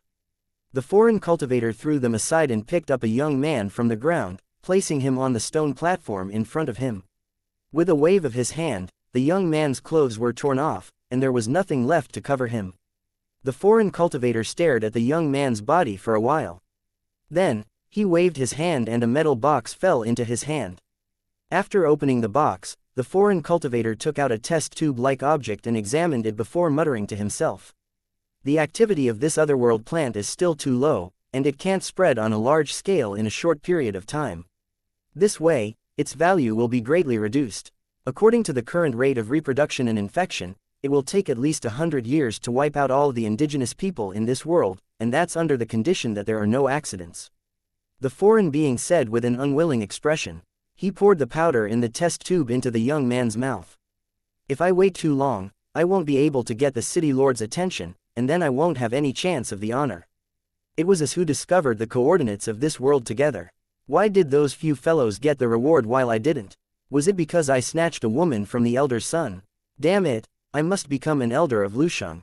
Then, I'll see who dares to ignore me. The foreign cultivator's face twisted slightly as he said this, but he still carefully observed the young man's reaction. The speed of the outbreak is too slow. It's obvious that the mutation didn't succeed. As soon as he finished speaking, huge blisters appeared on the young man's body, and black blood began to flow out of his mouth and nose. It's too obvious when it acts up, and it's not good for concealed transmission. The blisters on the young man's body burst, and countless black hair-like objects as thick as steel needles drilled out.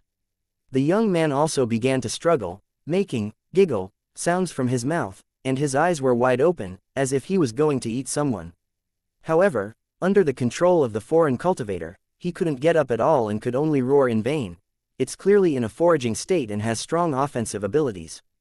The situation has improved. After recording up to this point, the foreign cultivator waved his hand and a corpse flew over. He casually tore off an arm. He brought the arm to the struggling young man's mouth. The young man, whose mouth was full of black blood, immediately began to chew wildly. He ate with great relish, and his face was strangely satisfied. He even made happy, woo-woo, sounds. However, the foreign cultivator was a little disappointed when he saw this. He continued to write in his notebook, its eating speed is rather slow. It needs to be improved, or else it will take longer to mature. In the following time, the foreign cultivator continued to feed the young man.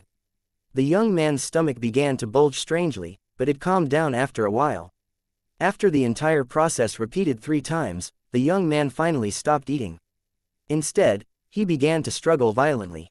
The black hair-like objects on his body also began to fall off. When all the hair had fallen off, the young man suddenly roared and a red vine quickly drilled out of his mouth. The surface was covered with blood and flesh like meridians. A fruit that looked like a human face grew rapidly and ripened in the blink of an eye.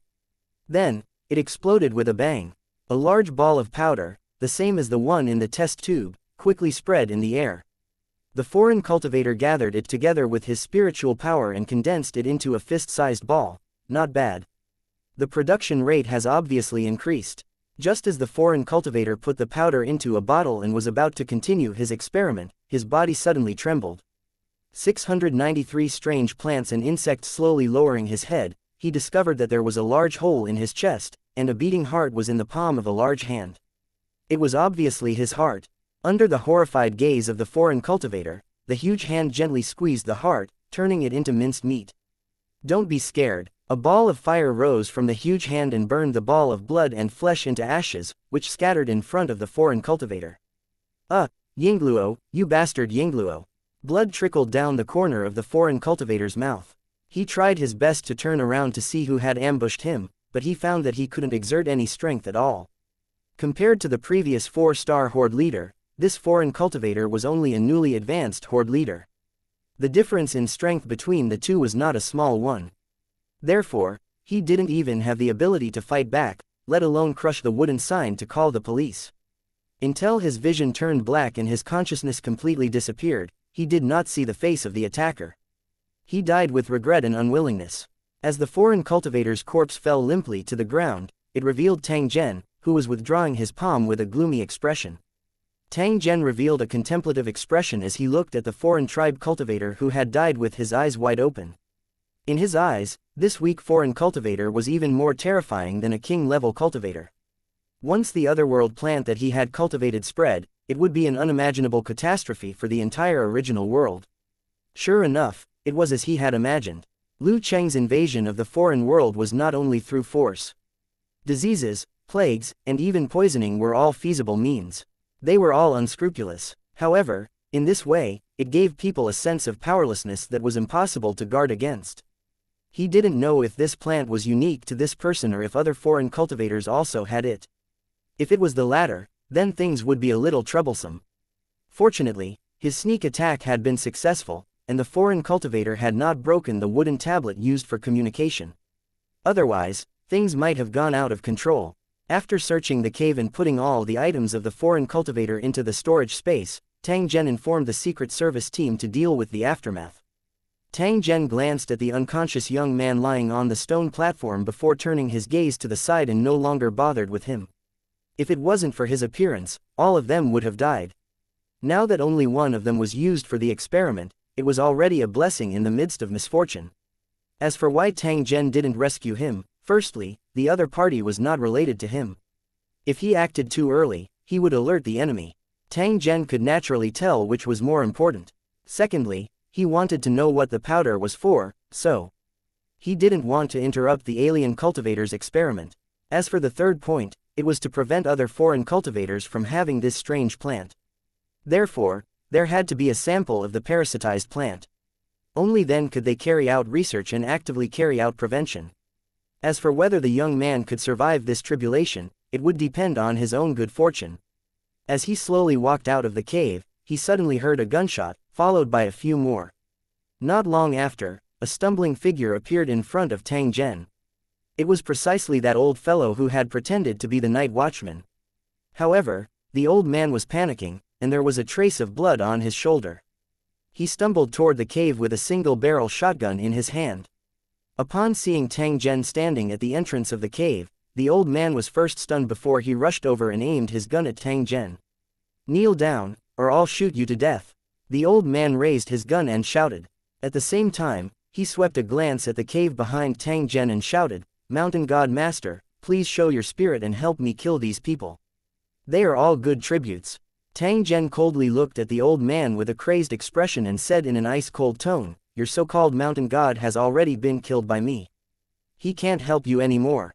The old man, whose face was filled with anticipation as he looked at the cave, immediately roared at Tang Zhen with a ferocious expression, "Bullshit. Do you think you can kill the mountain god? None of you rich people are good. You all deserve to die. Your lackeys also deserve to die. When those bastards bullied me, the mountain god master heard my prayers and helped me kill them all. He even gave me an immortal pill that could restore my youth. Now that you've offended the mountain god master, you're destined to die." The old man's expression turned a little crazed as he spoke. He took out the pill that the foreign cultivator gave him and swallowed it all. "Take a look. This is the immortal pill that the mountain god master gave me.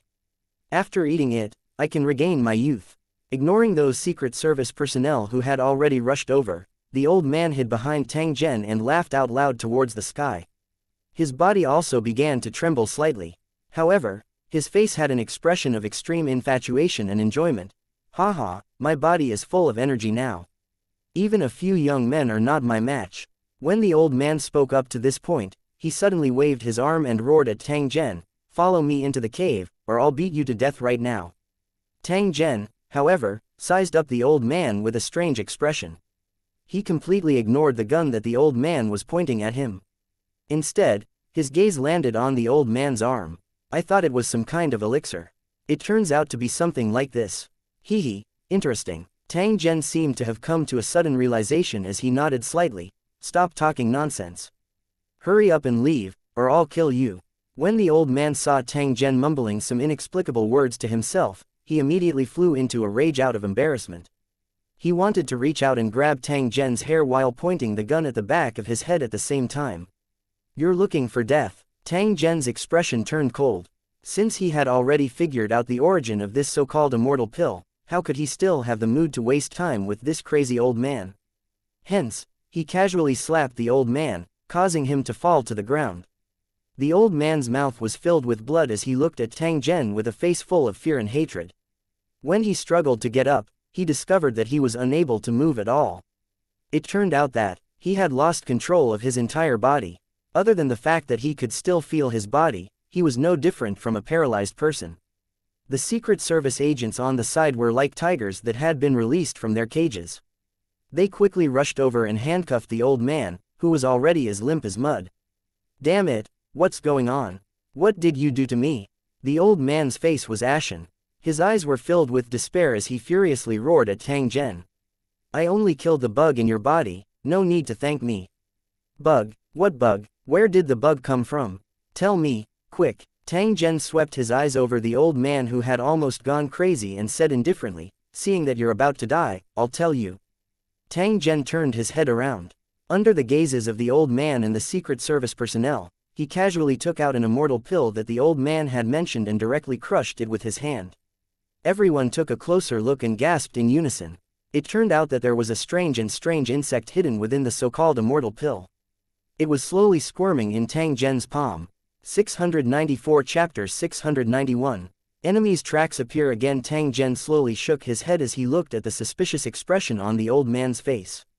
His eyes still contained a malevolence and unwillingness.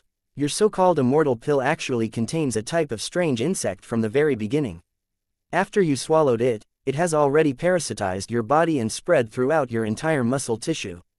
It can rapidly increase the explosive power of your muscles, causing your strength to increase by leaps and bounds, which will give you the feeling of rejuvenation.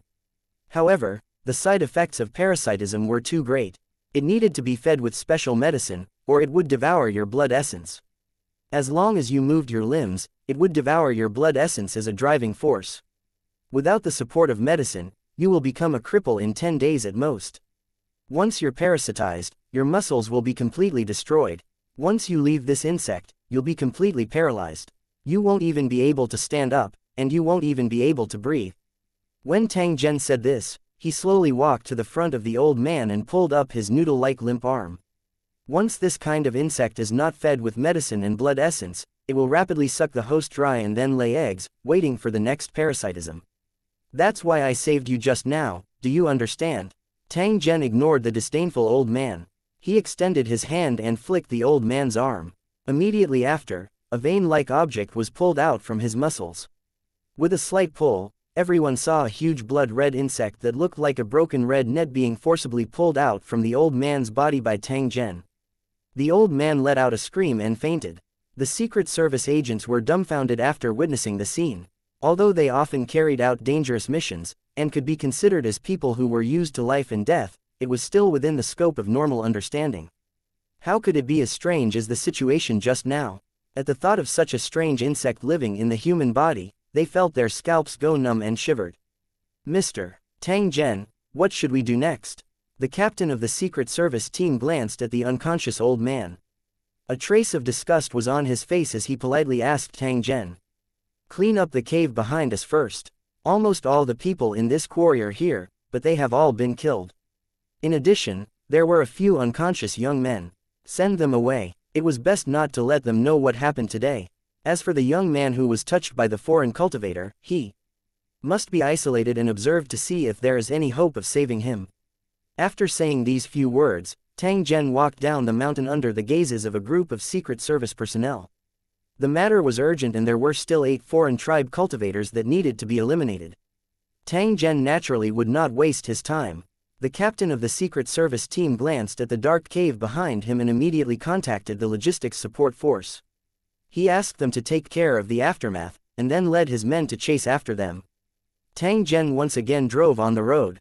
However, this time, before he could track down the target, a message came from the special communication device used by the Secret Service captain, causing his expression to slightly change.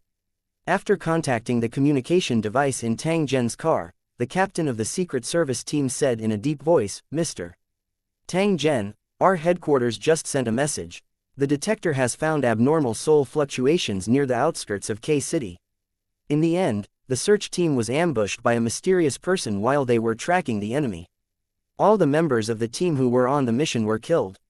The captain then added, "The police and the military have already sealed off the area. Should we go over and take a look?" His voice had just sounded when Tang Zhen's voice was quickly transmitted over. "If I'm not mistaken, it should be the doing of a foreign cultivator. Tell me the specific name of the place where the incident happened." When the captain of the Secret Service team heard this, he hurriedly told Tang Zhen the location of the incident. Next, The off-road vehicle driven by Tang Zhen suddenly accelerated and disappeared without a trace in the blink of an eye. K-City, Fan Village. Because this was a suburban area, it was designated as a development zone, so some large and small factories were built here one after another. However, although there were many companies that had built factories, not many of them had actually been put into production. The rest had not been opened for many years, leaving only a large area of idle factories and a huge site full of wormwood. At this time, in the vicinity of an abandoned factory, ear-piercing police sirens were constantly ringing. Police cars had completely sealed off the road here, preventing any unrelated vehicles from passing by. Even the various people who had heard the news and came to watch the show were blocked by the plastic barrier and could only peek from a distance.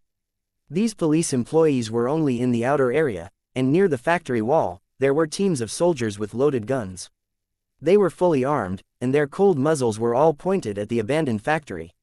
The safeties of their guns were all open, which showed the seriousness of the matter.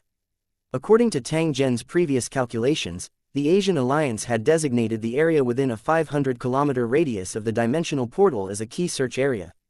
They had even mobilized a large number of troops to be on standby at all times to assist in capturing the foreign cultivators. It was also for this reason that these warriors could arrive in time when they discovered the abnormal situation. Just as the crowd was making wild guesses and the person in charge at the scene was in a terrible fix, a black off-road vehicle suddenly appeared from a bend in the distance and sped toward the isolation belt. The police on duty saw this and quickly tried to stop it. However, the off-road vehicle ignored the warning and nimbly bypassed the isolation belt. It drove into the area under the military's jurisdiction while the crowd exclaimed. This area had already cut off the vision of the onlookers, making them unable to see what was going to happen next. At this time, the soldier in charge of the security guards' expression changed greatly. He quickly raised his rifle and aimed at the young man who was slowly walking out of the SUV. "Put your hands behind your head and squat on the ground, or I'll kill you immediately." Those soldiers roared at Tang Zhen. Their fingers were placed on the trigger. With just a slight shake, a burst of bullets would be fired. The current situation was special. Once it was judged as a dangerous target, the soldiers could shoot and kill it at any time. However, when they saw Tang Zhen's appearance clearly, they were slightly stunned. It was as if they had seen this young man who had broken through the cordon and directly drove the car to the entrance of the command center. The person in charge of the military, who had walked out after hearing the news, was similarly stunned. However, he also recognized Tang Zhen's identity with a glance. He hurriedly ordered the soldiers to put down their weapons and invited Tang Zhen into the tent. Tang Zhen did not decline. He swept his gaze across the quiet and desolate factory before following the person in charge into the tent. Tang Zhen was the real commander in this pursuit of the foreign cultivators. Therefore, the person in charge of the military didn't hide anything and immediately told Tang Zhen the current situation. 695 The abandoned factory. It turned out that after the search team was killed, both the military and the police quickly moved out and sealed off the entire abandoned factory. Since they could not confirm the existence of the enemy, they began a tentative attack. A total of 3 teams entered the factory from different directions. In the end, not long after they entered, the 3 teams were attacked by the enemy at the same time, and it didn't take long for them to completely lose contact. The person in charge of the scene immediately panicked and wanted to send more people in to help, but when he thought about the strength of the foreign cultivators, he could only suppress his anxiety and quickly ask, "Please like and share the video on the YouTube channel Cultivation Audiobooks." For help from the headquarters. Without a doubt, there was a 90% chance that the foreign cultivators were hiding here. After sending out a request for help, the person in charge of the scene thought that the headquarters would send a special task force, but he didn't expect to welcome a big shot like Tang Zhen. His heart, which had been hanging in the air, was finally at ease. He even let out a long sigh of relief. The fate of the soldiers who had entered earlier was unknown, which made him feel extremely heartbroken. Now that Tang Zhen was here, he did not need to worry about his subordinates making unnecessary sacrifices. After Tang Zhen heard the introduction of the person in charge, he pondered for a moment before speaking indifferently. "It's not a problem to kill these foreign cultivators, but we can't let them notice anything unusual and warn their companions. If that's the case, the rest of the foreign tribes will definitely take the opportunity to hide. If we want to find them again, it'll be like looking for a needle in a haystack." When he said this, Tang Zhen glanced at the door only to see the Secret Service team's captain, who had been following him, walking in. The other party nodded at Tang Zhen and the person in charge of the scene before standing to the side in silence. Tang Zhen similarly nodded in response. After which, he continued, "We have to find them all before they discover anything unusual and know how to use the communication device of the original world to contact us. So my plan is to send another team into the factory, and I'll sneak in to confuse those alien cultivators." Tang Zhen swept his eyes at the two people who were staring at him without blinking and coldly said, "Those foreign cultivators won't be able to detect my presence, and I can kill them the moment I discover them. It's just that this mission is also dangerous, so you'd better explain the situation to your team members and let them decide whether to follow." When Tang Zhen said this, he looked at the person in charge of the scene, who had a trace of pity on his face, and said, "Actually, you don't have to worry. If someone were to die during the mission, I will find a way to save them." When the two of them heard this, their eyes lit up and their faces revealed a trace of joy. When Tang Zhen was mentioned, many people who knew the inside story would think of the rebirth altar. They would think of the magical ritual that could change the body of the living and even help the dead to be reborn. "Mr. Tang Zhen, I wonder if the soldiers who died earlier can be revived." Tang Zhen interrupted the person in charge's question and replied in an indifferent tone, "It depends on whether their souls exist. If there are no accidents, it should be possible." The two of them were overjoyed upon hearing this. After thanking Tang Zhen, they immediately began to make arrangements.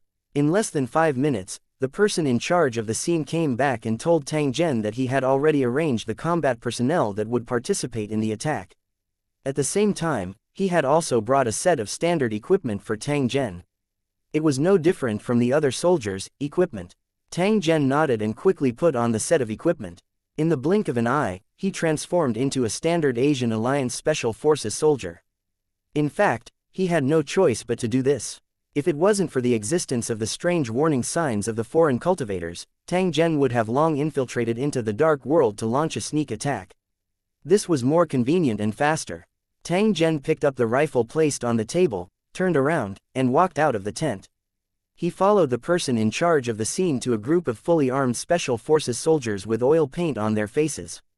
After seeing Tang Zhen's arrival, although those soldiers did not make any unnecessary movements, the curiosity and worship in their eyes were not concealed in any way.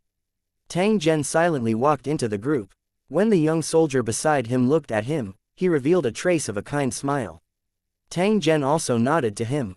The person in charge of the scene said a few words and nodded to the captain of the Special Forces.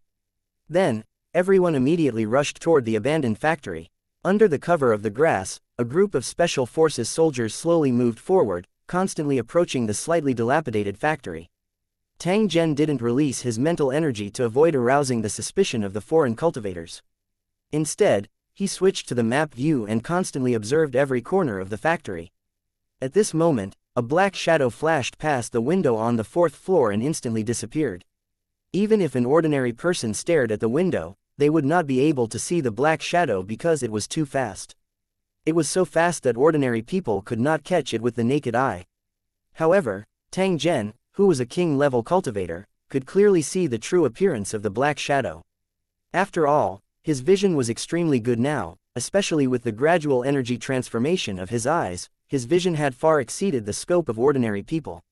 For example, if he entered a room with an electric light in his original world, he would feel very uncomfortable, because in his eyes, the light would flash dozens of times in a second. Hence, whenever he encountered a similar situation, he would try his best to control his eyes so that they could quickly adapt to the changes in the surrounding environment. When the black shadow flashed past the window, Tang Zhen had already seen and confirmed that the other party was a foreign race cultivator.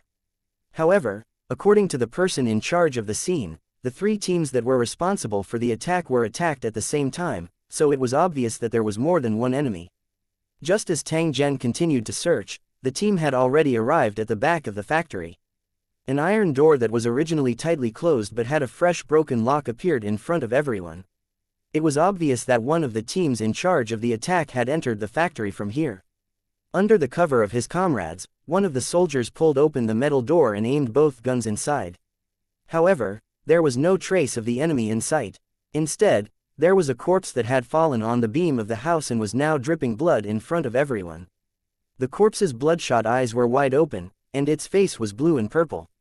Blood was flowing out of its 7 apertures, dripping down the blood-gourd-like head to the ground, forming a large pool. Looking at his attire, he was clearly the warrior who had attacked this place but suddenly lost contact with them. When the Special Forces soldiers saw their comrades die so miserably, their breathing quickened. They wanted to tear the culprit behind the scenes into pieces. Tang Zhen glanced at the corpse, after which, he turned his gaze toward a pitch-black room inside the factory. A cold glint was revealed in his eyes. 696 bloodiness and the purpose of the alien race. The captain in charge of leading the team took a deep breath and suppressed the grief in his heart. He waved his hand in motion for the group to continue moving forward. The soldiers continued to walk around the corpses, and entered the dust-filled interior of the factory. It was also at this moment that a few more corpses that had died even more miserably came into their sight. They were also soldiers who had entered this place before, but they had all lost their breath of life. Then, the enemy used cruel methods to torture their corpses, and it was a terrible sight. If a timid person saw this scene, he would probably faint from fear. The remains of 2 warriors were fixed to the wall by an iron pipe, hanging upright on the wall facing the crowd. The rusty iron pipe pierced through the front of the warrior's skull, through the skull, and through the concrete wall. In the middle of the 2 bodies, there were strange patterns drawn with blood. The dark red color was extremely dazzling, and one look at it would make one shiver. In the garbage not far away, there were still 2 corpses kneeling opposite each other. However, their heads had disappeared, and no one knew where they had been thrown. On the dirty floor, there were traces of blood splattering everywhere, and the walls were covered with blood-red dots. Witnessing this hellish scene, the Special Forces soldiers were furious. Their eyes were bloodshot, and their teeth were clenched. Don't act rashly. Continue the search. The team leader knew that his mission was to cooperate with Tang Zhen to lure out those foreign race cultivators. Therefore, even though he felt as if a knife was being twisted in his heart, he gritted his teeth and turned his head away, not looking at the corpse of his fellow villager who had died a tragic death on the wall. An extremely oppressive atmosphere spread out from the troop. All the warriors had a fire burning in their hearts, wishing they could swallow those non-human kind. Cultivators alive. Tang Zhen, however, was quietly deep in thought. This was because after he observed the situation in front of him, he discovered that the other party seemed to have done it on purpose. Could it be that the purpose of those foreign cultivators was to create panic near the passage and force all the residents nearby to move away? If that was the case, it would be much easier for them to carry out any secret operations. However, on second thought, it didn't seem right. After all, the army of the original world wasn't just for show. Even if all the residents were evacuated, the army could still control this place and even destroy this area of hundreds of kilometers. The only possibility was that they simply wanted to create panic. They might have a bigger plan that they had yet to execute, such as those strange parasitic plants. The ultimate goal of these foreign cultivators was to cause the entire original world to fall into turmoil and rumors. In this way, as the dimensional portal gradually expanded, the invasion of a terrifying enemy would be confirmed, and the whole world would be in complete chaos. Social order would be in chaos, crime rate would increase, public facilities would be paralyzed, and wars might even break out, causing the death of a large number of innocents. At this time, if another terrible disease began to spread, the original world that had already collapsed would be unable to deal with it and could only watch it spread. In a situation where they could not control it, more humans would die. Before the 2 sides fought, the original world's combat power had already been greatly reduced. When the battle was about to start, those hidden foreign cultivators would definitely cause great destruction, making the original world tired of dealing with them. By the time the tower arrived in the original world through the dimensional portal, it would be facing a world that was on the verge of collapse, or even defenseless. In fact, for the non-human clans who only wanted the origin of the world, the more aboriginals who invaded the world died, the better. If all of them died, it would be easier to find the origin of the world. Tang Zhen's expression immediately turned gloomy when he thought of this. The killing intent in his heart also became increasingly dense. If the foreign cultivators were really as he thought, they would definitely try their best to spread panic, and the internet in his original world was the best way to publicize it. It had been almost 10 days since the foreign races had entered the original world. With their abilities, they must have mastered the basic information of this world, so they would not ignore the use of the internet. After activating the all-purpose electronic kit, Tang Zhen connected to the internet and quickly searched and filtered through it. As expected, he found a few videos taken in the abandoned factory. That bloody and perverted scene was absolutely unforgettable. In addition to the video of the abandoned factory, there was also a video of the plane's transmission channel taken from the top of the mountain. It seemed to have been taken secretly. Those who had accidentally seen the video were all shocked and began to comment and forward it, causing more and more people to see it. Some people were even shouting wildly, claiming that this was a precursor to the coming of the end of the world, because the enemy from another world was about to invade. There were also people who linked it with the Holy Dragon City, thinking that this was most likely done by the Holy Dragon City. Their tone was full of conspiracy theories, describing Tang Zhen as a gloomy and ambitious person. Of course, there were even more people who mourned for the dead soldiers and hoped that the murderer would be severely punished. They expressed that they would never let them go. Tang Zhen could not help but shake his head when he saw this. The other party's methods could not be said to not be vicious. Tang Zhen even suspected that they had already used their mind control skills to enslave some of the humans from the original world. They were hiding behind the scenes to help them create momentum. There was even a group of people who wished for the world to be in chaos, adding fuel to the fire. The content of their comments was also quite negative and unscrupulous. In fact, these videos were only the beginning. If these alien cultivators were not completely eliminated, more similar videos would appear in the future. It was impossible to guard against them. After Tang Zhen took a few glances, he immediately used the all-purpose electronic kit to hack into the Otherworld's network and continuously deleted these videos to prevent more people from seeing them and causing unnecessary panic. At this time, the special forces had already reached the entrance of a flight of stairs and started to head up to the second floor. Mottled blood appeared on the steps, scattered everywhere, looking extremely glaring. When everyone saw this scene, they felt their hearts beat wildly, as if they had already guessed what they would see next. As expected, as soon as they reached the second floor, they saw two heads hanging on the left and right sides of the door. They were the two headless bodies from the first floor.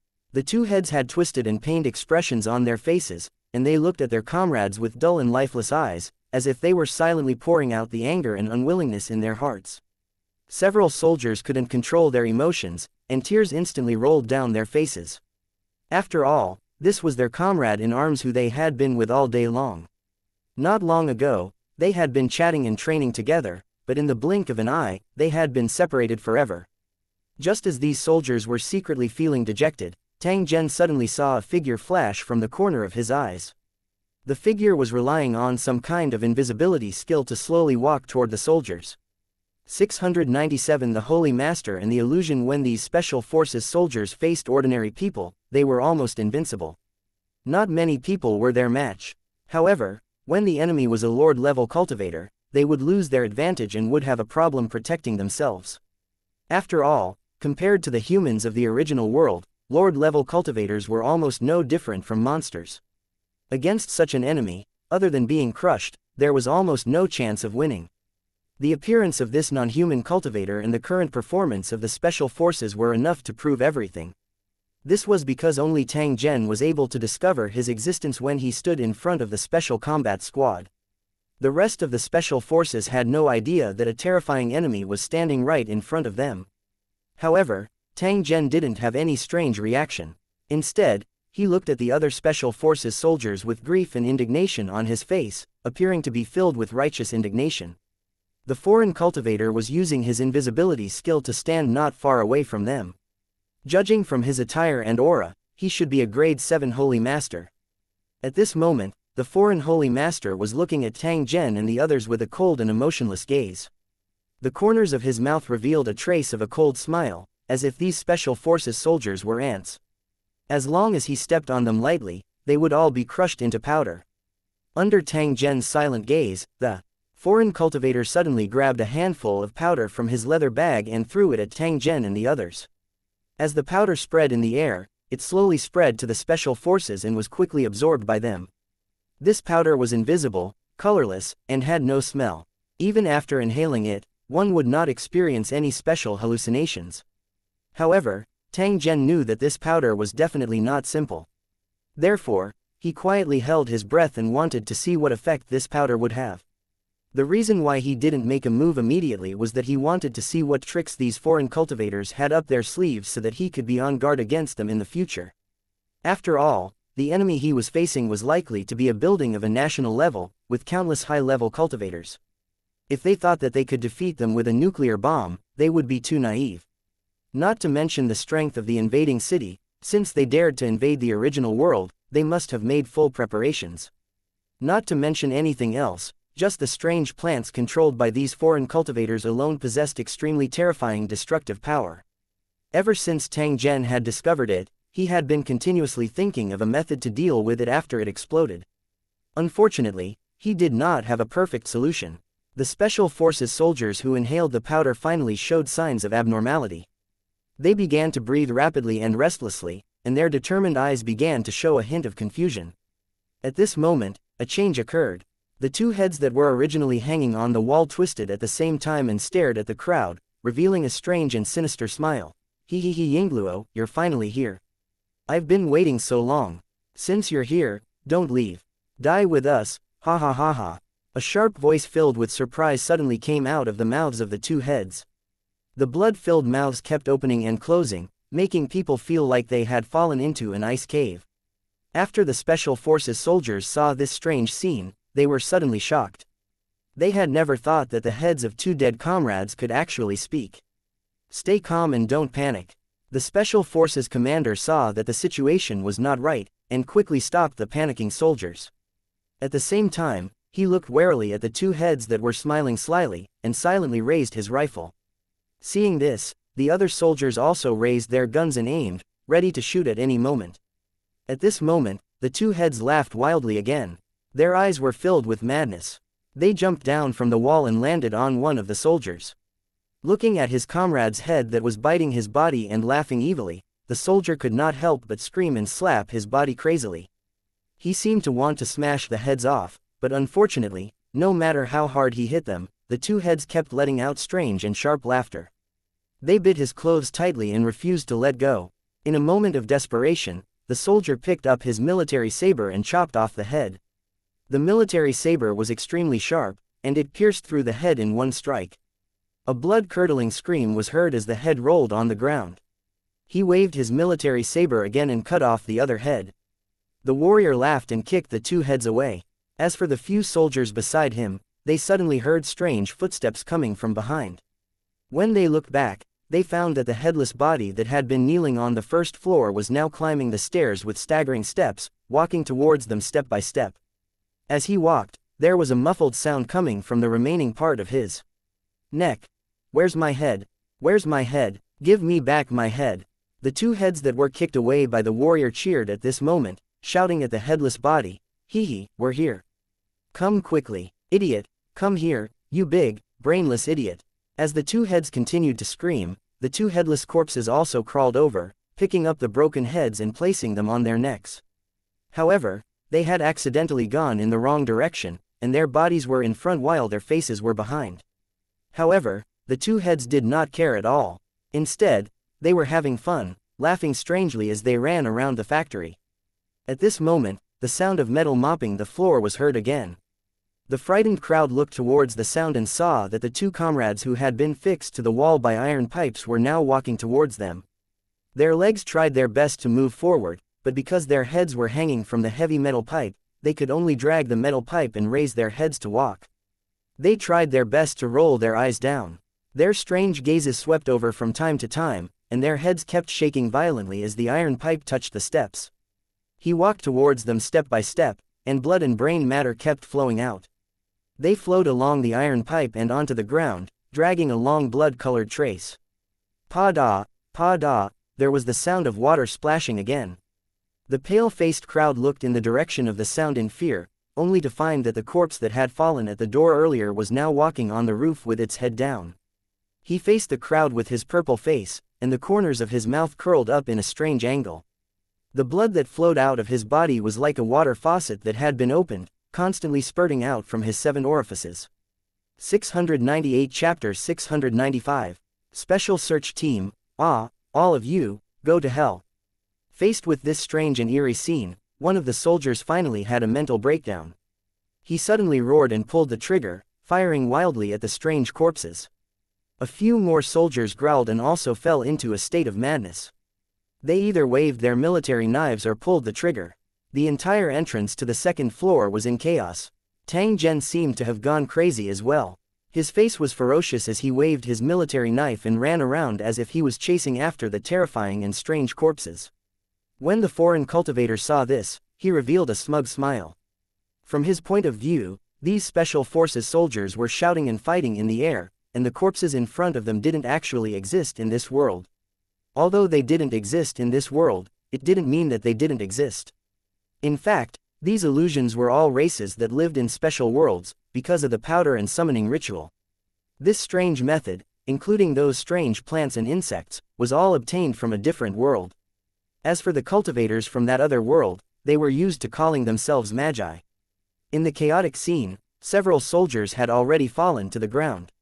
They had all been hit by stray bullets, and it was unknown whether they were alive or dead.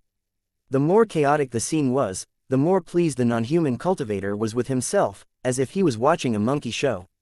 It was also at this moment that a soldier who had fallen into an illusion suddenly ran towards his position. The soldier kept approaching and brandished his military knife as if he was trying to kill an enemy that did not exist in the air. However, his eyes were filled with confusion. The non-human cultivator's eyes were filled with disdain and mockery, as if he was looking at a ridiculous mouse. In his opinion, he was not on the same level as the humans in his original world, so his expression was filled with a feeling of superiority. However, the moment the soldier passed by him, the foreign cultivator's body suddenly froze, and even his thoughts paused for a moment.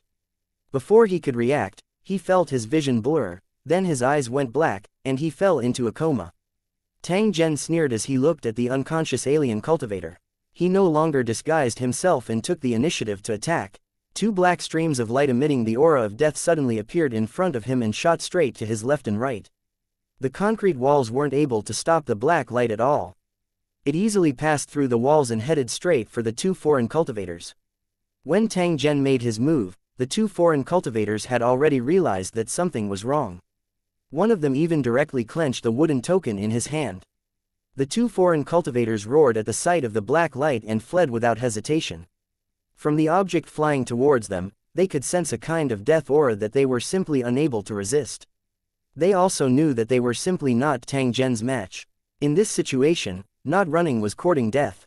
However, even though they were running fast, the speed of the black stream of light controlled by Tang Zhen was even faster.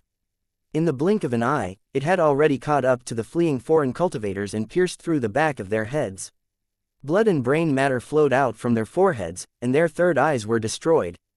This series of attacks happened in a flash.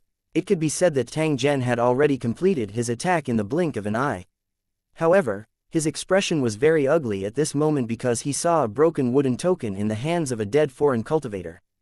It was obvious that the moment this guy realized that something was wrong, he had decisively crushed the wooden tablet to send a warning to his companions. In this way, the remaining 5 foreign cultivators would be alerted, especially when they found out that half of their companions were gone. They would either hide themselves completely or launch a crazy revenge operation. Tang Zhen didn't want to see any of the above situations. After tying up the unconscious foreign cultivators with chains, Tang Zhen searched the bodies of the 2 foreign cultivators and informed the person in charge of the scene outside to send troops to clean up the scene. The soldiers who had gone crazy after inhaling the strange powder were all knocked out by him, and the wounded were also treated. After a short while, the person in charge of the scene rushed in, followed by a group of fully armed soldiers. After seeing the scene in the abandoned factory, even though everyone was prepared, they were still shocked speechless. They were silent for a long time, so gloomy that water could drip out. Tang Zhen didn't need to worry about the scene. He only carried the 3-eyed race cultivator and entered a room in the abandoned factory alone. It didn't take long for everyone to hear a series of screams, mixed with some foreign language that they didn't understand. About 10 minutes later, Zhen Tang came out of the room and used his communicator to call Director Tang. Now that things had come to this, the remaining 5 foreign tribe members would definitely be alarmed. As long as they hid with all their heart, even Tang Zhen would not be able to find them within a short period of time. There was also a similar problem in the American alliance, so Tang Zhen naturally couldn't stay in the Asian alliance for too long. Therefore, after a discussion with Director Tang, he decided to transfer a group of cultivators from the Lusheng world and set up a special search team. With the help of the elite soldiers from the original world who were equipped with high-tech facilities, they would search for these hidden alien cultivators. Today, the technology of the original world had exploded. Items such as the mechanical exoskeleton armor could already be officially equipped to the troops. They had even developed a special armor that was extremely similar to Tang Zhen's purple gold armor. When trained elite soldiers put it on, their comprehensive combat effectiveness was no less than that of a level 3 cultivator. However, because the cost was too high, only one experimental force was set up. This time, they were going to capture the foreign cultivators to test their combat abilities. The two of them discussed for a while and finally settled on this matter. Then, they went their separate ways to make preparations. Tang Zhen directly returned to the Holy Dragon City and selected a group of cultivators with rich combat experience and good tracking abilities. He told them to be ready to transmigrate to the original world at any time. As for the bodies they could use, the original world had already prepared them and they could board them at any time. After making the necessary arrangements, Tang Zhen returned to his original world and took a plane to the desert tower. After Tang Zhen got off the plane, not only did he see the special warframe force sent by the Asian Alliance, but he also saw a combat force equipped with all kinds of high-tech equipment. Tang Zhen had seen the armors developed by the Asian Alliance. He had even tried it once and found that it was indeed as the information said, it could greatly enhance combat effectiveness. In fact, rather than calling it a battle armor, it was better to call it a miniature mecha. This was the only way to live up to its name. At this time, the combat personnel of the Sub-Union were already in position. As soon as the Holy Dragon City cultivators arrived, they could immediately start the operation. 699 Teleportation in the Sorcerer World 1. It didn't take long for the huge teleportation circle in the desert tower to flash, which was a sign that the soul teleportation had started. The staff here were already used to this scene. Only the newcomers were curious, and their eyes were filled with unconcealed shock. It was this magical device that connected two worlds that were separated by an unknown distance, allowing mankind to completely step out of the planet under their feet. After a short while, the teleportation array stopped flashing. It was obvious that the souls of the cultivators in the building had been teleported over. After only a minute or so, there was a sound coming from the area where the hosts were placed. Then, a strong body with a strong aura stood up from the nutrient pool. This was a semi-mechanical body that Tang Zhen had created for cultivators to reverse transmigrate. It was usually sealed and maintained and was rarely taken out for use. After these Holy Dragon City cultivators had adapted to their new bodies, they first sized up their surroundings, then quickly changed their clothes and gathered in front of Tang Zhen. Unlike the humans from their original world who were trapped on a planet, these Holy Dragon City cultivators had seen many things from other worlds. Therefore, even when they came to a new world, they did not show much curiosity. Tang Zhen glanced at the cultivators under him and nodded slightly. After continuous development and training, the Holy Dragon City's strength was no longer the same as before. The strength of the cultivators in Lu City was also constantly improving. Looking around, it seemed that none of the cultivators in this group had reached the Lord tier, but that was only because of the restrictions of the host body. In fact, their cultivation had long reached the Lord tier. The Holy Dragon City had more and more Lord-level cultivators like them. With such a group of experienced cultivators joining the search, the remaining 5 foreign cultivators would not be able to escape even if they had wings. The reason why Tang Zhen was so confident was because the higher one's cultivation was, the more difficult it would be to pass through the dimensional teleportation channel. Even if they used special methods, at most, they could only allow Lord-ranked cultivators to pass through. As for the terrifyingly powerful King-level cultivators, they were still unable to descend into the original world. Therefore, the remaining 5 foreign cultivators were at most 4-star horde leaders. According to the current combat strength of the search team, they could completely resist or even kill them. After properly arranging the work and matters to take note of, Tang Zhen took out the equipment of the cultivators and also provided some life-saving items. Tang Zhen didn't feel any heartache no matter how much he invested in his own citizens. The citizens of Holy Dragon City were even more grateful for this. Half an hour later, the special search team was divided into 5 small teams and headed straight for the possible hiding places of the foreign cultivators. Tang Zhen didn't stay any longer. Under Director Tang's arrangement, he took a private plane to the American Alliance. During the flight, Tang Zhen had nothing to do, so he casually took out a book he found on the foreign cultivator and carefully read it. When they were interrogating the foreign cultivator earlier, the other party had gritted his teeth and refused to cooperate.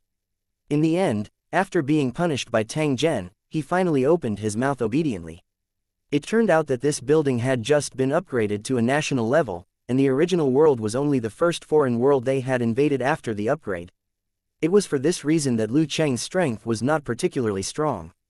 In order to complete the promotion mission of the national Lu Cheng, they had been entangled with the sorcerer world for nearly 500 years.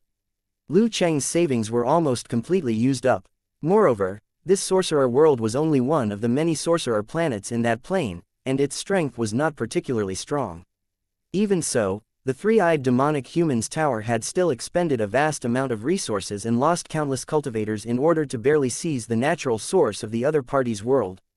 After a period of recuperation, the three-eyed tower, which had been upgraded to a national level and its strength had greatly increased, accidentally obtained the plane coordinates of its original world.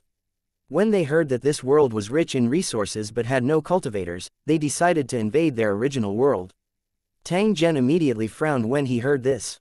What method did the other party use to obtain the coordinates of the original world? Did they discover it by chance, or did someone deliberately provide it? Tang Zhen felt that this was definitely not a coincidence when he thought of the other foreign race's tower that was invading at the same time. He could even smell a trace of a conspiracy. As expected, with the rapid development of the Holy Dragon City, some people were finally afraid of them. They began to think of ways to suppress the Holy Dragon City, and even used a ruthless method to remove firewood from the bottom of the cauldron. Once the original world was invaded, even if it was not destroyed, it was still equivalent to losing one of Tang Zhen's arms. It was inevitable that his yuan qi would be greatly damaged. Although Tang Zhen did not know who was plotting against the Holy Dragon City, he also raised his vigilance. A cold glint even flashed in his eyes. The Holy Dragon City had condensed his blood, sweat, and tears, and the original world was his foundation. No matter who had designs on them, Tang Zhen would definitely make them suffer the consequences. He kept on speculating about the identity of the mastermind, but he was unable to come to a conclusion. This caused Tang Zhen to have a headache. He decided not to think about those things and instead turned his attention to the book in his hand and began to read carefully. The sorcerer world was indeed very mysterious, because the cultivators there had found a different way of cultivation, and they were more inclined to the study of mental strength. These magi had also done research on the transformation of the physical body and the use of energy, and the results were obvious. They relied on all sorts of tools and strange incantations to cast all sorts of strange abilities. They could even easily communicate with creatures from other worlds and sign contracts at the same time. To put it bluntly, these magi were cultivators and scientists with mental problems, paranoid and crazy. However, it was undeniable that they were very powerful. The three-eyed man had sacrificed countless cultivators and warriors in the past hundreds of years to defeat them. If not for the fact that these sorcerers were not united and preferred to live alone and fight for themselves, the three-eyed being would not be able to plunder the heart of the origin of the sorcerer fragment world in a few hundred years. That's right, it was a fragment-like planet, a huge world like a floating island. Tang Zhen was very interested in the Magus world. If it was possible, he really wanted to go and take a look. After all, according to what the three-eyed cultivator had said, there were other sorcerer fragment worlds near this sorcerer fragment world. Even in broad daylight, one could clearly see the fragment continents that were like floating islands.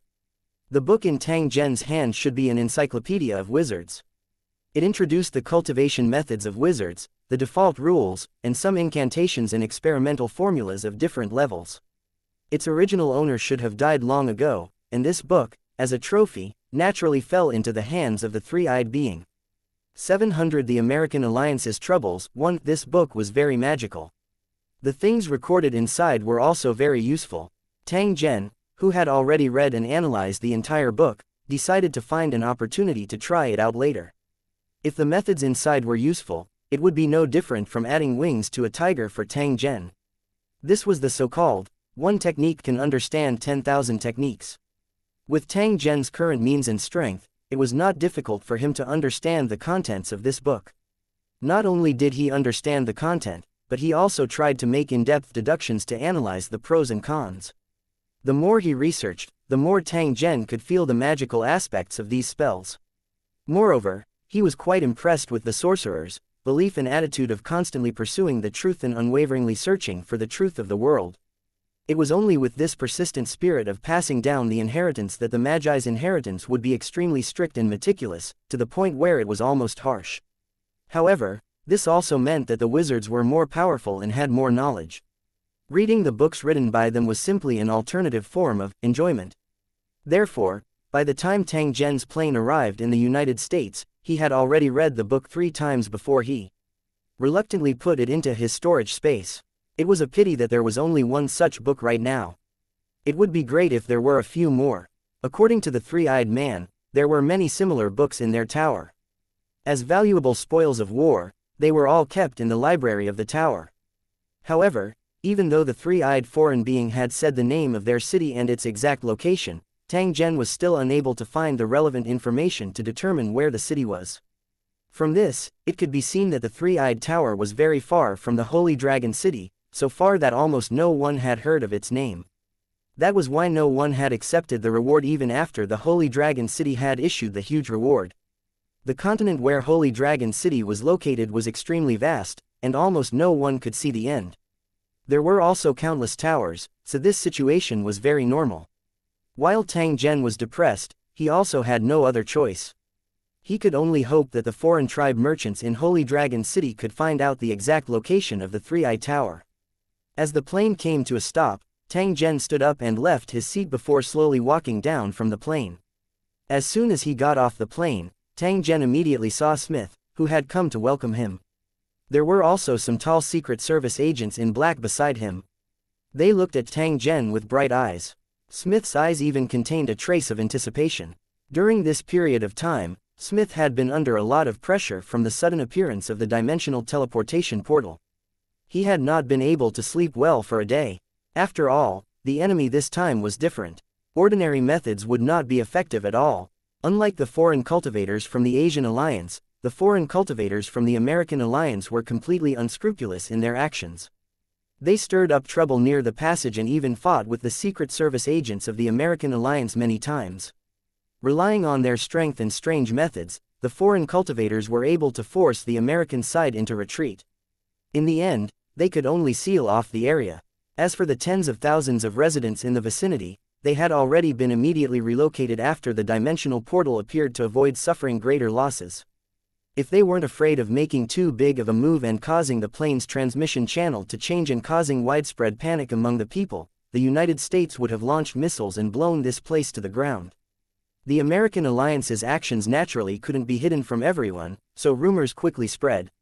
Those people claimed that the United States had been invaded by enemies from another world, and that the end of the world would come if they were not careful. It was time for superheroes to jump out and save the world. In the face of disaster, there were some people who could always maintain a sense of humor, and even began to make kind jokes. Of course, everyone knew that those so-called superheroes were just fictional characters in movies. How could they really show up and destroy these invading foreign cultivators? However, the United States had also mobilized their special forces, which included modified special warriors and mecha troops. The combat strength of this special force was pretty good, but when facing those cunning foreign cultivators, they were still tied up and played by them. What was even more terrifying was that after these foreign cultivators seized the weapons from the original world, they quickly learned how to operate them, which led to gunfights from time to time. The American soldiers who entered the urban area to clear out the foreign cultivators were often ambushed, leading to a large number of casualties. Tang Zhen quietly sat in the back seat. After listening to Smith's story, his expression was somewhat solemn. Unlike the 10 advanced cultivators of the Sub-Alliance, this foreign race city sent a large number of low-level foreign races to create chaos near the passage. They were not worried about being attacked and killed by the original world. The reason they did this was to protect the dimensional portal from being destroyed. Perhaps they wanted to take the opportunity to figure out the strength of the original world and then arrange their follow-up plans. After all, their invasion could not be concealed, so instead of being passively blocked, it was better to take the opportunity to understand the strength of the opponent. Tang Zhen even had reason to believe that these unbridled foreign races might not be the true residents of the city. Instead, they were just cannon fodder that they ordered around. After all, In the eyes of those buildings, the lives of these servants were not worth much. Of course, behind these cannon fodders, there must be real residents of the city. However, they should be hidden behind the scenes, responsible for collecting information and commanding the servants. Since that was the case, the next thing to do was to find the hidden residents of the non-human Lusheng and kill all the non-human cultivators who had been teleported here. Actually, Tang Zhen did not need to act to deal with this kind of small fry. However, since he had already come, he did not intend to be idle. After all, the earlier he resolved these hidden dangers, the more time he would have to find the true location of the foreign invaders, towers and solve the problem from the root. Another point was that Tang Zhen was prepared to take the opportunity to test those newly grasped sorcery arts and see what the effects were. Take me to the passage. I'll take care of the other things. You don't have to worry about it, Tang Zhen indifferently said to Smith and began to close his eyes to rest. When Smith heard this, he was instantly overjoyed, as if a heavy burden had been lifted off his shoulders. He knew how powerful Tang Zhen was. If he were to take action this time around, those hidden dangers would definitely be resolved quickly. Even if the sky collapsed, there would be someone tall to hold it up. In Smith's eyes, Tang Zhen was an existence that could hold up the sky. The black bulletproof car sped along the road. After passing through several obstacles blocked by the American soldiers, they finally approached a rather quiet town.